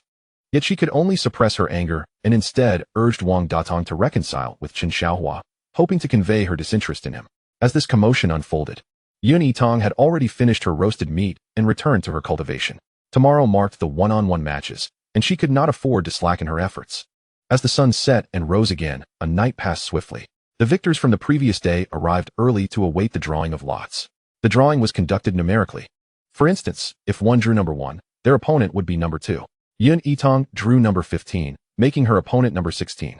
Knowing her match would occur later, Yuan Yitang ascended the spectator platform, sitting down with her senior brother to watch the matches. Although one-on-one contests lacked the chaotic intensity of group battles, they were nonetheless captivating. "Senior brother, look at the golden core stage. Their strikes are so swift I can barely follow," Yuan Yitang exclaimed, exasperated. The competitors on the golden core stage were all at least mid-golden core level, making it impossible for them to perceive their movements.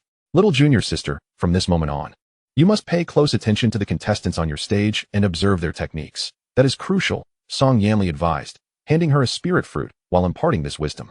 "Understood, senior brother." After taking a bite of the sweet and juicy spirit fruit, Yuan Yitang nodded. With no defensive artifacts permitted and the nature of the one-on-one matches, the contests progressed rapidly. Before noon had even arrived, it was Yuan Yitang's turn.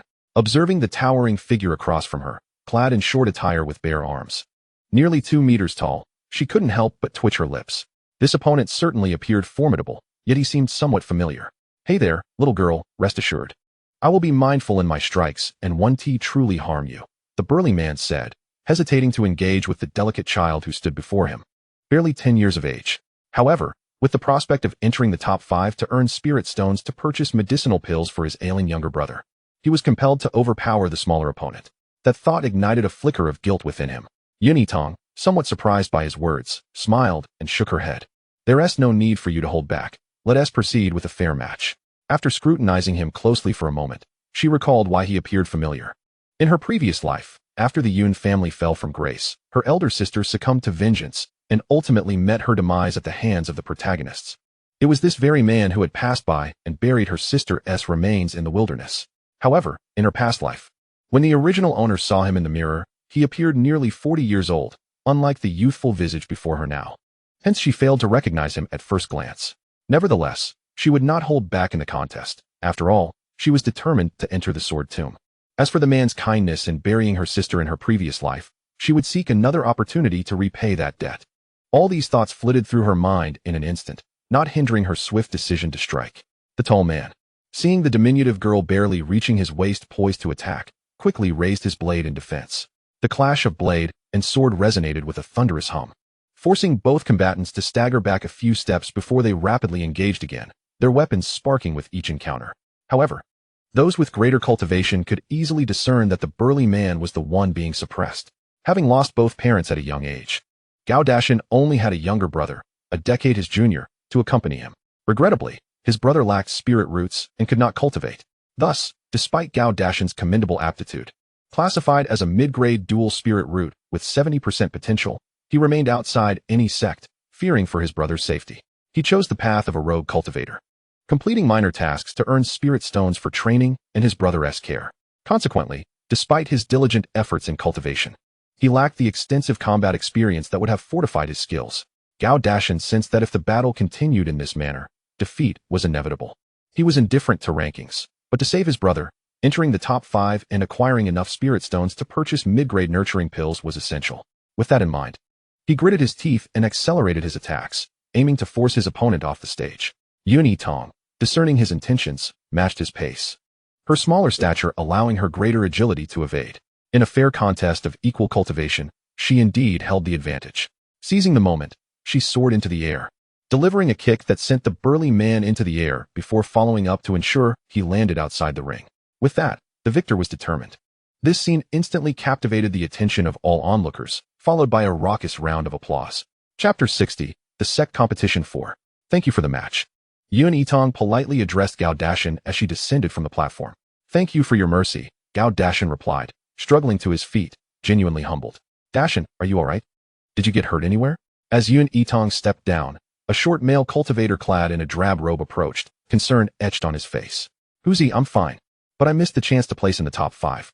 Without enough spirit stones, I cannot buy the mid-grade nurturing pill for Xiaoxiu, Gao Dashin lamented, his eyes reddening. Don't worry, we'll think of another way. Xiaoxiu had a low-grade nurturing pill before, he can hold on for a while. We'll tackle more tasks together to earn the spirit stones in time for the mid-grade nurturing pill, Huzi reassured as he supported Gao Dashin, gradually leading him away. Yitang thought to herself, mid-grade nurturing pills? I happen to have one. I even exchanged for it from Wei Qianro not long ago. Remembering the favor owed to her sister's burial, Yitang turned to follow them. Gao Dashin and Huzi intended to head to the guest quarters to fetch Gao Xiaoxiu, thus departing from Xingji sect.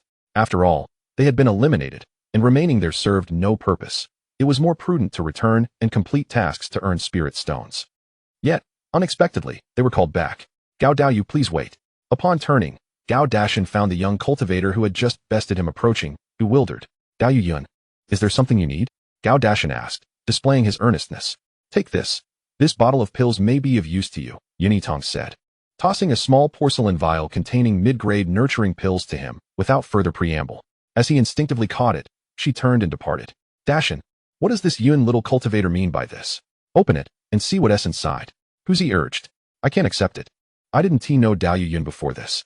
How can I take her pills? Gao Dashin shook his head in refusal. Oh come on, you big fool. Do you even know who she is? I've done my homework. She is a direct disciple of the Xingji sect from the prestigious Yun family. If she offers you pills, just accept them. She probably feels guilty for injuring you earlier, even if they're merely ordinary healing pills. You can sell them for spirit stones and save up for the mid-grade nurturing pill for Xiaoxiu, Huzi exclaimed, exasperated, as he playfully nudged Gao Dashin. Thinking of his younger brother who awaited salvation, Gao Dashin hesitated but ultimately refrained from pursuing Yitang to return the pills. He initially assumed the gift was merely an ordinary low-grade healing pill, but upon opening the vial and discovering the softly glowing mid-grade nurturing pill inside, he stood frozen, equally astonished as Huzi beside him. Is it customary for direct disciples of great sects to be so generous? I almost wish to be struck by her myself. The diminutive Huzi remarked, falling silent for a moment. Of course, even he found it hard to believe his own words. Though both were rogue cultivators, they had undertaken numerous errands for direct disciples of great sects and were not entirely naive. They understood the typical demeanor of such individuals. Never had they encountered someone who, after a light spar, would bestow a mid-grade pill. This isn't about status. Dao Yun must have overheard our conversation and recognized my urgent need for nurturing pills. She truly is a kind-hearted person, Gao Dashan said, tears welling in his eyes. Hey, don't cry, you big lug. Xiaoxu is saved. This is a good thing. As for Dao Yun's kindness, we'll find a way to repay her later, Huzi replied, bemused by Gao Dashan's emotional display. Who would have imagined that such a robust and imposing figure would be so tender-hearted? Indeed, I cannot forget this kindness. I shall repay it in the future. Gao Dashan nodded vigorously. All right, let us hurry. Xiaoxu is waiting for us. As they spoke, the two hastened their return to the guest quarters. Meanwhile, Yitang remained oblivious to their heartfelt exchange, engrossed in the ongoing competition on the qi refining stage.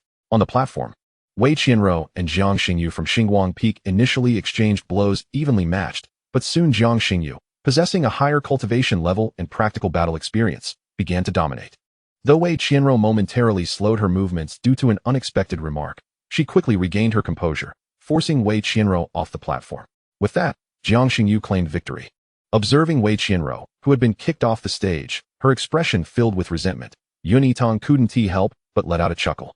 Wei Qianro had long been aware of Yitang, and when she saw the latter laugh without reservation, her heart was filled with unquenchable resentment. Laugh all you want. Once Nanyang Jingyi returns to the lower realm, I shall ensure that you meet a gruesome end. With this thought, she managed to calm her emotions and walk towards the arena's edge. It wasn't until afternoon that the competitions across the three platforms finally concluded. However, the contest was not yet over. The 10 victors from each platform would enter a subsequent lottery for the next round, and the final 5 winners would determine their rankings the following day. After an hour's interval, the competition resumed. This time, Yitang drew number 1, while number 2 was Tang Jinyu from the Xianling sect. The latter, a side branch of the prestigious Tang family, was already acquainted with Wei Qianro and, enamored with the female lead, had become one of her sycophants. Faced with such an individual, Yitang's caution was heightened. Who could predict whether the female lead would forewarn him to employ treachery if they crossed paths? As events unfolded, it became evident that her vigilance was well placed. During their duel, a slight sound emanated from Tang Jinyu's sword hilt, accompanied by a faint, chilling fragrance. To the untrained eye, it might have seemed merely a pleasant incense. However, having read the entire text, Yitang was aware that this was a toxin concocted by Tang Jinyu, designed specifically to numb the body's nerves. Indeed, he was proficient not only in swordplay but also in the art of poison. Fortunately, she had been prepared. She instinctively held her breath at the first sign of danger. Had she not done so, she would surely have fallen victim to his scheme. Nevertheless, she maintained her composure, deliberately slowing her swordplay by 2 beats. Observing her hesitation, Tang Jinyu promptly ceased releasing the toxic gas, knowing that if she succumbed too deeply to the poison and displayed obvious symptoms, it would surely attract the attention of the sect leaders. His intent was merely to slow her down. If he succeeded, not only would he claim victory, but he could also seize the opportunity to inflict severe harm upon her, thus avenging his beloved Rower. Having come to the Xingji sect to meet Rower, he had heard of Yitang's habitual slandering and undermining of her. Thus, drawing her as an opponent could only be deemed unfortunate for her. With this in mind, witnessing her movements falter once more filled him with exhilaration, and he lunged forward, aiming his sword viciously at her dantian. Yet, to his astonishment, he found only empty air. The figure that had been before him vanished without a trace. Before he could react, he felt a sharp pain in his shoulder as he was struck by her sword, followed by a powerful blow to his lower back that sent him crashing out of the ring. Tang Jinyu stared in disbelief at the figure atop the platform. Had he truly lost? Chapter 61, The Sect Competition v. In the crowd, Wei Qianro witnessed the scene of Tang Jinyu being sent flying by Yitang and inwardly cursed. What a useless fool. Enraged by the cheers surrounding her for Yitang, she turned on her heel and left. The outcome of the duel was determined by points, and though Tang Jinyu was unwilling to accept defeat, he had no choice. Just as he stood to depart, he was unexpectedly called back by Yitang. Tang Daoyu, please do not rush away. Upon seeing him halt, she turned to the elder presiding over the judgment and declared, I wish to accuse Tang Daoyu of using poison against me during our duel. At her words, a hush fell over the crowd, and the various sect leaders adopted serious expressions. Little friend Yun, my disciple has always acted with integrity. I have kept my eyes on your match, and if he had employed poison, I would have certainly noticed, spoke the Xianling sect's Yufeng, who was also Tang Jinyu's master, Wuqing Jinjuan. Having encountered Yitang during the disciple initiation ceremony, he held her in high regard. Thus, even though he suspected she had misjudged his disciple, his tone remained courteous. The other sect leaders remained silent, signaling for Yitang to continue. Hearing her accusation, Tang Jinyu initially felt a flicker of panic, but upon hearing his master's words, he quickly regained his composure. His poisoning methods were subtle, and the mechanism for releasing the toxin was cleverly concealed in the sword hilt. Even if someone noticed him tightening his grip, they would not think twice about it, making it nearly impossible to find evidence. Even if Yitang had sensed the toxin and avoided it, what of it? The gas merely numbed the nerves. And since he had used so little, she had not been affected. By now, the toxin had dissipated entirely, leaving no trace to be uncovered. With this thought, Tang Jinyu could not help but feel a surge of self-satisfaction, though his face portrayed a feigned indignation as he retorted, "Yin Daoyu, be cautious with your words.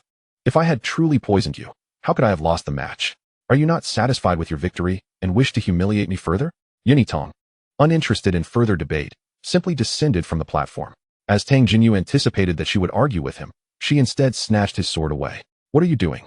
Give that back," he exclaimed, startled, and rushed to reclaim it, only to have Yitang toss the sword directly into the hands of the presiding elder. With no hope of retrieving his sword from the elder, he could only pray that the mechanism on the hilt would not be discovered. This Yitang, he vowed, would not get away so easily. "Elder, I beseech you to examine the sides of the sword hilt. You should find a slight protrusion," she urged. Upon hearing this, Tang Jinyu's complexion drained of color uncontrollably.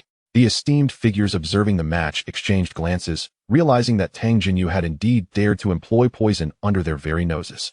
Wuqing Jinjuan's expression shifted between shades of blue and white. It was clear from his disciple's demeanor that he was guilty, causing him to feel the sting of betrayal. How could he have defended such a wayward student?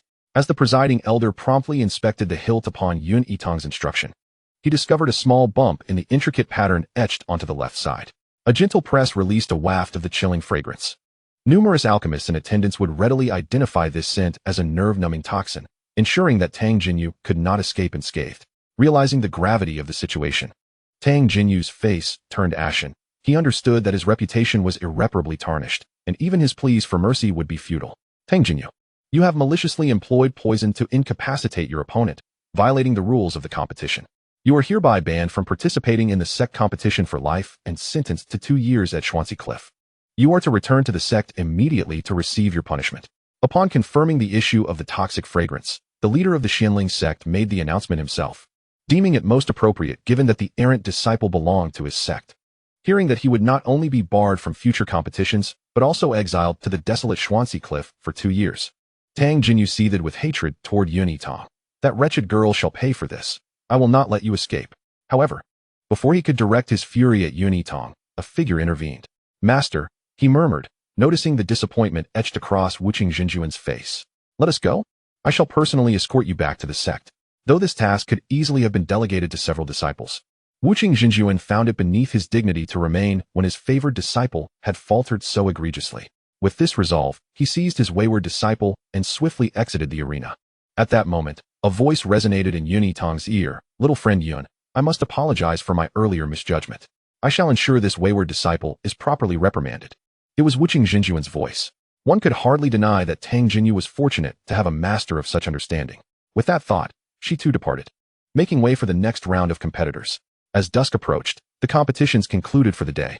The 5 victors from the Qi refining stage were Xia Wenin and Jiang Xingyu from the Xingji sect, Han Minglang from the Half-Moon sect, Qi Yan from the Xianling sect, and Lu Jisong from the Qiyin sect. The 5 victors from the foundation establishment stage were Ren Mingfei and Yun Yitang from the Xingji sect, Shen Muan from the Xianling sect, Lin Yen'er from the Xianxia sect, and the loose cultivator Ji Wei. In the golden core stage, the victors included Lu Qingyan and Yu Yunji from the Xingji sect, Zhao Jingdu from the Shenyaizong, Sheng Xinqiue from the Xianxia sect, and the loose cultivator Yu Xing. The following day, these victors would enter the ranking competition. On the way back to the peak, as she contemplated the impending intensity of tomorrow's competition, Yun Yitang's eyes glimmered with determination, and she soared towards the moon peak on her sword.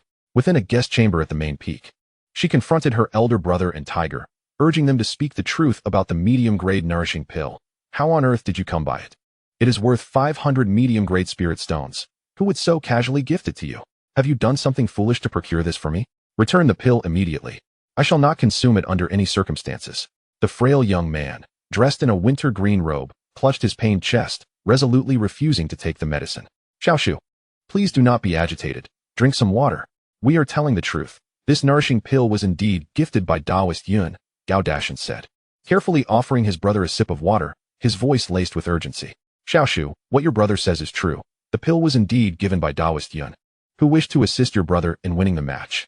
Out of kindness, she presented it to him. As she hails from the Yun family and is a direct disciple of the sect, thus capable of bestowing such a gift. Tiger interjected, his expression solemn. I also heard that she has entered the rankings. If you doubt this, we can go to witness the match tomorrow, and you can ask her yourself. Seeing their earnestness, Gao Xiaoshu finally relented, yet he resolved to refrain from taking the pill until the next day.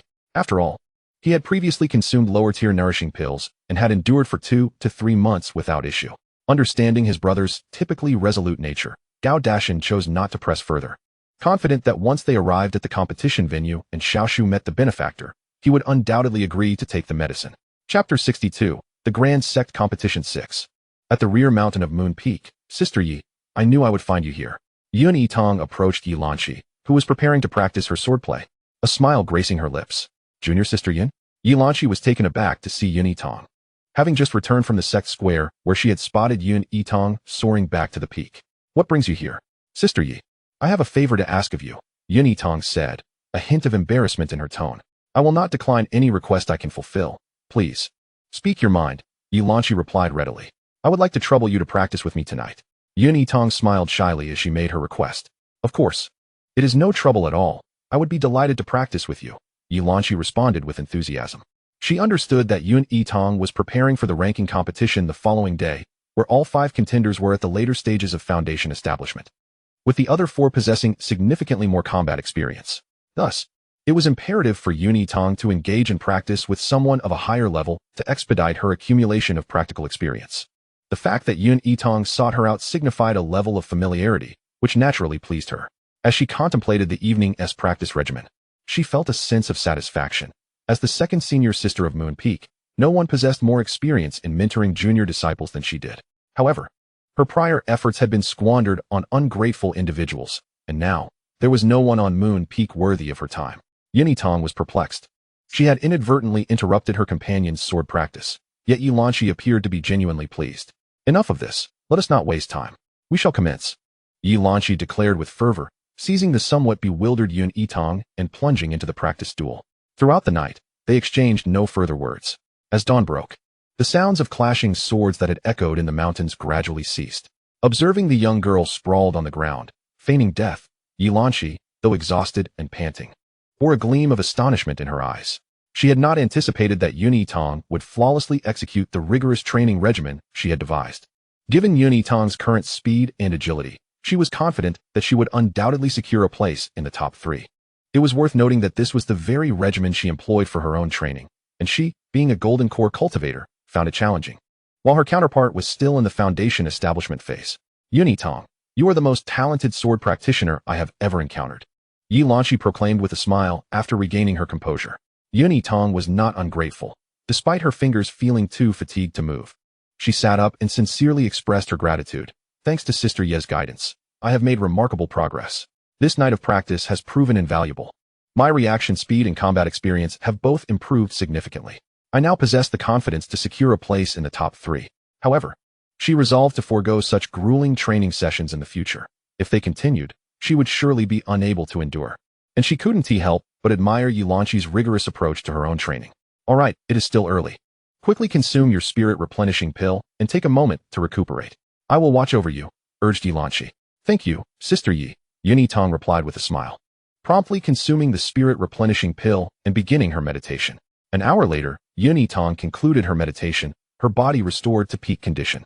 Junior sister, the competition is about to commence. Let us hurry, Yilanqi said as Yun Yitang completed her recuperation. Due to a slightly prolonged meditation, Yun Yitang arrived at the competition venue later than the other participants, but fortunately, she was not late. Once all competitors had gathered, the draw for matches commenced. As there were 5 contenders, one would receive a bye. The remaining 4 would face off in pairs, with the victors contending for 1st and 2nd place, while the defeated would compete for 3rd and 4th. The contestant who received the bye could challenge from 3rd place onward, if victorious against the 3rd place. The original rankings for 3rd and 4th would shift to 4th and 5th. Naturally, they could also challenge for 1st and 2nd place, should they lose to the 3rd place. They would compete with the 4th to determine the 4th and 5th rankings. The draw results for the 5 foundation stage participants were Lin Yin'er against Shen Muan, Yun Yitang against Ji Wei, and Ren Ningfei received the bye. Ji Wei, who was to duel against Yun Yitang, was a robust man from the Loose Cultivator Alliance. His strikes were decisive and fierce, but his reaction speed paled in comparison to Yun Yitang's. Within less than 30 exchanges, he suffered a complete defeat. Though the match between Shen Muin and Lin Yan'er was hard-fought, Shen Muin ultimately emerged victorious. The two victors then proceeded to compete against each other. As the presiding elder announced, Yun Yitang and Shen Muin simultaneously ascended to the arena. "Junior sister, I implore you to give it your all," Shen Muin said enthusiastically. Having long wished to spar with Yun Yitang. Nodding in acknowledgement, Yun Yitang carefully observed Shen Muin's previous matches. Not only was his swordsmanship commendable, but his agility was also remarkable, prompting her to resolve to fight with all her strength. Without further ado, they both drew their swords and charged forward. To cultivators below the Golden Core stage, their movements appeared as mere phantoms, accompanied by the sparks generated from their blades clashing. However, for those above the Golden Core stage, the spectacle was utterly captivating. In the audience, Master Wen remarked, "This young girl is indeed a promising talent." As he watched the spirited contest between his prized disciple and the seemingly diminutive yet formidable girl who seemed to be gaining the upper hand. "Indeed, your top disciple is quite impressive as well. His swordplay is devoid of superfluous movements, executed with remarkable decisiveness," when Daochuan replied, feigning modesty even as pride swelled within him. Mo Chang'an, engrossed in the match, remained silent, refraining from boasting. "Hey, Dashan, who do you think will win?" Tiger inquired, observing the swift shadows on the arena. "It is hard to say. Shen Muin is the top disciple of the Xianling sect, but Taoist Yun possesses extraordinary speed," Gao Dashan replied, shaking his head while attending to his brother's needs. On the arena, Shen Muin gazed at the young girl who was subtly gaining the upper hand, her eyes sparkling with determination. Despite having expended more than half of her spiritual energy, she showed no signs of slowing down. Yun Yitang, too, did not relent, even accelerating her pace, and for a moment, it was impossible to discern a victor as they fought fiercely, neither willing to yield. With a resounding crash, both combatants plummeted from the air onto the stage, only to swiftly retaliate.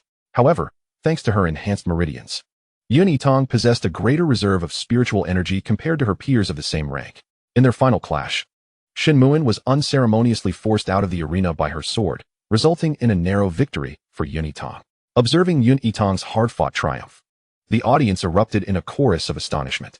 "Look, that's our senior sister Yun," exclaimed an outer sect disciple excitedly. "She actually defeated the chief disciple of the Xianling sect? How impressive!" Another chimed in. "My senior brother is formidable too. He merely lost by a hair's breadth," muttered a slender-faced disciple from the Xianling sect. "Indeed, senior sister Yun is remarkable, especially considering she is only 9 years old," argued a round-faced female disciple. The slender-faced disciple found himself at a loss for words. Amid the cheers and discussions from the audience, Yun Yitang paid no heed and promptly consumed a mid-grade healing pill before descending from the stage. Approaching Shen Muin, she smiled and offered him a pill. "Thank you, senior brother Shen. I concede. Here is a healing pill." "Thank you, junior sister Yun. I appreciate it," Shen Muin replied, unreservedly accepting the pill and swallowing it. Both had fought fiercely without holding back, and naturally, they bore injuries, though fortunately, none were severe. With their match concluded, it was time for Lin Yan'er and Ji Wei to compete. To everyone's surprise, Lin Yan'er emerged victorious. Thus, the provisional rankings were established. First place, Yun Yitang. Second place, Shen Muin. Third place, Lin Yan'er. Fourth place, Ji Wei. As the ensuing match featured Ren Ningfei against Lin Yan'er, the competition was paused for an hour to allow Lin Yan'er to recuperate. An hour later, Ren Ningfei and Lin Yan'er entered the arena simultaneously. Yun Yitang did not pay much attention to this match, as in her previous life, the original protagonist, along with Shen Muin, had not had the opportunity to compete in this grand tournament. The 5 victors then were Ren Ningfei, He Xiaoyu, Lin Yan'er, Tang Jinyu, and Ji Wei, with Ren Ningfei securing first place. Therefore, it was expected that Ren Ningfei would win this round, which he did, decisively overcoming his opponent in less than 100 exchanges. Following the success of the unchallenged contender, he could challenge the top 2 for ranking, but must first defeat the second before challenging the first. Although he could also opt not to contend. Having observed Shen Muin's bout, Ren Ningfei was aware that he could not surpass him. Yet he felt compelled to make the attempt. After a quarter of an hour, the outcome was determined. Shen Muin emerged victorious. Thus, the final rankings were as follows. First place, Yun Yitang. Second place, Shen Muin. Third place, Ren Ningfei. Fourth place, Lin Yan'er. Fifth place, Ji Wei. Simultaneously, the rankings for the Qi refinement and golden core stages were announced. In the Qi refinement stage, the top 5 were: first place, Xia Wenyuan; second place, Han Minglang; third place, Lu Jisong; fourth place, Jiang Xingyu; fifth place, Qi Yayan. In the golden core stage, the top 5 were: first place, Lu Qingyan; second place, Zhao Jingdu; third place, Sheng Xinxua; fourth place, Yu Xing; fifth place, Yu Yunji. Thus concluded the sword competition. Wen Daochuan and the other sect leaders of the Xingji sect observed the sequentially revealed rankings, each first-place finisher being a disciple of the Xingji sect. And they could not suppress their satisfaction, the smiles on their faces broadening. The leaders of the other sects held no resentment, acknowledging that the Xingji sect was indeed formidable in the realm of swordsmanship. However, in other competitions, the Xingji sect was less competitive, with only 6 sword peaks, alongside 1 pill peak and 1 talisman peak, limiting their participation to alchemy and talismans. In regard to other events, they lacked even a single disciple to compete. Following the conclusion of the competition, the segment Yuan Yitang cherished most, the awarding ceremony, began. The first place in the Foundation Establishment stage received 2,000 high-grade spirit stones and a high-grade defensive spiritual artifact. The second place received 1,000 high-grade spirit stones and a mid-grade defensive spiritual artifact. The third place received 800 high-grade spirit stones and a low-grade defensive spiritual artifact. The fourth and fifth places received 800 and 500 high-grade spirit stones, respectively, with no additional rewards. Furthermore, the top 3 could enter the sword tomb the day after the tournament's conclusion to choose a spiritual sword that resonated with them. The rewards for the Qi refinement and golden core stages were similarly structured. After the rewards were distributed, Yuan Yitang intended to return and rest. However, she heard Han Minglang, the second place holder from the Qi refinement stage, addressed the judging elder. Elder, I entered the sword tomb a decade ago, so I wish to relinquish my acquired spot to Wei Qianro, junior sister Wei of the Xingji sect. Upon confirming that Han Minglang had indeed entered the sword tomb 10 years prior, the elder readily permitted him to pass on the opportunity. Thank you, senior brother Han. For this opportunity, Wei Qianro said, suppressing her pride as she stepped forward to express her gratitude. Yet within her heart, she felt quite smug. Han Minglang had sustained severe injuries during his trials a few years ago and had been stagnating in his cultivation. But he still ranked among the top contenders in his tier. By providing him with a superior healing pill to ensure his participation, she was safeguarding her own interests. Thus, even if she did not secure a spot in the top 3, she would still gain entry to the sword tomb. Yuan Yitang, witnessing this, found it unexpectedly unsurprising. In this sect competition, the personnel had shifted from her past life, and she was unaware that Han Minglang had participated in the competition a decade ago and had even entered the sword tomb. However, it was no surprise that the protagonist would ultimately enter the sword tomb. After all, Wei Qianro was the protagonist, and there existed a significant opportunity within the sword tomb that belonged to her. Therefore, even if she could not secure entry through her strength, it was certain that she would find various means to do so. But it mattered little. She was unafraid of beating her once inside. As long as she did not harm her foundational life, she could strike at her leisure without fear of repercussions upon exiting. After all, spiritual swords were akin to partners, and it was not uncommon for several sword cultivators to vie for the same partner, resulting in a scuffle. With these thoughts in mind, she swiftly turned to leave. After a night of intense training and a series of battles, she felt weary and in need of rest. Yin Daoyu, wait, called out the tall Shanda, who had initially hesitated upon seeing Yuan Yitang depart the crowd. Hearing someone call her name, Yuan Yitang turned to find Shanda, along with the previously encountered Huzi and a frail boy of about 13 or 14 years. Shandaoyu, what brings you to call for me? Yuan Yitang inquired, somewhat surprised but nonetheless approaching the trio. Well, I simply wanted to congratulate you, Yuan Daoyu, on your victory, Shanda expressed sincerely. Indeed, Yuan Daoyu is truly impressive. Huzi chimed in eagerly. Thank you both. And this must be Xiao Shu, Yuan Yitang remarked, noticing the silent boy devoid of any spiritual energy fluctuations. Yes, that's my younger brother. Yesterday, you graciously gifted us a healing pill, and my brother wished to express his thanks in person. I couldn't refuse him, so I brought him along. I apologize for the intrusion, Yuan Daoyu, Shanda said, offering an awkward smile.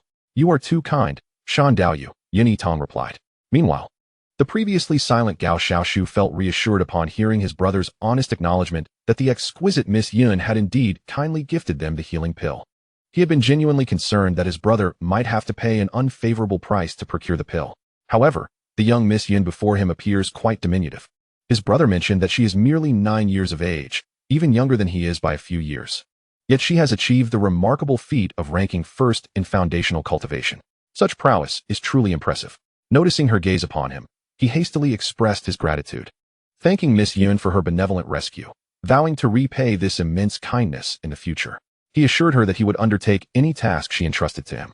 Overflowing with appreciation, he did not hesitate to kneel and bow deeply to Yitang. Chapter 64, The Sect Competition, Part 8. Gao Dashan, witnessing the scene, made no attempt to intervene. A life-saving grace is deserving of such reverence. Had it not been for the swift departure of his companion yesterday, he too would have been inclined to kneel and offer his respects. Just as Gao Xiaoshu was about to bow a second time, he was gently lifted by Yitang's spiritual energy. She had been momentarily lost in thought, captivated by the square-shaped black mole on the boy's left ear. Yet she eventually recalled who he was. In her previous life, the original owner of this body had witnessed her second brother's demise in a mirror, where a clerk from the Yun family's shop had rushed forward to block the fatal blow, losing his life in the process. That clerk was none other than the boy before her, an ordinary person bearing the same distinctive mole on his ear. However, by the time her second brother was slain in her past life, this boy had matured into an elderly man, which explained her initial failure to recognize him. Yet upon closer inspection of his features, she realized he was unmistakably the same. How fortuitous, indeed. Reflecting on how this boy, devoid of any cultivation, could still have caught her second brother's attention and secured a position at the Yun family shop, it was evident that he possessed exceptional qualities. With this in mind, she jestingly inquired, "You claim you wish to repay me. What skills do you possess? Do share, so that I may seek your assistance in the future." I can read and count, and I am the fastest and most proficient at counting among our private school," Gao Xiaoshu stammered earnestly. "In the future, I will learn even more. Whatever Miss Yun commands, I shall strive to accomplish." After expressing this, he fell silent, realizing that in the realm of cultivation, such skills seemed inadequate to aid Miss Yun. Perhaps he ought to decline her offering of elixirs, as he felt he could never repay such a debt. The debts he could not repay would be taken on by his elder brother, yet he felt he had already burdened him too much and wished to avoid further encumbrance. With this thought, Gao Xiaoshu resolved to return the elixirs, but before he could voice his intentions, he heard Miss Yun's melodic laughter. "You can count. That is indeed impressive. To be honest, Miss Yun, my brother is truly remarkable at counting. Since last year, he has been able to assist at a tavern, keeping accounts and earning spirit stones." Gao Dashan could not help but boast. However, upon recalling that his brother had been looked down upon by a noble cultivator while working as a temporary clerk at the tavern, sustaining injuries from a casual blow, his eyes began to redden. It was all his fault for not being able to earn more spirit stones. Otherwise, his brother would not have suffered so. Noticing the emotional turmoil in Gao Dashan's eyes, Yitang quickly deduced the situation. A cultivator of modest strength must not only strive to secure resources for his own cultivation, but also protect a brother without any cultivation. Such a burden was undoubtedly arduous. Since Gao Xiaoshu was destined to join the Yun family, she might as well invite him into their ranks now. After all, he had once shielded her second brother from harm, demonstrating his loyalty. Of course, even if he were to exhibit any disloyalty in the future, it would be a trivial matter for the Yun family to manage. Thus, she cheerfully responded, "That is truly impressive. By the way, where do you usually reside? My family has numerous shops scattered across various cities. If Xiaoshu is willing, I can arrange for him to work as a long-term clerk at one of them. The monthly salary is yet to be determined, but it should be around 200 medium-grade spirit stones." "Absolutely, I am willing. No matter which city's shop it is. I will gladly accept, and I promise to do my utmost, ensuring that Miss will not be disappointed," Gao Xiaoshu exclaimed, unable to contain his excitement. Fearful that Miss Yun might retract her offer if he did not respond swiftly. If he could secure a long-term position, even with a modest income, he would be able to eat well and stay warm, alleviating his brother's worries during his adventures and allowing him to travel further afield. He could also save some spirit stones for his brother's cultivation. "Miss Yun, is this truly the case? You will employ my brother as a long-term clerk?" Gao Dashan asked, equally exhilarated. He knew his brother well, aware of his constant feelings of inadequacy and his desire to contribute. However, in the realm of cultivation, ordinary individuals are often looked down upon. Although his brother excelled at counting, the most he could hope for was occasional temporary clerical work, often involving menial tasks and frequently facing wage deductions. Had he not been vigilant, he would have remained oblivious to the grievances his brother endured. The Yun family, being a prestigious clan, would undoubtedly safeguard his brother from any disrespect should he work in one of their shops. This was an extraordinary stroke of fortune. Indeed, it is true. However, securing a long-term clerk position will require passing certain assessments. But do not worry, as long as your counting skills are genuine, you will surely succeed. For now, let us not rush. I will consult my family regarding the salary and conditions," Yitang concluded, cutting off any further comments from the brothers as she sent a message to Yun Xingyuan. Most of the family's businesses are overseen by her second brother, including several shops under her name, which he manages. Thus, she simply needed to relay Gao Xiaoshu's situation and inquire which shop required a clerk. After sending the message, while awaiting a response, the Gao brothers and the cultivator known as Huzi felt an overwhelming sense of anticipation, their hearts racing with anxiety, fearing that this golden opportunity might slip away. Before long, Yitang's communication jade began to glow, and a clear, melodious voice emerged. Indeed, there are several shops in need of a clerk. You have brought me a fine assistant, dear sister. As long as he can pass the preliminary calculations, the monthly salary will be 200 medium-grade spirit stones, with provisions included. Have him come directly to the Yunting Pavilion in Fengwei City, and afterward, I will make further arrangements.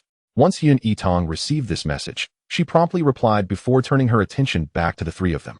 She had not concealed anything during her communication, and upon hearing that there was indeed an opportunity for Gao Xiaoshu to work in a Yun family shop, all three were filled with immense joy, especially Gao Xiaoshu, who repeatedly expressed his gratitude to Yitang.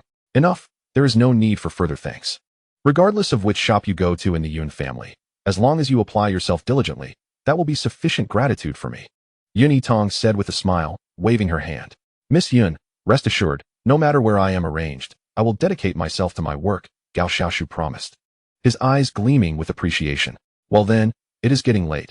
You should rest for the night, and tomorrow we shall set off for Fengwei City.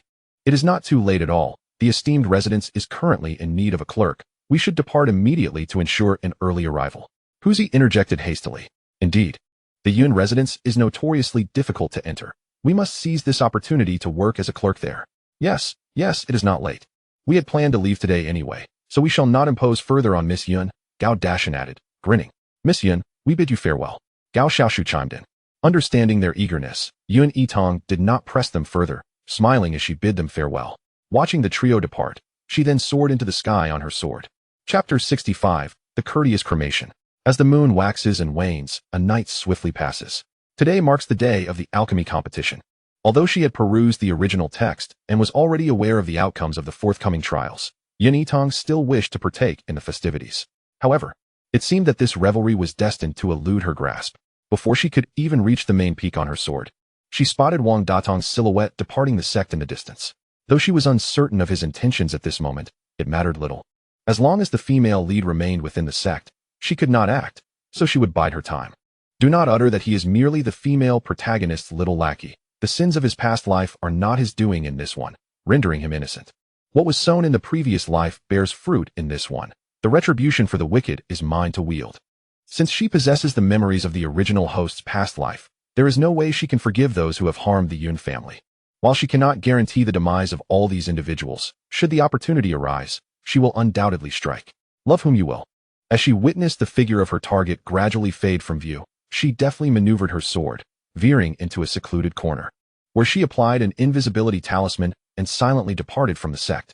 Wang Datong had yet to establish his foundation and walked on foot, making it exceedingly easy for Yitang to trail him without haste.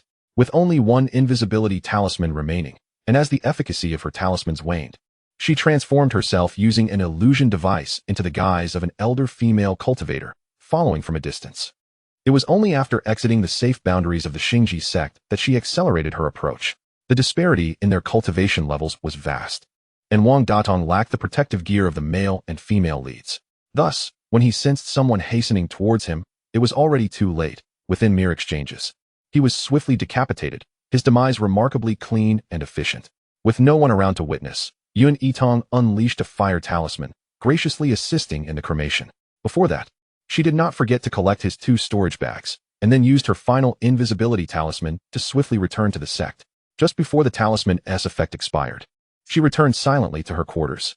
Upon her return, she opened one of the storage bags, discovering over 2,000 medium-grade spirit stones, 2 inner sect disciple robes, 2 defensive magical artifacts, a modest collection of talismans and medicinal pills, along with a communication jade. Just as Yitang was about to inspect the second storage bag, she noticed Wang Datong's communication jade glowing. Upon answering, she heard the voice of Wei Qianro. Brother Wang, I appreciate your efforts in running this errand for me. I have already made arrangements with the manager of Wuwei Tower. Just ensure that you personally deliver the storage bag I entrusted to you to the manager before noon today. Upon hearing this, Yitang raised an eyebrow. Wuwei Tower, was that not the location where the Blood Shadow sect conducted its business? Ostensibly a mere tavern, it was, in reality, a rendezvous point for hiring assassins, though few were aware of this. With this thought in mind, she promptly opened the other storage bag, and indeed found it filled with nearly 10,000 medium-grade spirit stones. Wei Qianro had dispatched Wang Datong to deliver such a sum to Wuwei Tower, clearly intending to harm someone. As for whom she aimed to harm, it mattered not. She had intercepted the transaction, depriving the Blood Shadow sect of their payment and thwarting their plans. Those targeted by Wei Qianro were likely not evildoers, so she could consider it an indirect act of saving the innocent. What a delightful day it was to engage in good deeds. With a chuckle, Yitang neatly organized the items from the 2 storage bags before stepping out to witness the excitement at the competition grounds. On the viewing platform, she remarked to Sister Yi, "This cherry milk cake is quite delightful. Do give it a try." Yitang presented a plate of pink pastries, recommending them to Yi Lanqi. "Thank you, Junior Sister Yin. I brought some brewed bamboo spirit tea. Let us enjoy a cup before indulging in the treats," replied Yi Lanqi. The two sat together. Having watched the competition for half a month, Yitang would frequently produce snacks for her, and she had grown accustomed to it. To ensure that Yitang did not suffer from a dry throat, she always brought along prepared tea and spirit fruits. Today marked the final day of the sect's grand competition, and after half a month of watching, the rankings for pill crafting, talisman drawing, formation arranging, and artifact refining had all been announced, leaving only the beast taming rankings to be revealed. As she observed the contest where spirit beasts battled under command, she found herself thoroughly engrossed. As evening approached, with the final match concluded, the results of the beast taming competition were also announced. Unsurprisingly, the Longxian sect maintained its position as the perennial champion, with Qi Muwei, the young sect master, claiming first place in the foundation establishment category. In previous contests, Song Yangziu from the Fire Cloud sect and Shangwan Yinchuan from the Half Moon sect had also secured top 3 positions in their respective fields of expertise. Just like in the sword contest, the top 3 in each category received additional rewards, all of which were sponsored by the major sections. The Xingji sect handled the rewards for the sword contest, the Fire Cloud sect managed the alchemy competition, and the Half Moon sect oversaw the talisman contest, while the remaining major sects took responsibility for other competitions. After the beast taming competition concluded, the entire grand competition of the sect came to a close. Yitang, be cautious when you enter the sword tomb tomorrow to select your sword. I have heard that it is filled with numerous spiritual swords, and the sword energy produced within is intense. Carelessness could lead to injuries, warned Yi Lanqi, who had participated in the grand competition twice but had never found herself in the right circumstances, always competing in her early stages of cultivation, making it difficult to enter the top 3. Thus, her knowledge was limited, and she could only gather such information. "Thank you, Sister Yi. I will exercise caution," Yitang replied with a nod. After exchanging a few more words, they each returned to their respective peaks. The following day, at the hour of the dragon, "Junior sister, did you remember everything the senior brother said? You only have 3 hours inside the sword tomb. Once the time is up, you will be teleported out. So do not let your attention wander and waste time," cautioned Song Yanli, who was accompanying the junior sister as they awaited the opening of the sword tomb. He had never entered the sword tomb himself, only hearing from their master that the spiritual swords within were countless, and thus he could only offer such reminders to the junior sister. "Rest assured, senior brother, I understand," she replied, her goal clear, to obtain the Frostflower sword. She had no intention of being distracted by other spiritual swords and would not waste time. Seeing the junior sister obediently acknowledge his words, Song Yanli felt a sense of relief as the other 8 individuals gradually arrived. Wei Qianro had been feeling somewhat vexed recently. Half a month prior, she had sent Wang Datong to run an errand for her, only to hear the inner sect elder announce that the other S-Life lamp had extinguished. And to this day, no body had been found. Furthermore, the 10,000 medium-grade spirit stones she had entrusted to him were nowhere to be seen. Stones that had taken her a long time to accumulate. The Blood Shadow sect had also ceased communication with her due to her failure to make timely payment, leaving her unable to hire someone to eliminate Song Yangziu, forcing her to seek alternative means. Wang Datong's untimely demise was indeed unfortunate, and she couldn't help but wonder who had brought about his end. Thus, witnessing everyone greet Yitang while ignoring her only fueled her resentment, though the presence of so many made it unwise to voice her feelings. The wicked Yitang, of course, noticed the jealousy in Wei Qianro's eyes, but who cared? Chapter 66, Entering the Sword Tomb. A quarter of an hour later, a resounding cry echoed as the stone doors of the sword tomb swung open, resonating in the ears of the crowd. Those entering could remain inside for a maximum of 3 hours. Once the time was up, regardless of whether one had formed a bond with a spiritual sword, they would be automatically expelled. As the stone door opened, The 9 individuals wasted no time and swiftly entered, each seeking their destined soul partner. Inside the sword tomb, the winds howled, and the sounds of swords echoed upon entry. They quickly harnessed their spiritual energy to resist the turbulence. Looking up, they were astonished to see countless blades suspended against the mountain walls. While the others paused in awe, Yitang remained resolute in her objective. Once she acclimated to the fierce winds, she unhesitatingly bypassed several paths and ventured deeper. Wei Qianro had her gaze fixed on her, and upon seeing Yitang press on without pause, she quickly followed, concealing a sleep-inducing powder in her sleeve. "Sister Yun, wait. Shall we proceed together?" Wei Qianro called out. Aware of her own inferior cultivation and not intending to strike directly, she hoped to accompany Yitang for a while before seizing the opportunity to use the powder. She absolutely could not allow Yitang to obtain any spiritual sword. However, both women's intentions aligned, as Yitang also had no intention of letting Wei Qianro acquire a single spiritual sword, thus her actions were even swifter. With a mere smile and a simple acknowledgement, she sprang forth, delivering a powerful strike directly to her opponent's face. Her timing was impeccable, rendering the individual unconscious with a single blow. In the fleeting moment before darkness enveloped her consciousness, Wei Qianro's heart brimmed with resentment and frustration. Thud, thud, as Yitang anticipated a brief unconsciousness. She struck the opponent's head with 2 more blows. Just as she intended to depart, an object tumbled from the opponent's sleeve. Upon inspection, it revealed a package of sleep-inducing powder. I knew it. This person had ulterior motives in following me. With that thought, she unwrapped the paper and scattered its contents over the bruised Wei Qianro, before dragging her to a concealed corner by a fork in the path. And with a graceful turn, she left. The deeper one ventured into the sword tomb, the stronger the gusts of spiritual wind became, a testament to the high-tier spiritual swords residing in its depths. After traversing 3 small forks, she would arrive at the location of the Frostflower sword. While dodging the relentless winds, Yitang quickened her pace. Suddenly, a sword hilt descended from above, nearly striking her face. A sword hilt? She was aware that many remnants of swords with preserved spiritual consciousness existed within the sword tomb. Yet those that could enter in such a damaged state must have once been formidable in battle. Thus, glancing at the bare hilt, Yitang held no disdain. Instead, she remarked, "I recognize your prowess, but I have already set my sights on another, so I cannot take you with me." After saying this, she attempted to sidestep the hilt, only to find it circling around her, leaving her dizzy. Her master had informed her that entering the sword tomb did not necessitate a contract with just one spiritual sword, as long as one gained the sword's recognition. Multiple contracts could be formed. However, the time limit within the sword tomb was merely 3 hours, and the swords within were all at least of the mid-mystical tier. Although not yet fully formed spirits, they possessed a degree of spiritual awareness. Gaining the recognition of a spiritual sword was inherently a protracted tug-of-war. No matter how talented one might be, it was implausible to contract multiple swords in such a brief period. With this in mind, Yitang resolved to contract the Frostflower sword and then take the hilt along with her. Thus, she helplessly said, "Please stop circling. How about I first contract a spiritual sword, and then we can leave together, all right?" "No, you lack vision, and I am becoming quite upset." As Yitang finished speaking, a more youthful voice chimed in. Immediately, she witnessed the gray sword hilt, which had been circling her, transform into a plump, cherubic figure.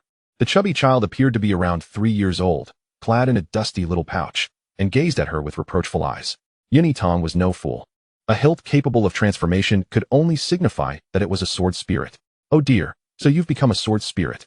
This sword must have been a celestial tier blade before its damage, right? If I take you back, I might even be able to repair you," she thought, eyeing the displeased expression on the child's face. With a quick mental pivot, Yitang exclaimed, "Goodness, you must be a magnificent sword spirit.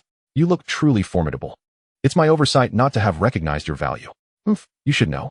I am the most exceptional here. All the others pale in comparison.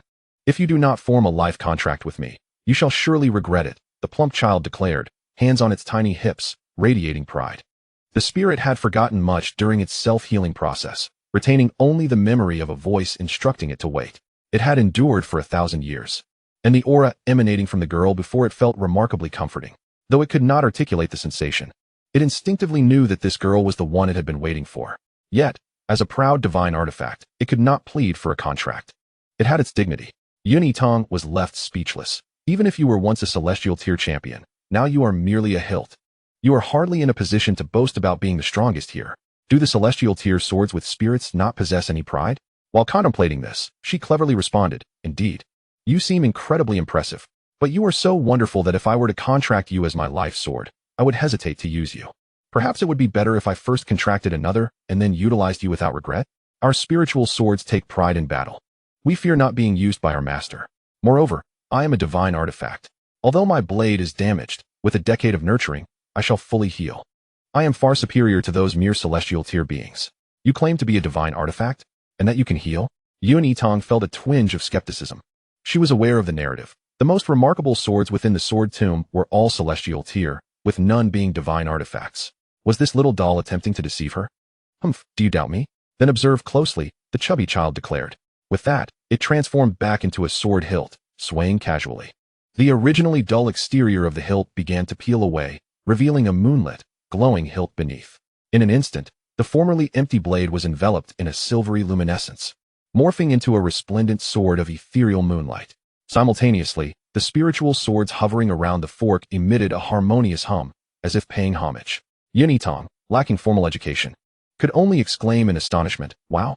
Those traversing the other paths, in search of their desired swords, felt a surge of tension at the synchronized sword hum, prompting them to proceed with greater caution. How about that?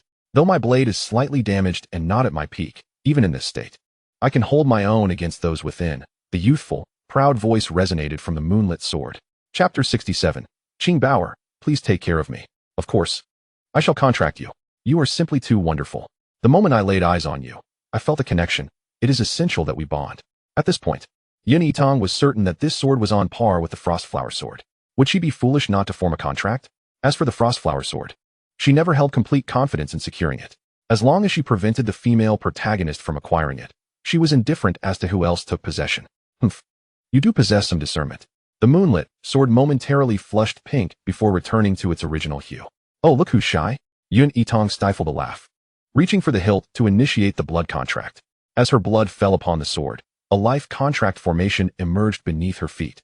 In the instant the contract was successfully established, the moonlit sword radiated an overwhelming brilliance, causing a cacophony of sword cries that reverberated throughout the sword tomb, shaking the very ground beneath. Outside the sword tomb, upon hearing the resounding sword cries, Master Wen couldn't help but smile, realizing that yet another celestial tier sword was about to emerge. How delightful. Master, which of the 9 do you suppose is responsible for such a commotion? The deputy master inquired, chuckling. Haha, regardless of who it is, one who gains the recognition of a spiritual sword must surely possess a pure heart, the master replied. Within the sword tomb, at the moment the life contract was successfully formed, Yitang glimpsed the hilt adorned with sharp inscriptions, Qing Shin sword.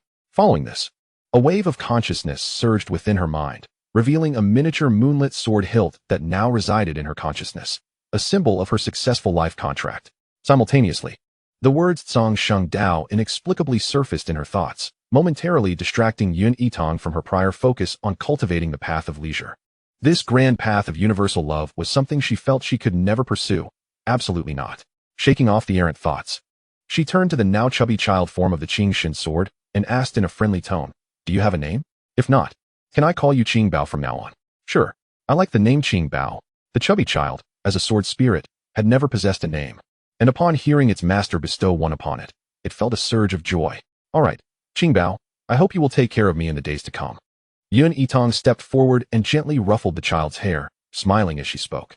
"All right, I too hope that my master will take care of me," the little one shyly echoed. However, he soon forgot his shyness, for his master had contracted him and now sought to contract other spirit swords. "Qing Bao, let us depart swiftly. I wish to visit the Frostflower sword." As she spoke, she attempted to move forward, only to find her thigh ensnared by small arms. "Master, you have already bound yourself to me. Why seek out someone inferior? Are you considering contracting another spirit sword?" The child pouted in indignation. "That is not the case.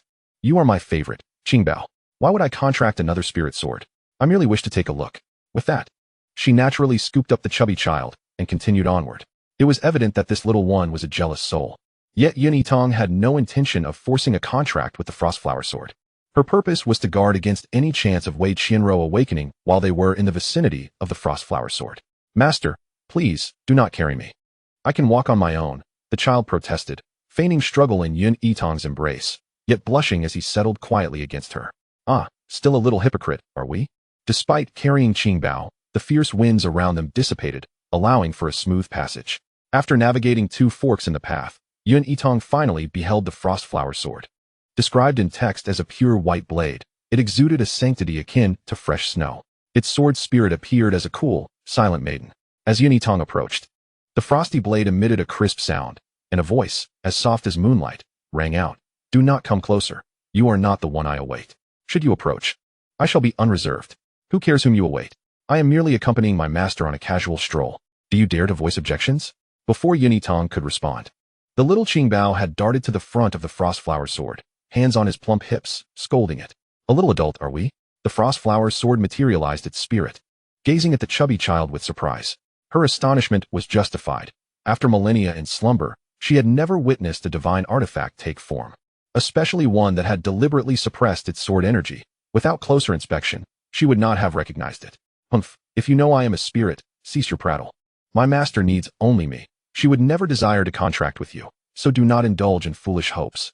Yitang interjected. "In truth, I have long dreamt of contracting with the Frostflower." "Enough, enough. You are both sword spirits. Do not quarrel. Frostflower, Qingbao and I are merely here to rest for a moment. Do not overthink it." Fearing an altercation between the two sword spirits, Yitang stepped forward, embracing Qingbao to mediate. Upon hearing this, the Frostflower sword fell silent once more. As they drew nearer, Yitang discerned the differences between the two sword spirits. The Frostflower's ethereal form was semi-transparent, while Qingbao's was solid. To put it plainly, if he did not reveal himself, one could hardly tell he was not a mere child. Yet, although Yitang had initially recognized that the Frostflower was an opportunity meant for the female lead, she still felt a flicker of curiosity upon hearing the spirit declare that she awaited someone else. After sharing stories about the delightful wonders of the outside world with Qingbao, she could not help but inquire of the Frostflower spirit. "May I ask who it is you await?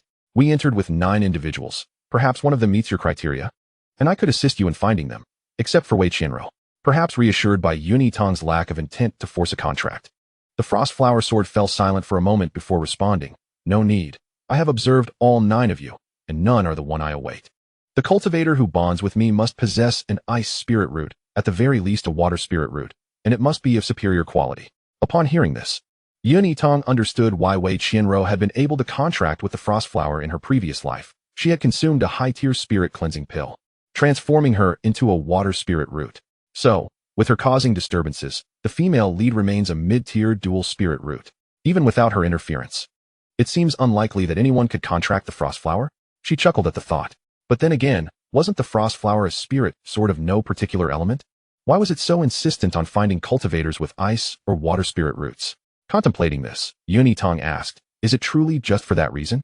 The Frostflower sword, after a moment of silence, replied with a hint of pride, "My name is Frostflower. Naturally, I seek a spirit root that complements frost." Yitang was taken aback. "Is that really the criteria?" The Frostflower fell silent again, before adding, "One must also understand how to cherish a spirit sword." And then, Yitang inquired, "That last point hardly constitutes a condition. What sword cultivator does not cherish their spirit sword?" The Frostflower sword's spirit was decidedly terse. This time, it was Yitang who fell into contemplation, cradling Qingbao and mulling over her lineage. Her mother possessed a superior wood spirit root. Unacceptable. Her father was a dual spirit root of gold and earth. Unacceptable. Her elder sister and ancestor were also unsuited. Her second brother was merely a fire and wood spirit root. Wait, her master possesses a superior mutated ice spirit root, does she not? With this thought, her eyes lit up, and she coaxed, "Frostflower, allow me to share that my master is indeed of a superior mutated ice spirit root, and he currently has no spirit sword bound to him. Would you consider contracting with him? Are you speaking the truth?" The Frostflower sword's spirit, intrigued, felt a stir within. Earlier, she had listened to the little girl recount the wonders of the outside world, and she too had developed a yearning to see it. However, ice spirit roots were rare. She had only encountered one a little over 250 years ago, a nascent soul who had squandered half a day trying to wield a low-tier ice sword, ultimately vanishing. Since then, she had not encountered another ice spirit root, which was why she had settled for water spirit roots instead. If what this girl said were true, and her master truly possessed an ice spirit root, she would indeed wish to contract. But how could she be certain the girl was not deceiving her? Moreover, the sword tomb contained restrictions, and without a contractor to escort her, she could not leave. Sensing the Frostflower's hesitation, Yitang immediately declared, "I speak only the truth. If you trust me, let us form a temporary contract. Once we meet my master, we can dissolve it at any time. If you find my master's qualifications unsatisfactory, there is no issue. We can simply return you." However, releasing you to seek other contractors is not an option. I would face punishment from my sect. Upon hearing this, the Frostflower Sword was partially convinced. Had the girl proposed that if she were unsatisfied, she could simply leave and seek other contractors, she would have been skeptical. The girl did not seem to be lying, and considering her bond with the little adult, it was evident she was not desperate to contract with her. Contemplating this, after a moment of hesitation, the Frostflower's cool voice rang out once more. Then I shall trouble you to guide me to your master. Oh my. I was just trying my luck. Who knew this spirit sword would agree? How easily swayed it was. Then I shan't be polite. By the way, I happen to know quite a few individuals with superior spirit roots: gold, wood, water, fire, earth, ice, wind, and thunder. I have acquaintances among them. If you wish to go out, I can directly take you to meet them. If it does not work out, we can return and wait. Hearing this, the Frostflower fell silent for a moment before emitting a gentle chime. Master, she is inquiring about the opinions of the other two sword spirits. Not understanding, Yitang looked to Qingbao, who promptly explained. After the chime faded, a moment later, two spirit swords, one fiery and one azure white, materialized. The fiery spirit sword's spirit took the form of a lively girl of about 13 or 14, with red hair, who immediately exclaimed, I want to go out and see. I wish to contract with a fire spirit root cultivator. The azure white spirit sword manifested as a gentle yet sharp-looking youth, his voice smooth as he said, I await a fated companion with a mutated wind spirit root. Perhaps you could help me find one?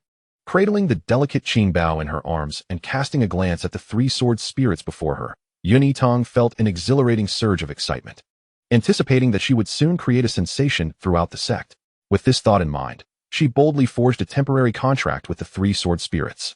There exists no decree forbidding the relinquishment of spirit swords obtained from here, thus she was not in violation of any rules. Although it was merely a temporary contract, the culmination of three agreements sent ripples of astonishment throughout the entire sword tomb, as three celestial-grade spirit swords emerged, causing a tremor among the myriad of swords. The other contenders, each striving to secure their own chosen spirit swords, were taken aback. For contracts? It seems 4 individuals have successfully forged contracts with spirit swords already. I must strive even harder. In a humorous interlude, the earnest Yitang sheepishly scratched her head. I apologize, the commotion from the 4 contracts was all my doing. With the temporary contracts finalized and nearly 2 hours to spare, Yitang, having nothing better to occupy her time, began to regale the 4 sword spirits with tales of the outside world. As she animatedly expressed herself, gesturing with both hands and feet, the sword spirits, who had been confined for millennia, listened in rapt attention. Yet, as she spoke to the point of parched lips, a sudden force propelled her forward. Upon opening her eyes, she found herself outside the sword tomb, accompanied by 3 spirit swords and a sword hilt, all precariously balanced upon her modest frame of 1 meter and 20 centimeters, creating a rather comical spectacle. However, the onlookers outside were too stunned to laugh, their expressions reflecting sheer astonishment as they beheld Yitang. It was the sect members who first regained their composure. Could you kindly verify that my eyes do not deceive me? How is it that the 3 celestial-grade spirit swords, Frost Blossom, Crimson Abyss, and Azure Void, appear simultaneously on one individual? Master, how can my junior sister, who possesses a lightning root, form contracts with so many spirit swords of different attributes? It's truly remarkable, exclaimed Song Yanli, his voice brimming with excitement. Perhaps your junior sister has charmed them. Mo Chang'an mused, unable to contain his admiration, pondering how few disciples could rival her prowess. Such talent was unprecedented throughout history, and he felt an overwhelming pride. The sword hilt nestled in Yitang's embrace, initially elated to accompany its master, became indignant upon witnessing the attention lavished solely upon the Frost Blossom. Neglecting to acknowledge its presence, it began to shake, ready to transform, but Yitang swiftly restrained it. Having already made a stunning entrance with 3 celestial-grade spirit swords, it was prudent to maintain a low profile for the time being. Once she had pacified the sword hilt, she approached the sect leader and others. But before she could utter a word, a shrill voice pierced the air. Sect leader, Yitang intentionally harmed me within the sword tomb. I implore you to seek justice for your disciple. Turning at the sound, Yitang beheld Wei Qianro, her face bruised and battered, glaring fiercely at her. She fought the urge to laugh, remembering her image as the obedient disciple of the sect, and managed to suppress it. It was her own fault for being too jubilant and forgetting this matter. Fetch a disciple from the Pill Peak to examine her for any serious injuries. The sect leader commanded, observing Wei Qianro's contusions with a furrowed brow. Upon examination, the Pill Peak disciple reported, Senior Sister Wei has only superficial wounds. There are no internal injuries. One Daochuan nodded, signaling the pill-peaked disciple to withdraw, then pointed to a nearby stele, solemnly stating, "The rules for entering the sword tomb are inscribed here. As long as you do not injure another's foundation and there is no lethal combat, normal disputes over seizing swords are permitted. You should have reviewed this before entering. Now, glance back at the others. Who among them isn't bearing scars?" Wei Qianro was aware of the stele's contents. However, she had failed to incapacitate Yitang and instead found herself on the receiving end of a beating. Resentment brewed within her, especially since she had been punished to the inner sect, her fortunes dwindling ever since. In the past, even the slightest injury she sustained at Moon Peak would provoke reprimands. When had she ever endured such indignities? It was at that moment she noticed the spirit swords cradled in Yitang's arms. In her haste to accuse Yitang, she had completely overlooked the fact that Yitang was accompanied by 3 spirit swords. Chapter 69, My Spirit Sword, originally named Qingshun. Particularly upon seeing the snow-white spirit sword, an inexplicable pang of jealousy struck her heart, as if the sword rightfully belonged to her. Why should she have it? After being knocked unconscious, she had emerged empty-handed, while Yitang had acquired 3 swords in one go. Upon hearing whispers nearby that all 3 swords were celestial grade, a fiery resentment surged within her, mingled with greed, which she could only suppress by bowing her head. There's no rush. I shall find an opportunity to eliminate Yitang, and then all that she possesses will be mine. With this thought, Wei Qianro managed to regain her composure. Noticing that she had finished reading the stele and had fallen silent, when Daochuan chose not to linger and motioned for all 9 individuals to step forward. The spirit swords retrieved from the sword tomb were to be publicly presented. Regardless of how many swords one brought out, none were permitted to conceal them. Over 95% of the spirit swords within the sword tomb were registered and documented. If one were to hoard them and later be discovered using them, it would be deemed theft. This was precisely why Yitang had not hastily concealed her swords after forming the contracts. Among the 9, aside from Wei Qianro, who emerged empty-handed, the other 8 had all achieved some success. Not to mention the peculiar case of Yitang. The remaining 7, although appearing disheveled and wounded, had each successfully formed contracts with commendable Earth-grade spirit swords, which was quite a rarity. As for Yitang, though it remained unclear how she had managed to contract 3 celestial-grade swords, which were entirely unaligned with her root attributes. The very fact that she could forge such contracts indicated her recognition by the spirit swords, showcasing her own remarkable abilities. The sect had no further comments on the matter. However, when it came time to record the spirit swords, the disciple responsible for documentation hesitated upon seeing the bare hilt in Yitang's hand. "Ah, this senior brother. My spirit sword is named Qingshun. Please make a note of it." "Oh, certainly. The Qingshun sword, is it? I shall record that," the disciple replied. Bemused by the sight of the plain, moon-white hilt in Yitang's grasp, yet he dutifully filled in the record, his thoughts unspoken. Although the sword hilt was visible to all, none had ever heard of a spirit sword named Qingshun, let alone the hilt that remained. Consequently, attention was predominantly focused on the 3 celestial-grade spirit swords in Yitang's possession. 3 celestial-grade spirit swords. Some cultivators might never encounter even one in their lifetime. They were fortunate to behold such a spectacle, yet it was regrettable that the 3 swords had not manifested their forms. The onlookers yearned to see the appearance of the sword spirits. Unbeknownst to Yitang, the 3 spirit swords had collectively chosen to remain dormant upon their emergence. Unlike her Qingshun sword, which, despite being merely a hilt, exhibited a lively spirit, almost bursting with energy. This could be seen as a reflection of the bond between a sword and its master. Once all spirit swords had been duly recorded, the contracted swords were considered the rightful property of their respective contract holders. At this point, the sect leader and various peak masters took their leave. The remaining onlookers witnessed Yitang swiftly gather all her spirit swords, causing those who had yet to satisfy their curiosity to reluctantly withdraw their gazes and gradually disperse. "Junior Sister Yun, congratulations on contracting such powerful spirit swords. I have never heard of anyone successfully forming contracts with so many spirit swords in the sword tomb at once. With the acknowledgement of so many celestial-grade swords, you are destined for extraordinary achievements in the future," Shun Muan sincerely remarked. "Thank you, Senior Brother Shun. And I also extend my congratulations on your acquisition of your desired spirit sword." Yitang replied with a smile, having only contracted a sword hilt, with the rest merely serving as a temporary arrangement. The heartfelt compliments from others made her feel a touch bashful. "Thank you, Junior Sister Yin. I'll be returning shortly. And if you ever have the chance to visit the Xianling sect, I shall host you well," said Shin Muan. "Certainly, Senior Brother Shun. I will make it a point to visit," Yitang responded with a smile and a nod. Seeing this, several departing cultivators, including Lu Jisong, approached to bid their farewells. Wei Qianro, with a venomous glint in her eyes, observed the scene, lost in thought before she turned and left. Yitang escorted Shen Muin and the others to the sect's entrance, watching their figures fade into the distance before returning to Shengfeng on her sword. At Shengfeng, just in time, Junior Sister has returned. I have just procured some exquisite Fu Ling osmanthus cakes, braised eggplant, and the drunken spirit duck you adore, called out Song Yanli with a cheerful demeanor. Knowing that Junior Sister had visited the sword tomb, he had early on spent spirit stones to enlist outer sect disciples to procure these delicacies, believing that she must have endured considerable hardship in contracting her spiritual sword and deserved a good replenishment. All of these are my favorites. Thank you, senior brother. Yuan Yitang beamed at the sight of the food. Yanli is quite thoughtful, taking care of Junior Sister. Hee. I have some jade cotton fruit here for you two siblings to share. It's beneficial for nurturing your spiritual sea, said Mo Chang'an, who had just hurried back from the main hall, his face radiating delight.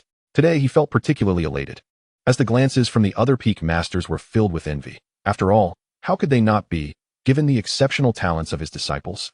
He had a premonition that Shengfeng would soon earn its rightful reputation as a peak of triumph. After years of being labeled as the wasteland peak in private, this was their moment to shine, and he chuckled at the thought. As he gazed at Yun Yitang, his affection deepened. Just as he was about to extol his little disciple's virtues, a voice as crisp and cold as the moonlight interrupted, uncertainly calling out, "Little cub?" The voice emanated from Yun Yitang. Both Mo Chang'an and Song Yanli turned their attention to her, recognizing that it was the Frosthua sword spirit speaking. Yun Yitang promptly released all three swords. As the master spirit emerged, it immediately transformed into a chubby little figure, clinging to Yun Yitang's leg. Mo Chang'an and Song Yanli watched in astonishment as the sword hilt morphed into a pudgy child, utterly shocked that the sword could take on such a form.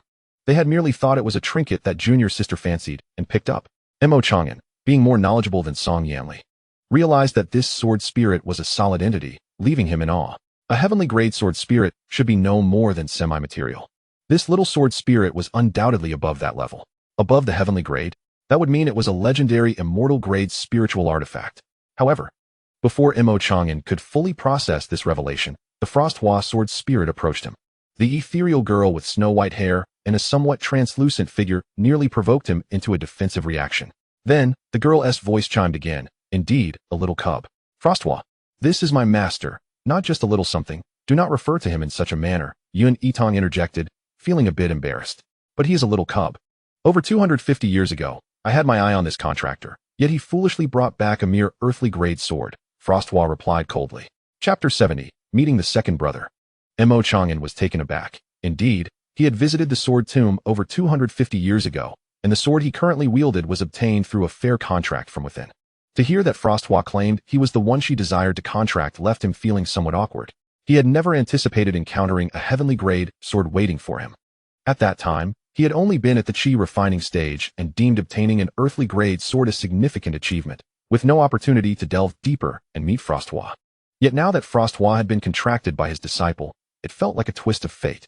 As for being called a little cub, he had no qualms. After all, the sword spirit was thousands of years old, and in her presence, he was indeed a mere cub. Though he wasn't offended, he felt the need to remind her that it was inappropriate to address him so, given that he was the master of her contractor. Before he could voice his thoughts, his little disciple astonished him again, saying, "Master, actually, Frosthua is not my contracted sword. We are only in a temporary contract. I brought her out to find you. Would you like to establish a contract with her? If you do not wish to, I can return Frosthua to the sword tomb." What? Disciple, what are you saying? How can a heavenly grade sword be so obedient as to let you bring her? Mo Chang'an was momentarily bewildered. Oh, master, senior brother, it's like this. Yun Yitang proceeded to recount the entire tale from the moment she contracted Qingbao at the sword tomb. So, that's how it is, master, senior brother, do you understand? She asked after taking a few sips of water. I understand. So you were saying that Frosthua and Qingming are brought out by you, allowing them to form contracts with both me and your senior brother? Mo Chang'an grasped the situation, albeit still feeling overwhelmed, a mix of gratitude and confusion washing over him. Little cub, do you truly wish to form a life contract with me? If not, I shall return to the sword tomb. Frosthua's cold voice resonated once more. Master, if you do not wish to contract with Frosthua, I can just return her to the sword tomb. I have Qingbao, and that is enough for me. Even if you do not wish to form a contract, I will not forcibly retain Frosthua with a temporary one, Yun Yitang conveyed telepathically, understanding his concerns. Mo Chang'an, Realizing the opportunity presented by his disciple, knew he could not let it slip away. He looked earnestly at the Frosthua sword spirit and declared, Mo Chang'an is willing to form a life contract with Frosthua. Seeing this, Yitang felt relieved and promptly dissolved her temporary contract with Frosthua. This type of contract was easily dissolved, unlike a life contract, which was permanent. It merely required some spirit energy. Once the temporary agreement was nullified, Frosthua and Mo Chang'an began to establish their life contract. Concerned about the noise they might create, Yitang set up a soundproof barrier before the two completed their pact.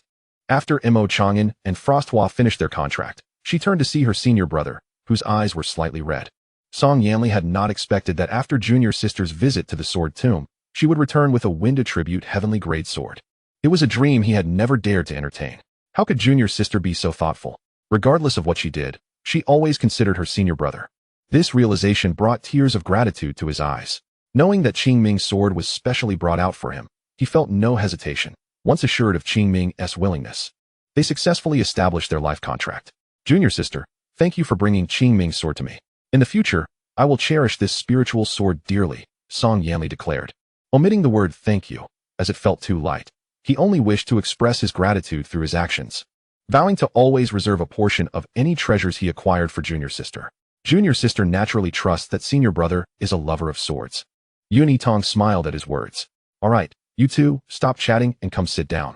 The food is getting cold, Mo Chang'an urged, stowing away Frosthua. He gestured for them to take their seats.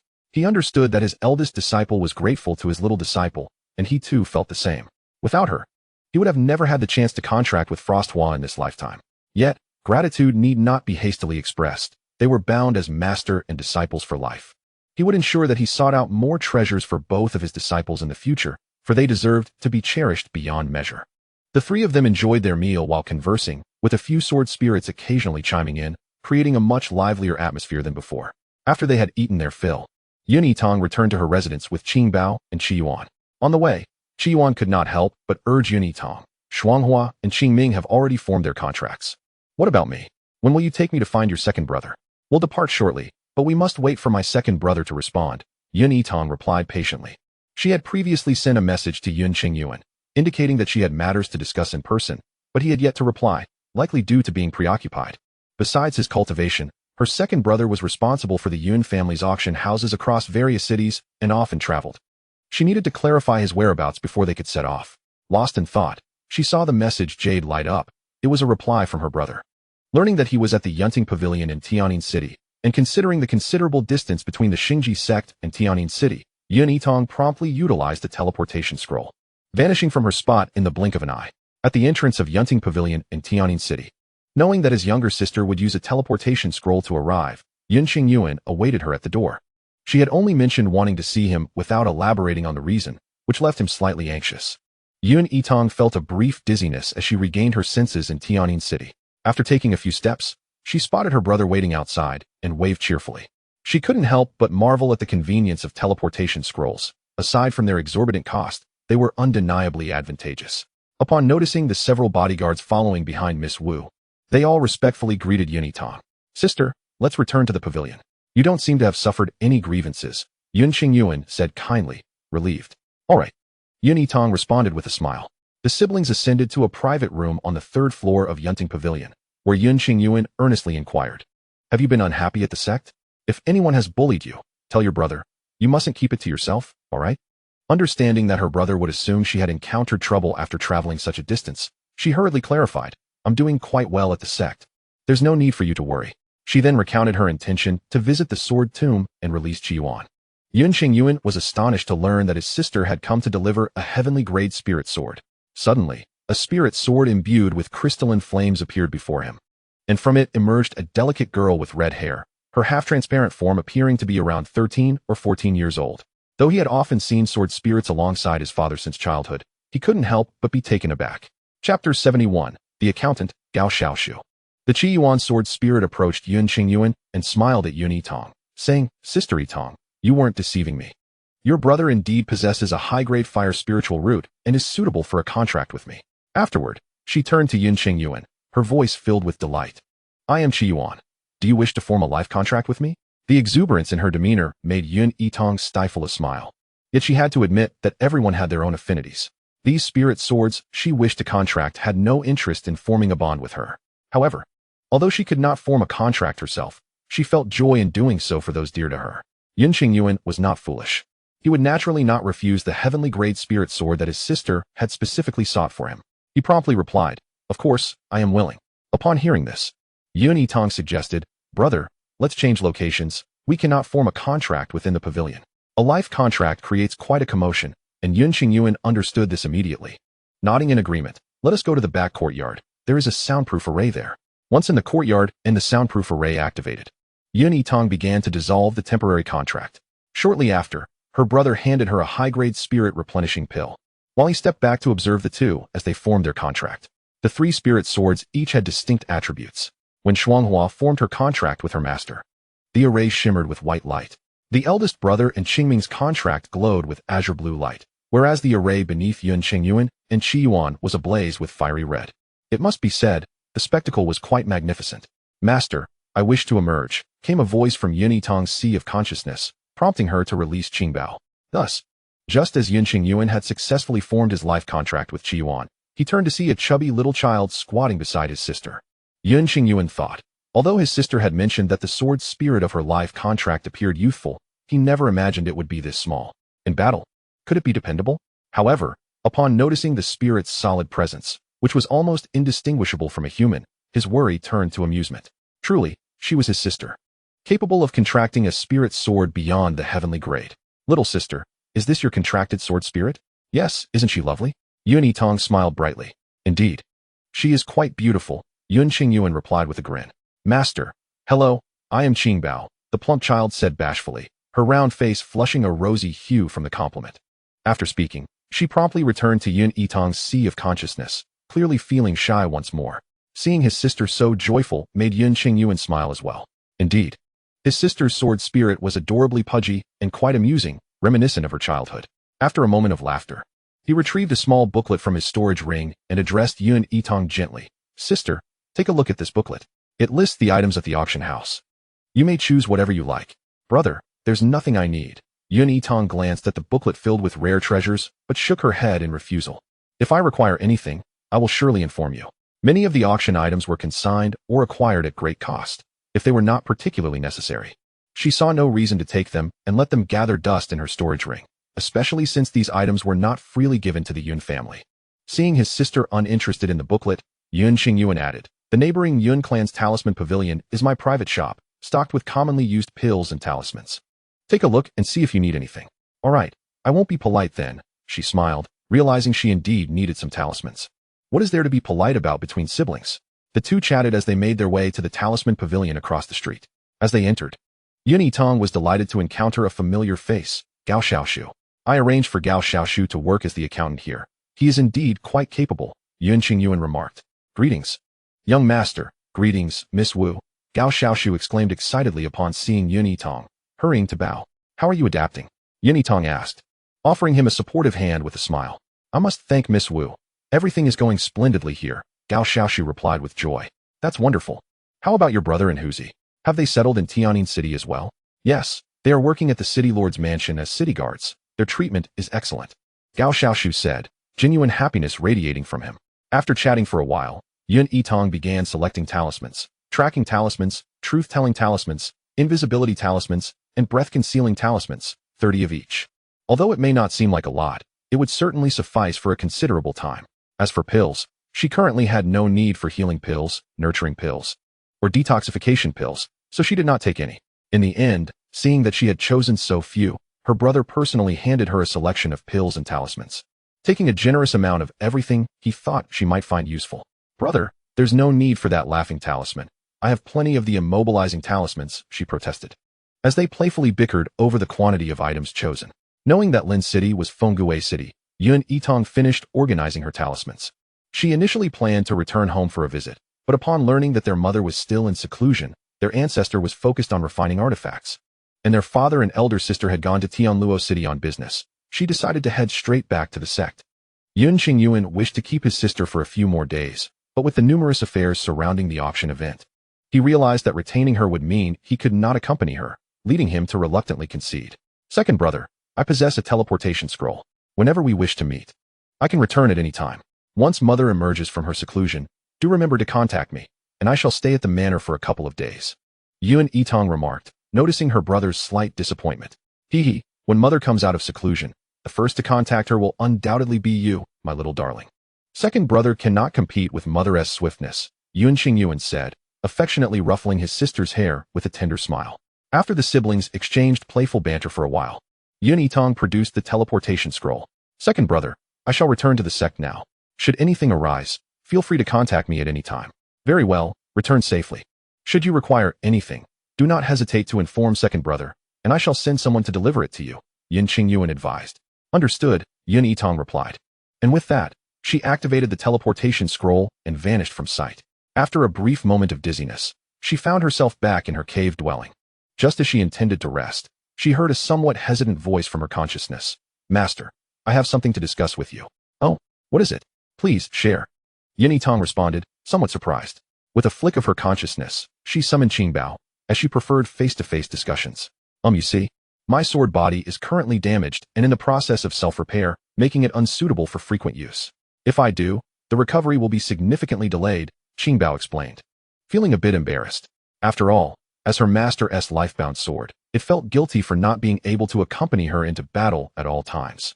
Is that all? You are my lifebound sword. I never intended to fight with you until you are fully restored. For this decade, focus on your recuperation, Yitang said, gently patting the little sword spirit's round face with a smile. Chapter 72, Qingbao's Slumber.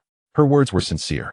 The Qingshin sword was bound to her by a life contract, and she naturally placed great importance on it. Moreover, she possessed an earth-grade astonishing sword and several profound-grade spiritual swords at her disposal, so there was no need to overexert the damaged Qingshin sword. Additionally, she hoped that the Qingshin sword would soon grow a complete sword body. A divine-grade spiritual sword would surely be awe-inspiring, and she longed to stand out. Master, you are truly wonderful. I knew I chose the right person, Qingbao said, touched, sniffling slightly. Speaking of this, Yitang couldn't help but feel curious. By the way, Qingbao, I've always wanted to ask, why did you choose me? Was it based on the same criteria as Brother Xuanhua, who selected based on the cultivator's spiritual root talent? Not at all. My sword body is damaged, and I do not recall past events. But from the moment I regained consciousness, a voice instructed me to patiently wait in the sword tomb, saying that my master would come for me.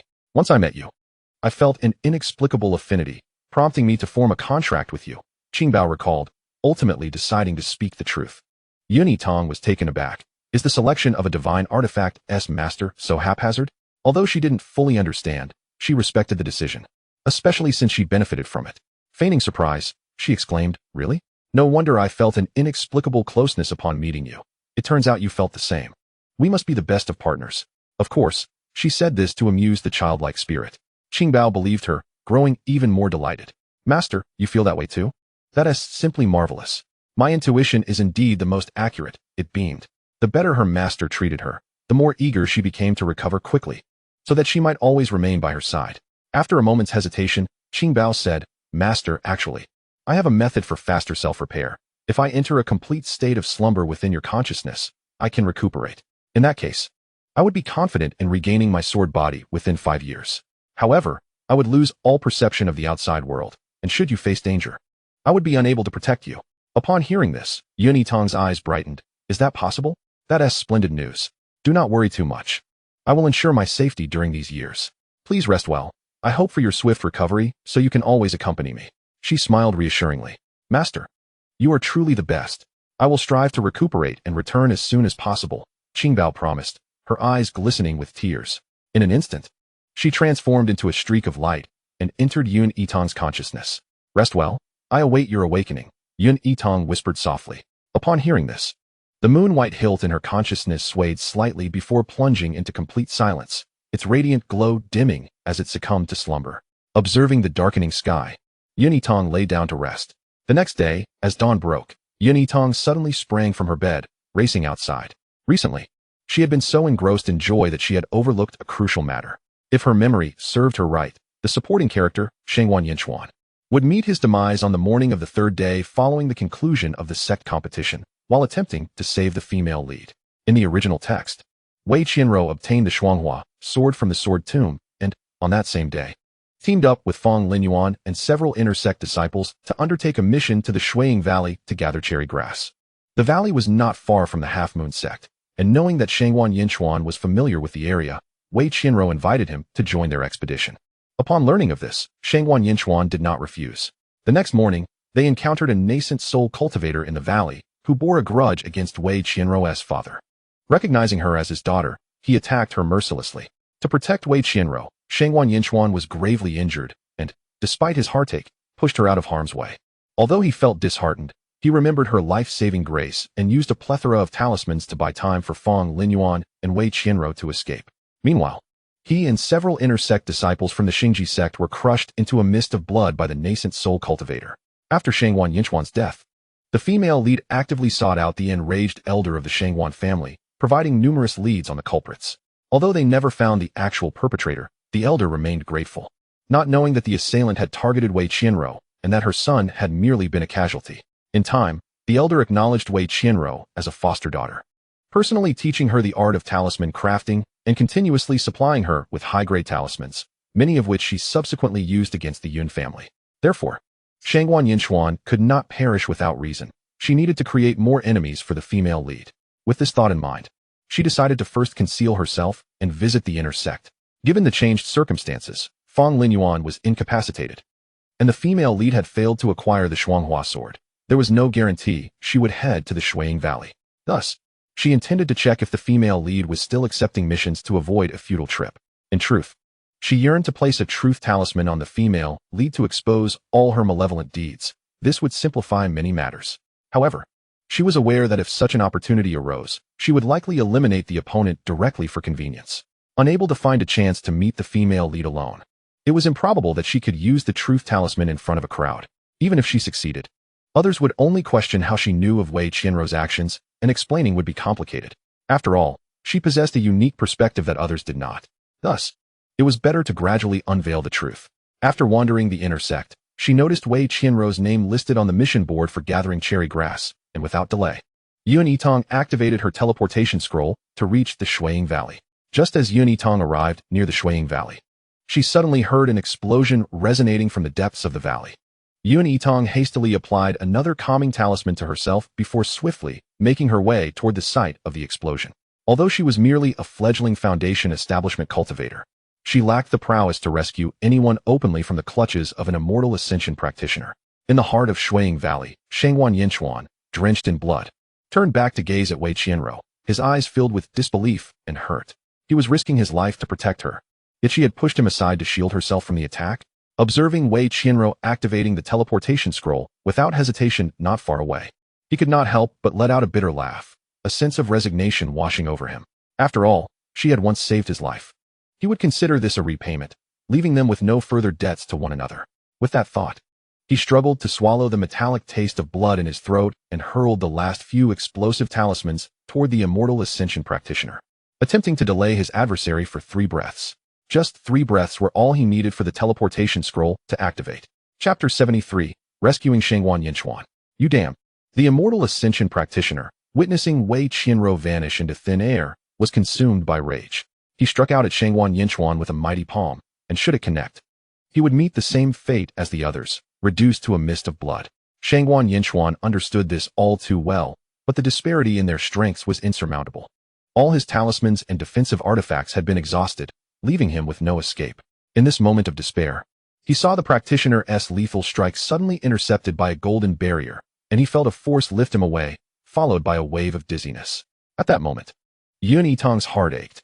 Although she possessed dozens of teleportation scrolls, only 2 were for multiple passengers, the rest were for single use. Such multiple-use scrolls were exceedingly rare. Using one meant one less for her. She would have to insist that Shangguan Yinchuan compensate her later. Nevertheless, she felt a flicker of relief, grateful for her speed, having saved him just before he could be obliterated into a bloody mist. The 2 were transported to a desolate village near the outskirts, and Shangguan Yinchuan, witnessing the shifting scenery around him, could hardly fail to realize that he had been rescued. Though he could not see his benefactor, he restrained the bitter taste in his mouth and, facing forward, solemnly expressed his gratitude. Thank you, fellow Taoist, for your rescue. I am Shangguan Yinchuan. Might I be so bold as to request a glimpse of my benefactor? Yitang had not intended to reveal herself. She had merely forgotten to remove her invisibility talisman after her narrow escape. Since he had inquired, however, she felt compelled to make her presence known. Suddenly, Shangguan Yinchuan beheld a delicate and beautiful young girl materializing before him. He recognized her instantly. After all, she was far too renowned. He had been deeply impressed by her at the disciple selection ceremony, not to mention her remarkable performance in the sect competition. "Thank you, Taoist Yun, for your assistance," he began, but before he could finish his words, he coughed up a significant amount of blood. "Senior brother Shangguan, please refrain from speaking for now, and quickly consume this healing pill. We are near Shuangyuan City, far from Shuiying Valley. We are safe here. Focus on healing." "I will keep watch," Yitang urged, hastily offering him a healing pill. Recognizing that this was not the time for pleasantries, Shangguan Yinchuan expressed his gratitude before accepting the pill and began to meditate and recover. He felt assured in Yun Yitang's presence. If she had intended to harm him, she would not have wasted such a valuable multiple-use teleportation scroll to save him. Reflecting on this, he could not help but remember the moment when Wei Qianro had pushed him aside to take the brunt of the attack, and a bitter smile crept onto his lips. It seemed he and the little butterfly were now even in this lifetime. Meanwhile, Yun Yitang noted that Shangguan Yinchuan had entered a meditative state, and she began to survey their surroundings. She had not simply brought him here at random. Not far ahead lay Changfu Village, where Wei Qianro had lived before turning 10, the resting place of Shangguan Yinchuan's true benefactor. However, Shangguan Yinchuan was gravely injured, and given the distance from the village, he had not noticed. The text had mentioned that the tomb of his benefactor was located near Changfu Village. She intended to keep a watchful eye and, in a seemingly casual manner, allow Shangguan Yinchuan to notice it himself. After that, she need not do much, as long as he was not foolish. He would inevitably harbor suspicions about Wei Qianro and would seek to uncover the truth. The female protagonist would then have an additional obstacle to navigate, and merely contemplating this brought her joy. On the other side, at the entrance of the Shangguan residence in Huanyue City. "Are you saying the Grand Elder is still in seclusion?" Wei Qianro listened incredulously to the words of the second steward of the Shangguan residence. "Yes. Our Grand Elder is in closed-door cultivation and cannot receive visitors at this time. If it is convenient for Miss Wei, you may relay your message to me, and it will be the same," the steward replied respectfully. Wei Qianro, taken aback by this revelation, thought, "How could this be?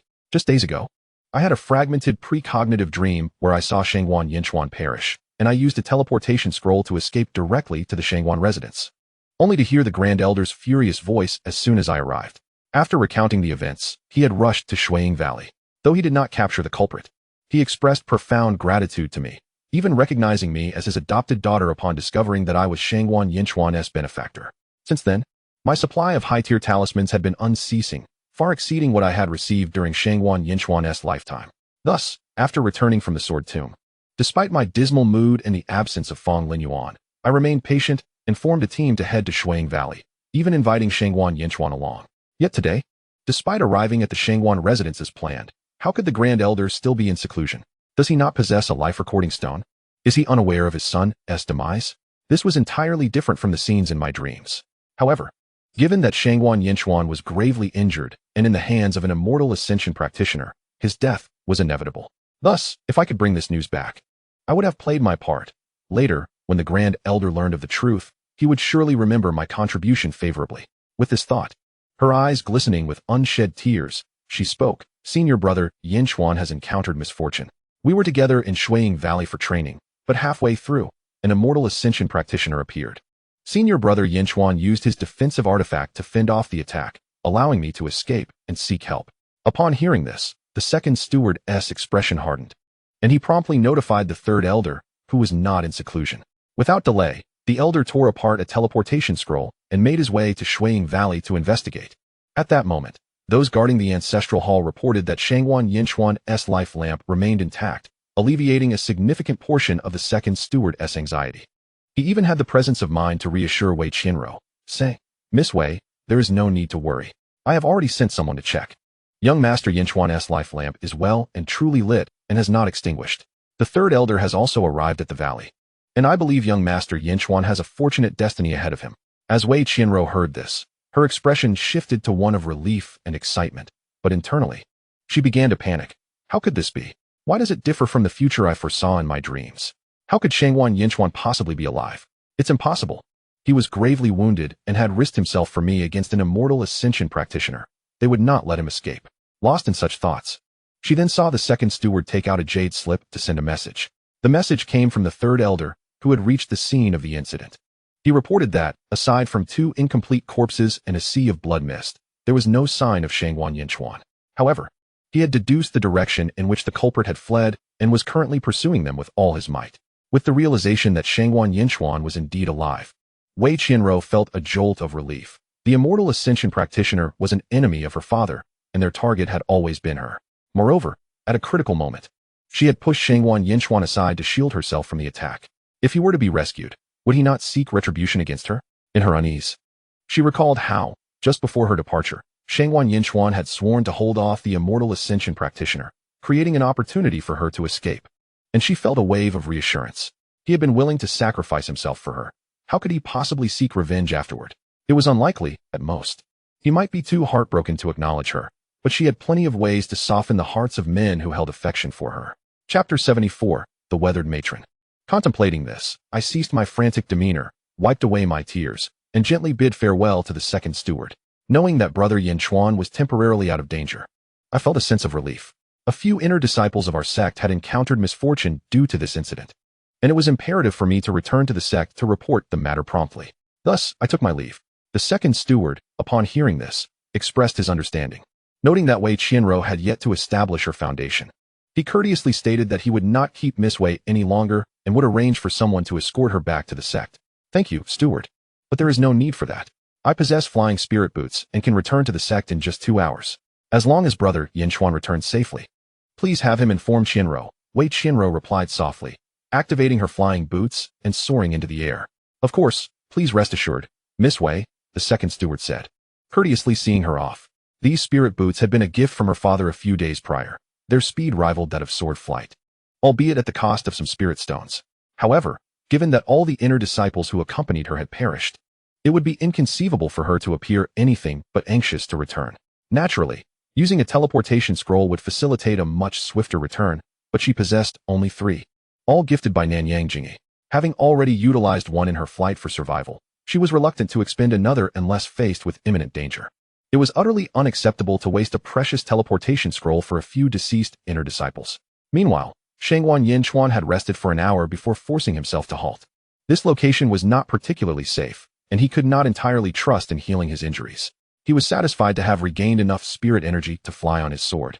Moreover, since Yitang was neither kin nor acquaintance, it was a significant favor that she had saved him. He could not allow her to guard him for an extended period. The internal injuries he had not fully recovered from could be addressed gradually in seclusion upon his return. As he opened his eyes and saw the young girl quietly eating pastries nearby, his gaze warmed with gratitude. Just as he was about to speak, he noticed the communication jade glowing. It was a message from the second steward at the estate.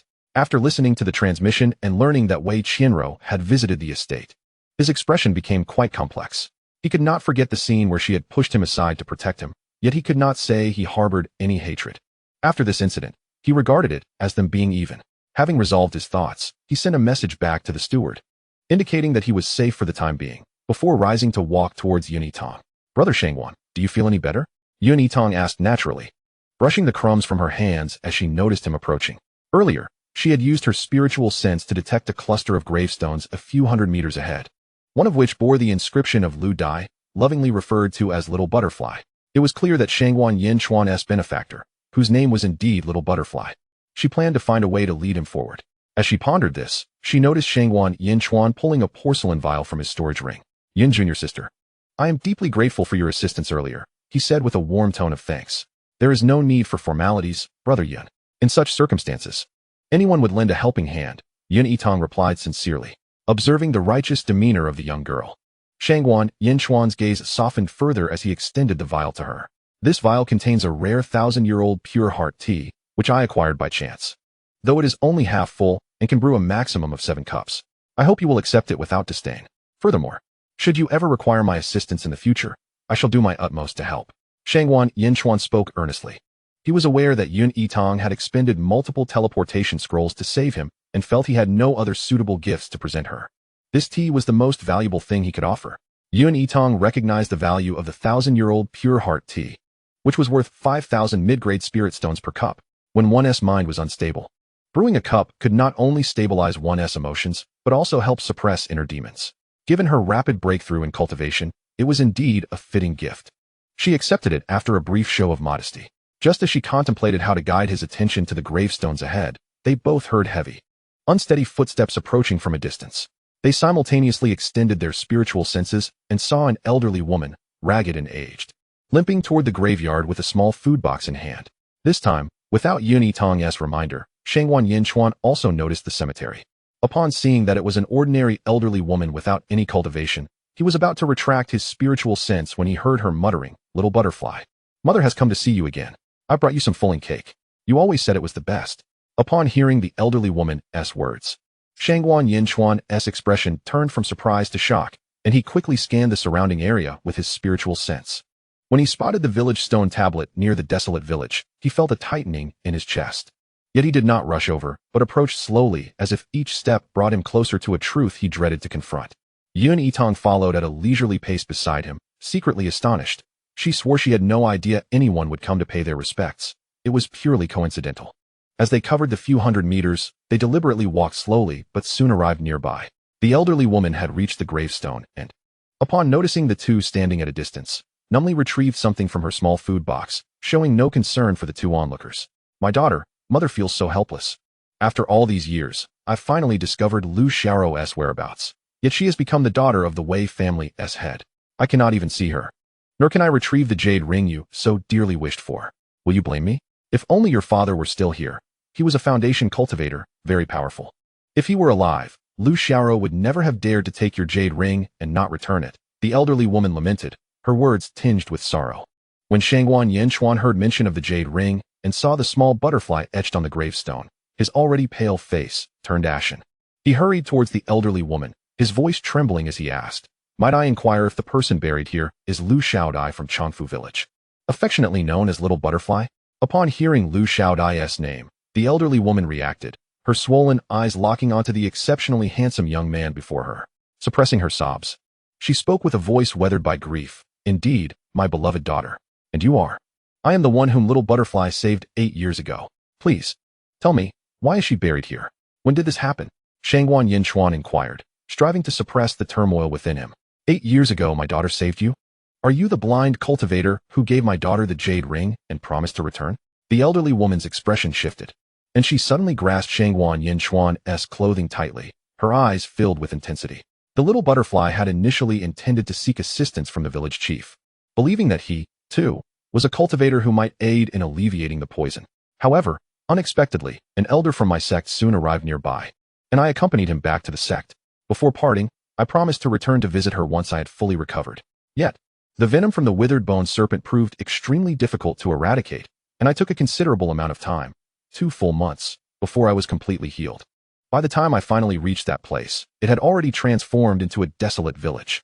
I searched for a long time, but found not a single villager. Ultimately, I had to abandon my quest.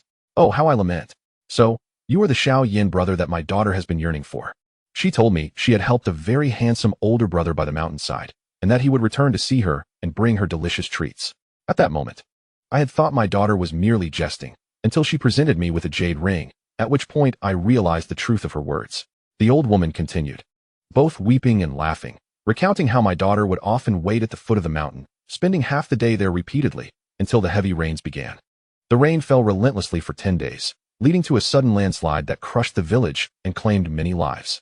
The surviving villagers sought refuge in a cave, with only children under 12 remaining behind. We all took responsibility for scavenging through the ruins for anything salvageable. The village chief, Lu Wu, and Lu Qingtao, all of whom were qi refinement cultivators, were tasked with ensuring everyone's safety. However, after a long day of toil, when I returned to the cave, I was informed by Lu Xiao that my daughter had anxiously searched for me, sneaking out only to be struck down by falling debris. When I unearthed her from the rubble, her breath had already departed. Initially, I thought she had gone out due to worry for my safety, but I inadvertently noticed the jade ring around Lu Xiao's neck. I confronted her about possessing my daughter's belongings, but she insisted that it was a gift from the Little Butterfly herself. How could that be? I knew how dearly my daughter cherished that ring. She would never have given it to Lu Xiao. I even suspected that Lu Xiao was responsible for my daughter's demise. I attempted to reclaim the ring, but I was thwarted by all the villagers, simply because Lu Xiao's mother, Lu Qingtao, was a qi refinement cultivator. Everyone accused me of being unreasonable and causing a disturbance. In the ensuing struggle, I was injured by Lu Qingtao and banished from the cave.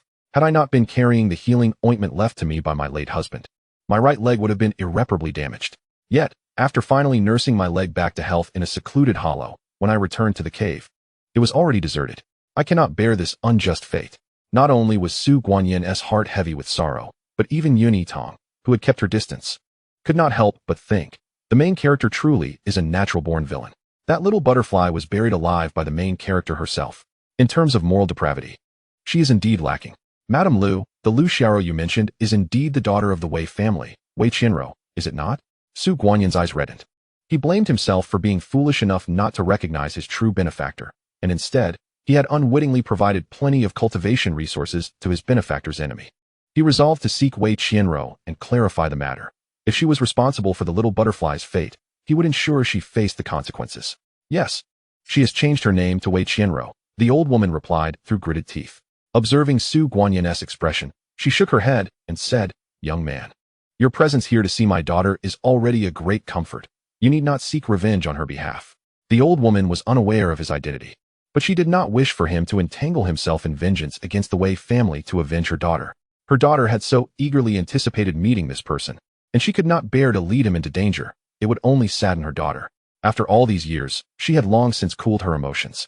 Su Guanyan understood the old woman's sentiments, yet he was determined to confront Wei Qianro, though it was not urgent. First, he needed to ensure the old woman's well-being. With this in mind, he turned to the tattered, calloused woman and spoke gently. "Madame Lu, I am Su Guanyan, from the Su Manor, and I am a direct disciple of the Half-Moon sect. I am not afraid of Wei Qianro. The little butterfly saved my life. And if Wei Qianro truly harmed her, I will seek justice. Would you be willing to accompany me to my residence while we await the outcome?" The old woman consented, expressing her gratitude. "Thank you, esteemed cultivator."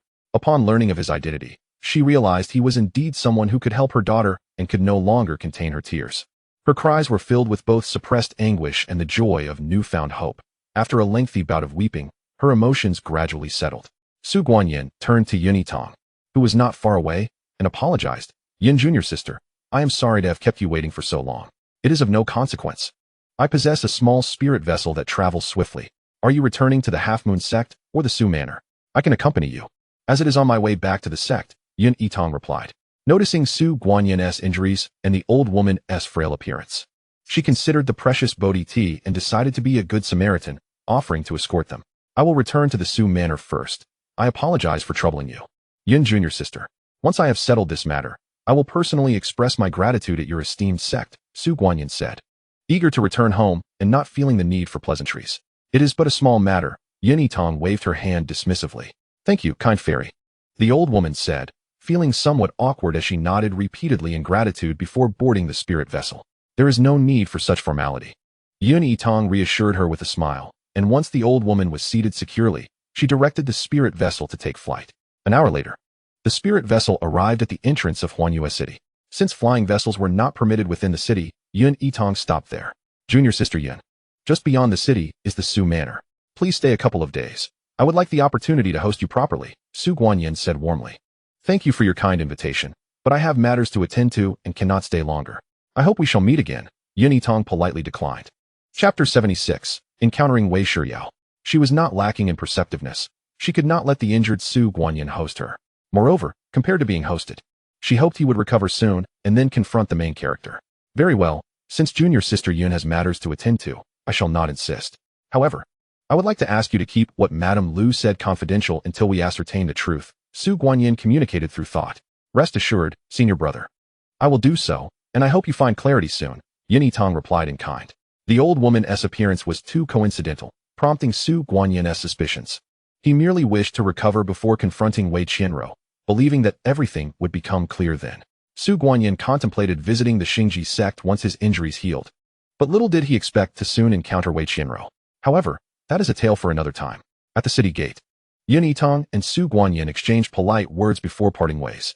On the spirit vessel, contemplating the newly acquired Bodhi tea, Yitang urged her spiritual energy to hasten their journey.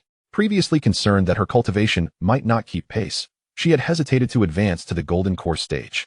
Now, with this tea as assistance, she also yearned to reach that stage swiftly. Only by breaking through to golden core could she bolster her strength and confidently venture into the upper realms to gather evidence against the male lead. The little spirit vessel traveled swiftly, reaching the vicinity of Longji Peak in just 2 hours. Hearing the sounds of battle approaching from ahead, Yitang could not help but lament. The cultivation world is truly a treacherous place, rife with conflict daily. Having expressed her thoughts, she prepared to circumvent the chaos, as she was not one to meddle in others' affairs. However, the sounds of combat grew ever closer. Peering down from the vessel, she spotted 2 factions engaged in a fierce chase. One side had only 2 individuals, retreating while fighting, while the other consisted of 5 or 6 figures clad in black, their faces obscured by magical artifacts, relentlessly pursuing them. As Yitang finally discerned the identity of the pursued woman among the 2, she was somewhat taken aback to discover it was Xianxiaaudiobooks. On the ground, Yuan Shan, drenched in blood, urgently urged, "Miss, you must flee. I will hold them off. We are closest to the Xingji sect, and safety awaits there." Despite being at the late stage of the Golden Core realm, he found himself facing 4 opponents clad in black, all at the same level, with one even matching his own cultivation. The battle proved exceedingly arduous. Had it not been for the protective spirit artifact of the young lady, he feared he would have met a dire fate long ago. "Uncle Shan, we are almost at the territory of the Xingji sect. Let us escape together." Xianxiaaudiobooks continuously produced defensive artifacts to shield Yuan Shan from the onslaught. She understood that if she fled first, he would undoubtedly risk everything to distract the black-clad assailants. The defensive artifacts still had some time left. She would never abandon Uncle Shan. Feeling warmth in his heart, Yuan Shan gritted his teeth and fought back against the attackers. He was resolute in his commitment to protect the young lady. Whoever could claim Xianxiaaudiobooks' head would receive a doubled reward as previously promised. The masked observers, watching the fierce struggle from a distance, spoke with a tone of haughty arrogance. Upon hearing this, the black-clad assailants grew even more ruthless, and Yuan Shan, gravely injured, was sent sprawling far away. The distant onlookers, witnessing the apparent hopelessness of Xianxiaaudiobooks and Yuan Shan, could not suppress their smirks of satisfaction. In the midst of their triumph, however, one of them suddenly found their limbs ensnared by an unseen force. Before he could react, a sharp pain seized his neck, and darkness enveloped him. Yitang, having successfully approached while cloaked in invisibility, tore away the assailant's mask and applied a sleep powder to his face. Upon revealing his features, her eyes were filled with cold fury. It was indeed Wei Shiryao. Earlier, as she observed the black-clad figures, she had felt an inexplicable familiarity in one of their brows and eyes. The sight of a moss-green storage ring on his finger had confirmed her suspicions, prompting her to stealthily launch her ambush. This was the foe who had nearly cleaved her in two, a nemesis she had never intended to forget. She had merely refrained from acting, knowing he was confined and would not appear for several years, yet here he was, unexpectedly resurfacing. This opportunity for vengeance was one she could not afford to miss. However, the time was not yet ripe for his demise. Who knew where his soul recording stone was hidden, or how many he possessed? If she were to kill him now, the activation of his stone would inevitably alert the Wei family. While she could escape, Xianxiaaudiobooks and Yuan Shan would surely suffer. Vengeance was essential, yet she endeavored to avoid dragging others into peril. As she contemplated this, 2 of the black-clad figures, sensing something amiss, charged toward Wei Shiryao.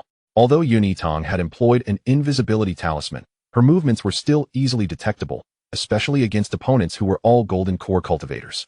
As they approached, she raised her hand and hurled 10 explosive talismans, a word of caution. Do not attempt this without sufficient spirit stones, lest you risk bankruptcy. While the 2 evaded the ensuing explosions, she seized the moment to unleash a pouch of sleep powder directly at their faces, causing both to collapse. On the other side, the remaining 2 black-clad attackers, intent on eliminating Xianxiaaudiobooks, heightened their vigilance upon witnessing the scene. At that moment, a voice resonated in Xianxiaaudiobooks' ear. "Xianxiang, attract the remaining 2's attention with all your might. I will execute a surprise attack." Recognizing the youthful tone, she immediately identified the speaker and felt an inexplicable trust in Yitang. Without hesitation, she deployed her last reserve of corrosive powder towards the 2 attackers while simultaneously counterattacking. The 2 assailants, already on high alert, managed to avoid her trap. Had it not been for the protective flowing light ring, Xianxiaaudiobooks would have lost her head in that instant. Yet, the ring shattered under the strain moments later. Yuan Shan, witnessing this from a distance, struggled to rise and intervene, his furious cry echoing as he shouted for them to cease. Enduring the peril of his own golden core shattering, he forced his spiritual energy towards the assailants, trying to shield the young lady from their attack. In that instant, as the 2 assailants charged towards Xianxiaaudiobooks, a flash of pink mist enveloped them, and they both fell to the ground. "Thank you, my friend." Xianxiaaudiobooks exhaled in relief, expressing her gratitude to the air before preparing to deal with the unconscious attackers. "Wait." These are all from the Wei family. And the one ahead is the son of the Wei patriarch. He must have the soul recording stone hidden on him. With that, she affixed her invisibility talisman and moved to engage. The air suddenly filled with a voice, and 2 invisibility talismans appeared out of thin air. Aware that this was no time for pleasantries, Song Yongzhio accepted one talisman and handed another to Yuan Shan, and they all cloaked themselves in invisibility. Together, they swiftly attacked, each targeting a head. Yitang specifically aimed for Wei Shiryao. In her previous life, the original host had been dismembered by this individual, and she had narrowly escaped his clutches. Thus she was determined to exact her revenge. Understanding that he likely possessed defensive artifacts, she relentlessly struck at his neck, delivering a series of blows until the golden shield surrounding him shattered. As she severed his head, a blinding white light erupted from the corpse, the brilliance emanating from the activation of the soul recording stone. "Run!" Yuan Shan shouted, and the trio hastily retreated. Though they remained cloaked, they fled with utmost urgency. The patriarch of the Wei family was a transformation cultivator, and even with their invisibility, they risked detection. They had to escape quickly. After a brief yet frantic flight, Yitang summoned a spirit boat, and the 3 invisible figures boarded it, departing swiftly. Meanwhile, within the Wei residence in Xuanyuan City, the patriarch, engaged in deliberations with the elders, sensed the soul recording stone at his waist glowing ominously. Upon witnessing the transmitted images, his countenance shifted dramatically, and he vanished from sight. Wei matriarch, nearly fainting, cried out, "My son," before disappearing as well. The other elders, having witnessed the scene of Wei Shiryao's demise, quickly followed suit. Mere 5 breaths after Yitang and her companions had escaped, an immense pressure swept through the vicinity, materializing beside Wei Shiryao's dismembered body. Gazing upon his beloved son, now separated from his head, Wei Yichuan could not mask his grief, staggering backward. The Wei matriarch arrived shortly after, her expression frenzied as she beheld the corpse. "Who has slain my son? I shall rend you limb from limb." The anguished roar of the transformation cultivator echoed for miles, and Yitang, hearing it from afar, silently fed more high-grade spirit stones to the spirit boat, maximizing their speed. Fortunately, at the time of the attack, they had all been cloaked in invisibility, and the soul recording stone had failed to capture the event, allowing the Wei couple to endure their sorrow and pursue separately, releasing their spiritual senses to search for any clues, which ultimately delayed their immediate pursuit. Otherwise, their speed would have outmatched any escape. Yitang had anticipated that the Wei patriarch and matriarch would be alerted, hence, upon boarding the spirit boat, she dared not waste a moment in fleeing. Furthermore, she navigated through the winding paths of the mountains, maximizing her chances of evasion. 2 hours later, at the base of Huiyan sect, within a concealed cave, Song Yongzhio expressed her gratitude, saying, "Yun, thank you for saving me just now. Please allow me to bow to you." She bowed deeply before the beautiful young girl before her, her heart brimming with appreciation. Had it not been for Yitang's timely intervention, both she and Yuan Shan would have likely met their end. "There is no need for such formalities, Songyang. I could not let you face peril alone," Yitang replied, quickly assisting her to her feet, then inquired with concern, "But how is Uncle Shan's injury?" Moments ago, aboard the spirit vessel, Yuan Shan succumbed to unconsciousness due to his grievous injuries. Had it not been for Song Yongzhio's knowledge of the methods to unravel the cave's prohibitive spells, the 3 of them would have remained unable to enter. Uncle Shan has already consumed a medicinal pill and will awaken shortly. However, his injuries are severe, necessitating an extended period of seclusion for recuperation. Upon concluding her statement, Song Yongzhio produced a crimson jade box from her storage bracelet and presented it to Yitang with sincerity. "Esteemed Taoist Yun, within this box lies a small specimen of dragon blood coral. Crafting it into an ornament for wear will confer the ability to ward off myriad toxins. This is my heartfelt gift. I earnestly hope you will not refuse it, for it would weigh heavily on my conscience." "Very well, I am grateful to you, Taoist Song," Yitang replied. Aware that refusing would only trouble her companion further, she accepted the offering without pretense. Observing Yitang graciously accept the gift, Song Yongzhio felt a surge of joy and directly proposed, "Taoist Yun, if it pleases you, how about we address each other as sisters from now on? That would be delightful. You may simply call me by my name, Song Yongshiji." Yitang responded with a smile before continuing, "Take good care of your injuries. And I must return to my sect now." Song Yongzhio, hearing this, expressed her concerns for her junior sister. "Your sect is not far from the site of the incident. With Wei Shiryao deceased, the Wei family will undoubtedly conduct a frenzied investigation of every passing cultivator, possibly even employing truth-seeking talismans for thorough scrutiny. If you return now, you are bound to encounter members of the Wei family. It would be wiser to remain here for a few more days. Otherwise, an encounter during your journey back could prove troublesome. Fear not. I possess a teleportation scroll that will allow me to return directly to my sect. In their frantic search, they may only inquire about the comings and goings of today's disciples at the sect, but they would never dare to intrude and conduct a thorough investigation. Once I return to my sect, I shall not leave for a considerable time. Yitang reassured her with a smile as she unveiled the scroll. When she had departed the sect to rescue Shangguan, she had utilized the teleportation scroll, which did not alert the gatekeepers, thus no one knew of her absence. Upon her return, she intended to enter seclusion and strive for the Golden Core stage, rendering her unavailable for an extended period. Therefore, even amidst the Wei family's fervent inquiries, they would find no trace of her. Recognizing that her junior sister possessed a teleportation scroll, Song Yangji, you felt no need to insist on her stay. In that case, take care, Taoist Yun. Should you require assistance from your sister in the future, do not hesitate to ask. Certainly, Shiji, rest assured. The two parted ways, exchanging messages before Yitang activated the teleportation scroll and vanished. Watching the young woman disappear, Song Yangji's smile faded. If her suspicions were correct, today's events were undoubtedly orchestrated by Wei Qianro, for only with Wei Shiyao's demise could the engagement with Nan Yongjing be annulled, allowing Wei Qianro to openly pursue a relationship with him. Now that Wei Shiyao was dead, Wei Qianro would likely suspect her involvement. If she informed the Wei family head, it would undoubtedly lead to rigorous questioning. Yet, Wei Qianro might also hesitate to speak, as she was not the daughter of the Wei family matriarch. Should the matriarch discover that her son perished due to the machinations of a concubine's daughter, the wrath would be too great for Wei Qianro to bear. Nevertheless, to safeguard herself, she needed to hastily concoct forgetting pills. If the Wei family truly sought her out, she would need to consume the pills in advance to erase the events of today from her memory. This way, even truth-seeking talismans or soul-searching would be in vain. Forgetting would mean forgetting. Only in this manner could she eliminate the possibility of exposing her junior sister's involvement in today's events. Her junior sister had acted with kindness to save her. She could not allow her to be ensnared in trouble. Meanwhile, not long after returning to her sect, Wei Qianro's heart raced with trepidation upon receiving news from a trusted informant of the Wei family. Her elder brother had perished, and the manner of his death, severed at both body and spirit, echoed painfully in her mind. Just days prior, their matriarch had, out of compassion, secretly released him from confinement, though he was only permitted to move within the confines of the estate. With no allies remaining by her side, she had indirectly informed her elder brother of her relationship with Nan Yongjing, expressing that if not for Song Yangji's refusal to annul the engagement, the Wei and Nanyang families would have successfully united by now. If she could become the young mistress of the Nanyang family, she would certainly protect the Wei family and assist her elder brother. After some hesitation, her elder brother had agreed to help her eliminate Song Yangji. That morning, he had even communicated that he was tracking her movements within the city, waiting for the opportune moment to strike. Yet now, the news of his death reached her. And without a doubt, his demise was linked to Song Yangji. Yet, she could say nothing, for she dared not voice her suspicions.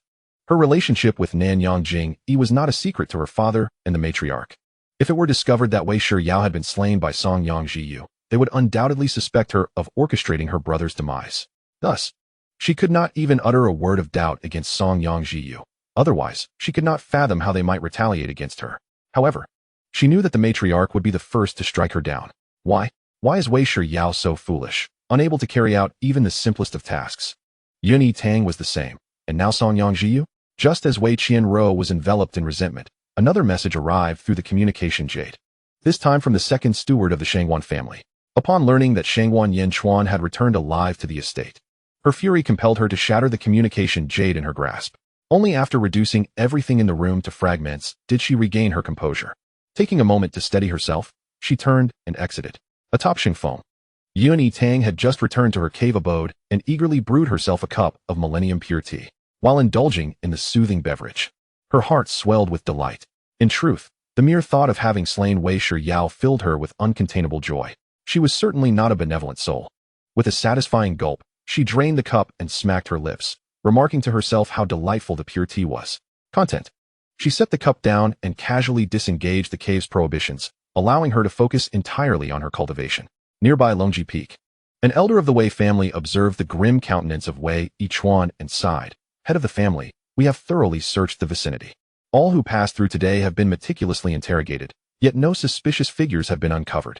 However, there are numerous signs of battle, and given the proximity to the city, it is possible that other cultivators may have witnessed something. We shall issue a hefty bounty in hopes of uncovering a lead. Wei Yichuan nodded, his voice cold as ice. Post bounty notices between the two cities and in the vicinity of all major sections. A generous reward shall be granted to anyone who provides information. Understood, head. The elder of the Wei family responded before departing. As the saying goes, one family rejoices while another laments. At this moment, within the Yun residence in Fengdue City, Yun Chengyuan gazed at the message transmitted through the jade and felt his spirits lift. A radiant smile illuminated his handsome features. To think Wei Shi Yao met his end so swiftly. This is fortuitous, sparing me the need to dirty my own hands. From the moment he learned of Wei Shi Yao's plans to abduct his sister, he had sworn not to let him escape unscathed.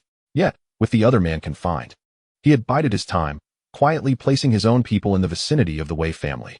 Should Wei Shi Yao dare to step outside, he would seize the opportunity. Little did he expect that he would not even need to act, as fate had already dealt with Wei Shi Yao. He could not help but wonder who had accomplished such a feat. It was indeed a masterstroke. With that thought, he cheerfully stored the communication jade away and decided he must share this splendid news with his elder sister. 7 days later, by the lakeside outside Huanyue City, Shangwan Shixiao.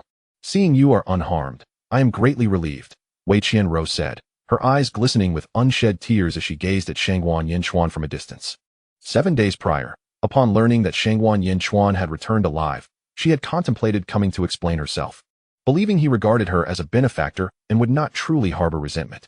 However, with her elder brother's death, she had no choice but to return to the Wei family. Due to the burial of her elder brother, she had been delayed for several days. Just as she had intended to visit the Shangwan residence, she received a message from Nanyang Jingyi, who had not replied to her in many days.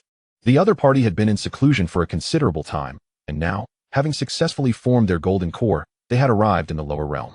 Nanyang Jingyi returned, and naturally, she was not in a hurry to meet Shangwan Yinchuan. The two had arranged to meet by the Jade Wave Lake to experience training together. But to her dismay, upon her arrival, she unexpectedly encountered Shangwan Yinchuan, which was indeed an unfortunate turn of events. I was fortunate enough to be rescued by a master and thus regain my life. Shangwan Yinchuan's voice was devoid of warmth. He had not anticipated encountering Wei Qianro on the journey back to the sect. However, this was perhaps fortuitous, as it spared him the trouble of searching for someone in the Xingji sect. Senior brother Shangwan, are you blaming me? Wei Qianro inquired. The situation was dire that day. I had yet to establish my foundation and knew that remaining would only burden you. It was with the intention of seeking help through the teleportation array that I left, not with the intention of abandoning you. Relying on her status as a lifesaver, she felt assured that Shangwan Yinchuan would not harm her, which allowed her to approach him and explain. Unbeknownst to her, he had already discerned that she was not truly his benefactor. As Wei Qianro drew near, Shangwan Yinchuan wasted no time and swiftly threw a binding talisman, then, with measured calmness, retrieved a truth talisman and affixed it to her while she gazed at him in terror. Senior brother Shangwan, what are you doing? Release me. Wei Qianro had not anticipated his aggression and attempted to struggle, yet the binding talisman rendered her immobile, leaving her only able to voice her protests. However, he paid her no heed and brought her to a secluded grove before releasing her. Gazing at Wei Qianro's flustered expression, Shangwan Yinchuan's demeanor remained cold and somber. Over the past few days, he had contemplated how to exact revenge if it turned out that she had been responsible for his benefactor's demise. He had initially intended to confront her directly and demand retribution, but he realized that even if he acted without leaving a trace, the incident where he nearly lost his life while training with Wei Qianro was not a secret. The Wei family would inevitably trace it back to him. His father was merely an elder. If the Wei family insisted on using truth talismans or similar methods against him, the clan leader would undoubtedly intervene fiercely. In that case, he would not only face repercussions, but would also implicate his father. Thus Wei Qianro could not die just yet. Moreover, he acknowledged Yin Shimi's words. The cultivation resources he had prepared were meant for his benefactor. Since Wei Qianro had claimed them, they must be returned, and in double measure. It was with this thought that he resolved to use the truth talisman to compel her to confess the truth, thus securing evidence to reclaim the previously acquired cultivation resources. As for her life, he would find an opportune moment to hire an assassin with a substantial reward. In a whirlwind of thoughts, Shangwan Yinchuan produced a shadow flow stone and coldly addressed Wei Qianro. Tell me, why did you impersonate my benefactor? And how did you come by that jade ring? Upon hearing this, Wei Qianro, who had initially worn a pitiable expression, suddenly became genuinely alarmed.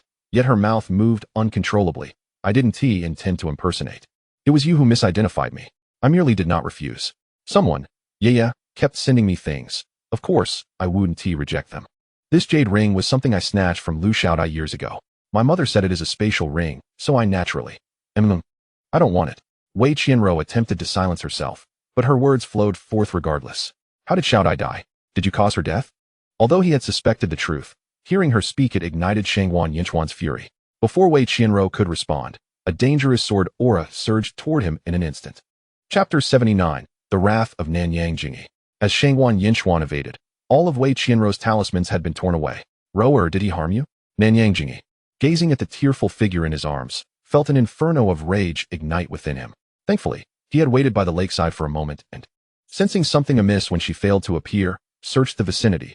Otherwise, Rower might have suffered some harm. He scolded himself for being careless. Rower had yet to establish her foundation, and he should not have allowed her to wander alone. Brother Jingyi, I'm so glad you came.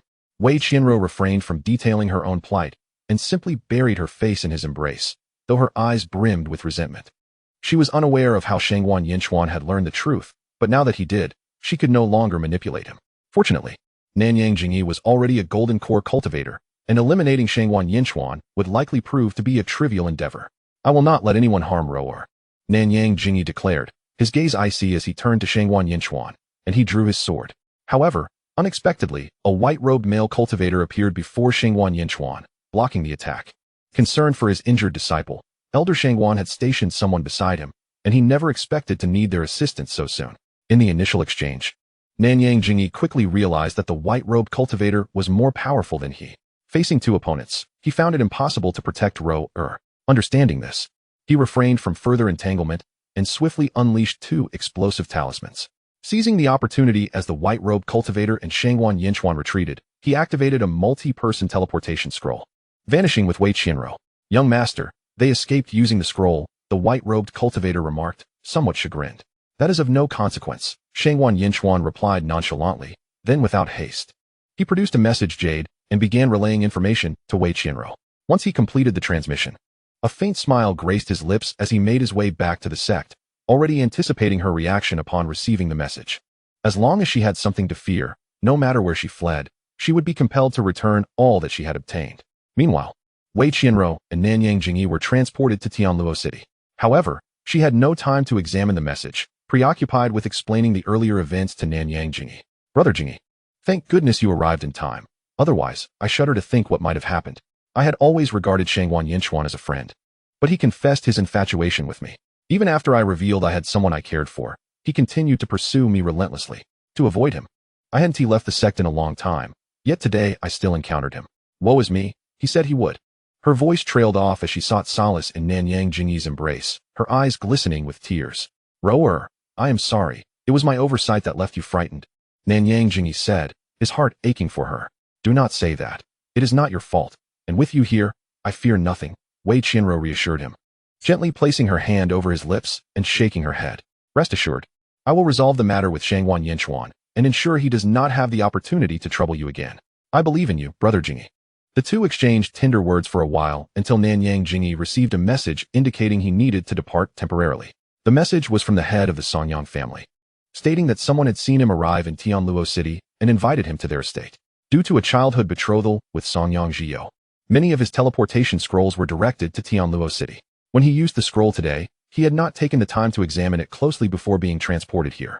He understood that it would not be prudent to bring Wei Qianro to the Songyang estate, given his engagement with Songyang Zhiyou. Thus, he hastily arranged for Wei Qianro to rest at an inn while he ventured alone to the Songyang estate. Once he departed, Wei Qianro finally opened the message jade. Upon reading Shangguan Yinchuan's message, her expression twisted in distress. Shangguan Yinchuan demanded that she return all that she had acquired within 5 days, and that it be returned in double. Over the past 3 years, the items she had received from him were countless. Merely the various talismans numbered nearly 1,000, not including elixirs and spirit stones. Roughly estimating, the value would certainly exceed 10,000 high-grade spirit stones, and double that would amount to 20,000 high-grade spirit stones. How could she possibly possess such wealth?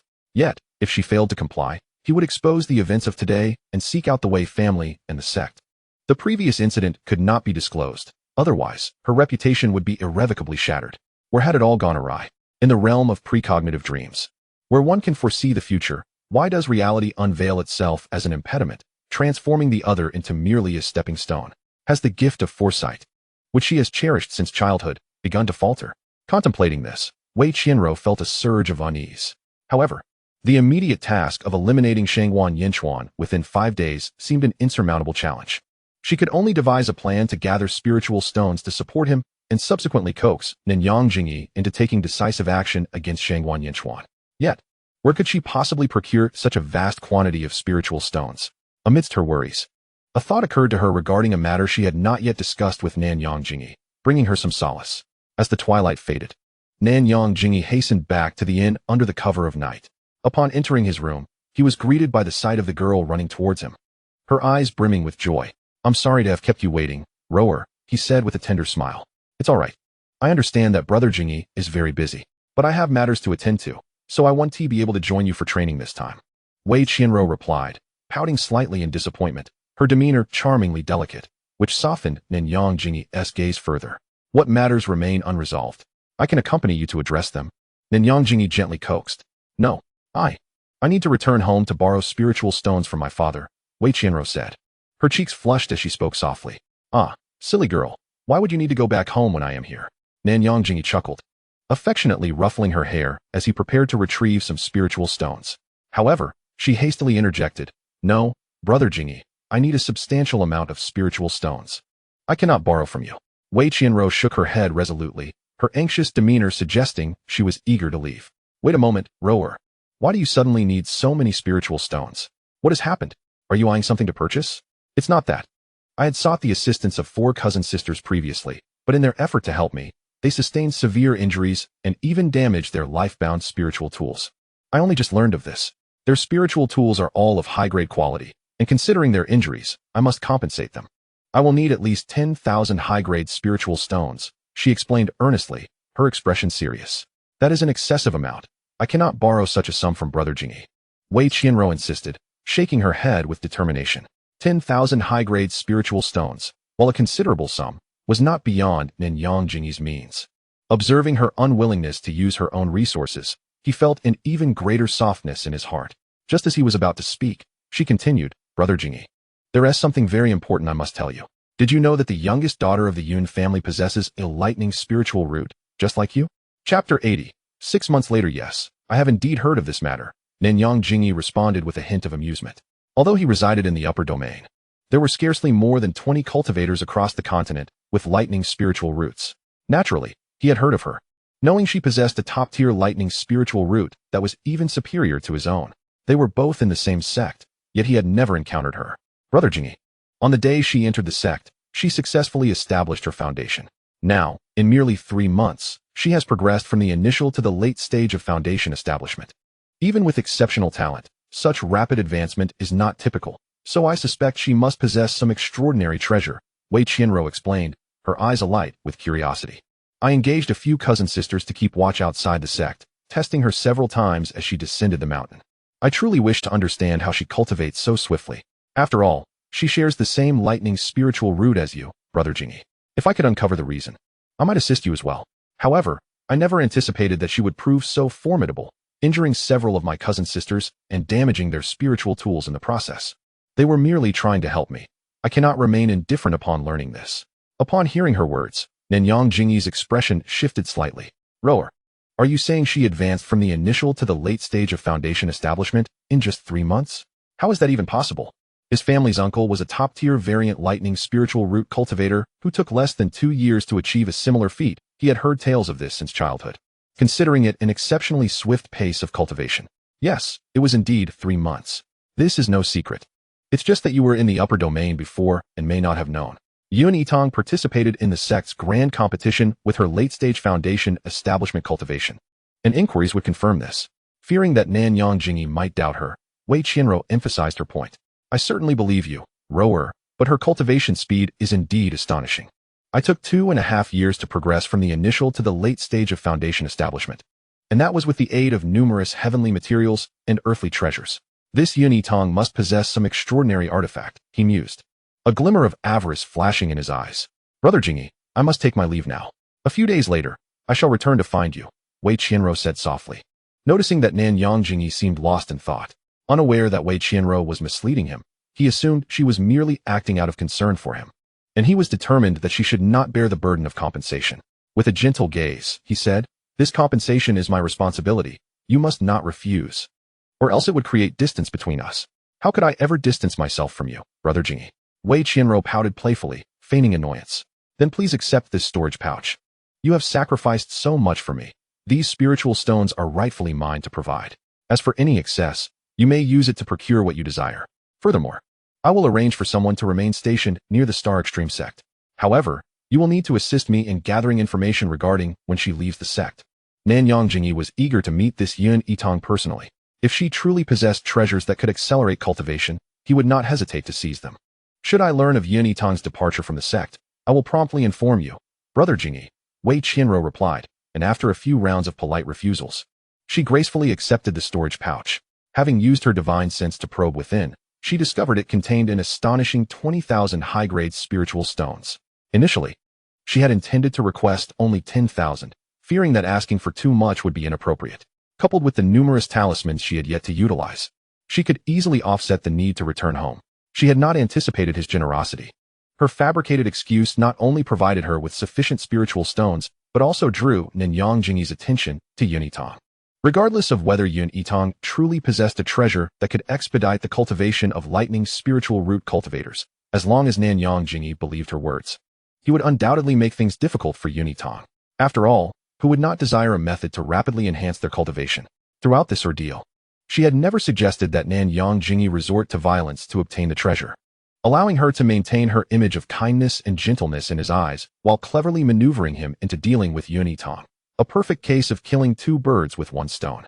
As she reflected on this, a sense of triumph filled her heart. Days turned into months, and half a year swiftly passed. On this particular afternoon, beneath a clear blue sky, dark storm clouds suddenly enveloped the summit of Shengfeng. Within her cave dwelling, Yitang was unaware of how long she had been cultivating. All she knew was that she was diligently compressing the spiritual liquid in her dantian. After what felt like an eternity of effort, the liquid gradually coalesced into a plump and resplendent golden core. At the moment of its formation, Yitang felt a palpable shift in her aura. Her divine sense extended further than ever, allowing her to perceive the unfolding scenes below the peak. Yet now was not the time to relax. She could only consider her success in forming the core complete once she had weathered the tribulation. Hearing the thunderous roars from outside her cave, she swiftly soared out. Heading towards the open space behind the mountain, she possessed numerous valuable items within her dwelling and could not allow the heavenly lightning to ruin them. Thus, as Mo Chang'an rushed over upon hearing the commotion, he caught sight of his little disciple, dashing away while grimacing at the lightning strikes, a rather pitiful sight. For some reason, he found it amusing. However, for cultivators with lightning spiritual roots, absorbing a bit of heavenly lightning was indeed beneficial. Yitang shared similar sentiments. Hence she refrained from directly invoking a protective magical artifact. After all, the tribulations of the Golden Core stage comprised a total of 27 lightning strikes, the initial 9 of which were the least formidable. She could effortlessly harness them for body refinement, reserving the subsequent 18 for assistance with her protective artifact. The commotion atop Sheng Peak was considerable, drawing the attention not only of the sect leader, but also of the disciples from various peaks. There were only 2 direct disciples on Sheng Peak, and with Song Yanli currently at the mid-stage of Foundation establishment, it was impossible for him to be the source of the Golden Core tribulation. Thus, it must have been Yitang, who had been in closed-door meditation for the past 6 months. Amidst a lively discussion, an inter-sect female disciple quietly withdrew from the crowd, sending a message to Wei Qianru, who was absent from the sect. Simultaneously, in a spacious room adorned with opulent decor, the intricately carved bed of red pear wood ceased its swaying as the tempest on the bed calmed. A pair of delicate white arms, marred with crimson marks, gently pushed against the embrace of a man, her voice a sweet protest as she playfully chided, "Brother Jingyi, no more, rower is tired." "He, very well. My rower is tired. You may rest for an hour," Nanyang Jingyi replied, his voice laced with affection, his gaze lingering on her with an indulgent desire.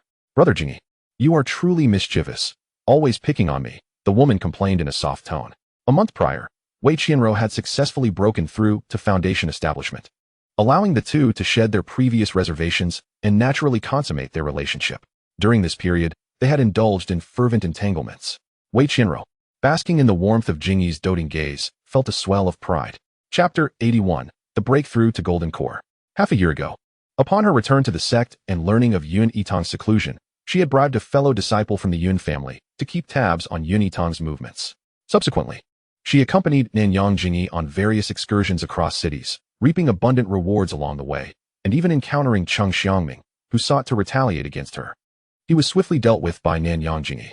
As for Shangwan Yinchuan, he had not left the Half-Moon sect, and even with Nanyang Jingyi's men stationed at the sect's thoroughfare, there had been no opportunity to take action. However, after sending spirit stones, the latter had indeed quieted down, showing no urgency to retaliate. Yet, she remained uncertain as to when Yitang would emerge from her seclusion.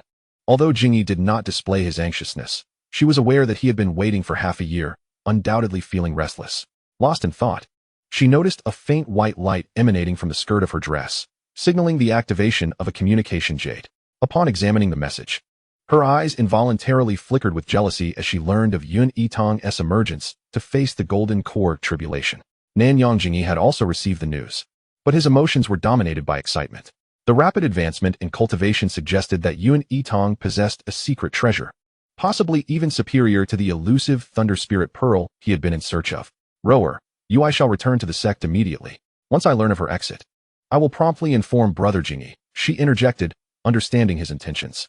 As the news of Yitang confronting the Golden Core tribulation stirred jealousy within her heart, she secretly wished for her failure, thus hastening her return. At the Star Extreme sect, on Sheng Peak, as the heavenly thunder struck down in succession, Yitang, having braced herself against the initial strikes, confidently produced her defensive artifact to withstand the onslaught. For the well-prepared Yitang, although the Golden Core tribulation was marginally more perilous than Foundation establishment, her passage through it was remarkably smooth. As the final lightning bolt fell, the tumultuous clouds dissipated, and a stream of spiritual dew descended. The wounds inflicted by the lightning rapidly healed under the nurturing touch of the spiritual dew, forming scabs that soon fell away. Upon inspecting her dantian and discovering the round, glistening golden core enveloped in a radiant golden light, she couldn't help but smile in satisfaction. Only when the golden light enveloped the core could one truly claim success in establishing it.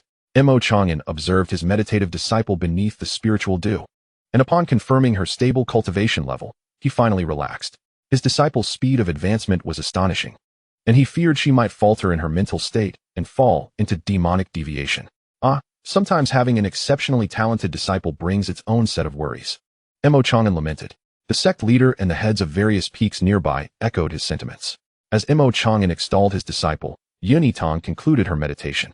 Upon rising, she was met with the warm, benevolent smiles of her master and the sect leader approaching her.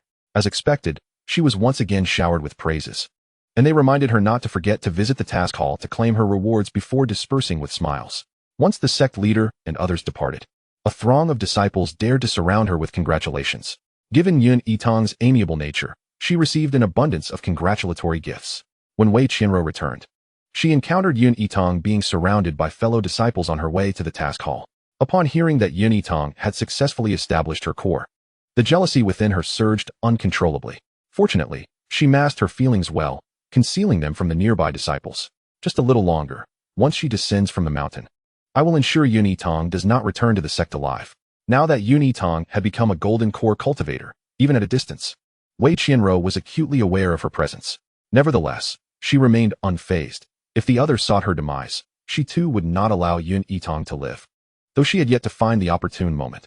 Previously, she had been unable to act during Yitang's seclusion, but now that she had emerged, Wei Qianro planned to shadow her closely. The moment Yitang attempted to leave the sect, she would swiftly follow, ensuring an opportunity would arise. After all, she was 10 years old now. It was high time for the female protagonist to meet her end. With these thoughts in mind, she did not forget to eavesdrop on the gossip shared by the nearby disciples.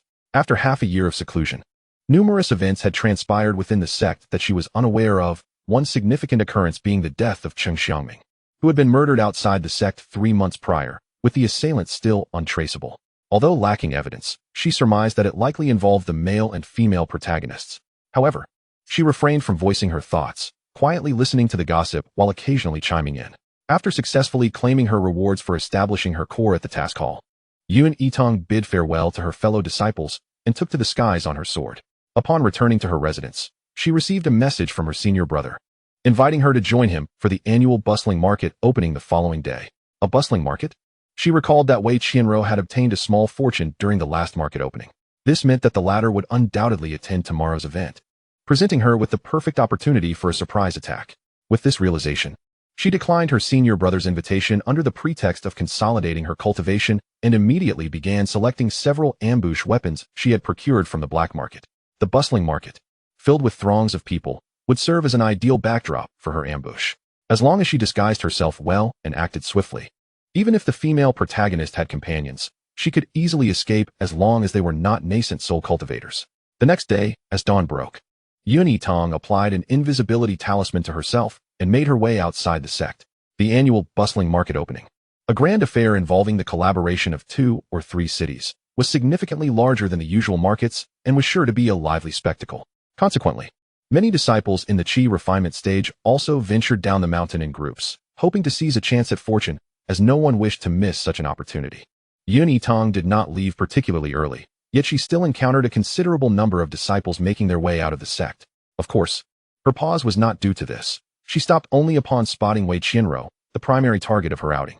Observing her lingering at the sect's entrance, Yitang initially assumed she was waiting for someone. However, upon noticing the direction of her gaze, it dawned on her that Wei Qianro might be waiting for her. She perceived the bustling market as an opportune moment for a surprise attack, and it was evident that her adversary would likely share the same sentiment. Although Wei Qianro's cultivation was inferior to hers, she was not without allies. It was entirely plausible that an ambush could be laid for her along the way. Fortunately, she was astute enough to choose invisibility for her journey, much to her amusement. From the break of dawn, Wei Qianro had been fixated on the direction of Shengfeng, eagerly awaiting the sight of Song Yin departing on his sword, yet she had not caught a glimpse of Yitang. A frown creased her brow. Had she miscalculated? Was her adversary truly not heading to the market today? After lingering at the sect's entrance for a considerable time without spotting Yitang, she eventually turned to depart, completely oblivious to the fact that the person she awaited was closely trailing her. This was not entirely unexpected. Who could have anticipated that? Amidst a throng of disciples descending the mountain, Yitang would employ an invisibility talisman. Chapter 82, The Magic Restraining Powder. Such talismans were not inexpensive and were difficult to procure. Not even the affluent disciples of noble families would use them lightly. However, Yitang was an exception, thanks to her considerable wealth. With the market bustling, a multitude of disciples descended the mountain, accompanied by the 3rd and 4th elders of the sect, who were evidently present to protect the Qi refining disciples. Yitang maintained a cautious distance behind, mindful not to approach too closely lest she raise suspicion. She was not in a hurry to strike. Wei Qianro was clad in high-grade defensive robes capable of withstanding 5 full-force attacks from cultivators below the nascent soul stage. This implied that she would require 5 attempts to breach her opponent's defenses. Although a golden core cultivator could potentially manage this against a foundation establishment practitioner. Even if her opponent was slow to react, there would still be time to activate a defensive spirit artifact, complicating matters further. Moreover, with a multitude of cultivators present, the opportunity for multiple strikes was slim. Therefore, a single, decisive blow was imperative. Fortunately, she had devised an ingenious method for her ambush, targeting the vulnerabilities in the defensive robes. While these robes were formidable, they were not without their weaknesses, particularly along the sides, from the armpits to the sides of the waist, where the defense was thinnest. This was common knowledge among cultivators with a modicum of understanding and artifact refinement. However, it was not customary for anyone to walk with their arms raised. And with long sleeves concealing such vulnerabilities, they were not perceived as weaknesses. Yet, during a market visit, when one was compelled to pick up an item of interest, the moment Wei Qianro lifted her arm would present the perfect opportunity. She had deliberately chosen a double-edged dagger procured from the black market. A single thrust would guarantee one blade piercing the heart and the other striking the dantian. In truth, she had wished to slice the throat. But the protective ring around her adversary's neck rendered that ambition futile. Typically, markets were established outside the city, as the lengthy queues made it impractical to accommodate them within. As Yitang trailed behind, she noticed that the crowd around the market was steadily thickening. Seizing the moment amid the cacophony, she swiftly closed the distance to Wei Qianro, waiting for the opportune instant to strike. Just then, not far ahead, a commotion erupted as 2 cultivators engaged in a fierce brawl over an unknown object. All attention shifted to the altercation, and Yitang grinned, recognizing her chance. In that instant, she stealthily approached Wei Qianro from behind, seizing her right arm with her left hand while drawing the double-edged dagger with her right, delivering a forceful strike to the right side of her waist. The sound of the blade piercing through the defensive robe and into flesh echoed sharply. Realizing her attack had landed, Yitang twisted the dagger within the wound. Wei Qianro, momentarily distracted by the brawl, did not anticipate the sudden tug on her right arm. A wave of excruciating pain shot through her side, eliciting a pained scream. The market was guarded by nascent soul cultivators, especially during such a large-scale event. However, the elders tasked with maintaining order were preoccupied with the ongoing fight. Yet, Yitang did not dare to let her guard down. Although the elders had not turned their attention to her, she knew the heavens would not spare her. Therefore, as Wei Qianro cried out in agony, Yitang wasted no time activating her teleportation scroll, vanishing in an instant from her original position. Simultaneously, the previously clear sky darkened, giving way to a massive thundercloud. A fierce bolt of purple lightning struck the very spot where Yitang had stood, leaving a gaping crater in its wake. Surrounding cultivators scattered, revealing Wei Qianro, who lay unconscious on the ground. The thundercloud lingered momentarily, seemingly searching for something, but after a few breaths, it reluctantly began to dissipate.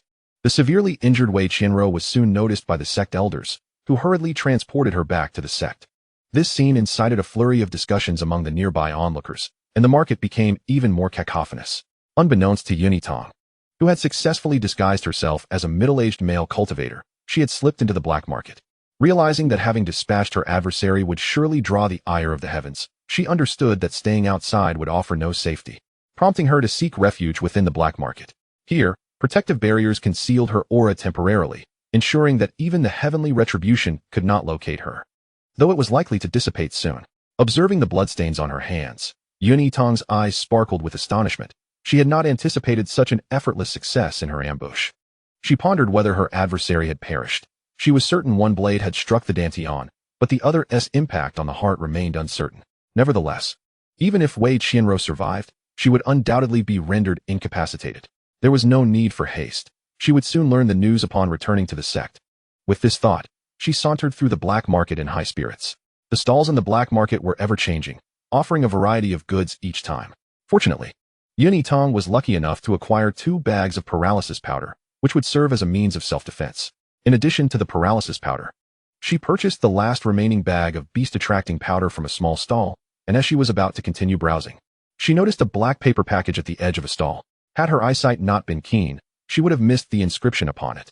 Magic restraining powder? Yitang's eyes lit up at the sight. This powder, crafted from demon sungrass, could incite the demonic nature within demonkind, causing them to enter a frenzied state. It could also be used to reveal the true forms of demon cultivators disguised as human cultivators, making it the perfect weapon against the male protagonist. Simply exposing his false identity would not suffice. After all, with the true heir gone, who could say whether the Nanyang family would show compassion and adopt him as a son? This could not be allowed. She must strike decisively to unmask his demonic identity. Even if the Nanyang couple held deep affection for him, their ties would surely sever upon the revelation of his true nature. Originally, she had intended to seek out demon sungrass from Snake Mountain, but now, her efforts were rendered unnecessary. Esteemed guest, this magic restraining powder is freshly arrived, pure in its composition. Please, take a look, the stall owner remarked. Noticing the generous patron fixated on the powder, once assured of its quality, she purchased it for 5 high-grade spirit stones. It must be said, these powders were indeed quite expensive. Having acquired the necessary items, Yitang did not rush to leave, instead meandering toward the distant stalls. Meanwhile, at the Dan Peak of the Xingji sect, the sect leader, Hefeng, personally examined Wei Qianro's injuries, shaking his head in dismay. Although the timely administration of a vitality pill had preserved her life, she would remain unconscious for several days. Her dantian was severely shattered, and both of her spiritual roots had broken. The implications were clear. The individuals present understood the gravity of the situation. Injuries to the dantian could still hold a minuscule hope of recovery if the elusive Wanyuan flower could be found to mend it. However, even in the absence of such a remedy, the loss of her spiritual roots would mean the complete forfeiture of her previous cultivation. If the spiritual roots are utterly destroyed, it would indeed signify complete ruin. Not only would one lose their prior cultivation, but they would also bid farewell to the path of immortality, descending into the realm of the ordinary. Notify the Wei family. They may possess additional means, the vice sect master declared solemnly. Chapter 83, The Appearance of Song Wanqing. Had Wei Qianro hailed from an ordinary lineage, her continued presence within the sect would have been deemed the most favorable outcome. However, as the daughter of the Wei family's patriarch, returning to her family might afford her better treatment. Contemplating this, he glanced at the bed where Wei Qianro lay, bloodied on one side, and couldn't help but frown, pondering the identity of the perpetrator. The manner of the assault was rather cunning. At the Wei residence, Wei Yichuan had not ceased his pursuit of the true culprit since the loss of his son. His emotions had been in a perpetual state of fury, and upon learning of his daughter's misfortune, he nearly spewed blood and rage. He hastily made his way to the Star Extreme sect. The news had merely indicated that his daughter's condition was dire, but upon witnessing her for himself, he realized just how grave her situation was. Both her dantian and spiritual roots had been obliterated, rendering her utterly incapacitated.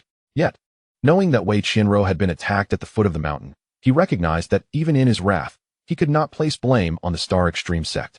With thoughts of his son and daughter facing calamities in succession, Wei Yichuan's mind spiraled into conspiracy theories, recalling all those who bore grudges against him or his family. He resolved to investigate them one by one. In truth, he felt little affection for Wei Qianro, especially in comparison to his feelings for Wei Shiao.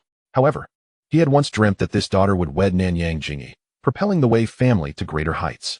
The reality was that she had indeed grown extremely close to Nanyang Jingyi, so he pondered how he would act as a benevolent father upon learning of her ruin.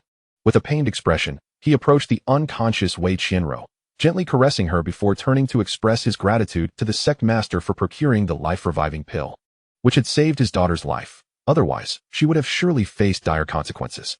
The patriarch of the Wei family has misunderstood. The life-reviving pill is not mine, but your daughter's own. I heard she managed to retrieve it from her storage ring just before losing consciousness, when Daochuan clarified, shaking his head. Upon hearing this, Wei Yichuan was taken aback. He had not anticipated that Wei Qianro possessed a life-reviving pill. After all, the spiritual stones he provided monthly were insufficient for her to acquire such an expensive elixir. It must have been gifted to her by someone else, which indirectly indicated that she indeed had some capability, as others were willing to bestow such valuable gifts upon her. Reflecting on this, he exchanged pleasantries with Wen Daochuan and the others before suggesting they take Wei Qianro back to the estate for recuperation. The sect's invitation to the Wei family implied this purpose, and they would naturally not oppose it. After a few more courteous exchanges, Wei Yichuan departed with his entourage. In the black market, after wandering for half an hour, Yitang felt it was time to leave. Exiting through the teleportation portal and gazing at the cloudless sky, she felt a sense of relief. As she strolled back towards the sect, she unexpectedly encountered someone.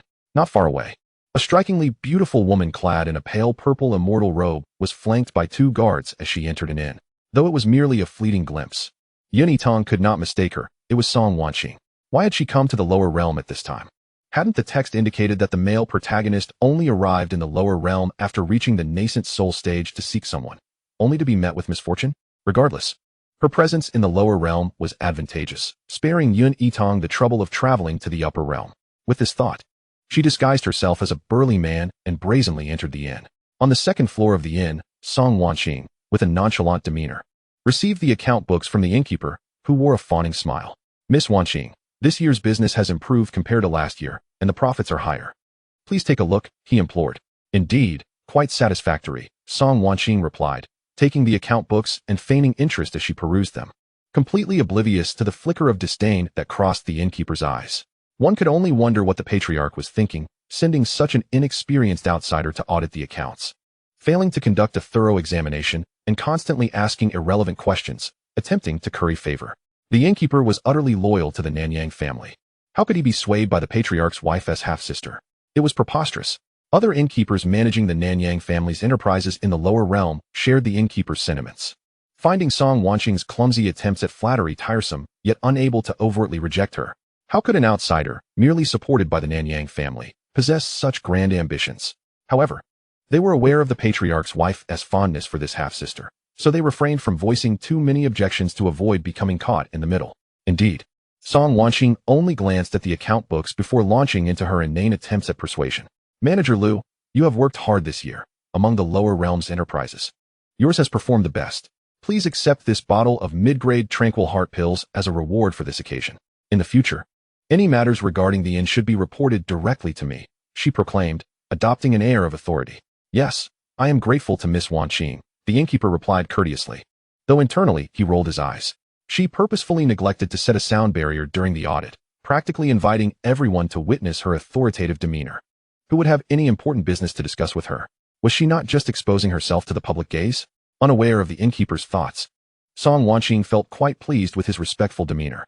This was precisely why she had implored her legitimate sister to allow her to come to the lower realm annually to audit the accounts. She relished the feeling of being respected and wanted everyone to know that she held a significant position within the Nanyang family. Unlike in the upper realm, where she received superficial respect from subordinates, she remained invisible, her voice unheard. With these thoughts in mind, her mood soured. However, she was not in a hurry. She would wait until she found the Wuwang grass and would eventually usurp her sister's position as the matriarch of the Nanyang family. With this determination glinting in her eyes, she gracefully ascended to the 3rd floor. Meanwhile, in a private room on the 2nd floor, disguised as a burly man, Yitang listened to the sounds of Song Wanqing ascending the stairs, feeling speechless. This was her first encounter with someone conducting an audit without regard for discretion. How ostentatious. However, now she understood why Song Wanqing had appeared in the lower realm. It seemed that she would not be leaving anytime soon, which was fortuitous. After leisurely finishing her tea and savoring the beef with sauce and a few plates of pastries, she turned to leave. However, she did not stray far, but waited nearby. Initially, she had considered disguising herself as the male protagonist to approach Song Wanqing, as that would have been the easiest way to get close to her. Yet, upon reflection, she deemed it unwise. The male protagonist had claimed that Song Wanqing had raised him single-handedly, and even if she adopted his appearance, she would likely be recognized as an imposter. After all, she was entirely unaware of the male protagonist's current cultivation level and could easily be seen through. Thus, disguising herself as the innkeeper was indeed the most prudent choice, as their cultivation levels were comparable, requiring no deliberate concealment of her abilities. And Song Wanqing seldom encountered the innkeeper, making it less likely for her to be recognized. Chapter 84. The Kidnapping of Song Wanqing. Although it was a risk, this was the quickest method to approach her. Otherwise, the 2 guards accompanying Song Wanqing, whose cultivation surpassed her own, would pose a significant challenge. With this in mind, she ordered a bowl of wontons from a nearby food stall and settled in to wait.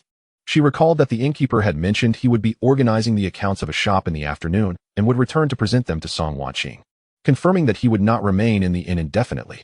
Indeed, it was not long before the innkeeper exited alone. Confirming that the other party had moved a considerable distance away, Yitang paid for the wontons and discreetly circled to the back of the tavern. Taking advantage of the deserted surroundings, she transformed into the appearance of the tavern itself before making her way inside. "Master, why have you returned?" The young attendant looked at the innkeeper, who had come back, his heart filled with confusion. "It is nothing. You may attend to the guests," the innkeeper, Yitang, replied with an air of someone who clearly would not elaborate further. The attendant promptly bowed, refraining from further inquiries. He did not even notice that, apart from the matching color, the style of the innkeeper's attire was entirely different. With an air of confidence, Yitang ascended the stairs to the 3rd floor, where the corridor ended at the room occupied by Song Wanqing, with 2 guards stationed at the door. Noticing their gaze, Yitang mimicked the innkeeper's demeanor, approaching them with a smile. "Could you kindly inform Miss Wanqing that I have retrieved the account book? However, there has been an incident at the talisman shop that requires her decision. Please, enter." A deliberately gentle female voice emanated from within the room. As cultivators, they naturally heard the exchange outside with clarity. It was merely a matter of politeness.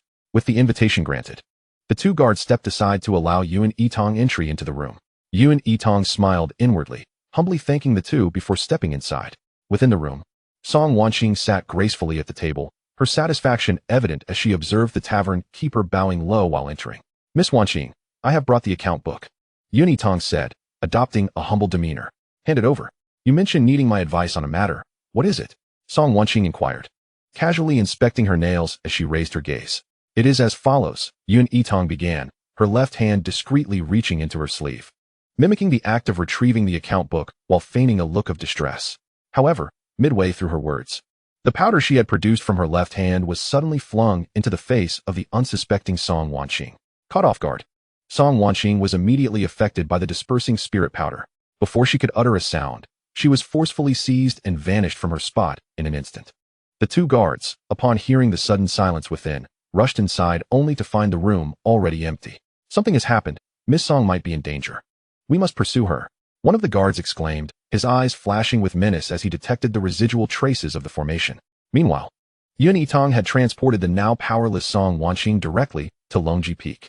The thought of the multi-person teleportation scroll she had just utilized caused her heart to ache. Looking at Song Wanqing, who was becoming increasingly irksome, she struck her down with a forceful blow to render her unconscious. Afterward, she rummaged through the belongings of her captive, leaving no storage artifacts or even ornaments untouched. Indeed, she found a tracking stone among the spoils, which she casually hung around the neck of a small bird before watching it fly away. Only then did she take the time to kick Song Wanqing awake. "You are not the tavern keeper. Who exactly are you?" Do you realize who I am to dare abduct me here? I advise you to release me at once. Song Wanqing opened her eyes to find herself lying in the snow, suppressing her anger as she stood up to threaten Yitang. What is your identity that you are so unaware of? Are you not merely a jealous, illegitimate daughter living under the roof of your legitimate sister? At over 150 years old, only at the initial stage of the Golden Core, what is there to boast about? Yitang maintained her guise as the innkeeper while rolling her eyes in derision. Song Wanqing was more than 100 years younger than the matriarch of the Nanyang family, Song Xinru, possessing only a medium-grade 3 spirit roots. Had it not been for Song Xinru's affection and willingness to invest in her cultivation resources, Song Wanqing would never have achieved Golden Core status. Even so, she remained consumed by envy towards her more talented and fortunate legitimate sister, constantly yearning to usurp her position, a quintessential example of a thankless wolf. Silence. What do you know? I do not care who you are. Return me to the tavern at once. Otherwise, when my guards arrive, you shall not fare well. Song Wanqing gritted her teeth in warning. It was infuriating that her momentary carelessness had led to her being affected by the spirit powder, rendering her unable to wield spiritual power for a day. Escaping was impossible, so she might as well bide her time and wait for her guards to rescue her. After all, she had the tracking stone on her, and they would come quickly. However, in her thoughts, she remained blissfully ignorant of the fact that her waist pouch containing the tracking stone had long since vanished. Yitang, uninterested in further dialogue, swiftly bound Song Wanqing with rope and unceremoniously tossed her back onto the snow, not sparing even a single immobilization talisman. Taking out a truth talisman, she affixed it to Song Wanqing's back, and in response to her yells and threats, Yitang finally spoke. Stop cursing. Now that you've been affixed with a truth talisman, you might as well confess. Is Nanyang Jingyi the biological child of the Nanyang family? At this question, Song Wanqing's previously arrogant expression faltered, her pupils dilating in shock. She attempted to stifle her words, but found herself unable to resist the talisman's power, stumbling over her words. Nanyang Jingyi is not the biological child of the Nanyang family. I swapped him out. Why would you do such a thing? How did you manage the swap? Yitang continued to interrogate, struggling against her will to respond. Song Wanqing had no choice but to grit her teeth and reveal her true feelings. I envy Song Xinru for her superior talent. Throughout my life, my father has always compared me to her, and I resent her. Especially since she managed to marry into the Nanyang family, I find it intolerable. Aside from my talent, I am not inferior to Song Xinru in any other regard. Why can I not enter the Nanyang family? Upon learning of her child, I planned to stay at the Nanyang family under the pretense of caring for my sister. But unexpectedly, I found Ear along the way. The newborn child bore a striking resemblance to Ear, and thus I conceived the idea of swapping them. That foolish Song Xinru did not guard against me. Seeing that the infant and Ear looked quite similar, I volunteered to take on the caregiving role. After the baby's naming ceremony and verifying the kinship stone, I stealthily swapped the child with Ear, who was raised elsewhere. But high-level cultivators possess the ability to sense bloodlines. Were you not afraid they would discover the truth? Yitang continued coldly. Naturally, I had considered this, which is why I exchanged the infant's blood for Ear's. This way, as long as they did not use the kinship stone to verify, no discrepancies would be found. Song Wanqing continued, unable to stop herself, her expression twisted in malice. Upon hearing this, Yitang couldn't help but twitch her lips, reflecting on the cruelty of jealousy that could drive one to madness. Chapter 85. The Revelation of the Child Swap Truth. With this inquiry, Yitang ceased her questioning. Her aim was to compel Song Wanqing to admit that the male lead was not of Nanyang lineage. As for the whereabouts of the biological child of the Nanyang family, she was uninterested. Besides, a normal infant would have perished after losing so much blood, and she had no desire to inquire further. As for the matter of the male lead possessing demonic bloodline, Song Wanqing was also unaware, so there was no need to ask. Yet, she had no intention of killing her. The enmity of the child swap was best resolved by the Nanyang family themselves.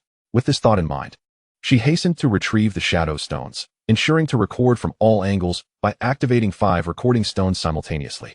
Who exactly are you? Why are you asking these questions?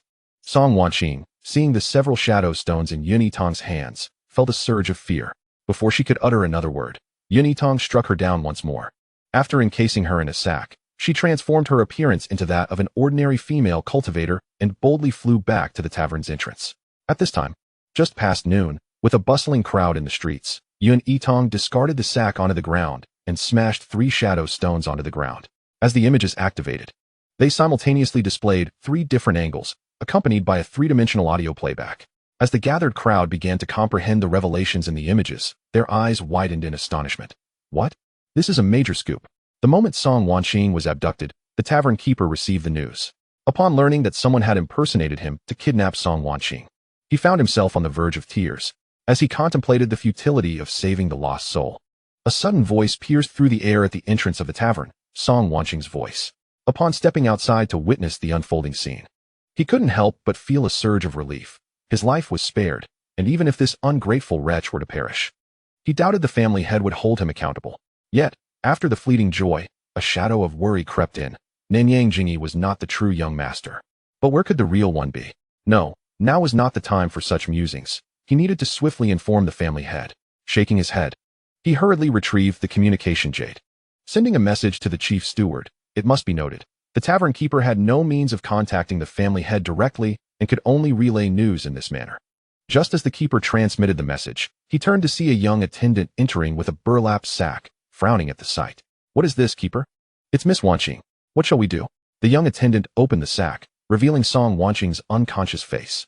Remembering that she had swapped places with the true young master, he pondered momentarily before declaring, "Feed her a sleeping pill and find someone to guard her. The family head will send someone back upon receiving the news. Ensure she doesn't escape." "Understood," the attendant replied, decisively hoisting the sack away. In the upper domain, at the Nanyang residence, within a garden adorned with precious spiritual plants, a stunning woman clad in a cloud-patterned gown smiled as she conversed with a handsome man before her. "Husband, look, the spiritual ginseng fruit is ripening.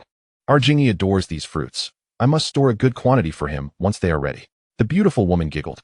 This lady was Song Xinrua, the matriarch of the Nanyang family. Despite being over 3 centuries old, she appeared no older than a young maiden in her 20s. "You needn't save any for him. If he desires them, he can procure them himself," the handsome man replied with a hearty laugh. This man was none other than the head of the Nanyang family, who, despite nearing 5 centuries of age, retained the visage of a man in his late 20s. If Yitang were present, she would undoubtedly be taken aback. For the head of the Nanyang family bore an uncanny resemblance to her elder brother. In a previous life, the male protagonist had utilized the family's influence to indirectly assist the female protagonist in undermining the Yun family, all while avoiding direct involvement with the Nanyang couple. The Nanyang patriarch had never meddled in the affairs of the Yun family, hence the original character had never encountered him. Otherwise, with Yun Yitang's memories, she would have quickly recognized the familial resemblance. "Dearest, how could I compete with a child for food?" Song Xinrua playfully chided, her laughter echoing with warmth. The couple shared a profound bond, and when alone, their interactions resembled those of any affectionate couple, starkly contrasting the rigid decorum often observed among families of their stature. While they engaged in light-hearted banter, the steward rushed into the courtyard, bowing deeply. "Family head, madam, I have urgent news to report."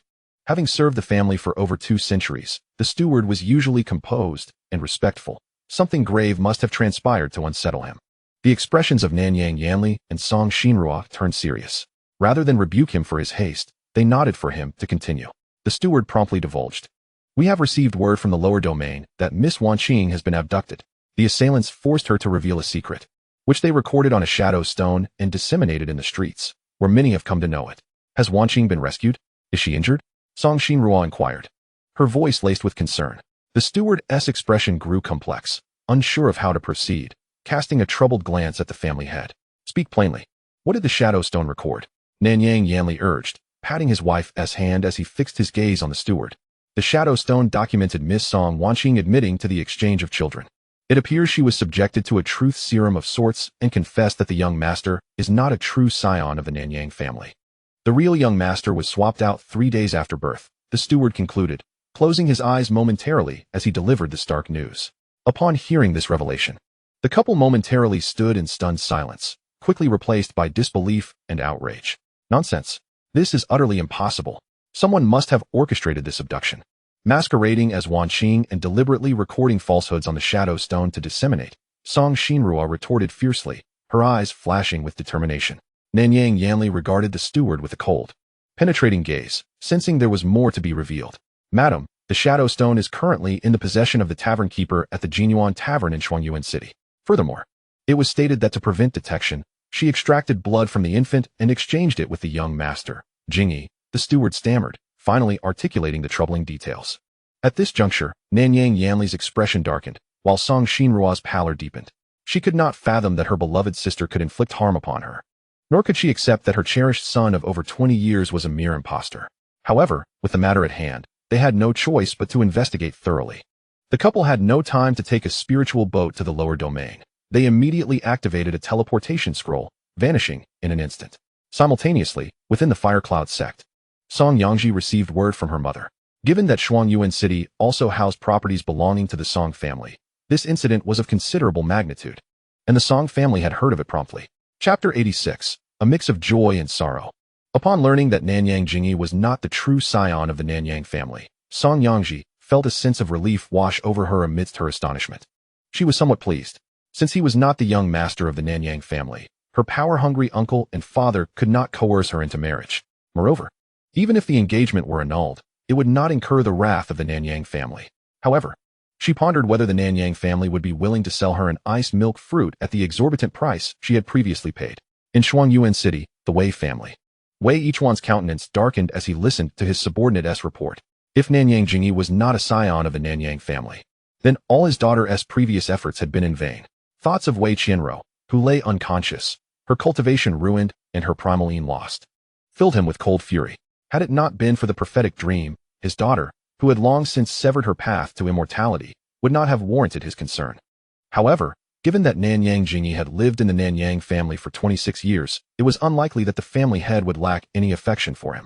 Moreover, with the true heir unaccounted for, perhaps Nanyang Jingyi would be retained as an adopted son in the Nanyang residence.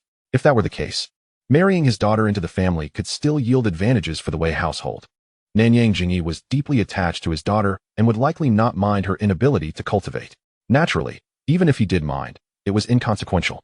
His daughter had already given away her primaline, making it difficult to evade responsibility. Meanwhile, amidst his training in a secluded valley, Nanyang Jingyi received alarming news from his trusted confidant. Upon reading the message, his pupils involuntarily constricted and his expression soured. Since the moment he learned of his true identity at 12, he had been prepared for the exposure of his false identity, yet he had never anticipated such swift developments. Although he had established a modest influence among the demon clan and cultivated a loyal group of followers, it was still insufficient. He was not yet fully developed and required more resources from the Nanyang family for his growth. Filled with intense resentment towards Song Wanqing, he cursed her foolishness. If not for her, he would not have been exposed. He had suspected that she was the mastermind behind his infiltration into the Nanyang family. Yet he had hesitated to act. Had he resolved the matter sooner, he might have continued as the Nanyang young master. Damn it, he muttered, his thoughts a tempest.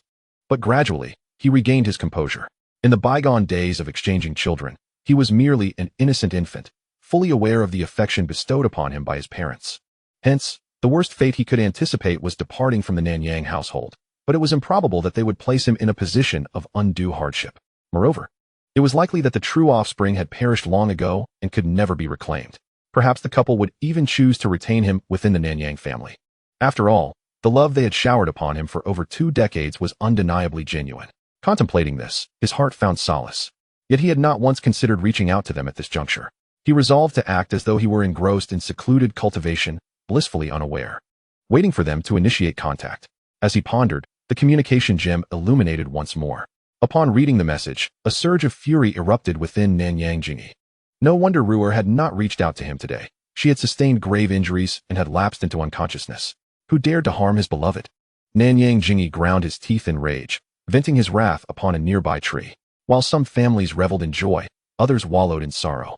Yitang remained oblivious to the commotion her 2 recent actions had incited. At this moment, she was atop Dragon Ridge Peak, exuberantly hunting for frost plum rabbits. Although she had lost 2 teleportation scrolls today, the treasures she had plundered from Song Wanqing's storage artifact were plentiful, including 5 scrolls.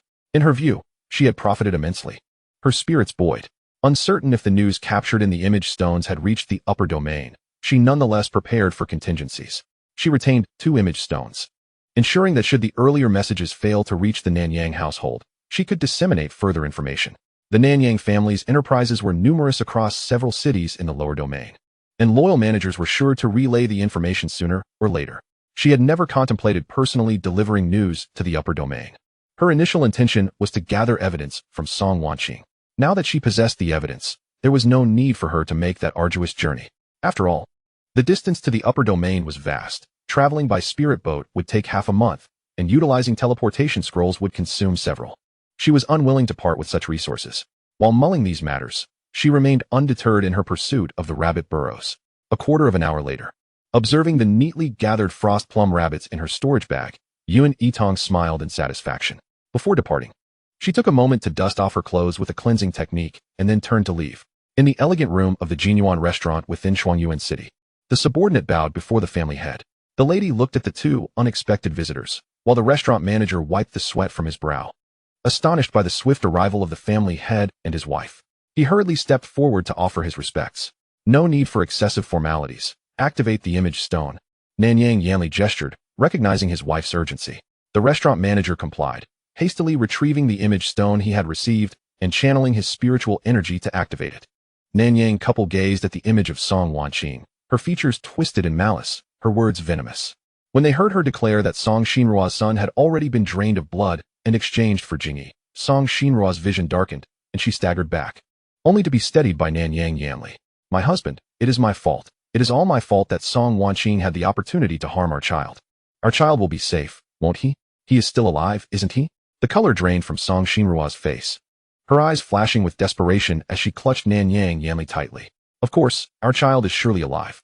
Xinrua, calm yourself. He is well, and we will find him. Nanyang Yanli assured her, though the pain in his own eyes betrayed his words. How could a newborn, just 3 days old, survive after being drained of blood? Yet he could not voice this. His wife had just begun to show signs of distress, and he dared not further provoke her. Yet, deep down, Song Xinrua understood the grim reality. Her child was likely lost to her, a truth she was loath to accept. Overwhelmed by anguish, she thought of the perpetrator, and with a gaze seething with hatred, she turned to Nanyang Yanli. My husband, we must find Song Wanqing. She must know where our child has been discarded. Once we uncover the truth, I will personally ensure she meets a gruesome fate. Very well, let us seek her out. The restaurant manager interjected, Master, madam. Song Wanqing is currently confined in the woodshed in the back courtyard, still unconscious from her injuries. She was returned along with the image stone after being abducted. Chapter 87. The seat has yet to warm. Upon hearing this, the Nanyang couple swiftly made their way to the back courtyard. Gazing at the still unconscious Song Wanqing within the woodshed, Song Xinrua's eyes glinted with a tumultuous mix of emotions. She had always treated this half-sister with kindness, never anticipating that such treachery would arise. Were it not for the need to interrogate her regarding the whereabouts of her child, she would have sought vengeance at that very moment. Suppressing her murderous intent, she approached and delivered 2 kicks to the unconscious Song Wanqing. Even restrained, the force of a cultivator in the transformation stage was sufficient to rouse her. Enduring the pain, Song Wanqing groggily regained consciousness, her initial instinct to curse faltering as she beheld her elder sister and brother-in-law standing before her with icy expressions. Sister, brother-in-law, what brings you here? She stammered. Her words cut short as Song Xinrua thrust a high-grade truth pill into her mouth. Sister, what are you doing? Song Wanqing, unaware of the image stone's implications, glared at Song Xinrua in indignation. Speak. After you exchanged my child, where did you place him? Grasping Song Wanqing's chin, Song Xinrua's eyes burned with resentment. Horrified by the accusation, Song Wanqing attempted to deny it, but the truth pill's effects were undeniable. Forced to confess, she stammered, I ordered someone to dispose of the child at the cliff of Huashuang City. Song Wanqing, you shall pay for this. Song Xinrua's eyes reddened with fury. Yet she continued her inquiry. Who did you send to abandon the child? Where is that person now? I sent my personal maid, Ruiji, to do it. You won't find her. I have already killed her. She knew this secret, so how could I leave her alive? Laughter tinged with malice escaped Song Wanqing's lips. Haha. Song Xinrua, you will never find that child, for he is surely dead. This is your retribution for always overshadowing me. Except for talent. I am not inferior to you in any respect. Why must I always remain in your shadow, begging for scraps? Having reached this point, Song Wanqing, resigned to her fate, ceased her pleas, fixing her venomous gaze on Song Xinrua. With her questions answered, only hatred remained within Song Xinrua's heart.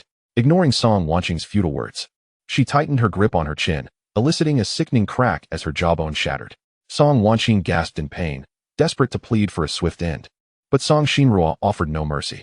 After breaking her jaw, she proceeded to shatter her limbs, and then her dantian. Her own flesh and blood had been taken from her due to her negligence, exchanged by this wretched woman.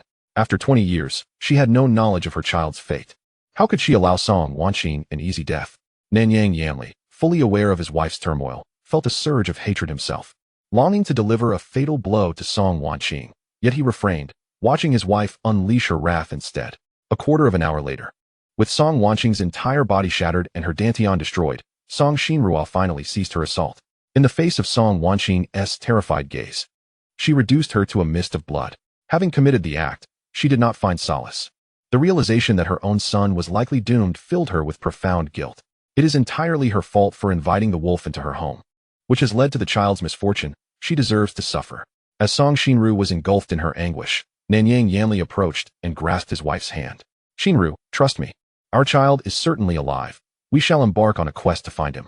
Huashuang City and Tianluo City serve as pivotal gateways to the upper and lower realms, bustling with a chaotic multitude. Perhaps, years ago, someone discovered the child at the foot of that cliff and took him away. We must search meticulously in these two cities first. Furthermore, I will dispatch additional personnel to conduct thorough investigations in other cities. We shall surely uncover a lead. You are right, my husband. The child must still be alive, and we will find him, she replied, hope igniting in her eyes as she began to devise a plan. Although she understood the odds were slim, the flicker of hope was too precious for her to relinquish in her pursuit of her biological child. Very well. I will send individuals to relay messages to the various sects and instruct those managing the affairs in each city to remain vigilant for young men around the age of 26, scrutinizing their backgrounds thoroughly. As for us, since we are already in the lower realm, let us explore each city. If we happen upon the right individual, our blood connection will undoubtedly guide us. Nanyang Yanli spoke softly. Indeed, let us commence our search from here. Aware that finding someone is not an endeavor that yields immediate results, Song Xinru regained her composure. After finalizing their plans, the couple exited the woodshed, encountering the tavern's manager waiting at the entrance. Nanyang Yanli nodded in acknowledgement and commended the manager for his handling of Song Wanqing's affairs, saying, "You have done exceedingly well." With that, he casually bestowed upon him a storage pouch. "Thank you, housemaster." "Thank you, madam," the tavern manager said, elated as he graciously accepted the gift. "There is one more task for you. Find someone to keep an eye on the surroundings. From now on, any young man passing near the tavern, with a bone age around 26, must be closely observed, especially if he bears any resemblance to us." "Yes, housemaster, I shall see to it immediately." Deploying several individuals to meticulously watch the streets for passers-by, the tavern manager, understanding the housemaster's intentions, promptly set about his duties. Nanyang Yanli nodded and, having completed this matter, the couple swiftly departed. Meanwhile, Yitang returned to the sect just as the sun began to set. No sooner had she settled into her cave dwelling than her communication crystal lit up. It was a message from her senior brother. "Little junior sister. Senior brother Yu from Xinhui Peak has something to discuss with us at the gazebo beneath Xinhui Peak. Other disciples from the various peaks should also be present. I am on my way back to the sect and will arrive shortly. If you are free, go ahead." Although she was uncertain of Yu Yunji's purpose in summoning them, she nonetheless replied to her senior brother and set off for Xinhui Peak. Upon her arrival, she found several individuals already at the gazebo. "Junior sister Yin has arrived." Yilanchi greeted her with a smile. The others followed suit, exchanging pleasantries. Senior brother Lu, senior sister Yi, senior sister Tian, Yun Yitang politely acknowledged each of them, then added, "My senior brother is on his way back to the sect and will arrive shortly." Just as she finished speaking, she spotted a familiar figure soaring towards them on a sword. It was Song Yanli, who had hurried back to the sect. "Apologies for the wait," he said as he sheathed his spiritual sword, his voice warm. "We have just arrived as well," the group responded with laughter. After a few courteous exchanges, everyone turned their attention to Yu Yunji, eager to learn the purpose behind the gathering. Chapter 88, Arrival at Moonwheel Valley. Yu Yunji, seeing the curious faces, wasted no time in revealing the matter at hand. As you all are aware, in about a month's time, the Xianxia flowers in the Longyuan secret forest will bloom in full. At that time, many disciples from various sects will venture into the secret forest for training. Therefore, I propose we set out early and take the opportunity to train in Moonwheel Valley and Zixing Forest along the way. I wonder if any of my fellow brothers and sisters wish to accompany me. For cultivators below the transformation stage, the only chance to seek opportunities within is during the bloom of the Xianxia flowers. These flowers bloom once every 100 years, lasting only for 10 days. When they blossom, the toxic miasma in the forest dissipates, allowing lower-level cultivators to enter for training, and those fortunate enough may secure remarkable opportunities. I share your sentiments. The Longyuan secret forest opens only once a century. When that time comes, the throng of individuals will likely outnumber the spiritual plants within. Relying solely on finding opportunities inside may lead to returning empty-handed. It would be wiser to set out early and train in several locations, proposed Lu Qingyan, the senior brother from Xingri Peak. "Count me in," added Tian Yiming, the senior sister from Xingtong Peak. "What about you, junior sister?" Song Yanli inquired, directly communicating with Yitang. Senior brother, I believe setting out early is a splendid idea. It allows for ample training, Yitang replied. She had intended to embark a few days earlier, first visiting Moonwheel Valley and Zixing Forest for training. Additionally, passing through Fengwiching would provide her a chance to see her family, and traveling with several companions would enhance safety. Understood, senior brother will take note of that. Song Yanli acknowledged, nodding towards Yunji. Please include us 2 siblings as well. I shall join as well, Yilanchi chimed in. Seeing that junior sister intended to set out early. Of course, not all disciples could depart ahead of schedule. Those from Dan Peak and Fu Peak needed to participate in a trial and could only leave later. Some lower-level cultivators planned to accompany the elders for safety in numbers. Ultimately, it was decided that 7 individuals would set out early: Lu Qingyan, Yilanchi, Tian Yiming, Yunji, Yitang, Song Yanli, and Ren Ningfei. Except for Song Yanli and Ren Ningfei, who were still in the foundation establishment stage, the other 5 had reached the golden core stage, ensuring a degree of safety in their travels. Having finalized the number of companions, they proceeded to establish a departure time. Since Tian Yiming had matters to attend to the following day, they agreed to set off the day after tomorrow. After agreeing on a time, they engaged in light conversation before dispersing. Upon returning to her residence, Yitang recalled hearing from a disciple of Dan Peak that Wei Qianro had been attacked in the market today, resulting in the destruction of her Danshan and spiritual roots. She had already been taken away by the Wei family, which left her feeling somewhat regretful. After all, she had been quite ruthless and had assumed the female lead was finished. Little did she know that the other party still possessed a life preservation pill, which had been a grave oversight. However, despite her survival, she was rendered completely useless, unable to wield spiritual power henceforth. Many talismans and spiritual artifacts would be beyond her reach. If an opportunity arose, dealing with her would be a simple task. Contemplating this, her spirits lifted, and she took out one of the cold plum rabbits she had captured earlier, cheerfully beginning to roast the meat. 2 days passed in the blink of an eye. On the morning of their agreed departure, Yitang and Song Yanli met at the sect entrance to join the other 5. They arrived not too late, but the others had arrived even earlier and were already waiting at the entrance. Once everyone had greeted one another, they set off together. Their first destination for training was Moonwheel Valley, located at the northernmost part of Tianjin City. The journey from there to Tianjin City would take a day and a night at the fastest pace on their swords. Thus, to conserve their spiritual energy, the 7 decided to take a spiritual boat down the mountain. This would allow them to arrive in at most 6 hours. On the spiritual boat, the group enjoyed the scenery, sipping tea and chatting. Once the others grew weary from conversation, they retreated to their respective rooms to rest. Song Yanli, gazing at his enthusiastic junior sister Yitang, inquired gently, I have checked, and in 4.5 hours, we shall pass Fengwei City. If you wish to return home for a visit, I shall accompany you first, and afterward, we can rejoin the others at the Moonround Valley. No, it is better that we proceed to the Moonround Valley together first, after we return from the Lonyuan secret forest. My eldest brother can accompany me back to the estate, allowing me to linger for a couple more days. As they embarked on their journey, Yitang felt it inappropriate to delay the group's training for her own homecoming. Besides, we will pass Fengwei City on our return. I can visit then. Very well. Song Yanli nodded with a smile, feeling particularly cheerful today, having been unable to descend the mountain for training due to a previous curse. This was his first opportunity for such an experience. Despite his calm demeanor, the delight in his eyes was unmistakable, and his words flowed freely. Aware of her elder brother's good spirits, Yitang engaged him in conversation, and the siblings chatted for an hour before returning to their respective chambers to cultivate. From dawn until the stars adorned the sky, the spiritual vessel finally arrived outside Tianjin City. The 7 of them disembarked and, without delay, ventured into the night towards Moonround Valley. The valley was known for its moonlight flowers, one of the primary ingredients for crafting restorative elixirs. These flowers only bloomed at night, making their arrival perfectly timed. Upon reaching the valley, they discovered numerous cultivators already searching for moonlight flowers. It seems we have arrived a bit late, Yunji remarked with a smile. There are many people around. Let us proceed further ahead, Yilanchi suggested. The group, in agreement, stepped forward.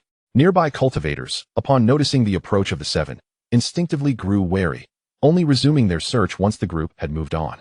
In the southwestern corner of the valley, atop a massive tree, Nanyang Jingyi held a communication jade, his gaze darkening as he read the incoming messages. For the past few days, his mood had been sour due to his identity being exposed and Wei Qianro's severe injury. Yet, he had not forgotten to keep an eye on the Xingji sect, with his status revealed. Even if his parents did not mind his lineage and allowed him to remain in the Nanyang family, he would no longer enjoy the privileges he once had. Thus, he would need to seek out his own cultivation resources from now on. Since Yitang had reached the golden core stage at the tender age of 10, she must possess some rare treasures, and he was determined to obtain them. Chapter 89. Harvesting moonlight flowers. He had expected to wait longer, so he was taken aback by how quickly the other party had left their sect and arrived at this location. Seizing this opportunity was imperative. After considering the report from his subordinates that among the 7 companions, 5 were at the golden core stage, he furrowed his brow in thought for a moment before picking up the communication jade. Unbeknownst to Yitang, trouble was drawing near as she beamed at a small patch of moonlight flowers not far away. It seems our luck is quite favorable, Yunji commented warmly. This small patch must contain over 100 plants, right? Everyone, be cautious. Moonflower mantises guard the area around the moonlight flowers. They are highly venomous, so take care not to get hurt, Lu Qingyan advised with concern. The group nodded in unison and cautiously approached the cluster of moonlight flowers. The moonflower mantises, with bodies that mirrored the color of the moonlight flowers, emitted a luminous glow at night while perched on the petals, making them nearly indistinguishable. Fortunately, the group remained vigilant and used their spiritual senses to survey the area before entering the flower grove, swiftly dispatching all the moonflower mantises. They then began to harvest the spiritual plants. While aboard the spiritual vessel, the 7 had agreed on a distribution method for the spoils of their training. Items obtained through mutual effort would be evenly divided, while those that could not be split would be converted into spirit stones for distribution. Individually discovered items would naturally belong to the finder. This arrangement met with no objections among the group. As for the moonlight flowers they had collectively discovered, it was decided that after harvesting, they would simply divide them equally. The 7 worked swiftly, and within a quarter of an hour, the small patch of moonlight flowers was entirely stripped bare. In total, they collected 175 moonlight flowers, allowing each person to receive exactly 25. Now, let us split up to seek our fortunes, but let us not stray more than 20 kilometers apart, so we can return promptly if needed. We shall regroup here in 3 hours. Yunji, selected as the leader by the group, spoke gently. This had been a pre-established plan. After traveling a certain distance together, they would disperse to pursue their individual opportunities, reuniting at a designated time. Considering that each person had different paths and destinations, traveling together continuously would only waste their time. Yitang chose the northernmost direction, where a mountain peak beckoned her with the promise of luck, and Song Yanli naturally accompanied her. Perhaps their good fortune was truly at play, for they encountered no demonic beasts or poisonous insects along the way. Upon reaching the mountain peak, they discovered a small patch of moonlight flowers, estimating there to be dozens of them. Eldest brother, look over there, Yitang exclaimed with delight. Yes, I see them. There are indeed quite a few moonlight flowers, Song Yanli replied with a smile. They first dealt with the nearby moonflower mantises before proceeding to harvest the flowers. This particular mountain peak was somewhat secluded, perhaps due to fewer visitors. Not only did it host a small patch of moonlight flowers, but also a large cluster of black tianma grew at the base of the rocky wall. The roots of this plant were one of the key ingredients for crafting warming elixirs, and consuming them directly could replenish spiritual energy, holding value comparable to that of the moonlight flowers. The siblings wasted no time and set to work. With numerous cultivators in the valley, they knew they had to act swiftly, lest someone else stumble upon their find. However, digging up black tianma was far more laborious than simply plucking flowers. The delicate roots were easily damaged during extraction, rendering their medicinal properties ineffective, so both of them exercised great caution. By the time they had harvested all the black tianma in the vicinity, nearly 3 hours had elapsed. Junior sister, we should return to regroup with the others. We do not want to keep everyone waiting, Song Yanli gently reminded, noticing they were close to exceeding their agreed-upon meeting time. All right, eldest brother, we will return at once. Yitang, satisfied with the hundreds of black tianma they had gathered, nodded eagerly, and together they hurried back to the meeting point. As they returned, the others were just arriving as well. Seeing the smiles on their faces indicated that all had garnered some success. The sky is growing brighter, and the moonlight flowers will soon lose their glow, making them harder to find. Let us proceed a bit further and find a suitable spot to rest temporarily, Yunji suggested, glancing at the sky. The group nodded in agreement. After several hours of labor, each person's spiritual energy had been depleted to varying degrees, so a moment of meditation and recovery would be beneficial. However, just as they prepared to set off, they spotted several dark figures swiftly approaching on flying swords from a distance. Yitang and the others exchanged wary glances, their expressions sharpening as they observed the figures closing in on them. Indeed, the newcomers were heading straight for them, and before they could get close, they launched an attack. All of you, be cautious, they are all at the golden core stage, Lu Qingyan warned as he raised his sword to defend himself. As he spoke, the figures descended, and a fierce battle was imminent. Among the 6 assailants, aside from one at the early Golden Core stage, the rest were all at the late stage. Among Yitang's group, only Yu Yunji and Lu Qingyan were at the late Golden Core stage, while the remaining 3 were at the early stage, and 2 were at the Foundation establishment stage. Facing such adversaries, they were bound to suffer some disadvantages. However, Yitang and her companions had prepared numerous defensive items. And with Song Yanli protected by the Qingming sword, both sides found themselves locked in an intense stalemate. Although Nanyang Jingyi was encountering Yitang for the first time, he felt an inexplicable sense of familiarity while engaging her. Yet, now was not the time to ponder such matters. Seizing the person was paramount. Rower had previously mentioned that Yitang was exceptionally favored within the Yun family, undoubtedly equipped with defensive spiritual artifacts, and given their comparable cultivation levels. Swiftly dispatching her would prove to be a formidable challenge. Not to mention the presence of others nearby, it was prudent to first extract her from the fray. With the confounding immortal mask in his possession, which even those in the nascent soul stage could not escape, capturing Yitang would be a mere trifle. With this thought, he hastened the pace of the battle, gradually forcing her back to a distance more suitable for action. Initially, Yitang did not recognize Nanyang Jingyi, as he had disguised himself with an illusionary artifact. However, upon seeing the spiritual sword he wielded, she immediately discerned his identity. Although she was unaware of his intentions, it did not dampen her spirits. Just as she contemplated how to locate him, he fortuitously made his presence known, intentionally pushing her away from the crowd, which allowed her to distance herself. It was essential to move further away, otherwise, using the explosive talismans could easily harm her allies. Once she deemed the distance sufficient, before Nanyang Jingyi could deploy the confounding immortal mask, she was the first to hurl a stack of explosive talismans. Nanyang Jingyi halted his hand mid-motion, retreating swiftly while recalling a sudden realization. Observing her somewhat familiar movement technique and her adept manner of throwing talismans, his pupils constricted. He recalled that this Yitang was the very person who had gravely injured him within the secret realm, her attacking style unmistakably similar. Chapter 90. Nanyang Jingyi reveals his demonic form. Seeing this, Nanyang Jingyi became even more ruthless in his assault. After all, he had once been the young master of the Nanyang family, never lacking in talismans and spiritual artifacts, and he too began retaliating with talismans. The ferocity of their confrontation stirred considerable noise, and although the Moonwheel Valley was vast, the uproar was loud enough for even ordinary people to hear, let alone cultivators. Consequently, many cultivators, believing that a rare treasure had emerged, hurried toward the commotion. Nanyang Yanli and his wife materialized at the entrance of the Moonwheel Valley, having come specifically to find Nanyang Jingyi. Nanyang Yanli, using a tracking stone, had arrived at this location, only to discover another tracking stone discarded beneath a large tree. It was evident that Jingyi was deliberately avoiding them. Since the incident of the exchange of children, they had consciously refrained from thinking about Jingyi. Their anxiety regarding their child's whereabouts compounded by their uncertainty about how to confront the situation, especially for Song Xinru. Despite knowing that the other party was merely a pawn picked up by Song Wanqing to retaliate against her, the thought of the child having exchanged blood with her own flesh and blood left her feeling exceedingly conflicted. Until today, the couple had resolved to seek out Nanyang Jingyi, hoping to clarify matters. As for their future relationship, they had discussed that regardless of whether they could find their biological son, they could not continue to keep Nanyang Jingyi in their household. Otherwise, they could never reconcile their feelings towards their own child. However, they would not place blame on him. All of this was the consequence of Song Wanqing's machinations. These 26 years of treating him as their own had been a tragic misunderstanding, yet the bond was real. And he had been an innocent infant at the time. They would not wish him harm.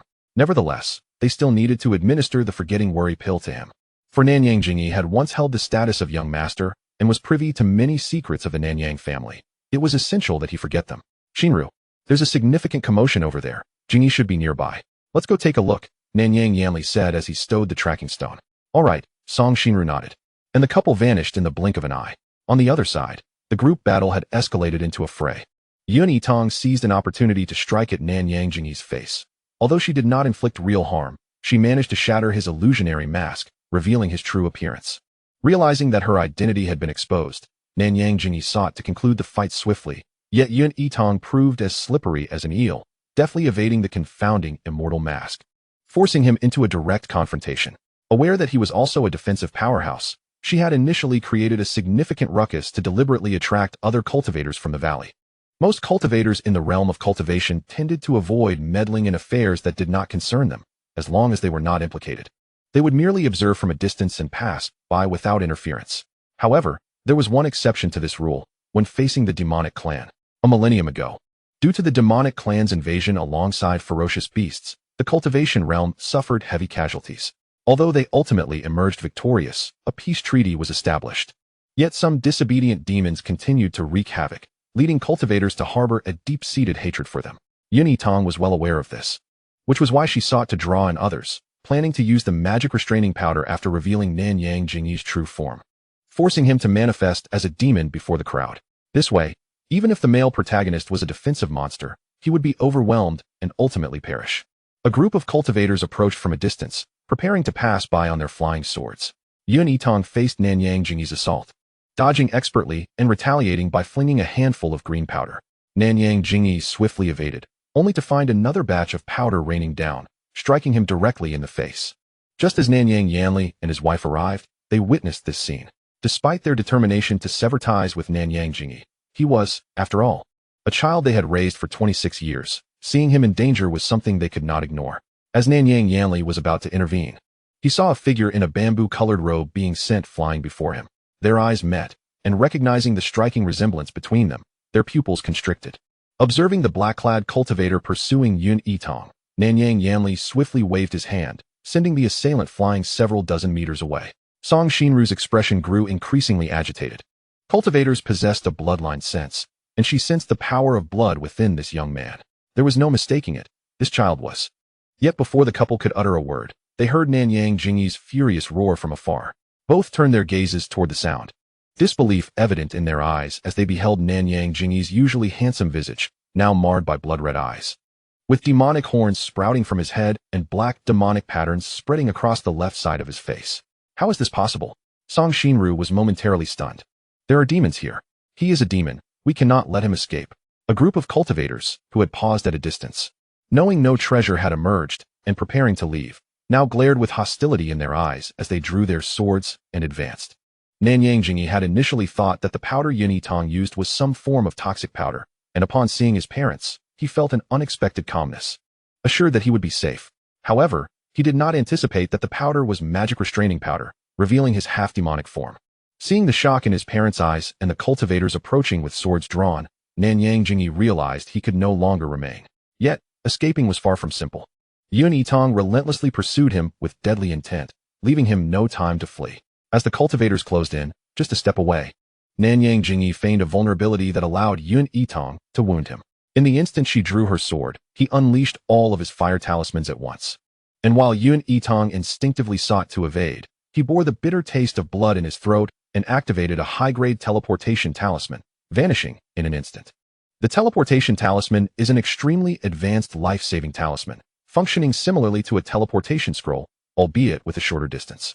Unlike the scroll, which requires 3 breaths to activate, the teleportation talisman only requires a single breath.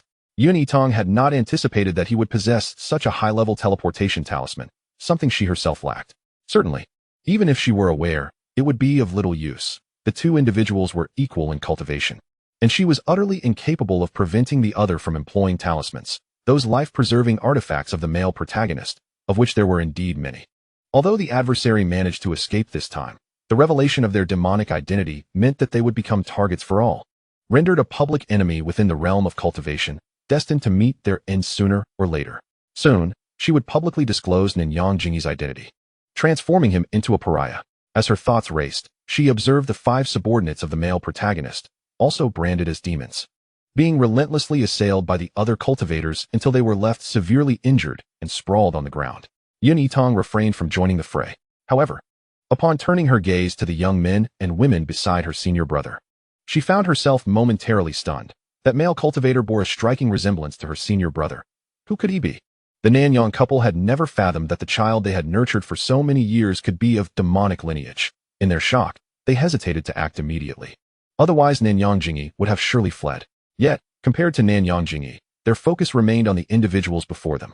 Chapter 91, The Ethereal Eye. Song Yanli regarded the strikingly handsome male cultivator, who bore a resemblance to himself and had just intervened to shield him from an attack, along with the beautiful female cultivator beside him, whose gentle gaze was fixed upon him. A sense of uncertainty stirred within him. Yet he politely expressed his gratitude to the elder for their timely rescue. Just as he finished speaking, his arm was suddenly grasped by the female cultivator. who had been staring at him intently. "Child, my child," Song Xinrua exclaimed, tears of excitement streaming down her face. Startled, Song Yanli froze, his heart tumultuous with questions. What does this mean? Could this person truly be his? How could that be? He was merely an abandoned child. Had it not been for his master, he would have long since become a mere skeleton. Though he could not discern the cultivation levels of the two before him, he sensed their formidable strength. How could such deeply skilled cultivators allow their own child to be poisoned and abandoned in the wilderness? They must have mistaken him for someone else. Resolute in this thought, he attempted to break free from her grasp, only to find himself unable. At that moment, Yitang approached, startled by the female cultivator's words. Wasn't the senior brother an orphan? In his past life, before he met the female protagonist, he had never even had the chance to reunite with his parents. What was going on? Nearby, the cultivators who had dealt with the 5 adversaries heard the conversation and exchanged curious glances. Yet, sensing the profound strength of the Nanyang couple, they chose to excuse themselves politely, with the exception of Yilanshi and a few others. "Xinru, let me speak with him," Nanyang Yanli gently suggested, noticing his wife's agitation. Upon hearing this, Song Xinru released her grip but continued to gaze intently at Song Yanli, as if fearful he might vanish again. "Shall we converse privately?" Nanyang Yanli proposed, his voice warm as he regarded the face that mirrored his own. Understanding that with the other's strength, refusal was futile, Song Yanli acquiesced, patting his younger martial sister's head to reassure her. Yitang thought, "I'm not worried. Anyone with half a brain can see the couple means no harm. I'm just a bit curious." Watching her senior brother step into the isolation barrier they had set up, she couldn't help but murmur to herself. Despite her thoughts, she remained alert beside the barrier, as did Yilanshi and the others. Within the barrier, Song Yanli fixed his gaze upon the couple, his voice steady as he questioned, "You claim I am your child. Do you possess any evidence? Do not speak of bloodline sensing. I am too lowly in cultivation to perceive it." Nanyang Yanli, with a gentle smile, replied, "Child, I observe that you possess an anomalous wind spirit root. You have been able to hear the hearts of others since childhood, have you not? Yet each time you utilize this ability, it brings you excruciating pain in your eyes." Noticing Song Yanli's pupils constrict, Nanyang Yanli realized his hypothesis was correct. He continued, "Our Nanyang lineage's ancestor bore a trace of the bloodline of the Wind Kylan, which granted us the ability known as the ethereal eye. For nearly 10 millennia, any disciple with an anomalous wind spirit root within our family is destined to awaken this power, without exception. I am one of them." As he spoke, Nanyang Yanli's eyes transformed into a silvery hue, evidently showcasing his ability. Upon witnessing the transformation of the other's gaze, Song Yanli unconsciously activated his own ability. In his mind, he pondered, so this ability is called the ethereal eye? Watching the two silver-eyed figures, so alike, Song Xinru felt tears welling in her eyes.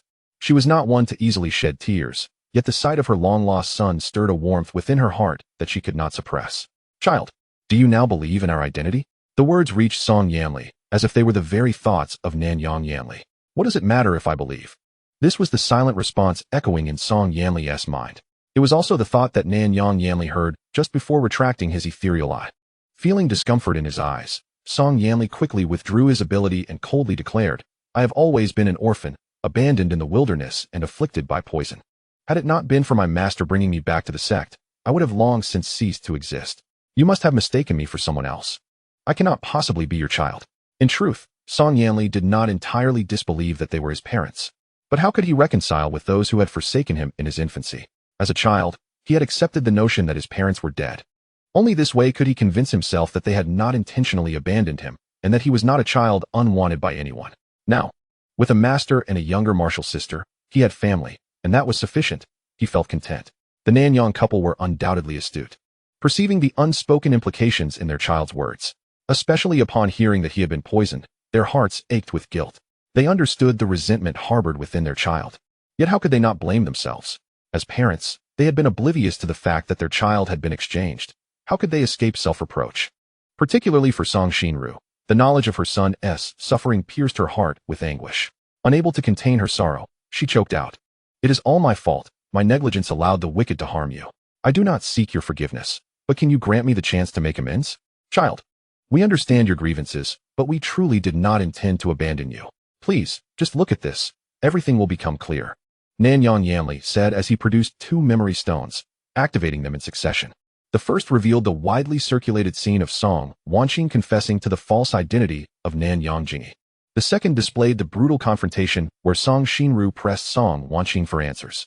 These memory stones had originally been intended for Song Xinru to bring back to the Song family as retribution against Lu Yinyang, Song Wanqing's biological mother. She had known that Song Wanqing was capable of such deeds and would not allow her to escape unscathed. As Song Yanli watched the images unfold from the memory stones, a myriad of emotions surged within him. He realized that he had not been purposefully abandoned, and much of his resentment dissipated. Especially when he thought of the woman before him, her eyes swollen from weeping as she desperately sought to reclaim him, his heart inexplicably softened with compassion. Child, we learned this truth only 2 days ago. The scene in the first memory stone was revealed by a kind-hearted individual who, upon discovering the truth, had kidnapped Song Wanqing and forced her to divulge it. By the time we learned of this matter, it had already spread throughout the streets of Shuangyuan City. You need only inquire, and you shall find the truth. I am sorry, child. We realized too late, and you have suffered outside. Song Xinru explained, her voice tinged with guilt. Song Yanli, in truth, was oblivious to the widespread nature of this revelation. After returning from the market, until today, before embarking on his journey down the mountain for training, he had not ventured far from the sect, nor had he heard any of his fellow disciples mention the matter. It seems that they are all unaware of it. Chapter 92, The Origins of Song Yanli. Nevertheless, he softened his tone and remarked that he had not endured any hardship over the years. After his master took him into the sect and accepted him as a direct disciple, upon learning that he was afflicted by the devouring spirit bug, he continued to treat him as before, never once expressing disdain for his inability to cultivate. On the contrary, he ventured into numerous perilous places solely to seek the spiritual herbs that could cure him of the bug. Furthermore, my little junior sister not only gathered the immaculate lotus to dispel the poison, allowing me to cultivate normally, but she also procured the Qingming for me. As he spoke, Song Yanli raised the heavenly ranked spirit sword in his hand for them to see, then earnestly added, "Thus, you need not feel overly guilty. I have lived quite well these years. To have encountered such a wonderful master and a little junior sister, I consider myself truly fortunate." Outside the barrier, junior sister Yun, how did you discern that the person who just fled was of the demon race? After witnessing Yitang scatter the anti-demon powder, Yunji could not help but inquire. Still eager for an answer, the others too were filled with curiosity. Learning to identify the disguised demons is undeniably impressive, and they were genuinely intrigued. The kind-hearted Yitang, who was dubbed by the Nanyang couple, chuckled innocently. I had no idea that person was of the demon race. I merely intended to use the drowsiness powder, but mistakenly grabbed the wrong one in my haste.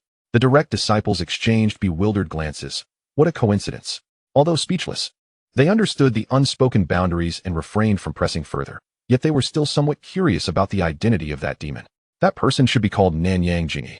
When I emerged from the illusory void secret realm, I saw him embracing Wei Qianro, with Songyang Jiyu from Huiyun sect nearby. Ren Ningfei recalled, albeit uncertain. Nanyang Jingi. I have a slight acquaintance with Songyang Jiyu. Her fiancé is indeed named Nanyang Jingi, the son of the head of the Nanyang family in the upper domain. But how could the young master of the Nanyang family be a demon? Tian Yimeng exclaimed in surprise. The others engaged in lively discussion upon hearing this. Fully aware of the truth, Yun Yitang adopted a curious expression, her eyes wide as she listened intently. Just as their debate intensified, a pure white barrier, which had isolated everything, dissipated. Song Yanli and the Nanyang couple appeared before them. Everyone fell silent, turning their gazes towards Song Yanli, their eyes reflecting unspoken inquiries. Understanding their concern, Song Yanli did not conceal anything and divulged the identities of the couple, as well as the fact that he was likely their child. Upon learning that Song Yanli might be the biological son of the head of the Nanyang family, the group was left in a state of shock. Only moments ago, they were discussing whether that demon was the young master of the Nanyang family, and now it turned out that the actual young master was Song Yanli? Even Yunitong was taken aback. The pitiful senior brother, she had thought he was turned out to be the true young master of the Nanyang family? Oh my. It seemed her kidnapping of Song Wanqing was fortuitously justified, having indirectly done a great service. Just then, the beautiful matriarch approached her, her expression gentle as she spoke. Good child, you must be Yitang, right? Yanli has informed me about you. Thanks to your efforts in finding the spiritual herbs, he was able to dispel the bug. Thank you, dear. We are siblings by our master. There is no need for thanks. Yunitong shook her head. Upon hearing this, Song Xinru's eyes softened even more. She then produced a storage ring and handed it over, saying, Good child, this is a gift from your aunt as a token of our first meeting. You must accept it. Junior sister, take it. Song Yanli suddenly interjected. He had already come to believe that the two were indeed his biological parents. and thus he had agreed with them that upon his return from the Longyuan secret forest, he would go to the Nanyang family to test the bloodline stone to confirm his identity further. Knowing that his biological parents had not intentionally abandoned him, he felt no resentment in his heart. Since they wished to gift something to his junior sister, he had no reason to object. Seeing that her senior brother did not oppose, Yitang politely expressed her gratitude and accepted the storage ring. In truth, her acceptance of this gift was also justified. Had she not kidnapped Song Wanqing to extract the truth, there would have been no possibility for this family reunion. However, this matter must remain unspoken, otherwise she might receive another token of gratitude. She truly is a great benefactor. After presenting the welcome gifts to Yitang, Song Xinru also gave the others advanced storage bags, each containing no less than 1,000 high-grade spiritual stones and 2 defensive garments. One could only say that as the matriarch of a top-tier family, her generosity was unparalleled. Lu Qingyin and the others felt somewhat embarrassed. After all, they had known Song Yanli for years without offering any assistance. How could they accept such gifts? After several attempts to decline, seeing Song Yanli encouraging them, they reluctantly accepted, silently vowing to repay this kindness when the opportunity arose. Following the exchange of gifts, the topic inevitably turned to Nanyang Jingyi. The Nanyang couple did not deny it, stating directly that demon just now was indeed Nanyang Jingyi. It was Song Wanqing who brought him back and switched him with Yanli. We only learned the truth 2 days ago. As for his identity as a demon, we just discovered that recently as well. After Nanyang Yanli finished speaking, he activated the image stone that had spread throughout the streets. The group, having spent their time within the sect, had not heard this news. Upon witnessing the images, they naturally believed it, and when they learned that Song Yanli had been subjected to a blood exchange, their anger was palpable. Yitang, who was aware of Song Wanqing's act of blood exchange with Nanyang Jingyi, had initially felt a sense of melancholy. Yet, upon realizing that the victim of that exchange was her senior brother, her gaze turned cold. She should have tortured Song Wanqing severely before ending her. What had become of Song Wanqing? The Nanyang couple had not sought vengeance. Contemplating this, Yitang voiced her thoughts, and upon learning that the one who harmed her senior brother was already dead, not only did Yitang feel relieved, but the others also shared in the satisfaction. Observing his little junior sister's furious demeanor, Song Yanli gently ruffled her hair with warmth in his eyes. The Nanyang couple, having just found their son, naturally hesitated to leave. Yet there were many matters that required their attention. First and foremost was the issue of Nanyang Jingyi. If he were merely a child of the Nanyang family, it would be manageable. However, since he was part demon and had been seen by many cultivators, if not dealt with promptly, the repercussions for the Nanyang family would be significant. Fortunately, the recorded images of Song Wanqing had circulated widely, and those aware of the situation knew that the Nanyang family was also a victim. Thus there would be no suspicion of their collusion with the demon race. Yet, for those who had not seen the image stone, the power of rumor was daunting. They needed to clarify the situation publicly as soon as possible and also send people to apprehend Nanyang Jingyi. Additionally, they needed to prepare substantial gifts to personally visit and express their gratitude to their son's master, and they must inform the clan about the discovery of their biological child. One matter after another, there were far too many tasks at hand. Therefore, despite their reluctance, the couple accompanied Song Yanli from dawn until noon before deciding to temporarily depart. However, before leaving, they bestowed upon Song Yanli numerous defensive spirit tools, talismans, potions, and spiritual stones, bidding him a reluctant farewell. Chapter 93, Arrival at the Longyuan Secret Forest. Little junior sister, upon my return from the Longyuan Secret Forest, would you like to accompany your senior brother to the upper domain? After bidding farewell to his parents, Song Yanli smiled down at his little junior sister. Of course, we shall bring our master along, and together we will accompany you, Yitang replied, her voice resolute. The sudden appearance of his parents left Song Yanli feeling somewhat dazed, and Yitang readily agreed to join him. Seeing this, Song Yanli felt an inexplicable warmth in his eyes, blinking back emotion as he softly thanked his little junior sister. At that moment, neither of them realized that their promise would ultimately turn to naught. In the twilight hours, within the confines of the Wei family estate in Shuangyuan City, Wei Qianro, who had been in a comatose state, suddenly opened her eyes, a kaleidoscope of brilliance flickering within them. After ascending to the celestial realm alongside Nanyang Jingyi, she regained her memories of the immortal world, realizing that she was indeed Wanqi, a celestial fairy. However, due to severe injuries, her soul had been shattered. Fortunately, her husband, the esteemed Hanyun Xianzuan, had timely gathered a fragment of her divine essence and sent it to the illusory domain, granting her the chance to undergo tribulation and ascend once more. Concerned for her success in overcoming the tribulation, he even dispatched a strand of his own soul to the mortal realm to protect her, that very incarnation being Nanyang Jingyi. The thought of her husband and Nanyang Jingyi becoming one again, and even feeling jealousy over her own doppelganger, filled her heart with sweetness. To expedite her return to the celestial realm's cultivation, her husband had devoted considerable time to their dual cultivation. As these thoughts coursed through her mind, Wei Qianruo's gaze shimmered, a hint of allure gracing her features. However, upon noticing the room's decor, her expression stiffened in confusion. Wasn't this the very chamber she had occupied while residing in the Wei estate in the mortal realm? As astonishment washed over her, a fragment of memory flashed through her mind. After reviewing the entirety of her recollections and confirming that her dantian and spiritual roots had been completely rendered useless, her countenance twisted in distress. Her husband had mentioned that the illusory domain was under the dominion of the esteemed Fitong Xianzuan, yet in order to save her, he had inflicted severe injuries upon the other. Yet, it appeared that the latter also had an incarnation remaining in this realm, that being Yitang, the youngest daughter of the Yun family, who possessed a trace of heavenly power, thus unwittingly becoming an obstacle for these intruders.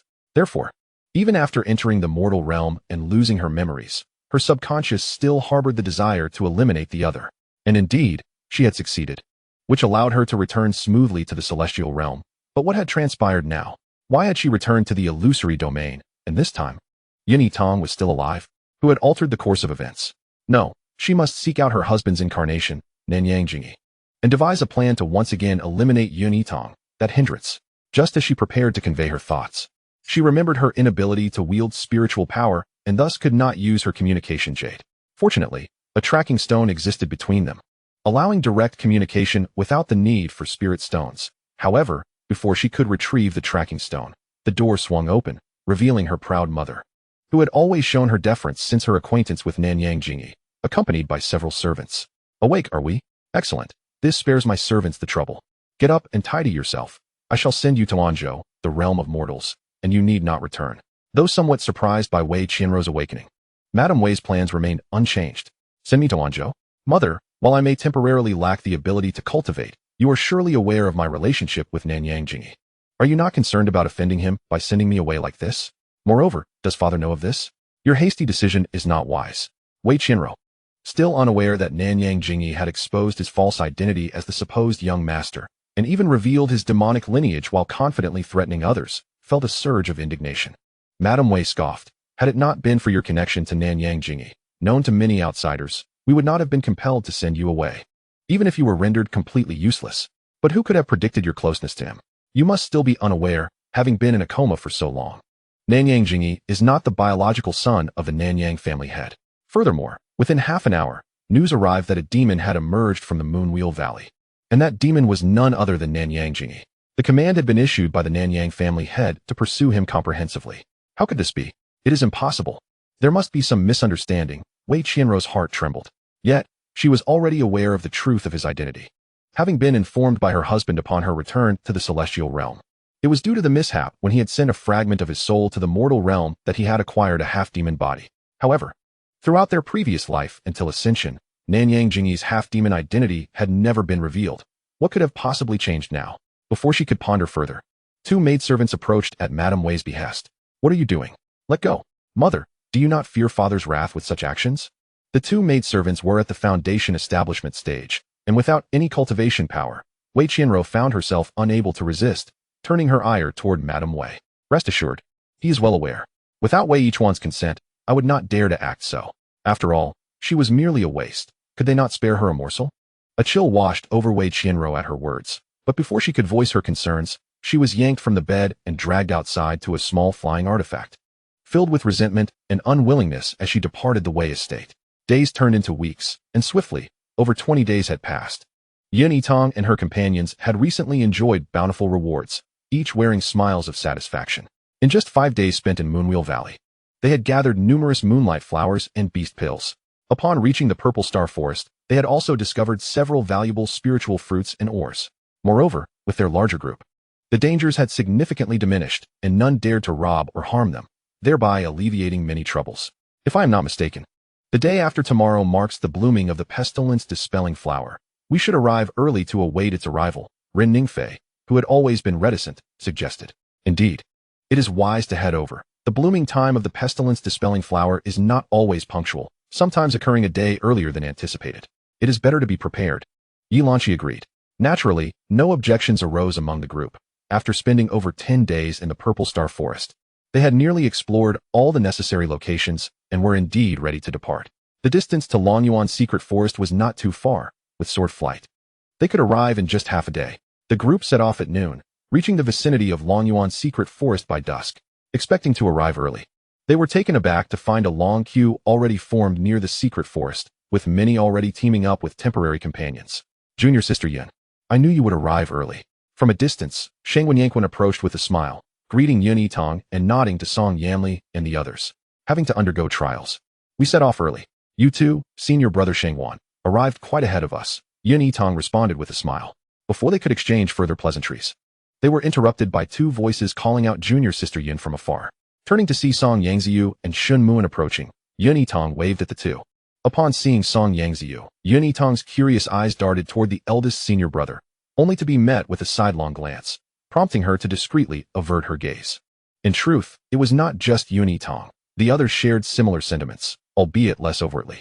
Since learning of Song Yanli's background, they naturally thought of Song Yangziyu, who had a betrothal with the Nanyang family. Were it not for the matter of identity swapping, Song Yangziyu would undoubtedly have been Song Yanli's fiancée, and thus it was only natural for them to indulge in a bit of gossip, chuckling amongst themselves. Song Yanli, well aware of their curious thoughts, felt somewhat helpless. With the revelation of Nanyang Jingyi's circumstances, the betrothal between the Nanyang and Song families would undoubtedly be dissolved. But he would never allow such a change to occur without his consent. If his marriage were arranged so carelessly, then he would rather sever ties with his parents. The Nanyang couple had not publicized their discovery of their child, partly because they had yet to test the bloodstone for familial recognition, and partly for the child's safety during their trials. Thus, aside from Yun Yitang and a few others who were undergoing trials alongside him, no one else was aware of Song Yanli's true identity. And so, Song Yanli's thoughts remained unknown to Song Yangziyu. She cast a few more glances at him, merely because he bore a slight resemblance to the master of the Nanyang family, whom she had met once before. Recently, her spirits had been exceptionally high, so much so that she yearned to share her joyful tidings with someone, and Yun Yitang, who had saved her life, was among those she wished to confide in. Thus, amidst a gathering of conversation, Song Yangziyu, brimming with happiness, secretly transmitted to Yun Yitang, Junior Sister Yun, you must have heard about Nanyang Jingyi, haven't you? He is not actually the son of the Nanyang family's head, and he is, in fact, a half-demon. The Nanyang family is actively searching for him, believing that my engagement to him has tarnished my reputation. Just a few days ago, the head of the Nanyang family came to explain the situation and annulled the engagement, even promising me substantial compensation. I specifically chose 2 beautiful defensive bracelets, so we can each wear one.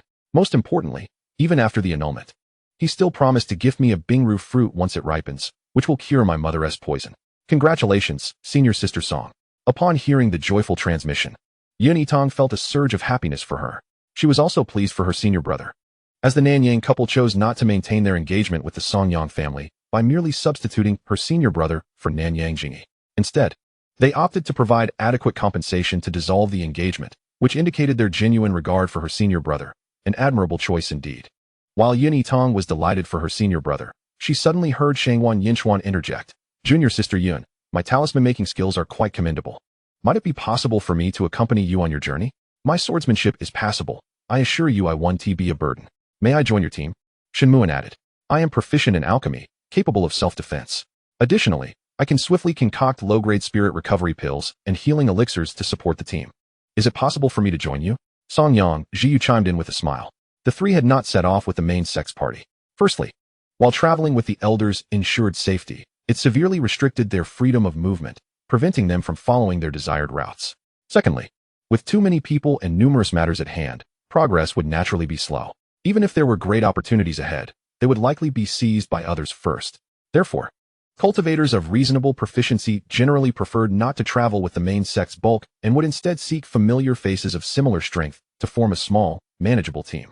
All three were renowned disciples from prominent sects, and who would refuse the opportunity to journey together for training.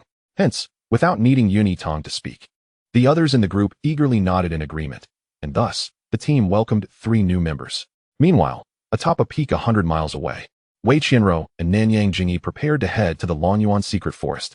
Rower, are you certain that Qi Mu will definitely go to the Longyuan secret forest? Nanyang Jingyi, disguised as an elderly man, asked with a furrowed brow. Given his current status as a fugitive, it would be wiser for him to return to Liu Prefecture, where the realm of demons lay, and the cultivators of the immortal realm would not pursue him there.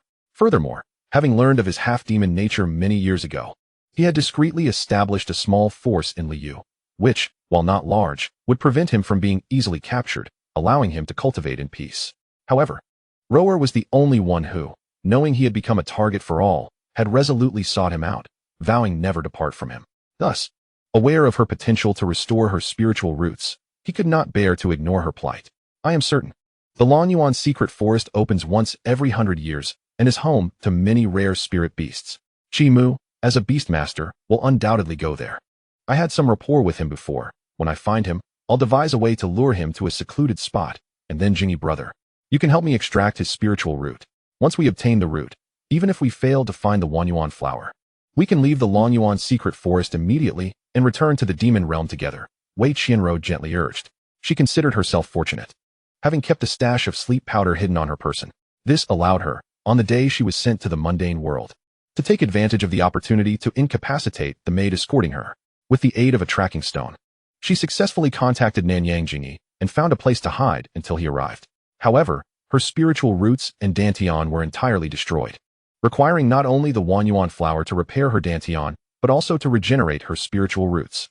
Thankfully, she had regained her memories from her time in the immortal realm and knew of a method to exchange for suitable spiritual roots.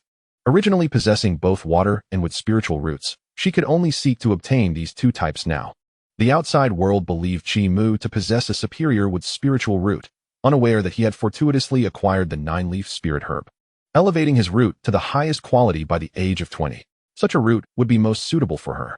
As for why she was certain he would go to the Lonyuan secret forest, it was, of course, due to her memories from her past life, which she felt was not the right time to divulge to her husband. After all, Nanyang Jingy was merely an incarnation of her husband and lacked memories of the immortal realm. Divulging too much would only raise further doubts. Very well, but once we succeed, we will leave immediately for Liu. Nanyang Jingy gritted his teeth, resolved to take this risk for his beloved. Naturally, once we secure the spiritual root, we will depart at once. Wei Qianro nodded in agreement. I still have a few loyal subordinates by my side.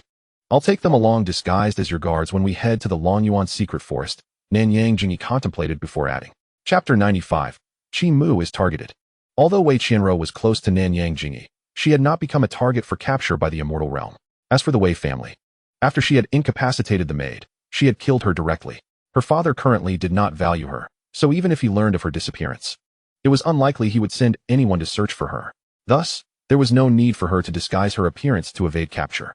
More importantly, with her dantian and spiritual roots destroyed, she could not use any illusionary artifacts to disguise herself. It was better to enter the secret forest openly. Those unaware of her situation would assume she was a member of the Wei family sent to seek the Wanyuan flower. Near the Lonyuan secret forest, Yitang and her companions did not sit idly like other cultivators. Instead, they found a spot to grill fish. Previously, they had caught a considerable number of ice-fragrant fish in the cold pool of the Zixing forest, making this a perfect opportunity to enjoy a meal.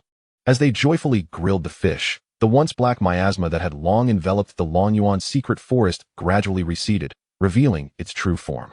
The detoxification flower has bloomed. It has actually blossomed a day earlier than it did a century ago. Thankfully, with the reminders from junior brother Rin and junior sister Yi, we arrived just in time. Yu Yunji remarked with a smile. The others nodded in agreement, complimenting Rin Ningfei and Yi Lanqi, who were usually quiet, causing them to feel a bit bashful. The detoxification flower had just bloomed, and it would take an hour to completely eliminate the miasma, so there was no need to rush. Let us finish our grilled fish and wait a while before entering, Lu Qingyan suggested.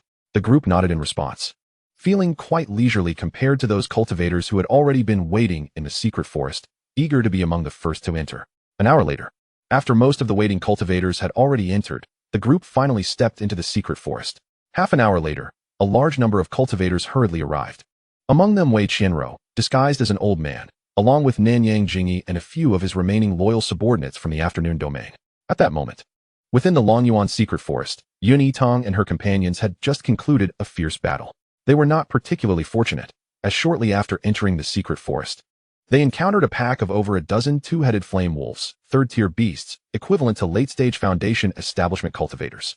Fortunately, half of their group were Golden Core cultivators, allowing for a swift resolution to the battle, albeit at the cost of considerable spiritual energy. The pelt and the blood of the flame wolf are exceedingly valuable, naturally. Yitang and her companions would not squander them. They meticulously collected the entire carcass of the flame wolf and sought a relatively secluded spot to meditate and catch their breath before resuming their journey.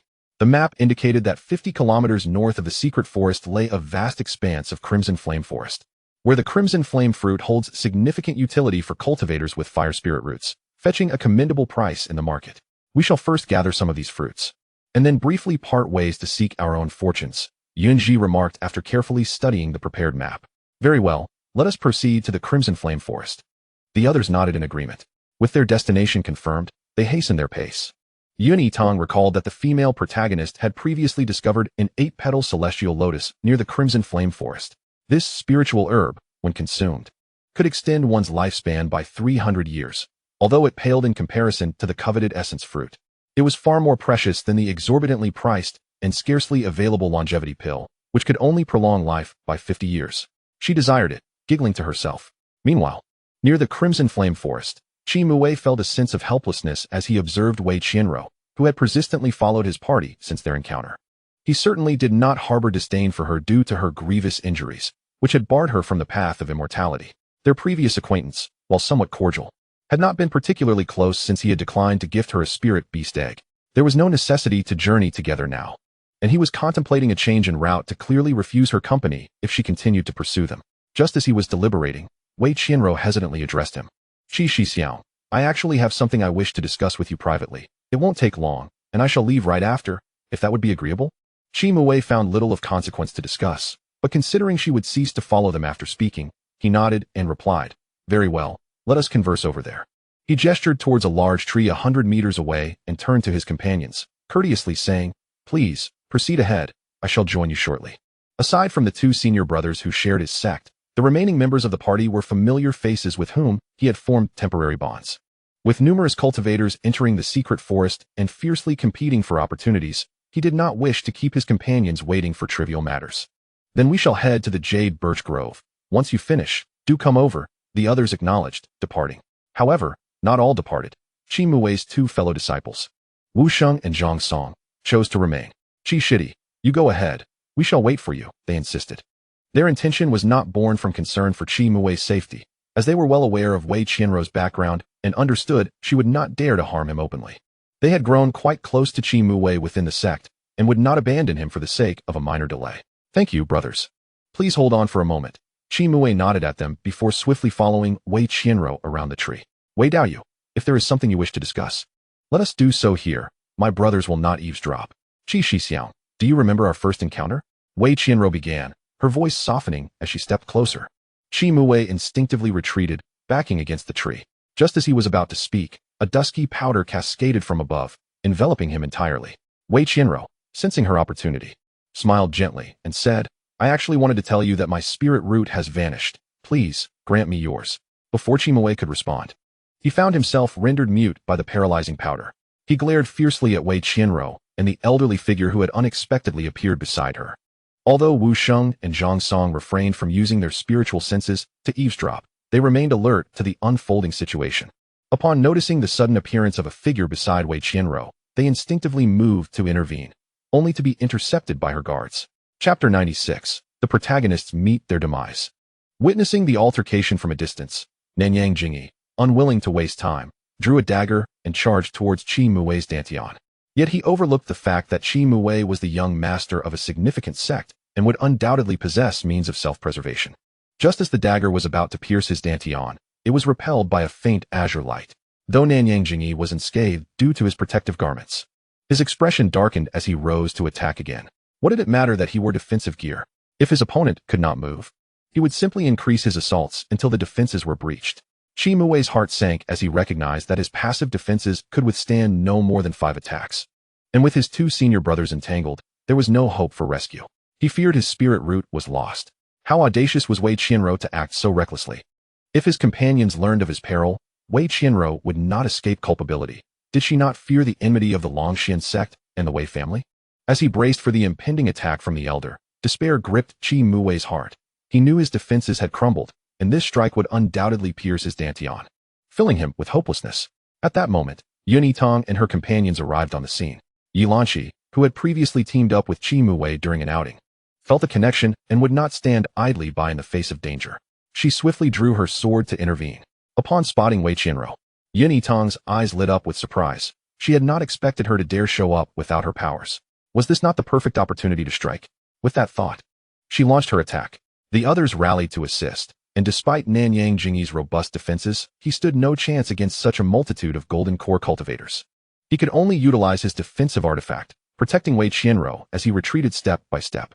The 5 men who had previously engaged Wu Sheng and Zhang Song rushed to protect Nanyang Jingyi. But their cultivation was only at the early golden core stage and proved insufficient against the group.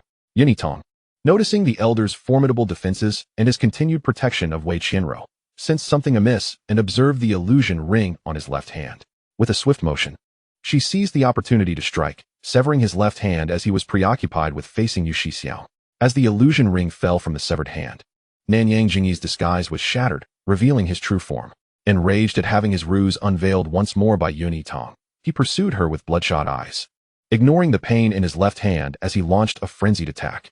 After dispatching the 5 guards, the others rushed to aid Yitang, and Nanyang Jingyi was soon grievously injured and collapsed to the ground. Wei Qianro, who had been hiding behind him, found herself with no avenue of escape and could only flee in panic.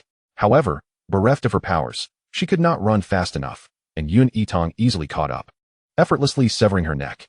With a look of utter disbelief in her eyes, Wei Qianro's head fell to the ground. Nanyang Jingyi, still clinging to life, let out a furious roar and unleashed dozens of explosive talismans, detonating them in the surrounding area. Amidst the chaos, he charged at Yitang with reckless abandon, intent on perishing alongside her.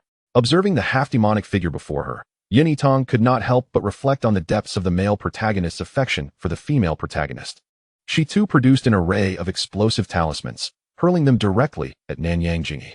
Filled with resentment and unable to evade, he was met with the full force of the explosions, leaving nothing but scattered remnants in his wake. The audacious act of recklessly deploying dozens of explosive talismans elicited a twitch from even the seasoned talisman master, Shangguan Yinchuan. However, upon witnessing the conclusion of the battle, everyone heaved a collective sigh of relief. Everyone, that is, except for Yitang. Quickly activate your defensive spirit artifacts and scatter, she urged, her eyes brimming with anxiety. Previously, she had only sustained an injury to the female lead and had been subjected to lightning strikes. Now, with both the male and female leads dead, the Heavenly Tao would undoubtedly seek retribution against those who had participated in the fray. They had to disperse immediately, as if on cue. Her words had barely left her lips when dark storm clouds gathered ominously overhead, and thick bolts of lightning began to strike down with alarming speed.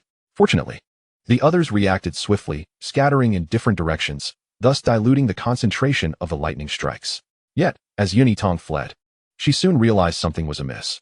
Why was the storm seemingly targeting her alone? It wasn't solely her doing. Seeing the storm pursue her relentlessly, her junior sister, Song Yanli, immediately turned back to chase after her. The others followed suit, but amidst the chaos, they failed to notice the shattered remains of Nanyang Jingyi, glowing faintly as they gradually dissipated.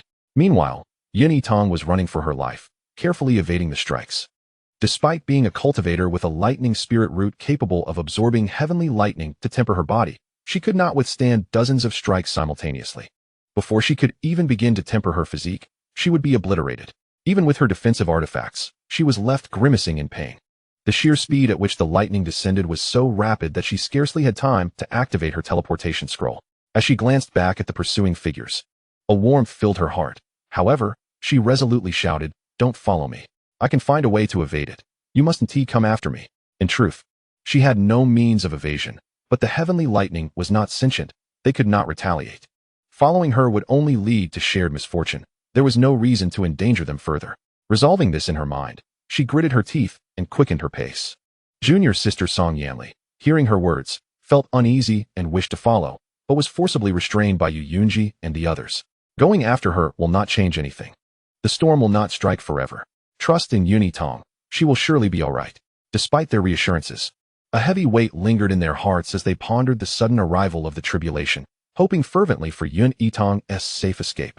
On another front, Yitang had unwittingly dashed deep into the secret forest, her defensive artifacts rendered utterly useless after fending off hundreds of strikes from the heavenly lightning. The combined expenditure of energy from the battle and the activation of multiple defensive artifacts had nearly depleted her spiritual power, rendering her incapable of even wielding her sword, forcing her to stumble clumsily through the woods. Before she knew it, she found herself at the edge of a cliff, her retreat severed by the lightning, and her body plummeted alongside a large rock. Gazing up at the multiple bolts of lightning descending upon her, she could only think one thought. Oh no, water conducts electricity. Just as Yitang stood there, stunned and preparing to brace for the incoming strike, a blinding light suddenly erupted from the water's surface, enveloping her in its glow. And in the blink of an eye, she vanished without a trace. Several bolts of lightning struck the lake, sending spiritual fish soaring into the air. Yet Yitang's figure was nowhere to be seen. The storm, furious, unleashed another barrage of lightning, lingering for a moment in its wrath before reluctantly dissipating. Meanwhile, wrapped in the radiant light, Yitang felt a disorienting sensation wash over her. When she opened her eyes, she found herself in a surreal, chaotic realm, surrounded by an expanse of white mist save for a towering ancient tree at her back and a rich, almost liquid spirit energy saturating the air. Chapter 97, The Mirror of Chaos. Yitang cautiously surveyed her surroundings, her mind racing with questions. Have I perhaps entered a hidden realm of inheritance? Where am I? At that moment, a melodious voice, laced with excitement, rang out around her. Master, little Chaos has finally been waiting for your return. Yitang, what on earth? Who is speaking? The mention of little Chaos sent a shiver down her spine. As her heart raced, she watched as a portion of the concentrated spirit energy gradually coalesced into the form of a young girl, transparent and resembling crystal glass. Yet, despite her ethereal appearance, the girl's features were exquisitely defined. She was quite beautiful, indeed. However, Yitang had no time to admire, as she was acutely aware of the many people waiting for her outside. Thus, she hurriedly proposed, So you are little Chaos? Take a good look at me. I am merely a 10-year-old child, not your master. Could you kindly let me go? Master, we have been companions for tens of thousands of years. How could I mistake you? Replied the transparent little Chaos. Moreover, I have been in slumber. Without your arrival, I would never have awakened. I understand that you have forgotten me due to your rebirth into the mortal realm. I bear no ill will towards you. After a brief pause, she added, However, Master, you currently lack divine power and cannot freely enter or exit the Mirror of Chaos. Although I am the spirit of the mirror, I am presently devoid of divine energy. The last time I opened the mirror to bring you in, it consumed all my power, and I will need 100 years to restore it before I can open it again. Yitang was taken aback. You mean I have to wait 100 years to get out? Little Chaos nodded and elaborated. Each time I activate the mirror, it consumes a significant amount of divine energy. If we were in the celestial realm, my recovery would be swift. But the spirit energy here is not the same as celestial energy. I must gradually transform it into celestial energy to absorb it, which naturally slows the process. Thus, it truly requires 100 years before I can open it again. Moreover, it is not suitable for you to leave now. That lightning tribulation was deliberately orchestrated by Lord Hengyun to eliminate you. Given your current cultivation, you would stand no chance against him. What Lord Hengyun? And why do you insist on calling me your master? What is going on? Yitang was thoroughly perplexed. Master, your true self is actually the celestial Lord Feitong of the celestial realm, tasked with overseeing the small world of Huanyan continent, which is referred to as the heavenly Tao by the cultivators of this realm. I am one of your divine artifacts, the Mirror of Chaos, little Chaos explained languidly. Yitang, what nonsense is this? Me? The heavenly Tao? What are you talking about? Seeing her disbelief, little Chaos offered no further explanation but continued. In the past, the beloved of Lord Hengyun, the fairy Luoxi, perished due to greed when she attempted to steal the 9 heavens mystic jade. However, she was merely a minor human fairy, possessing only celestial power but lacking divine power, rendering her incapable of refining the jade. The result was her being gravely injured and dying. From that moment on, Lord Hengyun was consumed by a demon of the heart, wishing to revive his beloved and return to the celestial realm. He secretly scattered a fragment of Luoxi's lingering soul into the realm you govern, and then, leveraging his position, he stole the void seal to severely wound you and sever your ties to this realm. He then impersonated you to become a false heavenly Tao, paving the way for Luoxi to ascend smoothly back to the celestial realm. He even sent a strand of his divine soul into the mortal realm solely to protect Luoxi further. Later, Luoxi's lingering soul reincarnated as Wei Qianro, while Hengyun's avatar reincarnated as Nanyang Jingyi. Under the protection of this false heavenly Tao, they both became the favored children of this realm, experiencing an exceptionally smooth path to ascension. Little Chaos spoke these words with a tone tinged with resentment. After a moment to compose herself, she continued, When you were gravely injured by Hengyun and severed from this realm, I was forced into slumber. When I awakened again, it was already 3,000 years later. Those two had long since ascended successfully under the guidance of the false heavenly Tao, returning to their true forms. After Luoxi returned, Lord Hingyun no longer divided his attention to manage this realm. In the celestial realm, a day equates to 100 years in the mortal realm. The celestial lords each have their responsibilities, and it was impossible to detect any issues in this realm for some time. Without the constraints of the heavenly Tao, the Huanyan continent gradually descended into chaos. Upon awakening, I immediately summoned the power of retrogression, endeavoring to rewind everything to its original state. Yet, I was still unable to alter the inevitable, as you were grievously injured by a surprise attack from Hingyun.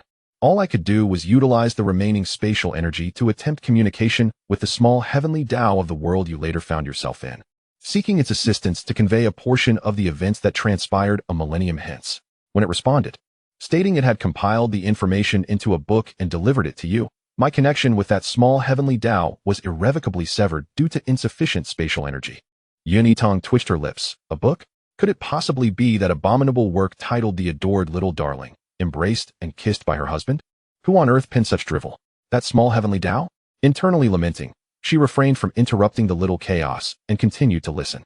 I had anticipated a long wait for your return, yet I never imagined that a fragment of your divine soul, which you had previously left in the lower realm, could summon you back. Wait, are you saying that the fifth young lady of the Yun family, who summoned me by burning her divine soul, is actually my incarnation? Upon hearing this, Yitang could not help but interject. Indeed, you once stated that having an incarnation allows one to empathize with all living beings more profoundly. Hence you divided a fragment of your divine soul to enter the mortal realm. However, shortly thereafter, you were ambushed and gravely wounded by Hingyun, severing your ties with the celestial realm. The moment you departed, Hingyun discovered the existence of the fifth young lady of the Yun family, which is the body you currently inhabit, and under the guise of a false heavenly Tao, manipulated the powers of this realm to orchestrate an accident, resulting in the demise of your incarnation. Due to the bond we share, your incarnation, even in my slumber, successfully entered my original space and lingered for a millennium, witnessing through my essence, the chaos mirror, the eye of the heavenly Tao, capable of perceiving all, the grim fate awaiting the Yun family. Yitang conjectured. So, the chaos realm that the original master entered after her first death, before her rebirth, is within this chaos mirror? And the original master's rebirth was facilitated by the chaos mirror's ability to rewind time? Having spoken so much without receiving a response, the little chaos continued.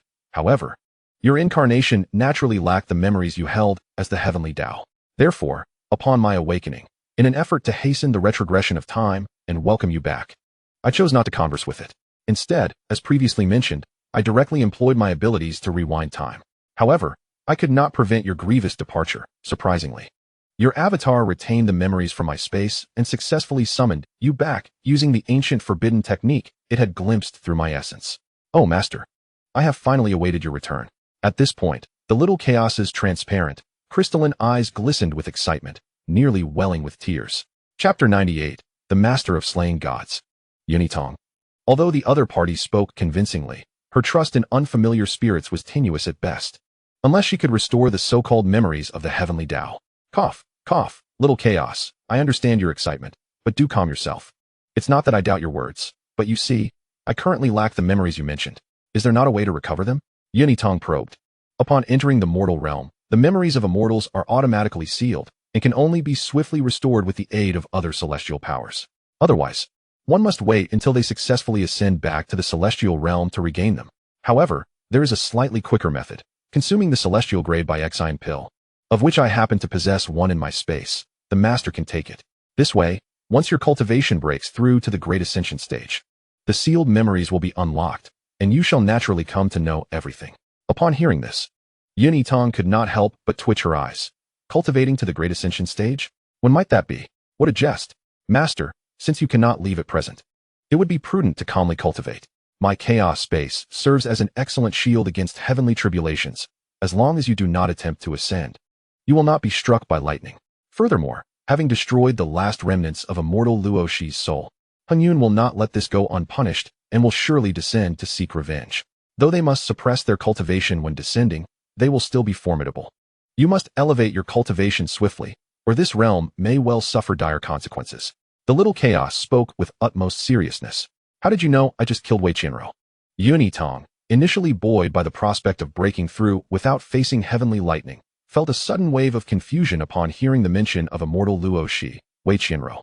As she recalled that she had not uttered a word concerning the events that transpired outside after arriving here. It seems the master remembers nothing at all. I am the chaos mirror. Regardless of the past or future, as long as I desire to, I can know everything I wish to know. It has been your divine artifact for observing all things in the world. With that, it transformed into a resplendent mirror, radiating a gentle glow. At that moment, the image within the mirror revealed Song Yanli and company. In the Longyuan secret forest, they were hurriedly searching for traces of Yitang. Junior brother Song. We have already reported to the sect, and Uncle Mo is on his way. We will surely find junior sister Yin. Do not fret too much.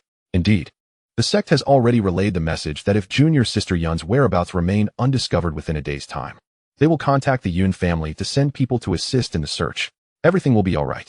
Seeing Song Yanli's anxious demeanor, the others chimed in to reassure him. No, it has been too long. That heavenly lightning struck with such ferocity. The little junior sister must be injured. We must find her at once. For every day we delay, my little junior sister remains in greater peril. I shall gather more people to join the search. Having communicated with his master, Song Yanli pondered for a moment before sending a message to the couple, Nanyang and Yinli. Although they had only just been reunited, he felt it was imperative. He could not afford to be concerned about their potential inconvenience. His little junior sister was of utmost importance. The others, witnessing this, also began to use their communication stones to summon assistance. Yitang, gazing at the anxious expressions of her senior brothers within the mirror, instinctively reached for her communication stone. Only to find, as expected, it was inoperable. Little Chaos, is there any way to establish contact with them, even if it's just a single word? Yitang inquired with urgency. Master, I am unable to assist. My original space is severed from this realm. Unless I use divine power to open the space and allow you to exit, my divine power has been entirely depleted. The little Chaos's voice carried a tinge of regret as it spoke. It's not your fault. Please bring forth the celestial grade by Xian pill. I shall begin my cultivation. Aware that there was no way to contact the outside world, Yitang spoke with resignation. She had always been one to maintain a positive outlook. Since she could not leave, her only option was to diligently cultivate. Worrying alone bore no fruit. Moreover, whether with the sect or the Yun family, her life lamp remained lit, signifying her safety. They would not be overly concerned. Yet 100 years passed swiftly. Time flies. Like a fleeting shadow. In the blink of an eye, a century had elapsed.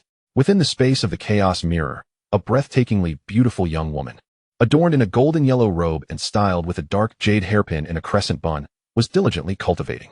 This individual was none other than Yitang, who had reached the pinnacle of the integration stage and was striving to break through to the Great Ascension realm. At this moment, she found herself at the most critical juncture of her breakthrough and dared not let her guard down. It was only when she felt her body dissolve into a void, breaking through a layer of shackles and returning anew, that she finally smiled. I have successfully broken through to the Great Ascension stage at last. Over the years, thanks to the rich spiritual energy in the chaos space, exponentially denser than that of the outside world, along with the assistance of immortal-grade cleansing pills and her own rare talent, she had finally managed to break through to the Great Ascension stage within a century. However, before she could revel in her joy, she felt a small seal emerge in her consciousness. As the seal shattered, a torrent of unfamiliar yet familiar memories surged into her mind. Qingbao, look quickly. The master is about to regain her memories, exclaimed the girl with the crystalline form, her voice brimming with excitement. Yes, I see it. This is truly wonderful, chimed in the chubby doll beside her, grinning broadly. The Qingshin sword had awakened completely 5 years after Yitang entered this realm, not only manifesting its blade, but also restoring its full memories. It was originally the spirit sword of the esteemed Xiantong. But the cataclysmic war between gods and demons hundreds of thousands of years ago had damaged its blade, causing it to slumber in the divine pavilion for restoration. One day, it was abruptly awakened by the golden immortal Qitsong, who was responsible for guarding the pavilion, and hastily cast it into the lower realm, instructing it to wait for its master, assuring it that she would come to find it. Fortunately, it had waited long enough. Thus, upon learning the entire sequence of events from the mouth of the chaos mirror, and recalling the Xiantong, a fierce murderous intent ignited within its round, sparkling eyes. How dare they take advantage of its recuperation to grievously injure its master? Did they think the Qingshin sword was merely a trifle? It was not a mere spirit sword of clarity, but rather the sword that purges malevolent deities. Its expertise lay in slaying gods. At that moment, as the murderous intent filled Qingbao's eyes, a rich surge of spiritual energy in the space coalesced into a small vortex, enveloping Yitang entirely. Moments later, as the vortex gradually dissipated, a stunning maiden clad in a golden yellow robe suddenly opened her eyes. Unlike ordinary eyes, the girl possessed 3 irises arranged in a triangular formation, twinkling like starlit gems. Upon closer inspection, one could see that the pupils were inscribed with mysterious runes, exuding an aura that was not frightening but rather imbued with an enigmatic charm. This was the Void Eye, a gift bestowed only upon those who truly comprehend the way of heaven. The power of the Void Eye is omniscient and omnipotent within its dominion. It can perceive all things and foresee the future.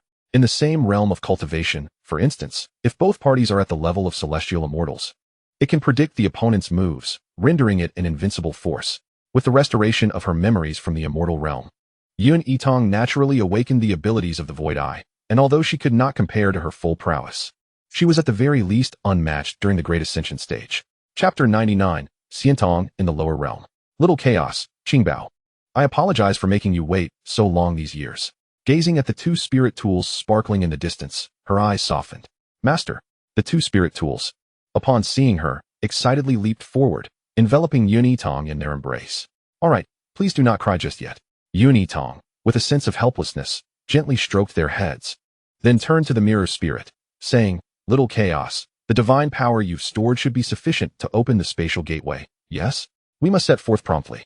Knowing that Xianxiang would certainly descend to seek vengeance upon her, she feared that any delay could bring harm to the beings of this realm. Okay, I will send the master out immediately. Little Chaos responded, utilizing its divine power to unseal the spatial door. Meanwhile, on Phylong Peak near Tianluo City, a throng of people had gathered, creating a lively atmosphere. Today marked the family competition held in the lower realm, an event that occurred only once every 200 years. All the families, large and small, congregated, with their descendants under 200 years of age challenging one another to display their prowess. To ensure fairness, the 7 major sects were also invited to observe the competition. Unsurprisingly, the top contenders over the millennia have consistently been the 8 foremost families. Haha, Master Yun, I have heard that your daughter has yet to be found. It seems she will not be able to participate in this competition. What a pity. Wei Yichuan remarked with a hint of sarcasm. Yitang was one of the culprits responsible for the demise of his daughter. Although it was due to his daughter colluding with the demon clan to steal the spirit root of the young master of the Beastmaster sect, he could not pursue the matter openly, as it would tarnish the reputation of the Wei family. Yet, it was impossible for him to harbor no resentment. Even if he could not openly retaliate, venting his frustration through veiled words was still satisfying. Isn't Yitang supposed to possess exceptional talent? But what does that matter now? She has vanished without a trace. Even if she is alive, she is most likely rendered useless. Haha. There is nothing to lament. It is merely a competition among the younger generation, and my daughter is not required to participate. Yun's father patted the furious Yun Qingyuan and replied coldly. Haha. Master Yun certainly speaks with great bravado. One wonders what the cultivation level of your daughter is now. Wei Yili continued with a smile that did not reach his eyes. Would the head of the Wei family like to know my cultivation level? How about we have a friendly contest to find out? Before Yun's father could respond, a celestial voice echoed from the sky. Everyone looked up in unison to see a stunning maiden clad in a golden yellow robe hovering in midair. It's my sister. It's my darling, little junior sister, disciple. The crowd, recognizing Yitang, erupted in joyous exclamations. As Yitang gazed upon all her dear ones gathered before her, a gentle smile graced her features as she descended gracefully. Darling, my daughter, you have finally returned. The first to rush forward was Yun's mother, her eyes brimming with tears of joy as she embraced her daughter tightly, unable to look away. Others soon followed, surrounding Yitang with faces full of excitement. It was at this moment that everyone realized they had overlooked something significant. None of them could discern Yitang's cultivation level. Despite her intentional suppression of her aura, they could still feel her formidable strength. A century had passed, and those like Song Yanli, now renamed Nanyang Yanli, and Shangwan Yinchuan, who possessed commendable talent, had already advanced to the mid-stage of the nascent soul realm. However, they understood that Yitang's talent surpassed theirs, placing her above them in terms of cultivation. So they did not find it peculiar. Yet, the elders of the various families were taken aback. Though the ancestors of the families were generally disinterested in mingling with the younger generation, a few at the refining void stage were present, including Yun's father, who was at the early stage of refining void. Seeing that he could not discern his daughter's cultivation level, he felt a sense of astonishment. Yitang, aware of the group's astonishment, was about to communicate with her loved ones through telepathy to explain, when suddenly a flash of white light appeared in the sky, followed by a figure descending with an overwhelming pressure, bearing down directly towards them. All present, apart from Yun Yitang, were compelled to bend under the weight of this pressure. Observing this, Yun Yitang's eyes, which had returned to their normal human state, instinctively transformed into the void eye. With a gentle wave of her hand, she dispelled the invisible pressure. You have awakened your memories of the immortal realm ahead of time? The figure in the sky exclaimed, with a voice laced with anger and a hint of confusion, as it appeared before Yun Yitang in the blink of an eye. Surprised? Yun Yitang regarded the approaching Xianxiang with a calm demeanor. Though the opponent had stealthily descended to seek vengeance and had suppressed their cultivation to the great ascension stage, albeit in the late phase, she remained unperturbed, for she possessed the void eye, capable of predicting the opponent's predictions. Master, be cautious. The opponent's divine technique is words manifest reality, effective only against opponents of the same realm or lower. Little chaos, transformed into a miniature crystalline mirror, cautioned anxiously within Yun Yitang's consciousness. Rest assured, the last time he could injure me was because he wielded the void seal, which suppressed my abilities. Now that he has secretly descended without the void seal, it would undoubtedly attract the attention of the immortal realm. Without the suppression of the void seal, his words manifest reality will falter against my omniscience and omnipotence, leading only to his defeat, Yun Yitang reassured her. In truth, Xianxiang had not anticipated that. Having delayed his descent by just a day to transition his divine duties, one day in the immortal realm equating to 100 years in the lower realm, Xianxiang would awaken all her memories ahead of time. But what of it? Even though he suppressed his cultivation to descend to the mortal realm, he still wielded divine power. How could the untransformed Feitong, who only utilized ordinary spiritual energy, possibly inflict harm upon his celestial form? Chapter 100, the conclusion. Contemplating this, a cold and sinister gaze revealed disdain as he spoke icily. Regardless of whether you have awakened your memories, today your soul shall scatter into oblivion. And the illusory continent that you have tirelessly protected shall also be utterly annihilated, to serve as a burial ground for my beloved Luoshi. You, as a revered being of the celestial realm, have disrupted the tranquility of the mortal world, gravely injured me, and impersonated the heavenly will of this realm for personal gain. Each of these transgressions is equally unforgivable.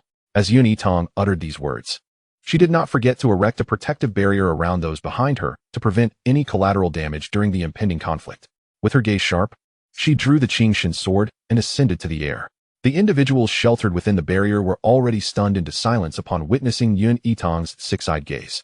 It is said that the 6 eyes are a sign of the heavenly will, possessing the ability to perceive all things.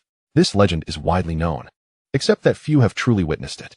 Now, they not only beheld it, but also listened to the dialogue between Yun Yitang and the mysterious figure, leading them to formulate an incredulous hypothesis. All heads turned skyward as the Yun family and Mo Chang'an's disciples, recovering from their shock, immediately wished to exit the barrier to assist, only to discover they were unable to do so.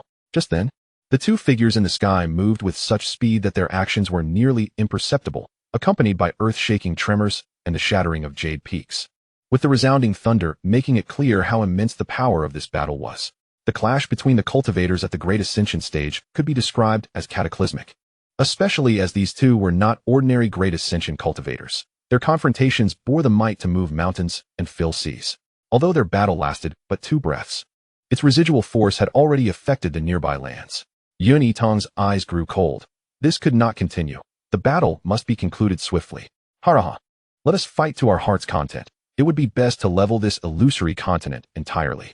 Hung Yun, witnessing the distant ruins of broken cities, felt a perverse satisfaction. The one he cherished most was irretrievably lost. Thus, he would make this continent and that wretched Feitong pay with their lives. Now was the moment. Anticipating the opponent's next move, Yun Yitang's right hand, gripping the sword, shifted slightly, teleporting before the adversary and striking down with a single blow. Hung Yun screamed as he plummeted from the sky, aware of his celestial body's formidable defenses. Yun Yitang did not hesitate to concentrate all her spiritual energy into her right hand, raising the Qingshan sword to deliver a decisive strike, silently intoning Sky's Judgment, 3rd form, God-slaying strike. The moonlight-colored sword radiance surged forth, imbued with an irresistible edge, aimed directly at Hung Yun. Hung Yun felt a chill course through his body, and in the next moment, he beheld his own severed half. The Qingshan sword had cleaved him in twain, shattering his celestial form. Feitong, how dare you destroy my celestial body, leaving me as nothing but a spirit? Hung Yun bellowed in rage. What would I not dare? Yun Yitang responded coldly, her strikes growing ever swifter. No longer limited by a corporeal form, the spirit could unleash its full power without restriction. And she could not afford to give him a chance to retaliate. With just 3 strikes, she was confident she could completely shatter his divine soul. Even if it meant facing retribution from the celestial beings upon her return to the celestial realm, she must eliminate Heng Yun. At first, Heng Yun could not comprehend that Fei Tong was no longer in her celestial form, merely employing the ordinary spiritual energy of this realm. No matter how formidable she was, even with the aid of divine artifacts, it should be impossible to obliterate his physical body. It was only at this moment that he realized she was the embodiment of the heavenly will in this realm. Once she regained her omniscient powers, she would undoubtedly be capable of harming him, for this was her domain. Regrettably, he had overlooked this point, and it was now too late. His soul had already been struck by her blade, and with 2 more strikes, he would truly dissipate. Devoid of his celestial body, he could not envision fleeing back to the celestial realm. Aware of his impending defeat, he disregarded her second attack, unleashing his final divine technique with a thunderous roar. I demand that this illusory continent be destroyed along with my fall. At the moment Heng Yun's soul was utterly scattered, he caught a glimpse of her astonished fury, and he laughed maniacally in triumph. With a resounding roar, the sky began to resonate with thunder as Heng Yun's soul perished, and the very ground of the illusory continent trembled, as if on the verge of shattering into oblivion. Master, what shall we do? At this rate, the illusory continent will not withstand even an hour before it collapses. The chaos mirror and the Qingling sword, transformed into spiritual entities, exclaimed in alarm. As the overseer of this realm, the master's soul was intricately linked to it. Should the illusory continent cease to exist, the master would inevitably fall into eternal slumber, gradually fading away. If the master could restore her celestial form and return to the celestial realm, there would still be hope to save this world. But she was currently but a mortal and could not ascend without cultivation. Just as the 2 spirits were in a state of panic, Yitang, with a solemn gaze fixed upon the horizon, responded firmly, "The illusory continent will not vanish. I have one last method." Upon hearing this, the 2 spirits exchanged alarmed glances. "Master, no. You absolutely cannot do that, otherwise you will vanish forever." The small chaos stammered in protest. The master's last method could only mean one thing: sacrificing her corporeal form to mend the heavens with her soul, stabilizing this small world. Yet, should she do so, she would truly transform into nothingness. This was absolutely unacceptable. To protect this realm is my divine duty. My failure to combat Heng Yun, which resulted in his ambush and subsequent injury, has already been a dereliction of duty. I must make amends. After speaking, Yitang reached out to stroke the 2 spirits before glancing back at her dear friends trapped within the protective barrier. Ignoring their protests, she struck her right hand toward her consciousness, determined to shatter her corporeal form to fully release her soul. At that moment, her hand strike was unexpectedly halted by a gentle white light. The luminous energy gathered increasingly, swiftly absorbed by Yitang. Is this the power of merit? She mused in astonishment as she felt her cultivation rising within her. Master, look over there. Qing Bao exclaimed in delight. Yitang turned to see those she had earlier confined within the protective barrier, all kneeling on one knee, collectively reciting the Merit Sutra, voluntarily offering up their merit power. Even those from the Wei family, with whom she had previously clashed, were no exception. In the face of impending destruction, all grudges were set aside. Everyone understood that the one who could save and protect this realm was none other than Yitang. They could not allow her to come to harm. The relationship between the heavenly will and all living beings is never one-sided. It is not solely the heavenly will that safeguards the beings of the continent. All creatures can likewise reciprocate. The most effective means of doing so is to selflessly offer their merit power. Thus, Yitang witnessed torrents of merit light surging into her being as the collective chant resonated. Not only that, but all cultivators drawn by the commotion of the earlier battle began to emulate the recitation of the Merit Sutra. As the number of people grew, so did the merit power she absorbed, enveloping her ever more tightly in the white light. The 2 spirits watched intently as their master became entirely encased in the radiance of merit. Moments later, a crisp cracking sound echoed from within the white light, followed by the sound of something shattering and falling. Immediately thereafter, an immensely powerful yet gentle aura emanated from the radiant light. This was the ethereal presence possessed solely by celestial beings. The first to react was the chaotic mirror, which could not help but exclaim in excitement, "Marvelous! The power of virtue has indeed aided the master in the reconstruction of her celestial form." In the distance, the gathered cultivators remained fixated on the orb of white light, which gradually faded away to reveal a figure. At this moment, Yitang donned a robe of clear sky color adorned with golden patterns. The golden mark between her brows, along with her unique void-like eyes of the Tao of Heaven, accentuated her exquisite beauty, untouched by the slightest impurity. Esteemed ones, thank you, she expressed. As the tremors of the cosmos intensified, having successfully reformed her celestial body, Yitang had no time for further discourse.